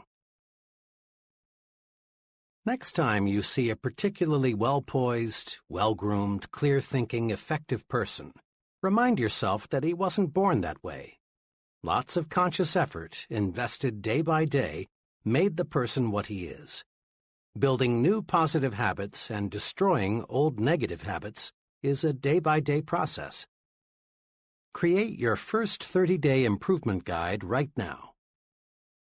Often, when I discuss setting goals, someone comments along these lines. I see that working toward a purpose is important, but so often things happen that upset my plans. It's true that many factors outside your control do affect your destination. There may be serious illness or death in your family, the job you're gunning for may be dissolved, you may meet with an accident. So here is a point we must fix firmly in mind. Prepare to take detours in stride. If you are driving down a road and you come to a road closed situation, you wouldn't camp there, nor would you go back home. The road closed simply means you can't go where you want to go on this road. You'd simply find another road to take you where you want to go. Observe what military leaders do. When they develop a master plan to take an objective, they also map out alternative plans. If something unforeseen happens that rules out Plan A, they switch to Plan B. You rest easy in an airplane even though the airport where you plan to land is closed in because you know the fellow up there driving the plane has alternative landing fields and a reserve fuel supply. It's a rare person who has achieved high-level success who has not had to take detours, many of them. When we detour, we don't have to change our goals, we just travel a different route. You've probably heard many persons say something like, "Oh, how I wish I had bought XX stock back in 19 blank. I'd have a pile of money today." Normally, people think of investing in terms of stocks or bonds, real estate, or some other type of property. But the biggest and most rewarding kind of investment is self-investment, purchasing things that build mental power and proficiency. The progressive business knows that how strong it will be 5 years from now depends not on what it does 5 years in the future, but rather on what it does, invests, this year. Profit comes from only one source, investment. There's a lesson for each of us. To profit, to get the extra reward above a normal income in the years ahead, we must invest in ourselves. We must invest to achieve our goals. Here are 2 sound self-investments that will pay handsome profits in the years ahead. 1. Invest in education. True education is the soundest investment you can make in yourself. But let's be sure we understand what education really is. Some folks measure education by the number of years spent in school or the number of diplomas, certificates, and degrees earned. But this quantitative approach to education doesn't necessarily produce a successful person. Ralph J. Cordiner, chairman of General Electric, expressed the attitude of top business management toward education this way.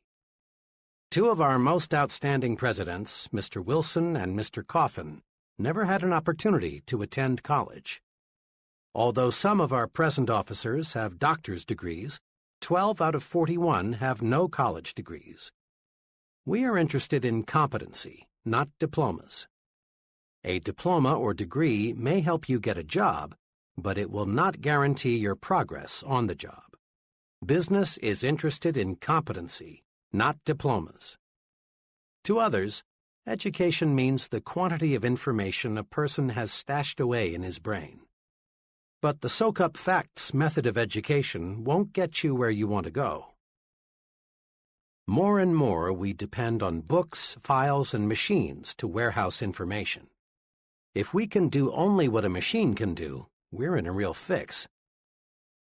Real education, the kind worth investing in, is that which develops and cultivates your mind. How well educated a person is measured by how well his mind is developed, in brief, by how well he thinks.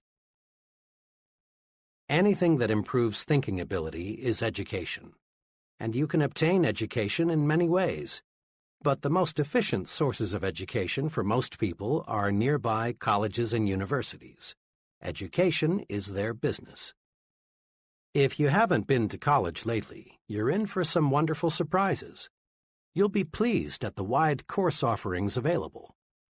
You'll be even more pleased to discover who goes to school after work. Not the phonies, but rather really promising persons, many of whom already hold very responsible positions.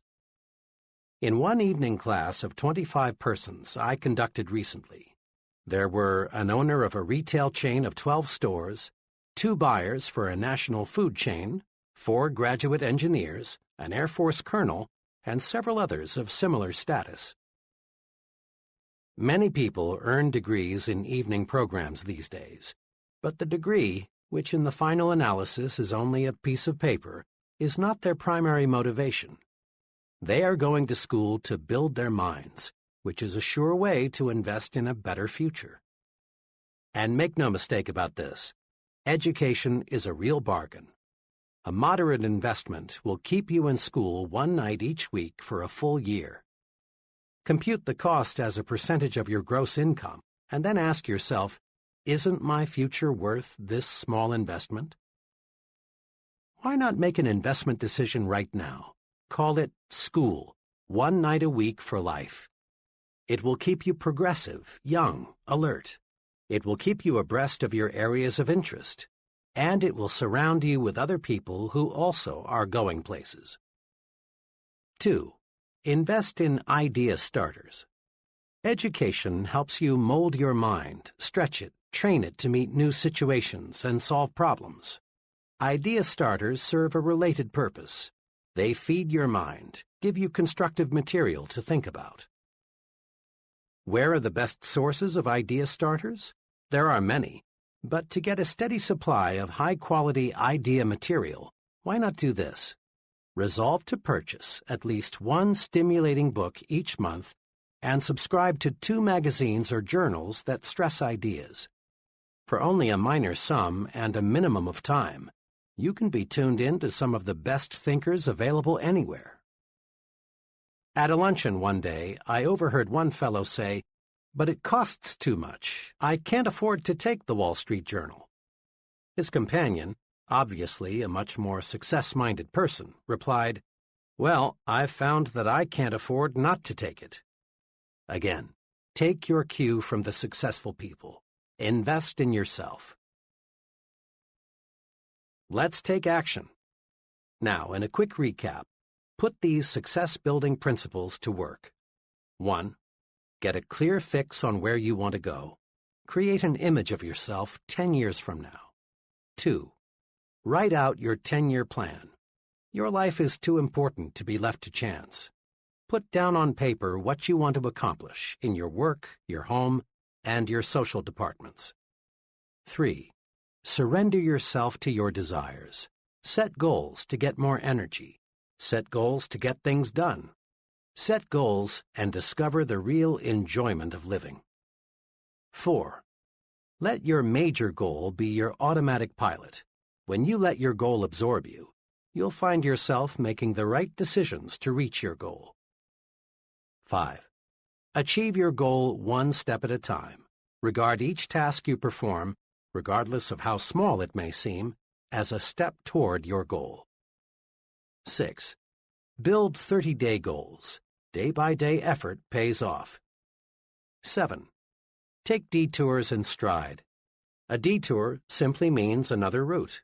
It should never mean surrendering the goal. 8. Invest in yourself. Purchase those things that build mental power and efficiency. Invest in education. Invest in idea starters. Chapter 13. How to Think Like a Leader. Remind yourself once again that you are not pulled to high levels of success. Rather, you are lifted there by those working beside and below you. Achieving high-level success requires the support and the cooperation of others. And gaining this support and cooperation of others requires leadership ability. Success and the ability to lead others, that is, getting them to do things they wouldn't do if they were not led, go hand in hand. The success-producing principles explained in the previous chapters are valuable equipment in helping you develop your leadership capacity. At this point, we want to master 4 special leadership rules or principles that can cause others to do things for us in the executive suite, in business, in social clubs, in the home, anywhere we find people. These 4 leadership rules or principles are: 1. Trade minds with the people you want to influence. 2. Think. What is the human way to handle this? 3. Think progress, believe in progress, push for progress. 4. Take time out to confer with yourself and develop your supreme thinking power. Practicing these rules produces results. Putting them to use in everyday situations takes the mystery out of that gold-plated word, leadership. Let's see how. Leadership rule number 1. Trade minds with the people you want to influence.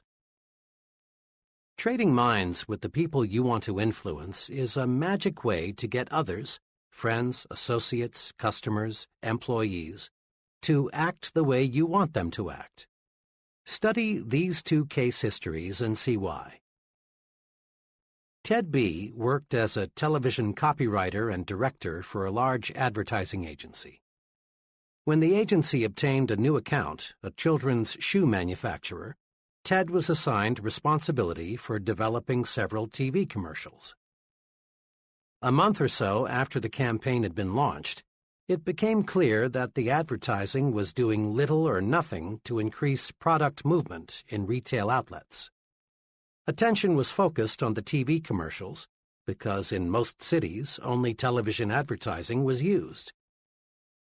Through research of television viewers, they found that about 4% of the people thought it was simply a great commercial, one of the best, these 4% said. The remaining 96% were either indifferent to the commercials or, in plain language, thought they smelled. Hundreds of comments like these were volunteered. It's wacky. The rhythm sounds like a New Orleans band at 3 a.m.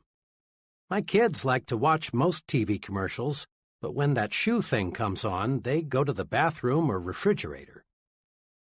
I think it's too uppity up.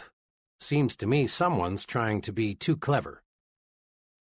Something especially interesting turned up when all the interviews were put together and analyzed. The 4% who liked the commercial were people pretty much like Ted in terms of income, education, sophistication, and interests. The remaining 96% were definitely in a different socioeconomic class. Ted's commercials, which cost a lot of money, flopped because Ted thought only of his own interests. He had prepared the commercials thinking of the way he buys shoes, not the way the great majority buys shoes. He developed commercials that pleased him personally, not commercials that pleased the great bulk of the people. The results would have been much different had Ted projected himself into the minds of the masses of ordinary people and asked himself 2 questions. If I were a parent, what kind of a commercial would make me want to buy those shoes? If I were a child, what kind of a commercial would make me go tell my mom or dad that I want those shoes? Why Joan failed in retailing. Joan is an intelligent, well-educated, attractive girl of 24. Fresh from college, Joan got a job as an assistant buyer in ready-to-wear goods at a low to medium-priced department store. She came highly recommended. Joan has ambition, talent, and enthusiasm, one letter read. She is certain to succeed in a big way. But Joan did not succeed in a big way. Joan lasted only 8 months and then quit retailing for other work. I knew her buyer well, and one day I asked him what happened. "Joan is a fine girl, and she has many fine qualities," he said. "But she had one major limitation." "What was that?" I asked. "Well, Joan was forever buying merchandise that she liked, but most of our customers didn't. She selected styles, colors, materials, and prices she liked without putting herself in the shoes of the people who shop here. When I'd suggest to her that maybe a certain line wasn't right for us, she'd say, 'Oh, they'll love this. I do. I think this will move fast.'" Joan had been brought up in a well-to-do home. She had been educated to want quality. Price was not important to her. Joan just couldn't see clothing through the eyes of low to middle-income people. So the merchandise she bought just wasn't suitable. The point is this: to get others to do what you want them to do, you must see things through their eyes. When you trade minds, the secret of how to influence other people effectively shows up. A very successful salesman friend told me he spends a lot of time anticipating how prospects will react to his presentation before he gives it.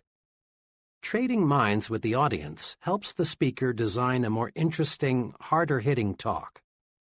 Trading minds with employees helps the supervisor provide more effective, better-received instructions. A young credit executive explained to me how this technique worked for him. "When I was brought into this store, a medium-sized clothing store, as assistant credit manager, I was assigned the job of handling all collection correspondence. The collection letters the store had been using greatly disappointed me. They were strong, insulting, and threatening. I read them and thought, 'Brother, I'd be mad as hell if somebody sent me letters like these. I never would pay.' So I just got to work and started writing the kind of letter that would move me to pay an overdue bill if I received it. It worked. By putting myself in the shoes of the overdue customer, so to speak, collections climbed to a record high." Numerous political candidates lose elections because they fail to look at themselves through the minds of the typical voters. One political candidate for a national office, apparently fully as qualified as his opponent, lost by a tremendous margin for one single reason. He used a vocabulary that only a small percentage of the voters could understand. His opponent, on the other hand, thought in terms of the voters' interests.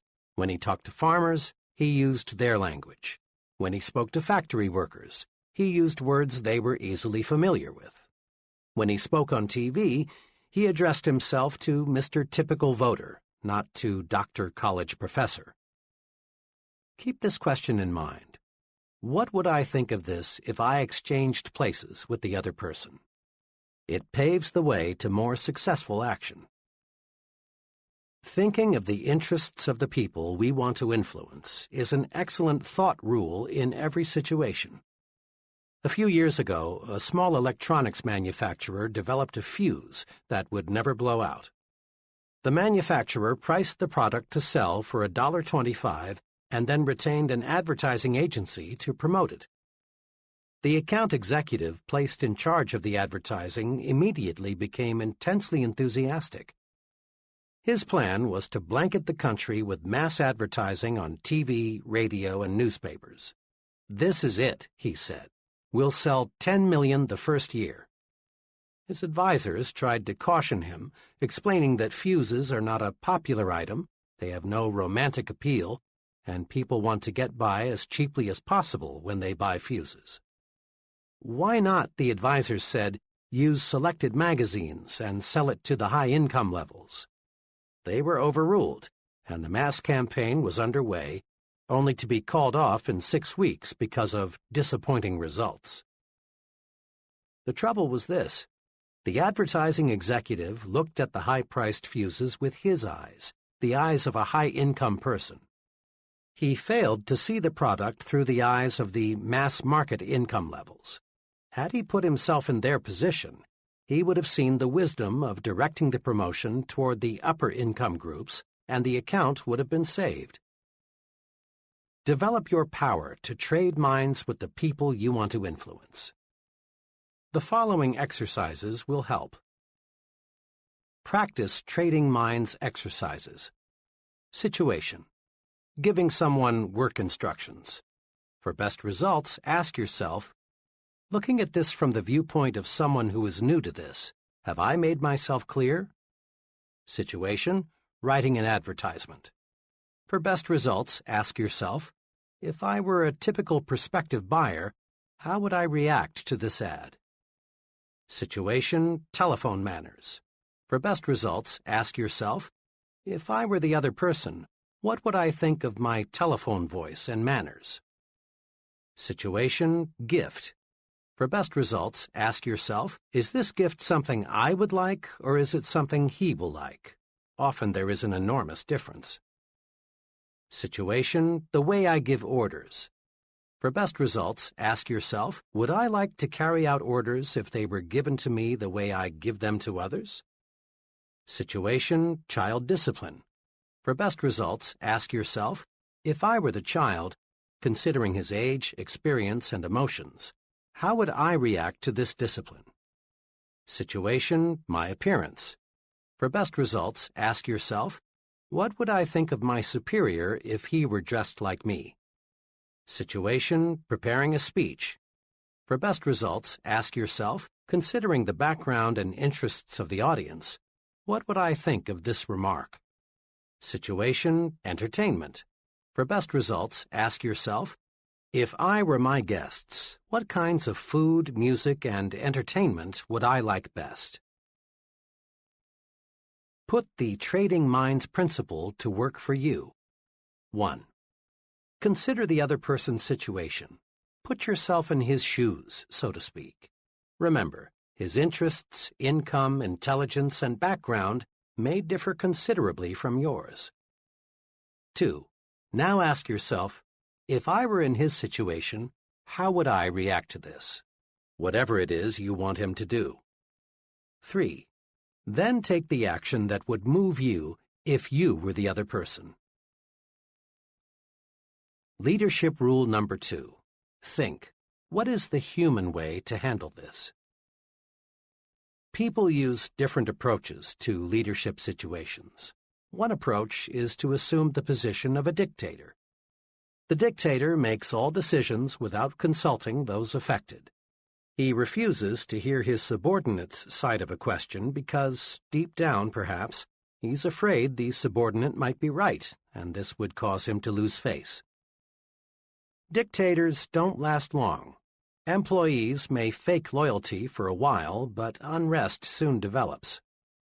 Some of the best employees leave, and those remaining get together and plot against the tyrant. The result is that the organization ceases to function smoothly. This puts the dictator in a bad light with his superior. A second leadership technique is the cold, mechanical, I'm a rule-book operator approach. The fellow using this approach handles everything exactly according to the book. He doesn't recognize that every rule or policy or plan is only a guide for the usual cases. This would-be leader treats human beings as machines, and of all things people don't like, perhaps the most disliked is being treated like a machine. The cold, impersonal efficiency expert is not an ideal. The machines that work for him develop only part of their energy. Persons who rise to tremendous leadership heights use a third approach that we call being human. Several years ago, I worked closely with John S., who is an executive in the engineering development section of a large aluminum manufacturer. John had mastered the be human approach and was enjoying its rewards. In dozens of little ways, John made his actions say, "You are a human being. I respect you. I'm here to help you in every way I can." When an individual from another city joined his department, John went to considerable personal inconvenience to help him find suitable housing. Working through his secretary and 2 other women employees, he set up office birthday parties for each member of the staff. The 30 minutes or so required for this was not a cost, Rather, it was an investment in getting loyalty and output. When he learned that one of his staff members belonged to a minority faith, John called him in and explained that he would arrange for him to observe his religious holidays that don't coincide with the more common holidays. When an employee or someone in the employee's family was ill, John remembered. He took time to compliment his staff individually for their off-the-job accomplishments. But the largest evidence of John's Be Human philosophy showed up in the way he handled a dismissal problem. One of the employees who had been hired by John's predecessor simply lacked the aptitude and interest for the work involved. John handled the problem magnificently. He did not use the conventional procedure of calling the employee into his office and giving him first the bad news and then second 15 or 30 days to move out. Instead, he did two unusual things. First, he explained why it would be to the employee's personal advantage to find a new situation where his aptitudes and interests would be more useful. He worked with the employee and put him in touch with a reputable vocational guidance consultant. Next, he did something else above and beyond the call of duty. He helped the employee find a new job by setting up interviews with executives in other companies where the employee's skills were needed. In just 18 days after the dismissal conference, the employee was relocated in a very promising situation. This dismissal procedure intrigued me, so I asked John to explain his thinking behind it. He explained it this way. "There's an old maxim I've formed and held in my mind," he began. "Whoever is under a man's power is under his protection, too. We never should have hired this man in the first place, because he's not cut out for this kind of work. But since we did, the least I could do was help him to relocate." Anybody, John continued, can hire a man, but the test of leadership is how one handles the dismissal. By helping that employee relocate before he left us, built up a feeling of job security in everyone in my department. I let them know by example that no one gets dumped on the street as long as I'm here. Make no mistake, John's Be Human brand of leadership paid off. There were no secret gossip sessions about John. He received unquestioned loyalty and support. He had maximum job security because he gave maximum job security to his subordinates. For about 15 years, I've been close to a fellow I'll call Bob W. Bob is in his late 50s. He came up the hard way. With a hit-or-miss education and no money, Bob found himself out of work in 1931. But he's always been a scrambler. Not one to be idle, Bob started an upholstery shop in his garage. Thanks to his untiring efforts, the business grew, and today it's a modern furniture manufacturing plant with over 300 employees. Today, Bob is a millionaire. Money and material things have ceased to be a concern. But Bob is rich in other ways, too. He's a millionaire in friends, contentment, and satisfaction. Of Bob's many fine qualities, his tremendous desire to help other people stands out. Bob is human, and he's a specialist in treating others the way human beings want to be treated. One day, Bob and I were discussing the matter of criticizing people. Bob's human way of doing it is a master formula. Here's the way he put it. "I don't think you could find anybody who would say I'm a softy or a weakling. I run a business. When something isn't going right, I fix it. But it's the way I fix it that's important. If employees are doing something wrong or are making a mistake, I am doubly careful not to hurt their feelings and make them feel small or embarrassed. I just use 4 simple steps. First, I talk to them privately. Second, I praise them for what they are doing well. Third, I point out the one thing at the moment that they could do better, and I help them find the way. Fourth, I praise them again on their good points. And this 4-step formula works. When I do it this way, people thank me because I've found that's exactly the way they like it. When they walk out of this office, they have been reminded that they are not only pretty good, they can be even better.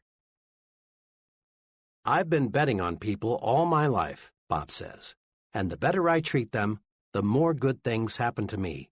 I honestly don't plan it that way. That's just the way it works out. Let me give you an example. Back about, 5 or 6 years ago, one of the production men came to work drunk. Pretty soon there was a commotion in the plant. It seems this fellow had taken a 5-gallon can of lacquer and was splashing it all over the place. Well, the other workmen took the lacquer away from him, and the plant superintendent escorted him out. I walked outside and found him sitting against the building in a kind of stupor. I helped him up, put him in my car, and took him to his home. His wife was frantic. I tried to reassure her that everything would be all right. "Oh, but you don't understand," she said. "Mr. W, me, doesn't stand for anyone being drunk on the job. Jim's lost his job, and now what will we do?" I told her Jim wouldn't be dismissed. She asked how I knew.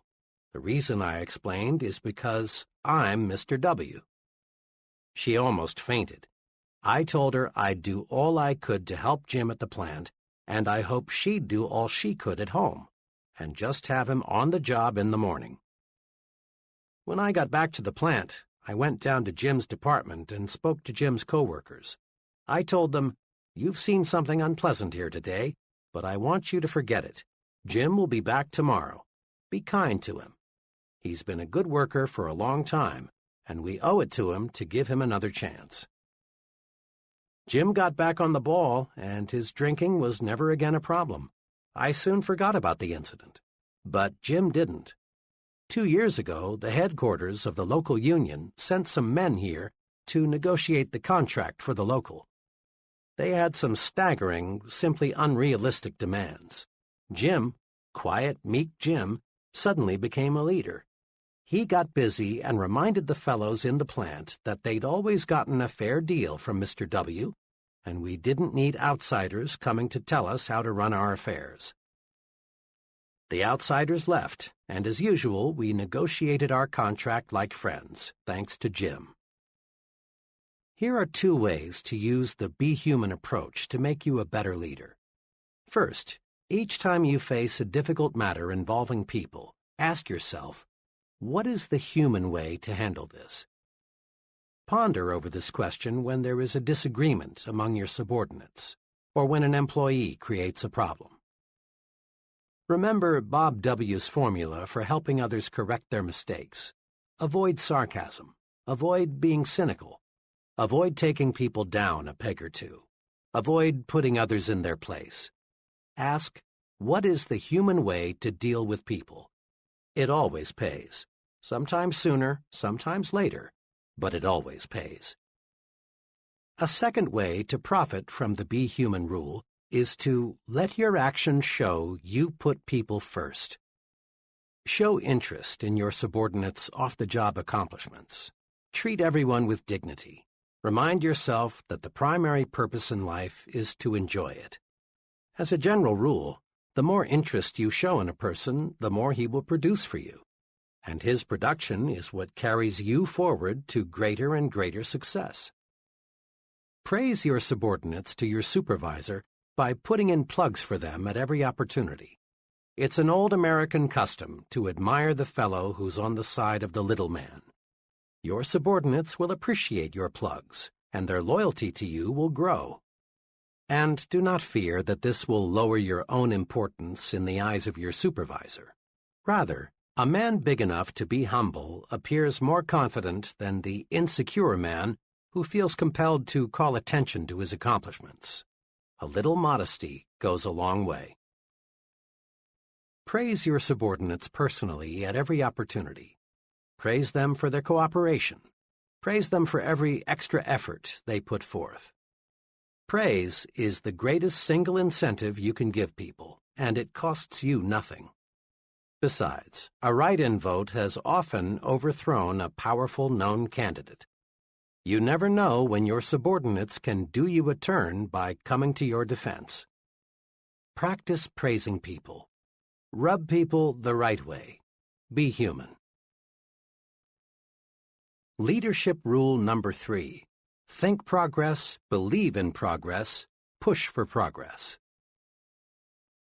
One of the most complimentary things anyone can say about you is, he stands for progress. He's the man for the job. Promotions in all fields go to individuals who believe in and push for progress. Leaders, real leaders, are in short supply. Status quoers, the everything's all right, let's don't upset the apple cart folks, far outnumber the progressives, the there's lots of room for improvement, let's get to work and do it better people. Join the leadership elite. Develop a forward look. There are two special things you can do to develop your progressive outlook. 1. Think improvement in everything you do. 2. Think high standards in everything you do. Several months ago, the president of a medium-sized company asked me to help him make an important decision. This executive had built the business by himself and had been functioning as sales manager. Now, with 7 salesmen employed, he decided his next step was to promote one of his salesmen to the job of sales manager. He narrowed the choice down to 3, all of whom were about equal in experience and sales performance. My assignment was to spend one day in the field with each man and then report my views on which fellow seemed to be best qualified to lead the group. Each man was told that a consultant would visit him to discuss the overall marketing program. For obvious reasons, they were not told the specific purpose of my visit. 2 of the men reacted pretty much the same way. Both were uncomfortable with me. They seemed to sense that I was there to change things. Each of these men was a real defender of the status quo. Both approved of the way everything was being done. I raised questions about how the territories were laid out, the compensation program, the sales promotional material, every facet of the marketing effort. But on all points, the response was always, everything is okay. On specific points, these 2 men explained why the present way couldn't and shouldn't be changed. Summed up, both men wanted the status quo to remain the status quo. One of them said to me as he dropped me by my hotel, "I don't know exactly why you spent the day with me, but tell Mr. M for me that everything is okay as is. Don't go refiguring anything." The 3rd man was wonderfully different. He was pleased with the company and proud of its growth, but he was not wholly content. He wanted improvements. All day, this 3rd salesman gave me his ideas for getting new business, providing better service to customers, reducing wasted time, revising the compensation plan to give more incentive, all so that he and the company would make more. He had mapped out a new advertising campaign he had been thinking about. When I left him, his parting remark was, "I sure appreciate the chance to tell someone about some of my ideas. We've got a good outfit, but I believe we can make it better." My recommendation, of course, was for the 3rd man. It was a recommendation that coincided perfectly with the feelings of the company president. Believe in expansion, efficiency, new products, new processes, better schools, increased prosperity. Believe in and push for progress, and you'll be a leader. As a youngster, I had an opportunity to see how the different thinking of 2 leaders can make an amazing difference in the performance of followers. I attended a country elementary school, 8 grades, 1 teacher, and 40 children all jammed together inside 4 brick walls. A new teacher was always a big deal. Led by the big boys, the 7th and 8th graders, the pupils set out to see how much they could get away with. One year there was little more than chaos. Every day there were dozens of the usual school pranks, wars of spitballs and paper airplanes. Then there were the major incidents, such as locking the teacher outside the school for half a day at a time, or on another occasion, the opposite, barricading her within the building for hours. Another day, each boy in the upper grades brought his dog into the schoolroom. Let me add that these children were not delinquents. Stealing, physical violence, and deliberate harm were not their objectives. They were healthy kids conditioned by vigorous rural living and needing an outlet for their tremendous pent-up energies and ingenuities. Well, the teacher somehow managed to stay with the school until the end of that year. To no one's surprise, there was a new teacher the following September. The new teacher extracted strikingly different performance from the children. She appealed to their personal pride and sense of respect. She encouraged them to develop judgment. Each child was assigned a specific responsibility, like washing blackboards or cleaning erasers, or practicing paper grading for the younger grades.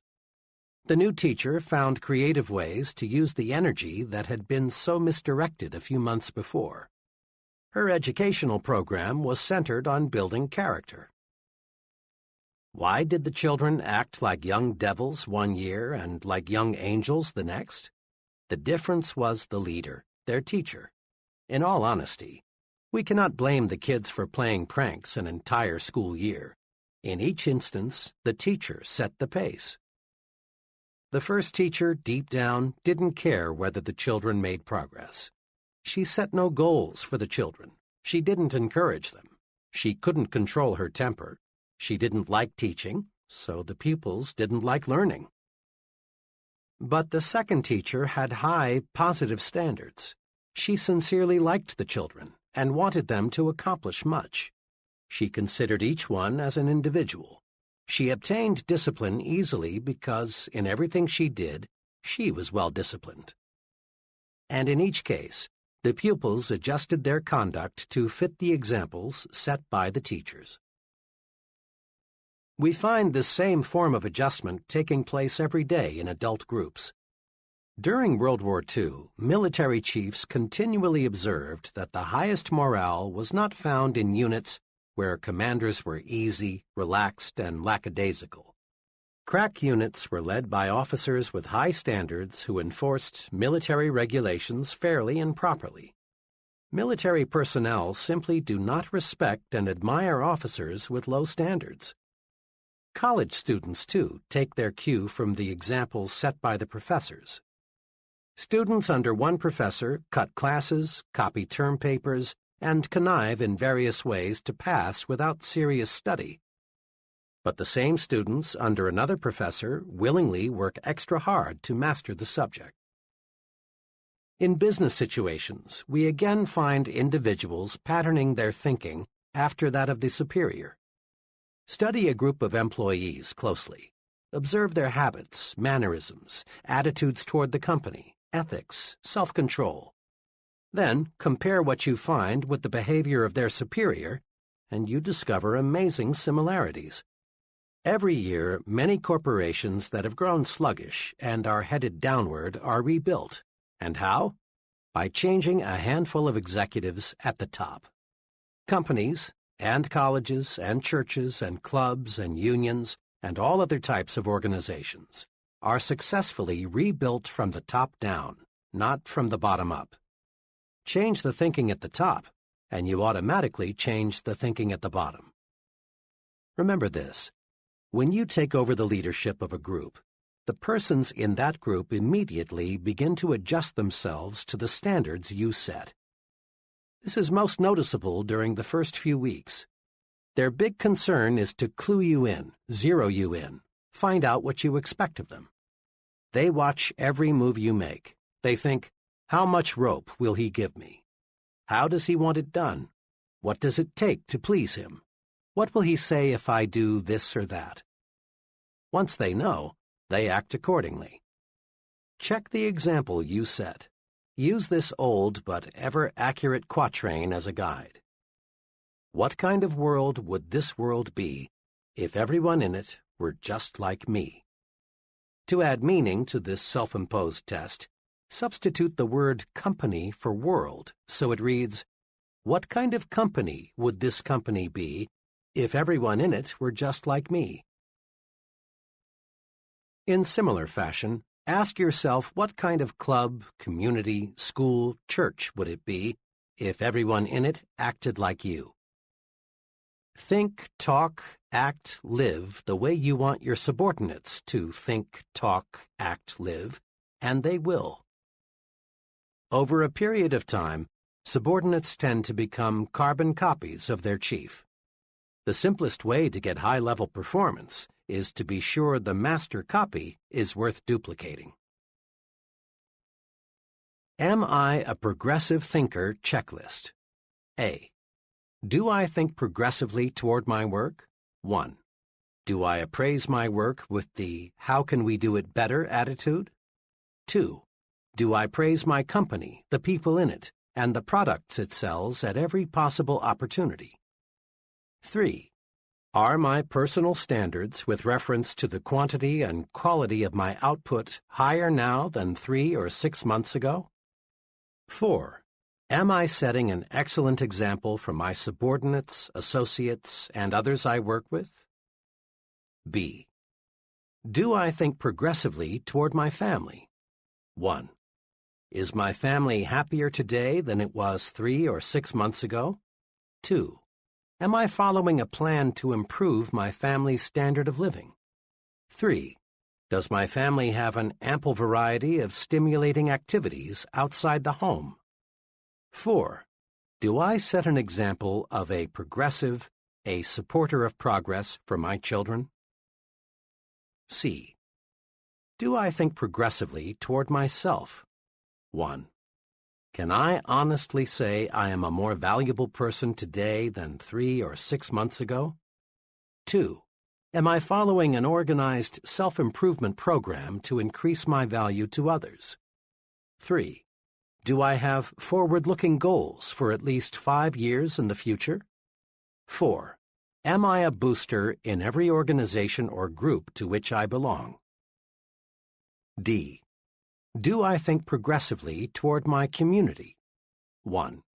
Have I done anything in the past 6 months that I honestly feel has improved my community, neighborhood, churches, schools, etc.? 2. Do I boost worthwhile community projects rather than object, criticize, or complain? 3. Have I ever taken the lead in bringing about some worthwhile improvement in my community? 4. Do I speak well of my neighbors and fellow citizens? Leadership Rule Number 4. Take time out to confer with yourself and tap your supreme thinking power. We usually picture leaders as exceptionally busy people, and they are. Leadership requires being in the thick of things. But while it's usually overlooked, it is noteworthy that leaders spend considerable time alone with nothing but their own thinking apparatus. Check the lives of the great religious leaders, and you'll find each of them spent considerable time alone. Moses frequently was alone, often for long periods of time. So were Jesus, Buddha, Confucius, Mohammed, Gandhi.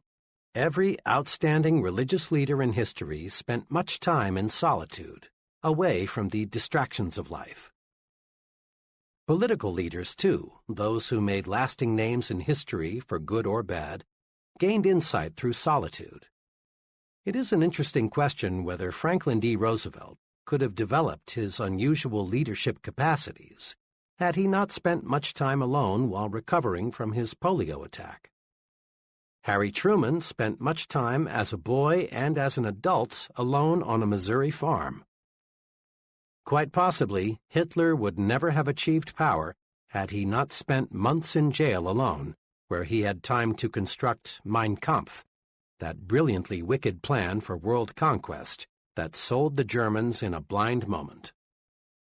Many of the leaders of communism who proved to be so diplomatically skillful, Lenin, Stalin, Marx, and many others, spent time in jail, where they could, without distraction, plan their future moves.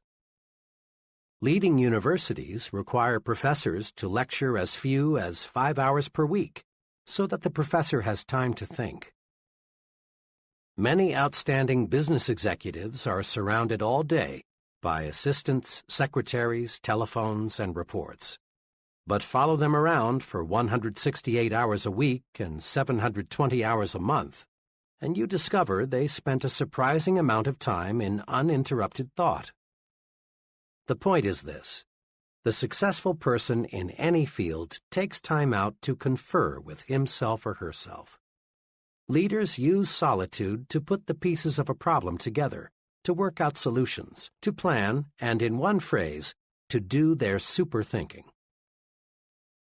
Many people fail to tap their creative leadership power because they confer with everybody and everything else but themselves. You know this kind of person well. He's the fellow who goes to great lengths not to be alone. He goes to extremes to surround himself with people. He can't stand being alone in his office, so he goes prowling to see other people. Seldom does he spend evenings alone. He feels a compelling need to talk with others every waking moment. He devours a huge diet of small talk and gossip. When this person is forced by circumstances to be physically alone, he finds ways to keep from being mentally alone. At times like these, he resorts to television, newspapers, radio, telephone, anything that will take over his thinking process for him. In effect, he says, "Here, Mr. TV, Mr. Newspaper, occupy my mind for me. I'm afraid to occupy it with my own thoughts." Mr. I Can't Stand to Be Alone shuns independent thought. He keeps his own mind blacked out. He is psychologically scared of his own thoughts. As time goes by, Mr. I Can't Stand to Be Alone grows increasingly shallow. He makes many ill-considered moves. He fails to develop firmness of purpose, personal stability. He is unfortunately ignorant of the superpower lying unused just behind his forehead. Don't be a Mr. I Can't Stand to Be Alone. Successful leaders tap their superpower through being alone. You can too. Let's see how. As part of a professional development program, I asked 13 trainees to closet themselves for 1 hour each day for 2 weeks. The trainees were asked to shut themselves off from all distractions and think constructively about anything that came to mind. At the end of 2 weeks, each trainee, without exception, reported the experience proved amazingly practical and worthwhile. One fellow stated that before the managed solitude experiment, he was on the verge of a sharp break with another company executive. But through clear thinking, he found the source of the problem and the way to correct it. Others reported that they solved problems relating to such varied things as changing jobs, marriage difficulties, buying a home, and selecting a college for a teenage child. Each trainee enthusiastically reported that he had gained a much better understanding of himself, his strengths and weaknesses, than he had ever had before. The trainees also discovered something else that is tremendously significant. They discovered that decisions and observations made alone in managed solitude have an uncanny way of being 100% right. The trainees discovered that when the fog is lifted, the right choice becomes crystal clear. Managed solitude pays off. One day recently, an associate of mine reversed her stand completely on a troublesome issue. I was curious to know why she had switched her thinking, since the problem was very basic. Her answer went like this: "Well, I haven't been at all clear in my mind as to what we should do. So I got up at 3:30 this morning, fixed a cup of coffee, and just sat on the sofa and thought until 7 a.m. I see the whole matter a lot clearer now, so the only thing for me to do is reverse my stand." And her new stand proved completely correct. Resolve now to set aside some time each day, at least 30 minutes, to be completely by yourself. Perhaps early in the morning, before anyone else is stirring about, would be best for you. Or perhaps late in the evening would be a better time. The important thing is to select a time when your mind is fresh and when you can be free from distractions. You can use this time to do 2 types of thinking, directed and undirected. To do directed thinking, review the major problem facing you. In solitude, your mind will study the problem objectively and lead you to the right answer. To do undirected thinking, just let your mind select what it wishes to think about. In moments like these, your subconscious mind taps your memory bank, which in turn feeds your conscious mind. Undirected thinking is very helpful in doing self-evaluation. It helps you get down to the very basic matters, like, how can I do better? What should be my next move? Remember, the main job of the leader is thinking, and the best preparation for leadership is thinking. Spend some time in managed solitude every day and think yourself to success. Summary. To be a more effective leader, put these 4 leadership principles to work. 1. Trade minds with the people you want to influence. It's easy to get others to do what you want them to do if you'll see things through their eyes. Ask yourself this question before you act. What would I think of this if I exchanged places with the other person? 2. Apply the Be Human rule in your dealings with others. Ask, what is the human way to handle this? In everything you do, show that you put other people first. Just give other people the kind of treatment you like to receive. You'll be rewarded. 3. Think progress, believe in progress, push for progress. Think improvement in everything you do. Think high standards in everything you do. Over a period of time, subordinates tend to become carbon copies of their chief. Be sure the master copy is worth duplicating. Make this a personal resolution. At home, at work, in community life, if it's progress, I'm for it. 4. Take time out to confer with yourself and tap your supreme thinking power. Managed solitude pays off. Use it to release your creative power. Use it to find solutions to personal and business problems. So spend some time alone every day just for thinking. Use the thinking technique all great leaders use. Confer with yourself. How to use the magic of thinking big in life's most crucial situations. There is magic in thinking big, but it is so easy to forget. When you hit some rough spots, there is danger that your thinking will shrink in size, and when it does, you lose. Here are some brief guides for staying big when you're tempted to use the small approach. Perhaps you'll want to put these guides on small cards for even handier reference. A. When little people try to drive you down, think big. To be sure, there are some people who want you to lose, to experience misfortune, to be reprimanded. But these people can't hurt you if you'll remember 3 things. 1. You win when you refuse to fight petty people. Fighting little people reduces you to their size. Stay big. 2. Expect to be sniped at. It's proof you're growing. 3. Remind yourself that snipers are psychologically sick. Be big. Feel sorry for them. Think big enough to be immune to the attacks of petty people. B. When that I haven't got what it takes feeling creeps up on you, think big. Remember, if you think you are weak, you are. If you think you're inadequate, you are. If you think you're second class, you are. Whip that natural tendency to sell yourself short with these tools. 1. Look important. It helps you think important. How you look on the outside has a lot to do with how you feel on the inside. 2. Concentrate on your assets. Build a sell yourself to yourself commercial and use it. Learn to supercharge yourself.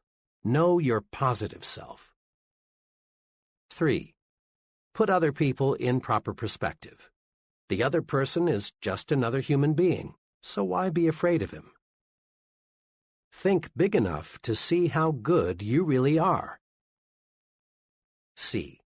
When an argument or quarrel seems inevitable, think big. Successfully resist the temptation to argue and quarrel by 1. Asking yourself, honestly now, is this thing really important enough to argue about? 2.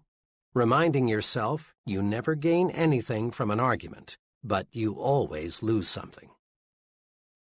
Think big enough to see that quarrels, arguments, feuds, and fusses will never help you get where you want to go.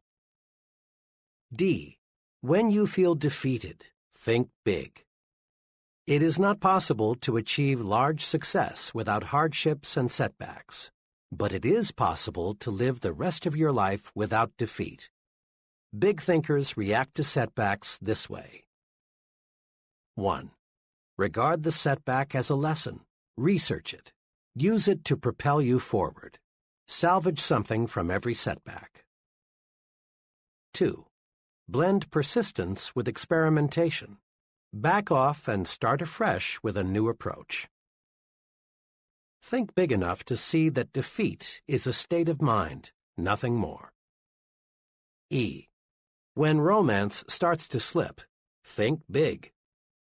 Negative, petty, she's, he's, unfair to me so I'll get even type of thinking slaughters romance, destroys the affection that can be yours. Do this when things aren't going right in the love department. 1. Concentrate on the biggest qualities in the person you want to love you. Put little things where they belong, in second place. 2. Do something special for your mate, and do it often. Think big enough to find the secret to marital joys. F. When you feel your progress on the job is slowing down, think big. No matter what you do, and regardless of your occupation, higher status, higher pay come from one thing: increasing the quality and quantity of your output. Do this. Think, I can do better. The best is not unattainable. There is room for doing everything better. Nothing in this world is being done as well as it could be. And when you think, I can do better, ways to do better will appear. Thinking I can do better switches on your creative power. Think big enough to see that if you put service first, money takes care of itself. In the words of Publilius Cyrus, a wise man will be master of his mind, a fool will be its slave.